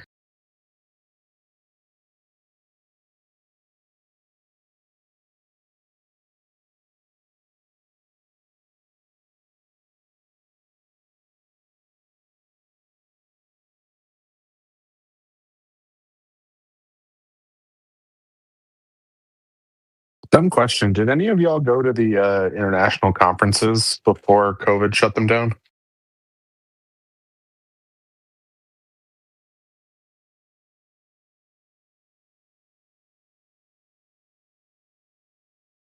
The Flat Earth International Conference?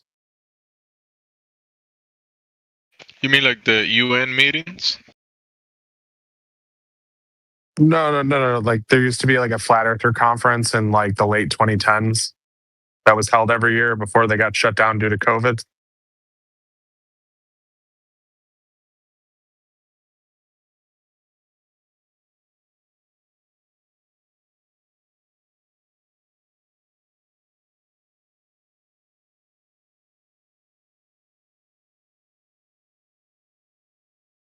Take the silence as a no. All good. Would you like to go to one? I was gonna say I would love to talk to folks in person that hold these beliefs. I think it'd be interesting.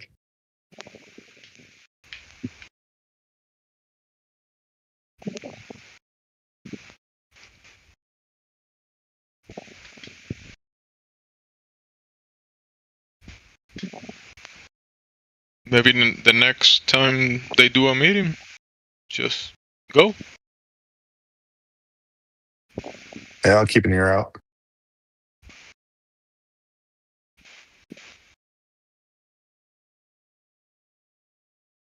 Oh, Vintage Bait. FEIC is sponsored by fake flat earthers. Interesting.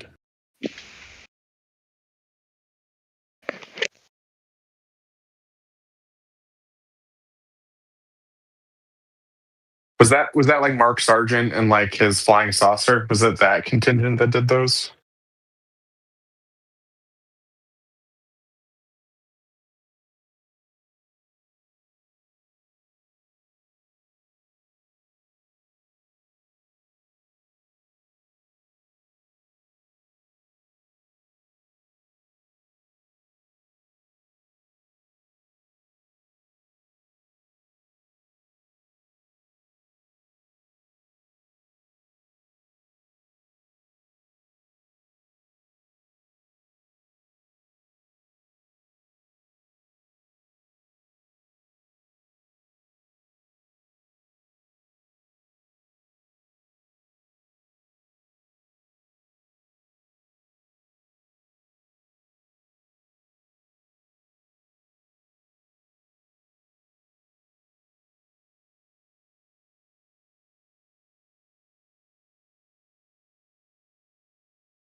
All right, cheers, y'all. I'll be back.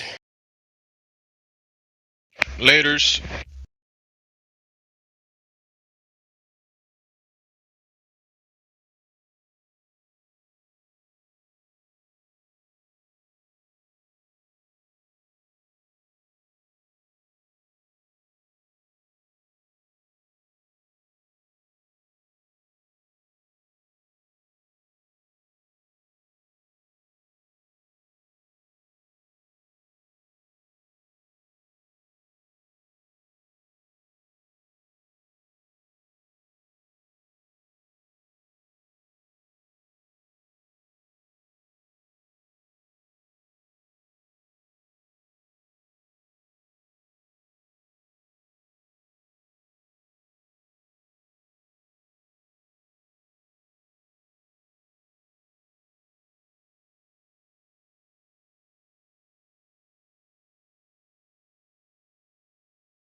Hello, YouTube company. How are you doing? Oh man, what is that? YouTube. Two YouTube here. Two couple YouTube. How does it work? Hey man, is everyone here? Hey guys, I'm talking to you.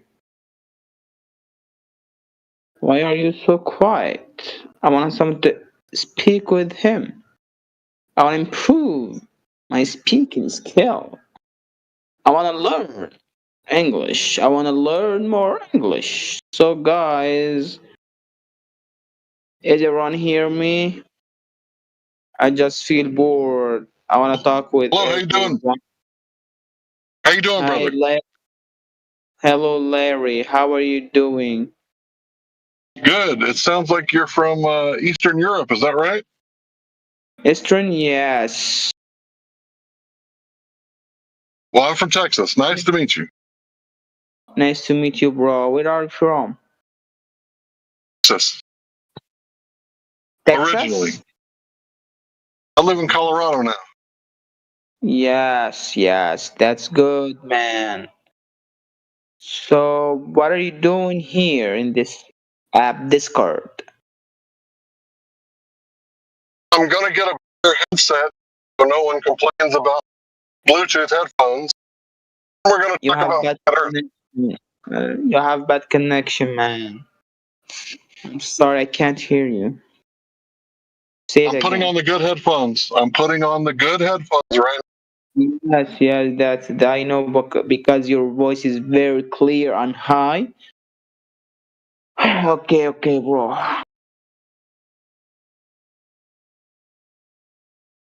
You here to speak English with other, right? Better? Yes, me too. Oh, shit.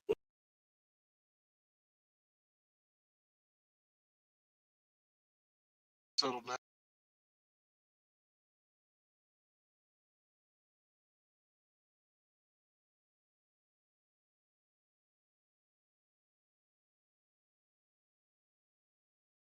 Check.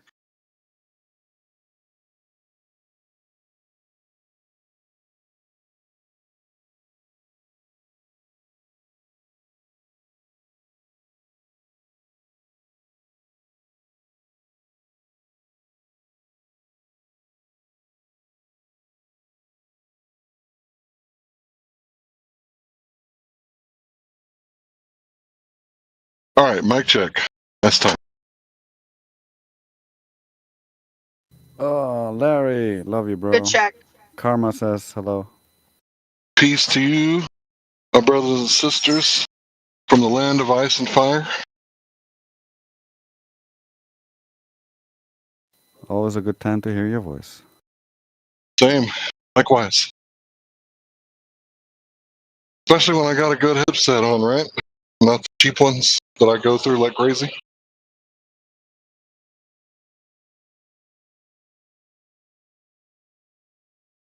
Your voice reminds me of better times.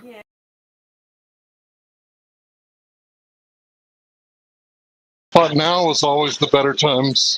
But yeah, there used to be some pretty good times. Back when everybody was getting along, smoking peace pipe.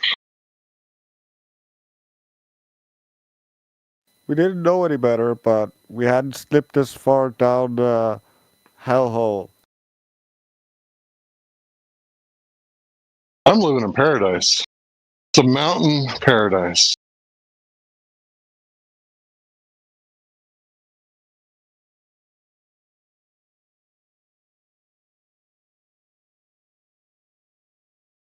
Colorado's not bad. It's a little dangerous, but it's not bad.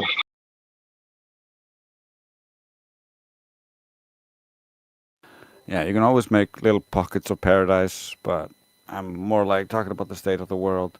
However, at the same time, the world is kind of waking up more than it was back then, so it's kind of the price you pay for ignorance. Cool. So As soon as everybody wakes up, it's time for war. Of course, you know this means war.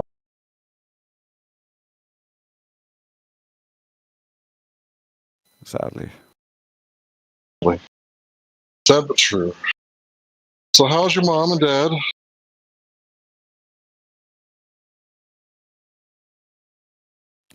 My dad has passed. I think my sister. Sorry to hear that. Is that recent? That's recent, right? A couple of years. Oh, okay. Yeah, I think my sister stole that inheritance. I only learned because my grandpa died, and now she's going for that.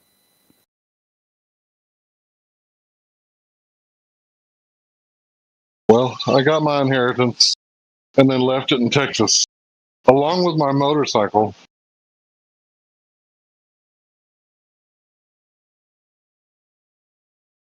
But my mom's doing better. She's been out of the hospital for like 6 years, but most of that. Sorry to hear that. At least we figured out that some of the doctors had been prescribing her drugs that were not working well together and were depleting her of essential nutrients, natrium. Things to say about Moringa, Moringa. Pretty sure I told you about it before. Put that and a whole bunch of other stuff like cocoa in my coffee. Not like the sugar, like the raw. So, yeah, I would recommend Moringa in the coffee, and the cocoa is good for the cardiovascular system, and probably wouldn't hurt to eat some dark chocolate with cayenne pepper on it. Soups with cayenne pepper. It's not medical advice. I'm not a doctor. We don't talk about that stuff here. Moringa in the coffee, it's like seeds with leaves. Because moringa is leaves. Yeah, it's leaves. Coffee is beans or seeds. That tastes good. That's all I gotta say. You say it tastes good? Because the coffee's so bitter, and the cacao powder that I put in there, moringa actually tastes sweet. Oh, you're mixing cocoa, and you're mixing coffee beans, and then you're mixing moringa. That mix there. Oh my goodness. I'll take them separate, bro. Oh, okay. Well, you do. I don't got a lot of time, so I just throw it all in the coffee pot after I grind it. That might give you like a lot of energy, dude. Actually, because moringa, coffee, and cocoa probably add some sweeteners to it, most likely. I like heavy whipping. No, heavy cream. That's what. Yeah, heavy cream. Oh, you add heavy cream. What about sweetener? What type of sweetener you add to that mix? Usually nothing. If I want sweetener, I'll add like a little bit of coconut oil to give it a kind of a sweet aftertaste. But milk has sugar in it, so cream has sugar in it. No, cream has no sugar. You're probably adding half and half, maybe, but cream has 0 sugar. When I do keto, I can't drink my raw milk. So there's sugar in it, I promise. Oh, sugar and milk definitely has sugar, but not the cream. There's no sugar in the cream? Well, unless you're buying like a cream that is commercialized that is made with sugar, but cream has 0 From the carbohydrates. Okay, I thought it had. I'm sure some milk gets in there because I am separating it myself. So there's some milk gets in there. Yeah, most likely. Yeah, you getting probably mostly cream on a little bit of milk that still has the sugars. Yeah, that's probably where you're getting. Yeah.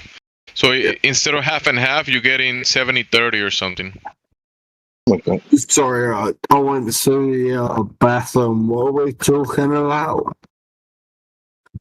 We're talking about the fantasy that we've been taught about the Earth being a globe.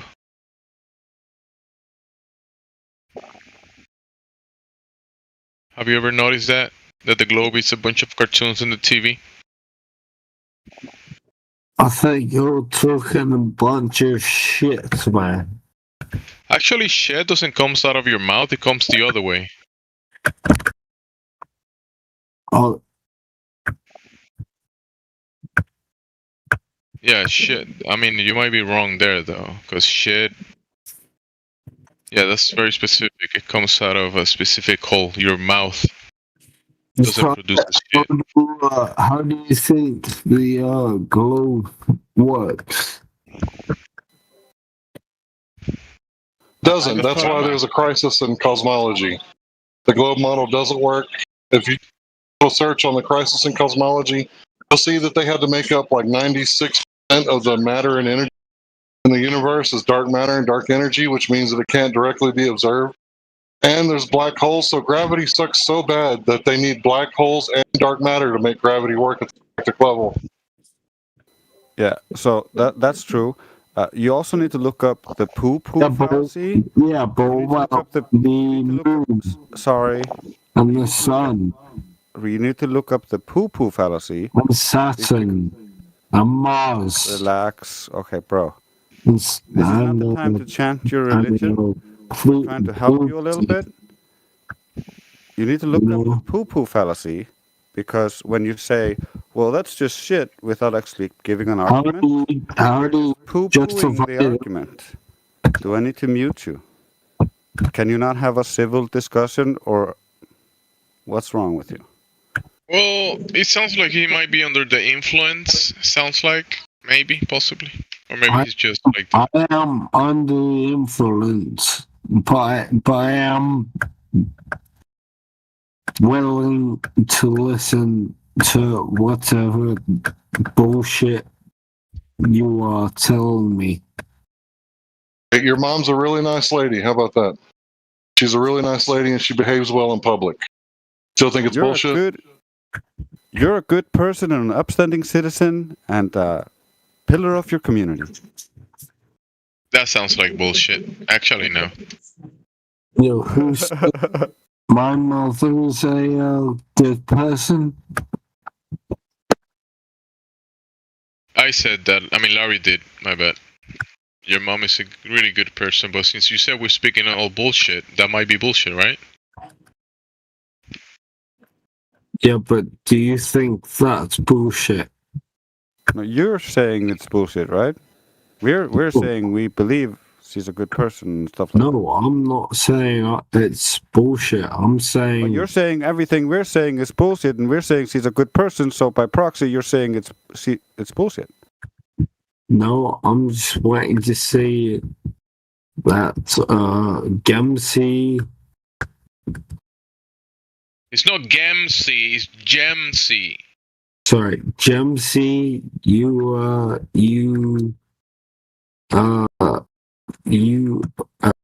fuck. Me fuck? No. No, sorry, that's my bad. I'm saying fuck.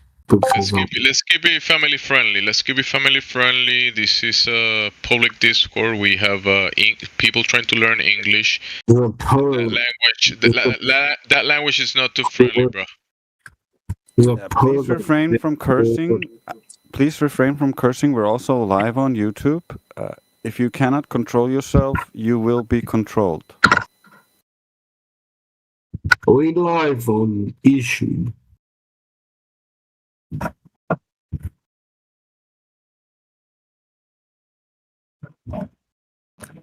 Yo, I'll be live on YouTube. Yes, correct. Yo, send me a link. Touch the bot. There's a bot in the VC, and touch that bot, and that bot will guide you to the YouTube channel.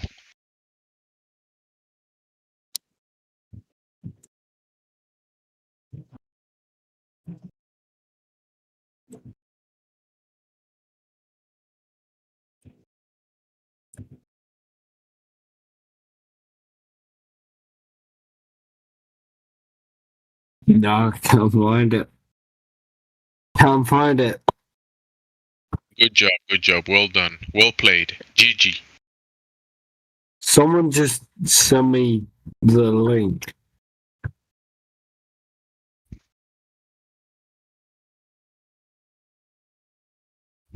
Oh, what do you mean you can't find it? It's in the Discord call, bro. Are you good? It's in the Discord call. Yes, it's in Discord.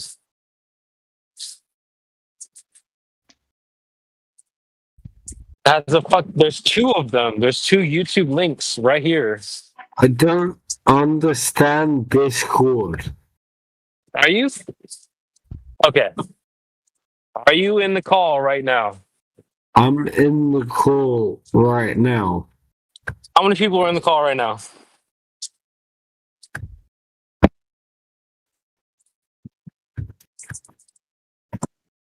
He's doing this with his eyes closed, CB. There are 2, 4, 6, 7, 9 people in the call right now. 2 of them are bots. Click on the bot, bro. It's in the fucking call right now.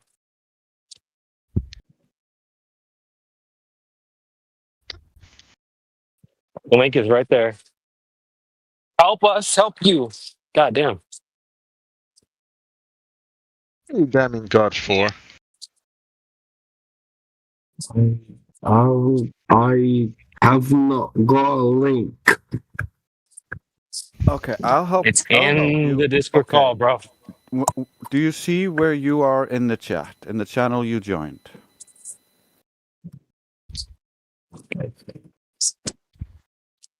The Busta, do you see where you are in the chat on Discord? He's impaired, guys. He cannot see stuff correctly. Come on.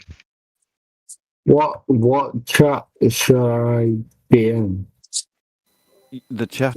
I'm not telling you to go into a different chat. You are inside a chat room talking to people right now. You're probably connected through a device of some sort, okay? So on that device, there's a Discord app. And if you scroll up and down, you can see multiple channels. Your username is inside one of those channels. At the top of that channel, there are other usernames that say YouTube bot 2 24/7 live. These bots have links to our other Discord, they have links to our YouTube channels, and I also personally sent you a private Discord link inviting you to our server where you can get more information, but your messages are not set to accept from people, so you probably don't see that. So focus on the channel. You lost him. Tell him to repeat that back. Can you repeat that? Yeah. Can you repeat that, please? Bro, is this guy drunk? Like, what's going on? No, everything that you just said. No, I just had God in the whole room. He said it was cohesive and perfectly. What the hell? No, I need you to repeat that. Dude, we're not repeating shit. You're in the VC right now. There are bots in the call right now that say YouTube. Click on that shit, bro. Like, I don't know. Are you slow? No, I'm not slow. I'm just. Okay, so you're in a VC right now with other people. Go to the VC. There's 2 fucking channels, 2 users in here that say YouTube. Click on them. There are links in there. God damn, bro. Motherfucker slow as hell. Yeah, as you're scrolling up and down where the channels are, you'll notice that there's one channel that has a few names that have flat on the back of them. That's us.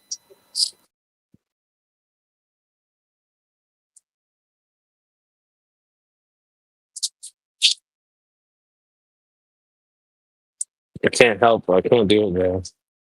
I know, like, there's only so much you can do, man. You can't help everybody. Hey, bro.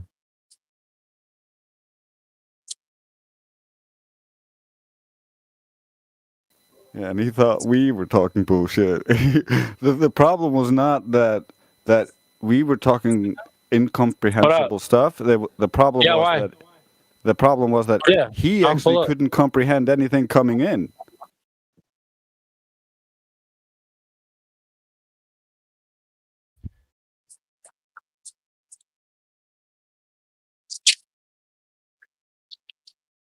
Did he How you leave? doing, CB?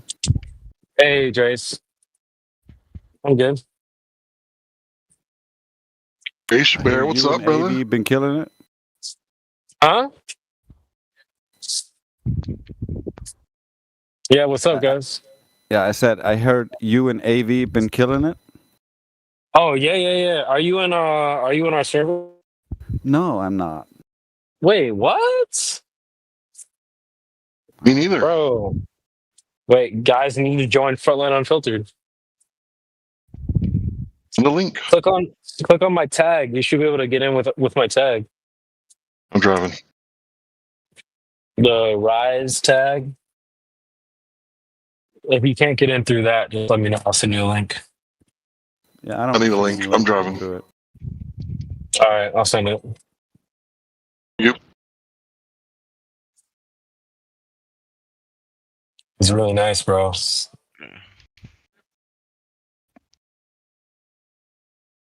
What state are you in? Me? Yeah. California. Yeah. I thought. That's what you thought? He's a Why do you think communist. that? It's been a while since you said where you're from, so I was just trying to put you on the map. All right, fair enough. Yeah, he's making files from everybody, so he's just updating yours. So Updating my files? Yeah. Bye. Welcome back. You don't have the California accent, though, CB. What's the California accent? Dude, whoa. I'm from Dude, bro, surf's up, man. Yeah. Can I fucking I mean, finish Hey, you said the F word again, dude. There's families listening to this. Can I finish my fucking sentence, please? Can you? That's a good question. Can you? Yeah, I'm from Britain.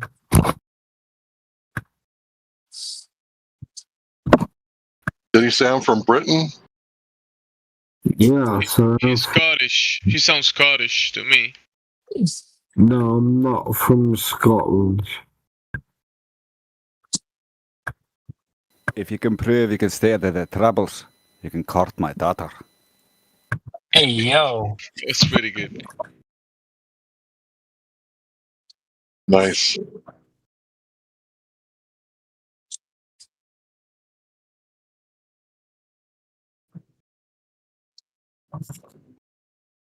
Yo, I don't know any of you.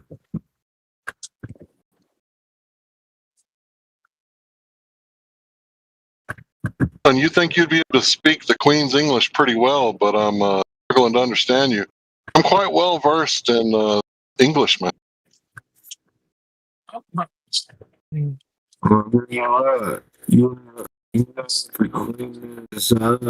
Dead. I can't understand a goddamn word this motherfucker is saying, bro. Tomorrow, Don't like you when go you swearing haven't either, poisoned bro. yourself. We Can need to you be good understand me? examples. Can you We're having. Can No, we you can't understand me? No. We don't understand the words that are coming out of your mouth half the I time. can't and- understand you. Yeah. Go back to your country.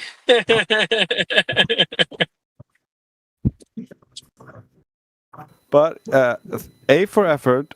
Next time, I recommend having like 6 less beers, and then you might be okay. No, you did not, Grace. He's trying to escape the pain from reality, from his mistakes. Yo. Yo. 6 less beers. That's 6 beers too many, bro. Yo, Creation Bear. Why? Can you kind of train me? Yes. Yes. You will train me. Yes. Yes. Yes. Fantastic. Yeah. He's a good I'm gonna fighter. send you. Yep. You picked a good trainer. He's a good fighter. He's a good debater. He knows what he's doing. So yeah, He's just a listen good to what he DJ tells too. you. Facts. The Busta. I'm gonna send you a link to our Discord right now. You can get trained up in there. Sure, whatever. Wait. Oh, Hey, you don't have boss. The boss said, "Do you know that alcohol feeds the brainworms?" What? Probably. Facts, bro. Ooh. The fuck did you just say? Alcohol feeds the brainworms. Facts, Jimmy. No, it kills them. No, actually, no. No, You don't know about the brainworms? They're actually alcohol addicts. Yeah, they want you to drink alcohol. That's why you have cravings. The brain worms. Yeah, the worms in your brain. Yeah, exactly. Eat right. If you have a brain, because if you don't, they'll go to a different spot though. Where do they go to, Jimmy? I'm below. The liver. Oh, your liver, pancreas, your balls, your intestines. Yeah, your balls. Yeah. Did y'all see that protest in the UK not too long ago? They tried to say it was like 100,000 people, but it was obviously like 1 million more. Oh yeah, I saw that. Pretty interesting. 1 million. What was your drunk ass doing? In the UK protesting their government? Where were you drunk ass? Were you there or were you too busy and drunk? What? What? Protest. Were you at the protest? What protest? Nigga, drunk as hell, bro, man. I'm over here in Iceland. I know about it, but he doesn't. Hey. The fuck What are you drinking? What are you drinking? What are you drinking? I'm trying to fucking talk to Nah. What are you drinking right now? You got that vodka? No, I'm drinking fuck. What you offer right now? You on that Jameson? He doesn't know what he's drinking though. That's crazy, bro. What are you drinking right now? I'm drinking. If you don't know what you're drinking, how do you know it's not toilet water? Hey, yo. I'm drinking Jack Daniels. Jack Daniels, that's dog shit, bro. Come on, man. That's Tennessee whiskey, bro. That's better than toilet water, so I'll accept it. It's better than your own piece, I think. That's that Tennessee whiskey. All right, you know what? Tennessee, okay.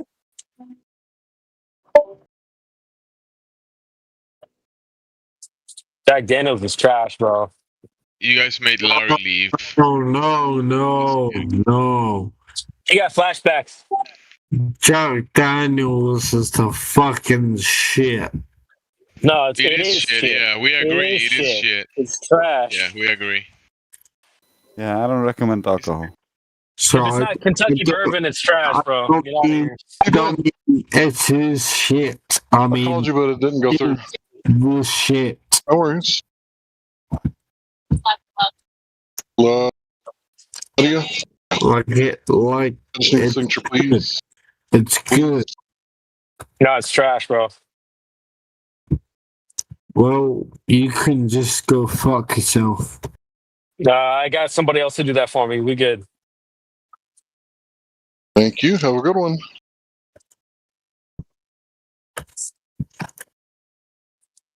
Go in Wait, peace, for my Hank. brother. Hank, who are you talking to? Hank is doing a delivery. He just I know. Hank finished sounds like he's doing delivery. Yeah, it sounds like he's working right now. Yeah, you know me. Drive around in circles and get paid for it. My man. That's a good bar right there.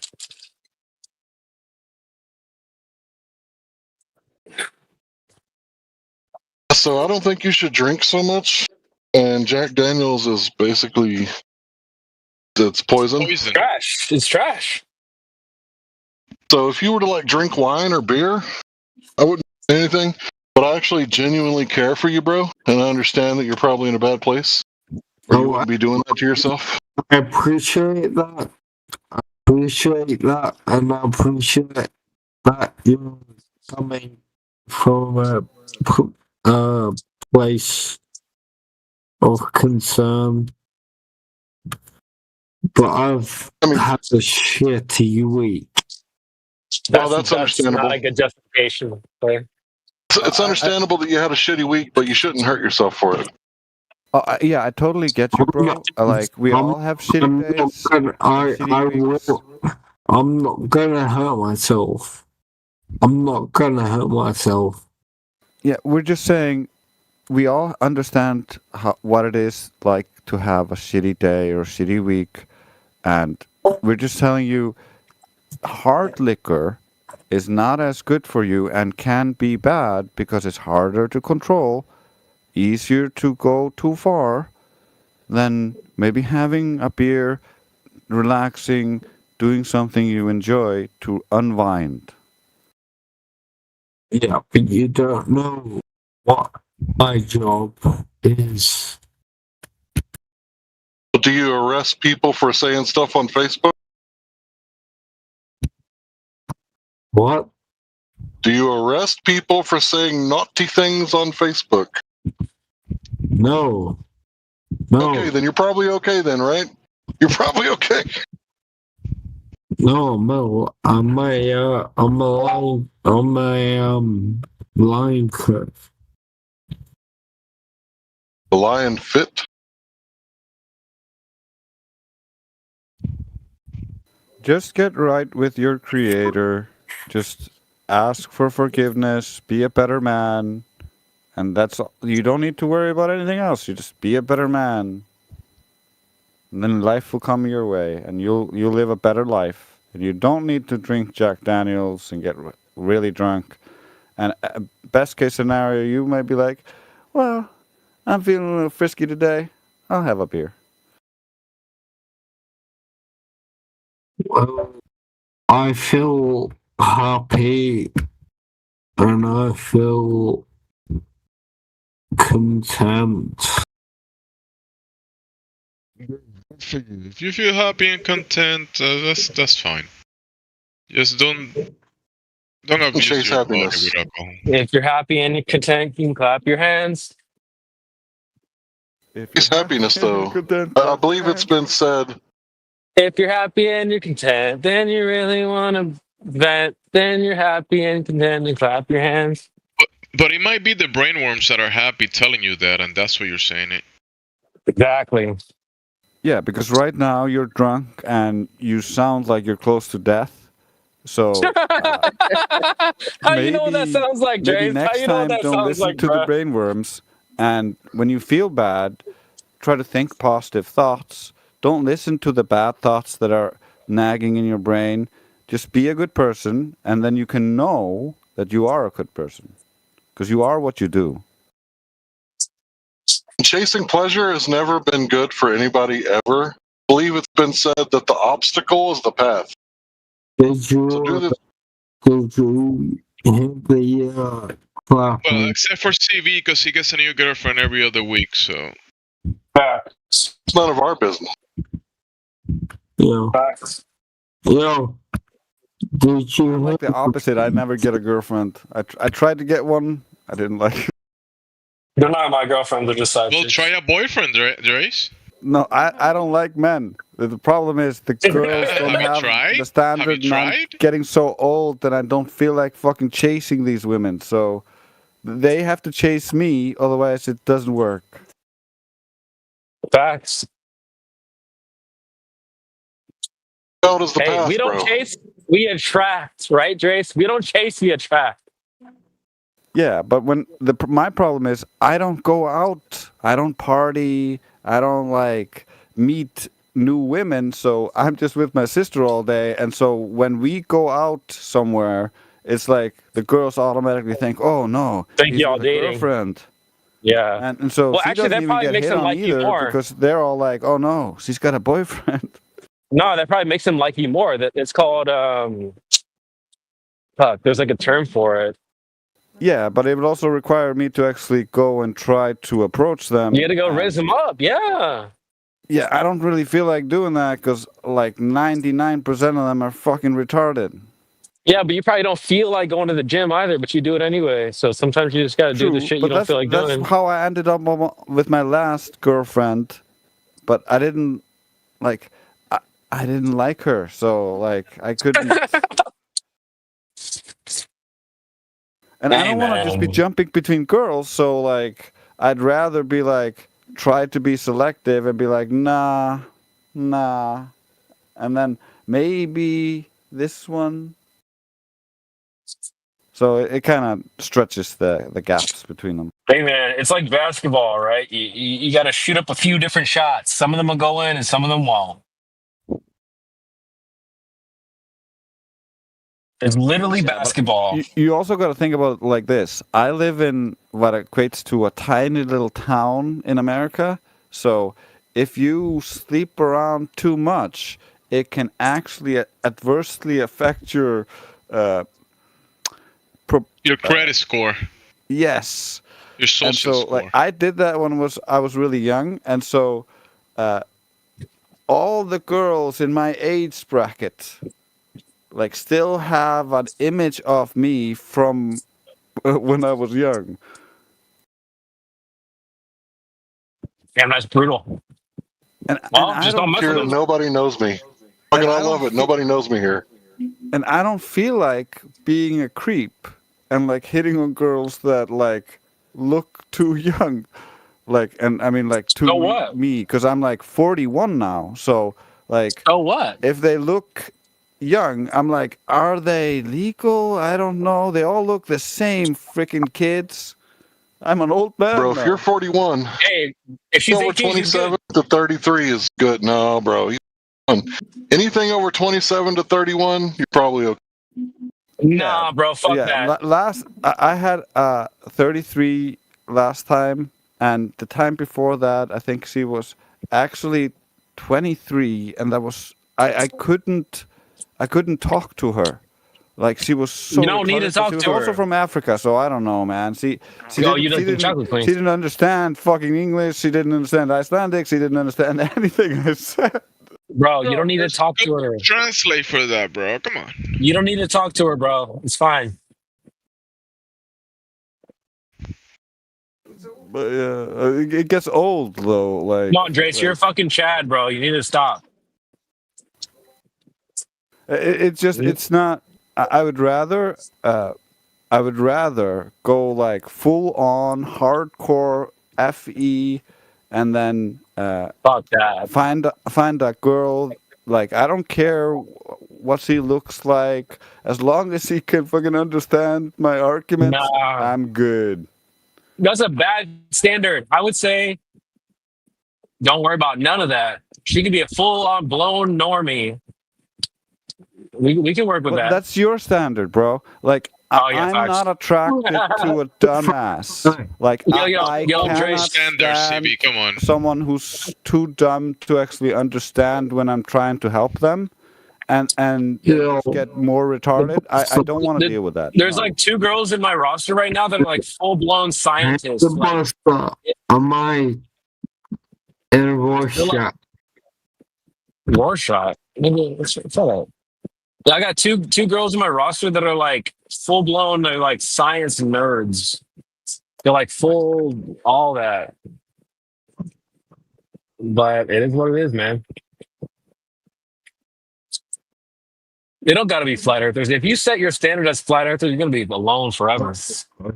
I don't care, bro. Like, my standard is not getting my dick wet, like Karma says. I mean, mine is, but it is what it is.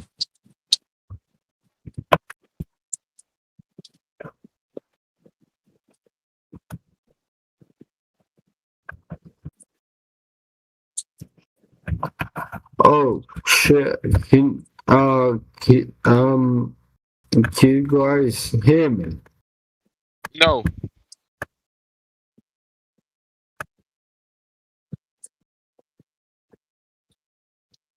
Wait, is this guy a globetard? He's a what? concave riptor. He's what? Are you a globetard? What? I don't know what that is. Oh, sir, that is you. That you're a globe tard? Do you not believe in the? I understand Do you that. believe that you live on the outside of a spinning, rotating globe? Yeah, I suppose Yeah. so. So then you're a globe tard. Great. Okay, so I'm a globetard. Yeah. No, it's a globe-tard believer because the globe-tard is the belief, and some people believe in it. Yeah, I it's an thought that's how it abbreviation. worked. It's like shorthand.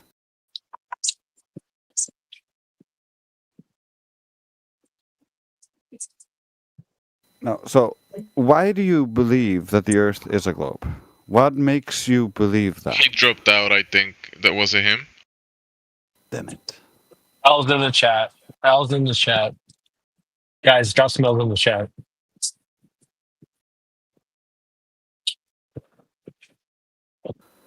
I was too aggressive.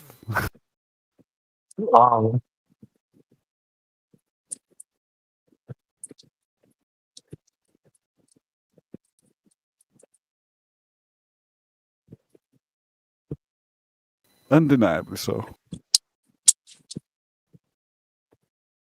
But I did have up here, so I blame the brain bugs. Fuck them brain bugs. Fuck the parasites.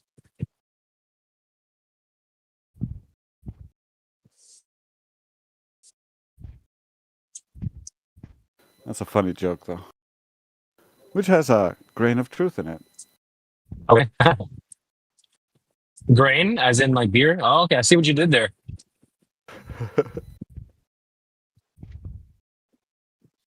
Hey, shout out to Dre, shout out to Gemzy, shout out to Hank. Shut up. Where's the new people at? Come on, say something. Talk to CB or to Drace. Go ahead. Ask any questions.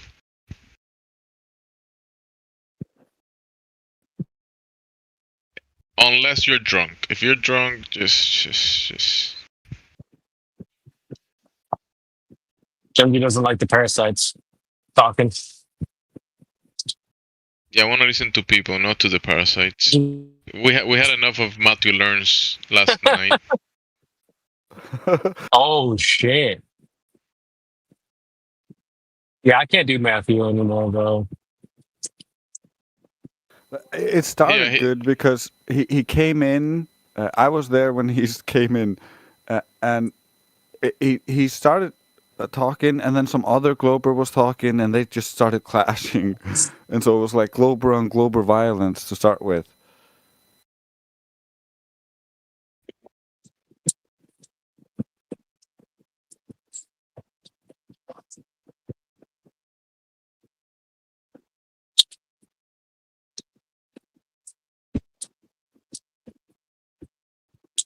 So it was pretty fun.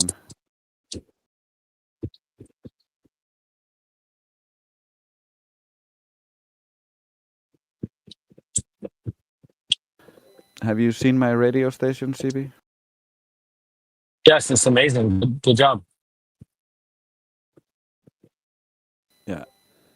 Any songs you want on the radio station, just send to me.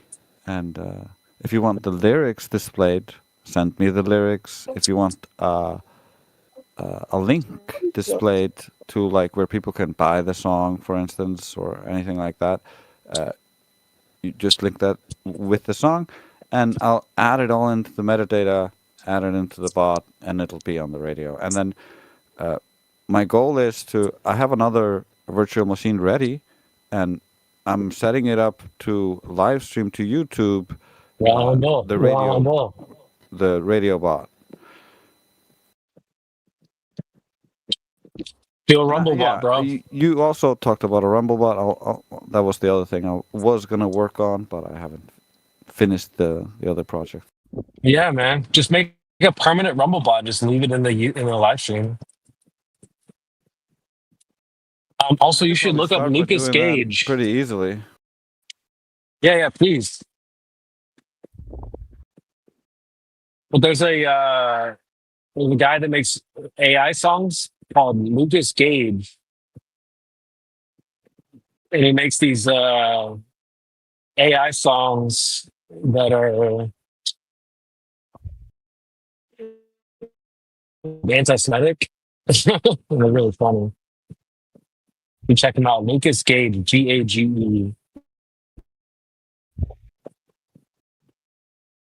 They're hilarious. Look up "Single Life" by Lucas Gage and add that to your playlist. Every single time, every single time, every single life. Oh, it's called "Early Life." "Early Life" by Lucas Gage. Super funny.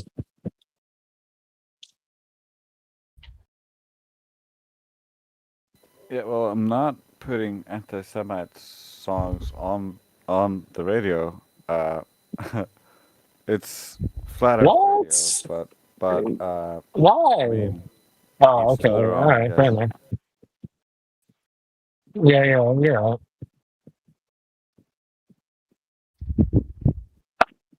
See, this is what we got to get more based. That's why we gotta get on Rumble.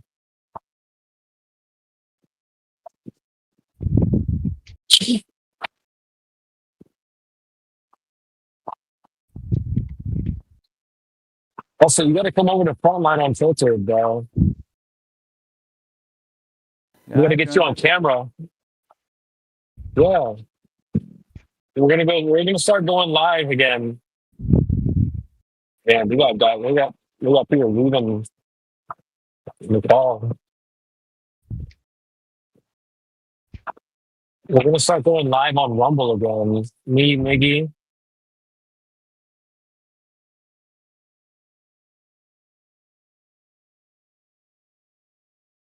Yeah, I'm working. Anybody that wants to go on camera. Yeah, I'm working on figuring out how to get a camera set up and stuff like that. But it's just plug in your not phone. high priority right now. I have a lot of projects. Yeah. Fair enough. Just use your phone. Just go use your phone. But I'm looking into it. Like Karma got for me a green screen for Christmas. Oh, okay. Shout out to Karma. Well, I technically haven't gotten it yet, but like she ordered it. Oh, you okay? Oh, bet. But I do need to like get a camera or some way to hook up a phone. I hate my phone, so I don't know. I'd probably want to get Is it trash? a camera and a lighting system. I'm retarded. Okay. Fair enough, bro. I got you. Honestly, the phones work pretty well these days. Yes, but my room has the worst lighting in the entire house.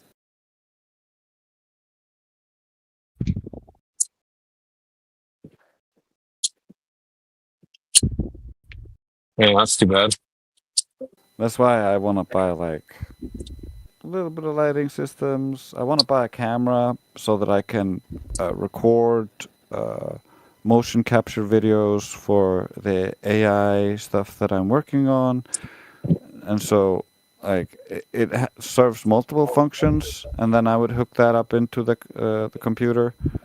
So like when I get to that point, I'll definitely join you guys. Yeah, man. You should definitely come. Pause. Just make sure you set up like an AI filter, and it instead of you, it's like I don't know, like a girl or something. No, don't do that, bro. Oh, I could. No, don't do that. Don't do that. Actually, that could be fire, but don't do that. I could change my voice real time and change myself into a female real time. No, don't do that. You could probably do OnlyFans with that or something. It's a good honeypot. Just let Karma handle the honeypot, all right? Yeah, but she doesn't like arguing. Like, I don't mind being a crazy dick. I'm like, yeah, ooh, ooh, ooh. I don't know. I'm not a good I hear lady. Karma. Tell her I said I hi. would be using a real-time voice clone, so.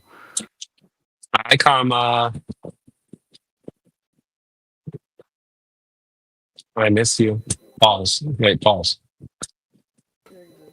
Yeah. But Yo, chill with Karma. The main reason why there's no chill. The main reason why I don't play around more with real-time voice clones is simply because my stupid accent is so unique that AI doesn't understand what's happening. Really? Your accent's not like crazy. Apparently, I don't say the words perfectly enough, and so the AI is like, oh, garbled nonsense. Really? Yeah. Tell Hey, Karma to get on CB, right now. if you weren't messing with so many girls, I would approve you dating Karma, but nah, you need to do better. Do better. I mean, what does that mean? What does that look like? You gotta like save yourself or something for someone good. No. There you go. You messed up. He's young. He's so. Do I look like a woman? Do I look like a woman, bro? Save myself. What you mean? But James is a good man. Me and Karma agree. I gotta get mad experience so that like a girl really likes my experience. You know what I'm saying? Well, You gotta delude yourself in the world. Yeah, you don't need to actually dip the pan to get experience. Yes, you do. No, that just desensitizes you and makes it like it after I'm still very a sensitive. while it just becomes monotonous, and sure, you're seeking the pleasure, that's enjoyable, a new girl, that's exciting, but it doesn't really change the fact that like over time it degrades the actual experience. That doesn't work the same for men and women, bro. That's true for women, not true for men. It does degrade the actual experience over time because you and your tastes degrade over time, and so it takes more and more and more to kind of fulfill your criteria. Nah, I don't agree with that. I don't agree with that. I think that's Let me reword it. Okay. So when you have experience, you develop preferences. And then when you find a good mate, you desire those preferences that you gained from all that experience. That's true for women. Not for men? Not men. No, not for men, no. Oh, okay. So we got a double standard here.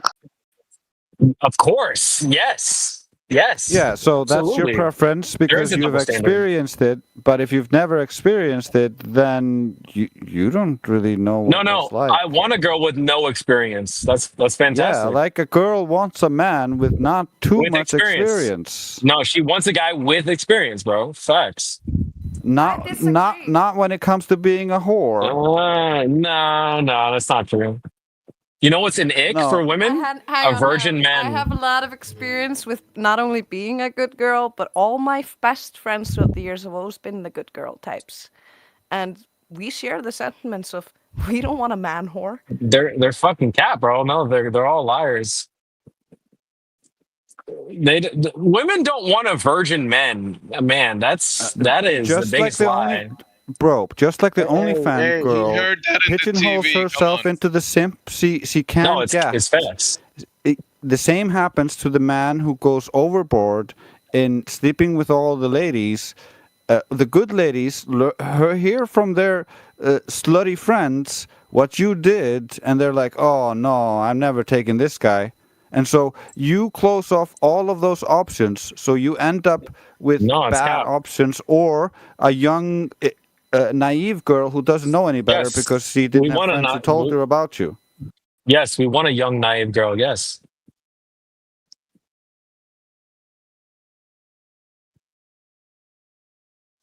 No, I want a girl that I feel like is my equal.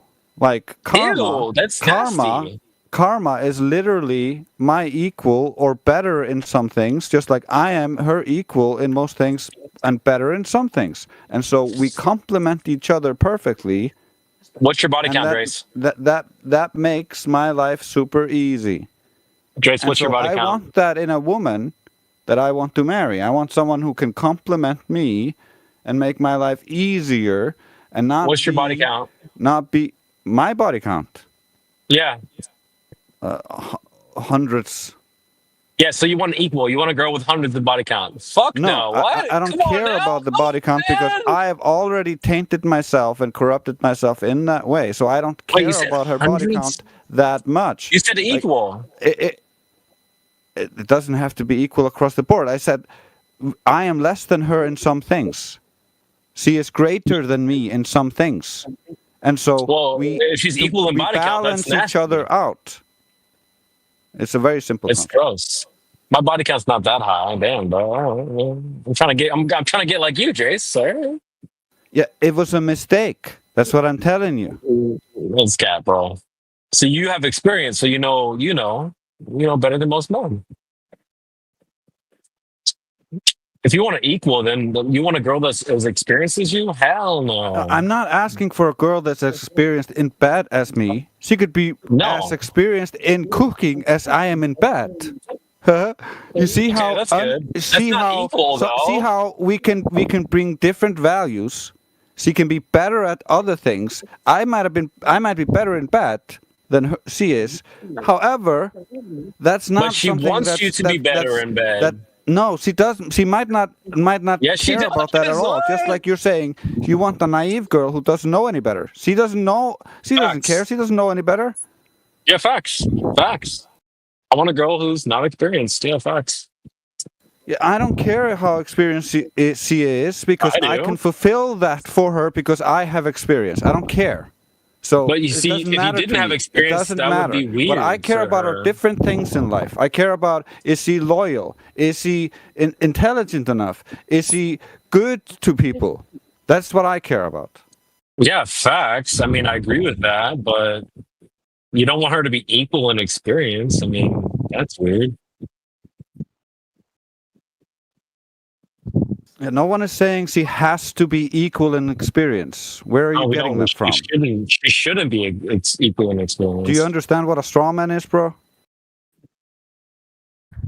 We're saying if she was equal, then that's not If good. she had equal experience in bed to me, I would not That's object. nasty. If she had greater experience in bed than me, I'd be like, oh fuck no. Like I could at least So if she had understand. 100 Up to body my count, point, she had I hundreds can of body forgive count, you'd you be like, because ew. I have already done the same. No, I'm not going to forgive that. All right, guys. I we have need Christian more- values. I have forgiveness in my heart, and so like I cannot judge don't have people that. for my mistakes. I don't see it as a mistake, though. You got experience. It's a good thing for men. Experience for men is a good thing. Experience for women is bad. Well, you can tell yourself whatever you need to justify it. Like, it doesn't. It's not really- justification. Yeah, that's your beliefs. Okay, like I'm expressing my beliefs. Okay, Oh, fair enough. Fair enough.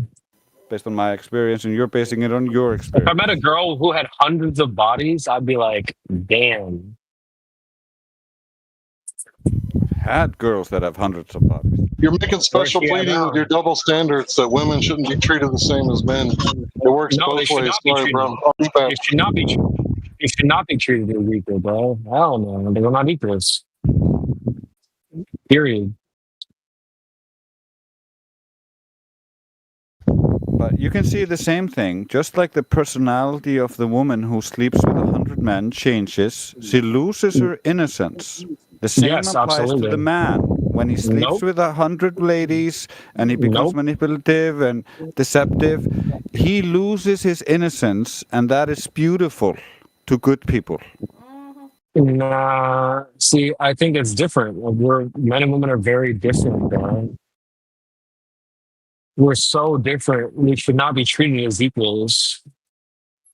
If I had a boy and a girl as like a son and a daughter, I would treat them very differently. How well you understand women, CB. I do understand them pretty well. I disagree with you, and you seem to think to know better what women think. And I do. We have heart-to-hearts with other women, and where they're being vulnerable and shit. So I think I understand a little bit better how women think. Hey, Karma. Well, if I'm a fisherman and I want to catch fish, do I listen to other fishermen or do I listen to other fish? Are you serious? You're gonna try to compare women to fish, and you being a man? Yes. Yes. Okay, let's. Do you go out it this way? Do you go out and try to like? Have you ever approach men? found someone attractive, then found out Yes. they're a statistic psychopath or something, and then they're not as attractive anymore? What I'm saying is like. Yes. What are you saying? And you're avoiding the question, dumbass. Yes, yeah. no. Have you had it happen? Was that So what's the question again? Let me answer it. Have you ever Let me found answer it. somebody initially attractive, and then when you find a lot of their negative or disgusting personality traits, do you find them less attractive? Yeah, my ex. Yeah. Women operate even more like that. That's why we have those so-called icks. And being a man whore is an ick for a lot of virtuous women. You know what's also an ick for most women? Virgin men. The hoes. Yeah, bro. You're talking about you. That's what the hoes think. Bro, you're looking at it from a skewed perspective. You're looking. When you only interact with hoes and only get the perspective of hoes, of course your perspective is gonna reflect that. Bro. But the female population is greater than just hoes. It's not just hoes, bro. Come on, man. So, CB, you yourself said you don't want a good woman. Facto, that means you want a bad one? No, I want a good one. Who said that? I want a good woman. Yeah, of course. I thought you said that like 10 minutes ago. Maybe I misheard. No, I just say good women, virgin women don't want a virgin man. I mean, it is the way it is. They want a guy who's experienced. So you've like got some statistics or something?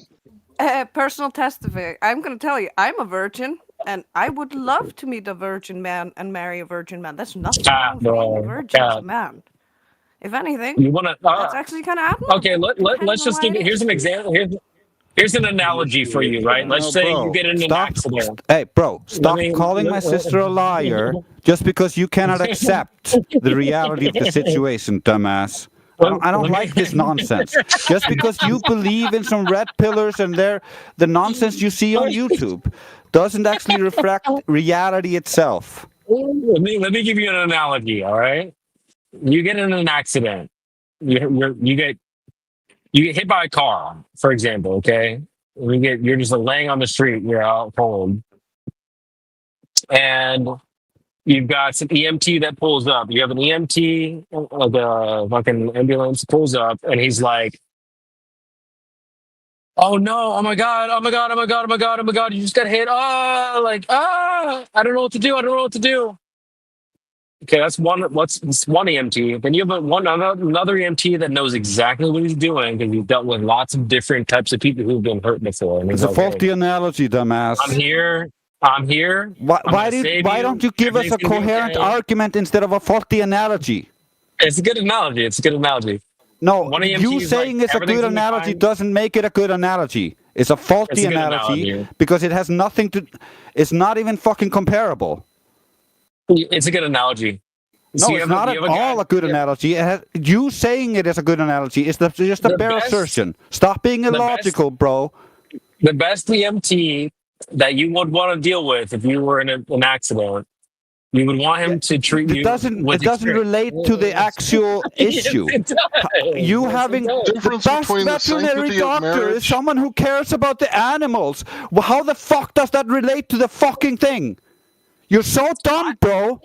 How did you accept this?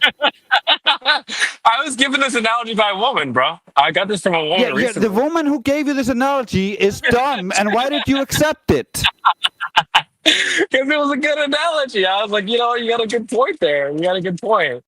She told me, she said, Dude, if I had to deal with an sound like EMT, one I of would those want. feminists that believe in the wage gap, except like on the other side. You're like a No, manist. no.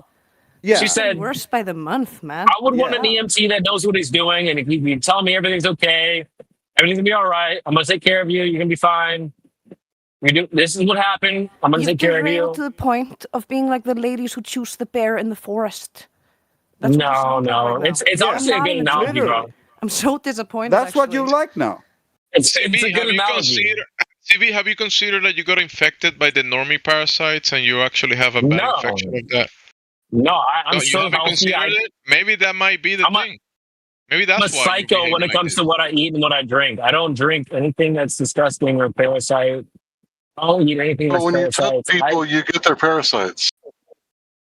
Yeah, when you kiss them and exchange Yeah, when you kiss them, when you sleep with them, you get their parasites. So the more people you sleep with, the more parasites you got. Good job. The girl, You might the girl be that super told me, infected hold at this on, moment, CB. Hold on, the girl that told me about the EMT analogy, she's a psycho as well. She doesn't drink tap water. She doesn't eat fucking GMOs. She's a fucking organic freak, just like me. She told me this. So she told me she's this analogy. psycho, I'm and like, that that's a good helps your analogy. case. How? There's no parasites. What I'm trying to tell you. You touching them, kissing them, and sleeping with them is what gives the connection for the parasites to jump from their body to your There's body. no parasites. So Neither of there's us have no parasites. That's what the No, parasites the want portal. you to believe, CB. That's what the parasites are trying to tell you. We're not here. And you are You're not there. saying it. We're both organic freaks. She has nothing. She eats only organic like I do, only non-GMOs. She's a freak like I am when it comes to like eating food and drinking water. Uh-oh. CB. I've eaten with. She took me. She took me. This meals, is like bro. being a glober. You're like, well, the stars look curved, therefore the globe, the Earth is curved. I've been in her kitchen. But I've been what's in her- actually happening I've on seen her people level is that you're contaminating yourself and you're not even I've realizing seen her it. pantry. I've seen her pantry. The state of her pantry has nothing to do with the state of her body. He said that he saw the organic labels, therefore no parasites, though.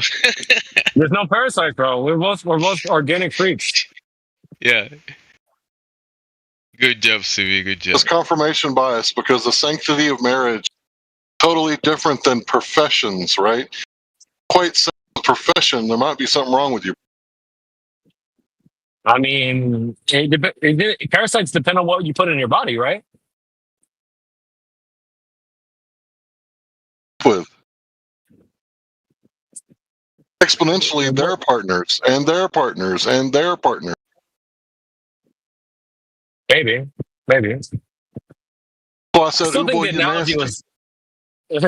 I mean, the analogy was perfect, though. She made a good point, right? If you have an EMT that pulls up and he's like, "Oh my god, I don't know what the fuck to do. No, not I'm really. nervous. I don't know what should I do. I don't know When what the to do." parasites finish eating your brain, CB, like, just know that I tried to save you. I don't have parasites, bro. I'm good. Yeah, that's what I the don't even eat- parasites I are don't eat telling you, sweets. bro. I haven't eaten sweets in like over It's a called decade. Hose manipulation.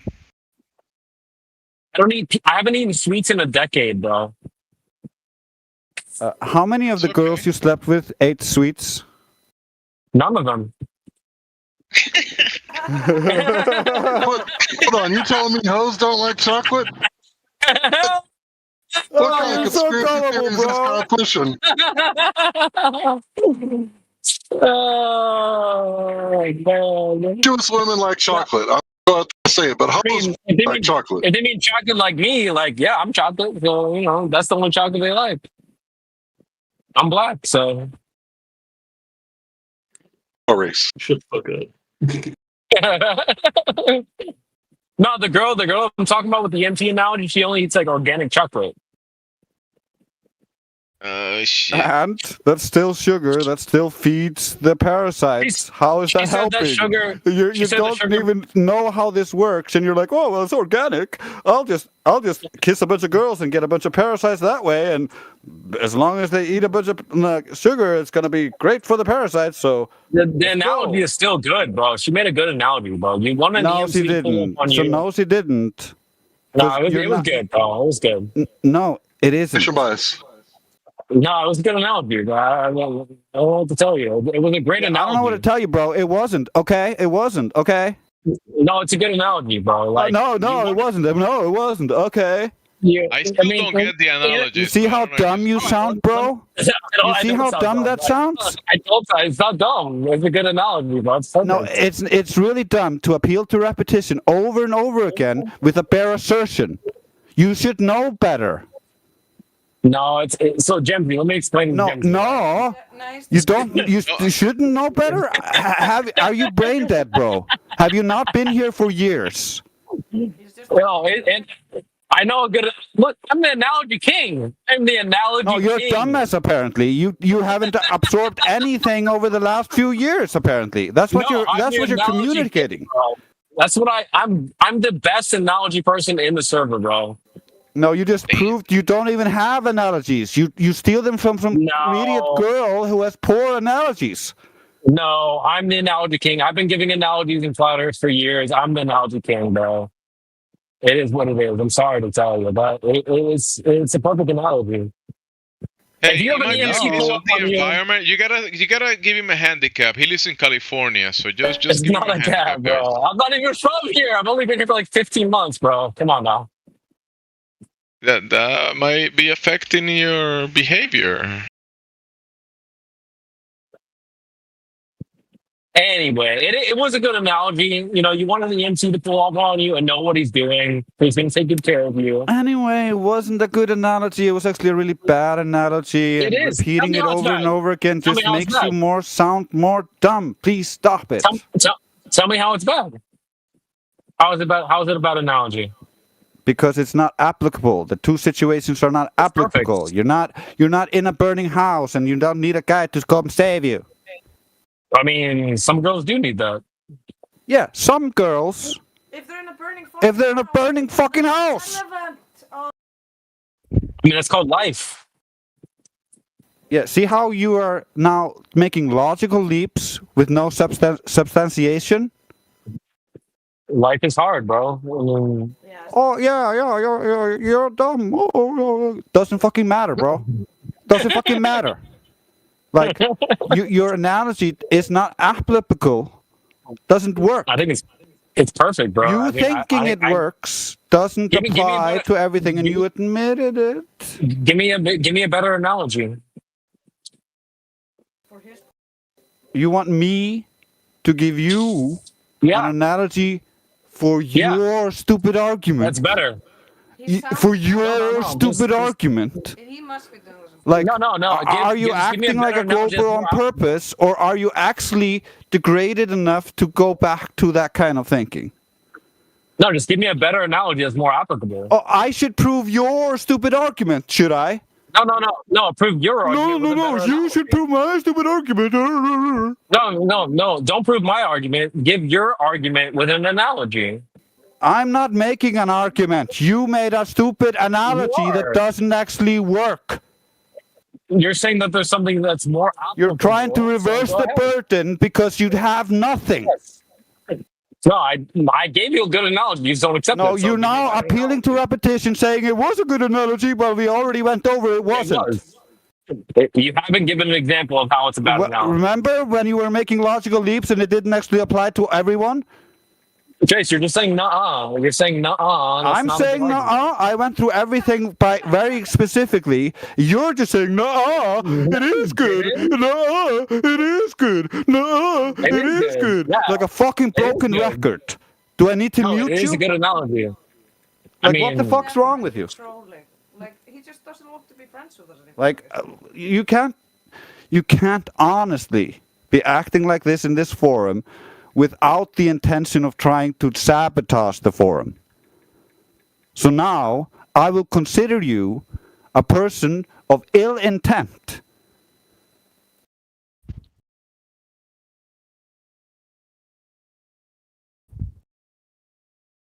So I can go over why it's a bad analogy.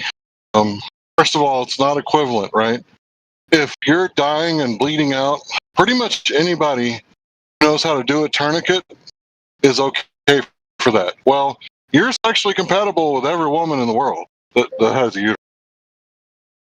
You want her touching your precious material, your family jewels, right? Especially, you don't want to give her your reproductive essence, right?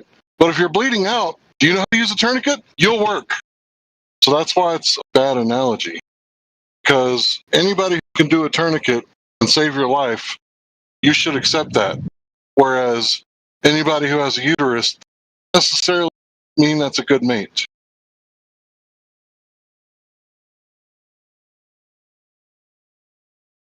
Still on? Well said.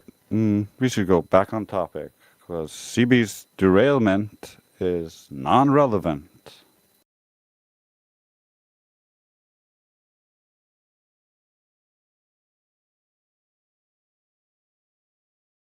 Going to agree to disagree. So is there anybody in here who has any questions about the topic of the session, which is flat water, flat earth? Yeah, how does flat water works on a globe? It doesn't work. Why, he's unemployed? Completely unemployed. Like a parasite. Political parasite. Doesn't work because we measure the water being flat and stationary, and that's a problem for the globe. Because when we see too far, then they have to start making up excuses.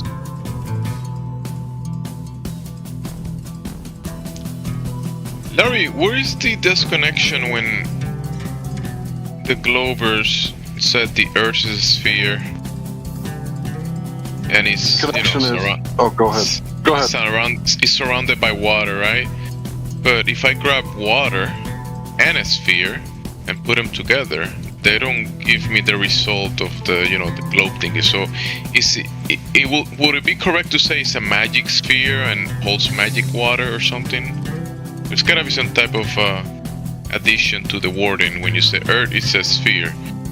Shouldn't it be a magic sphere or something?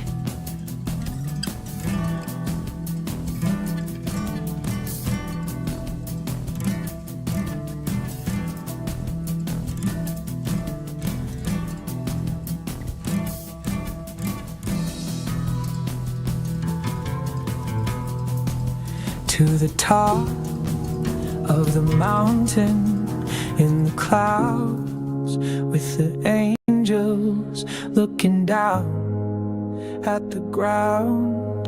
There are cities all around, and they're playing with the people, with their pieces, mile by mile.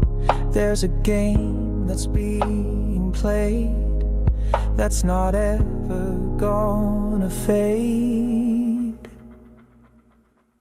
And the earth is so humongous, they are giants, they're among us from a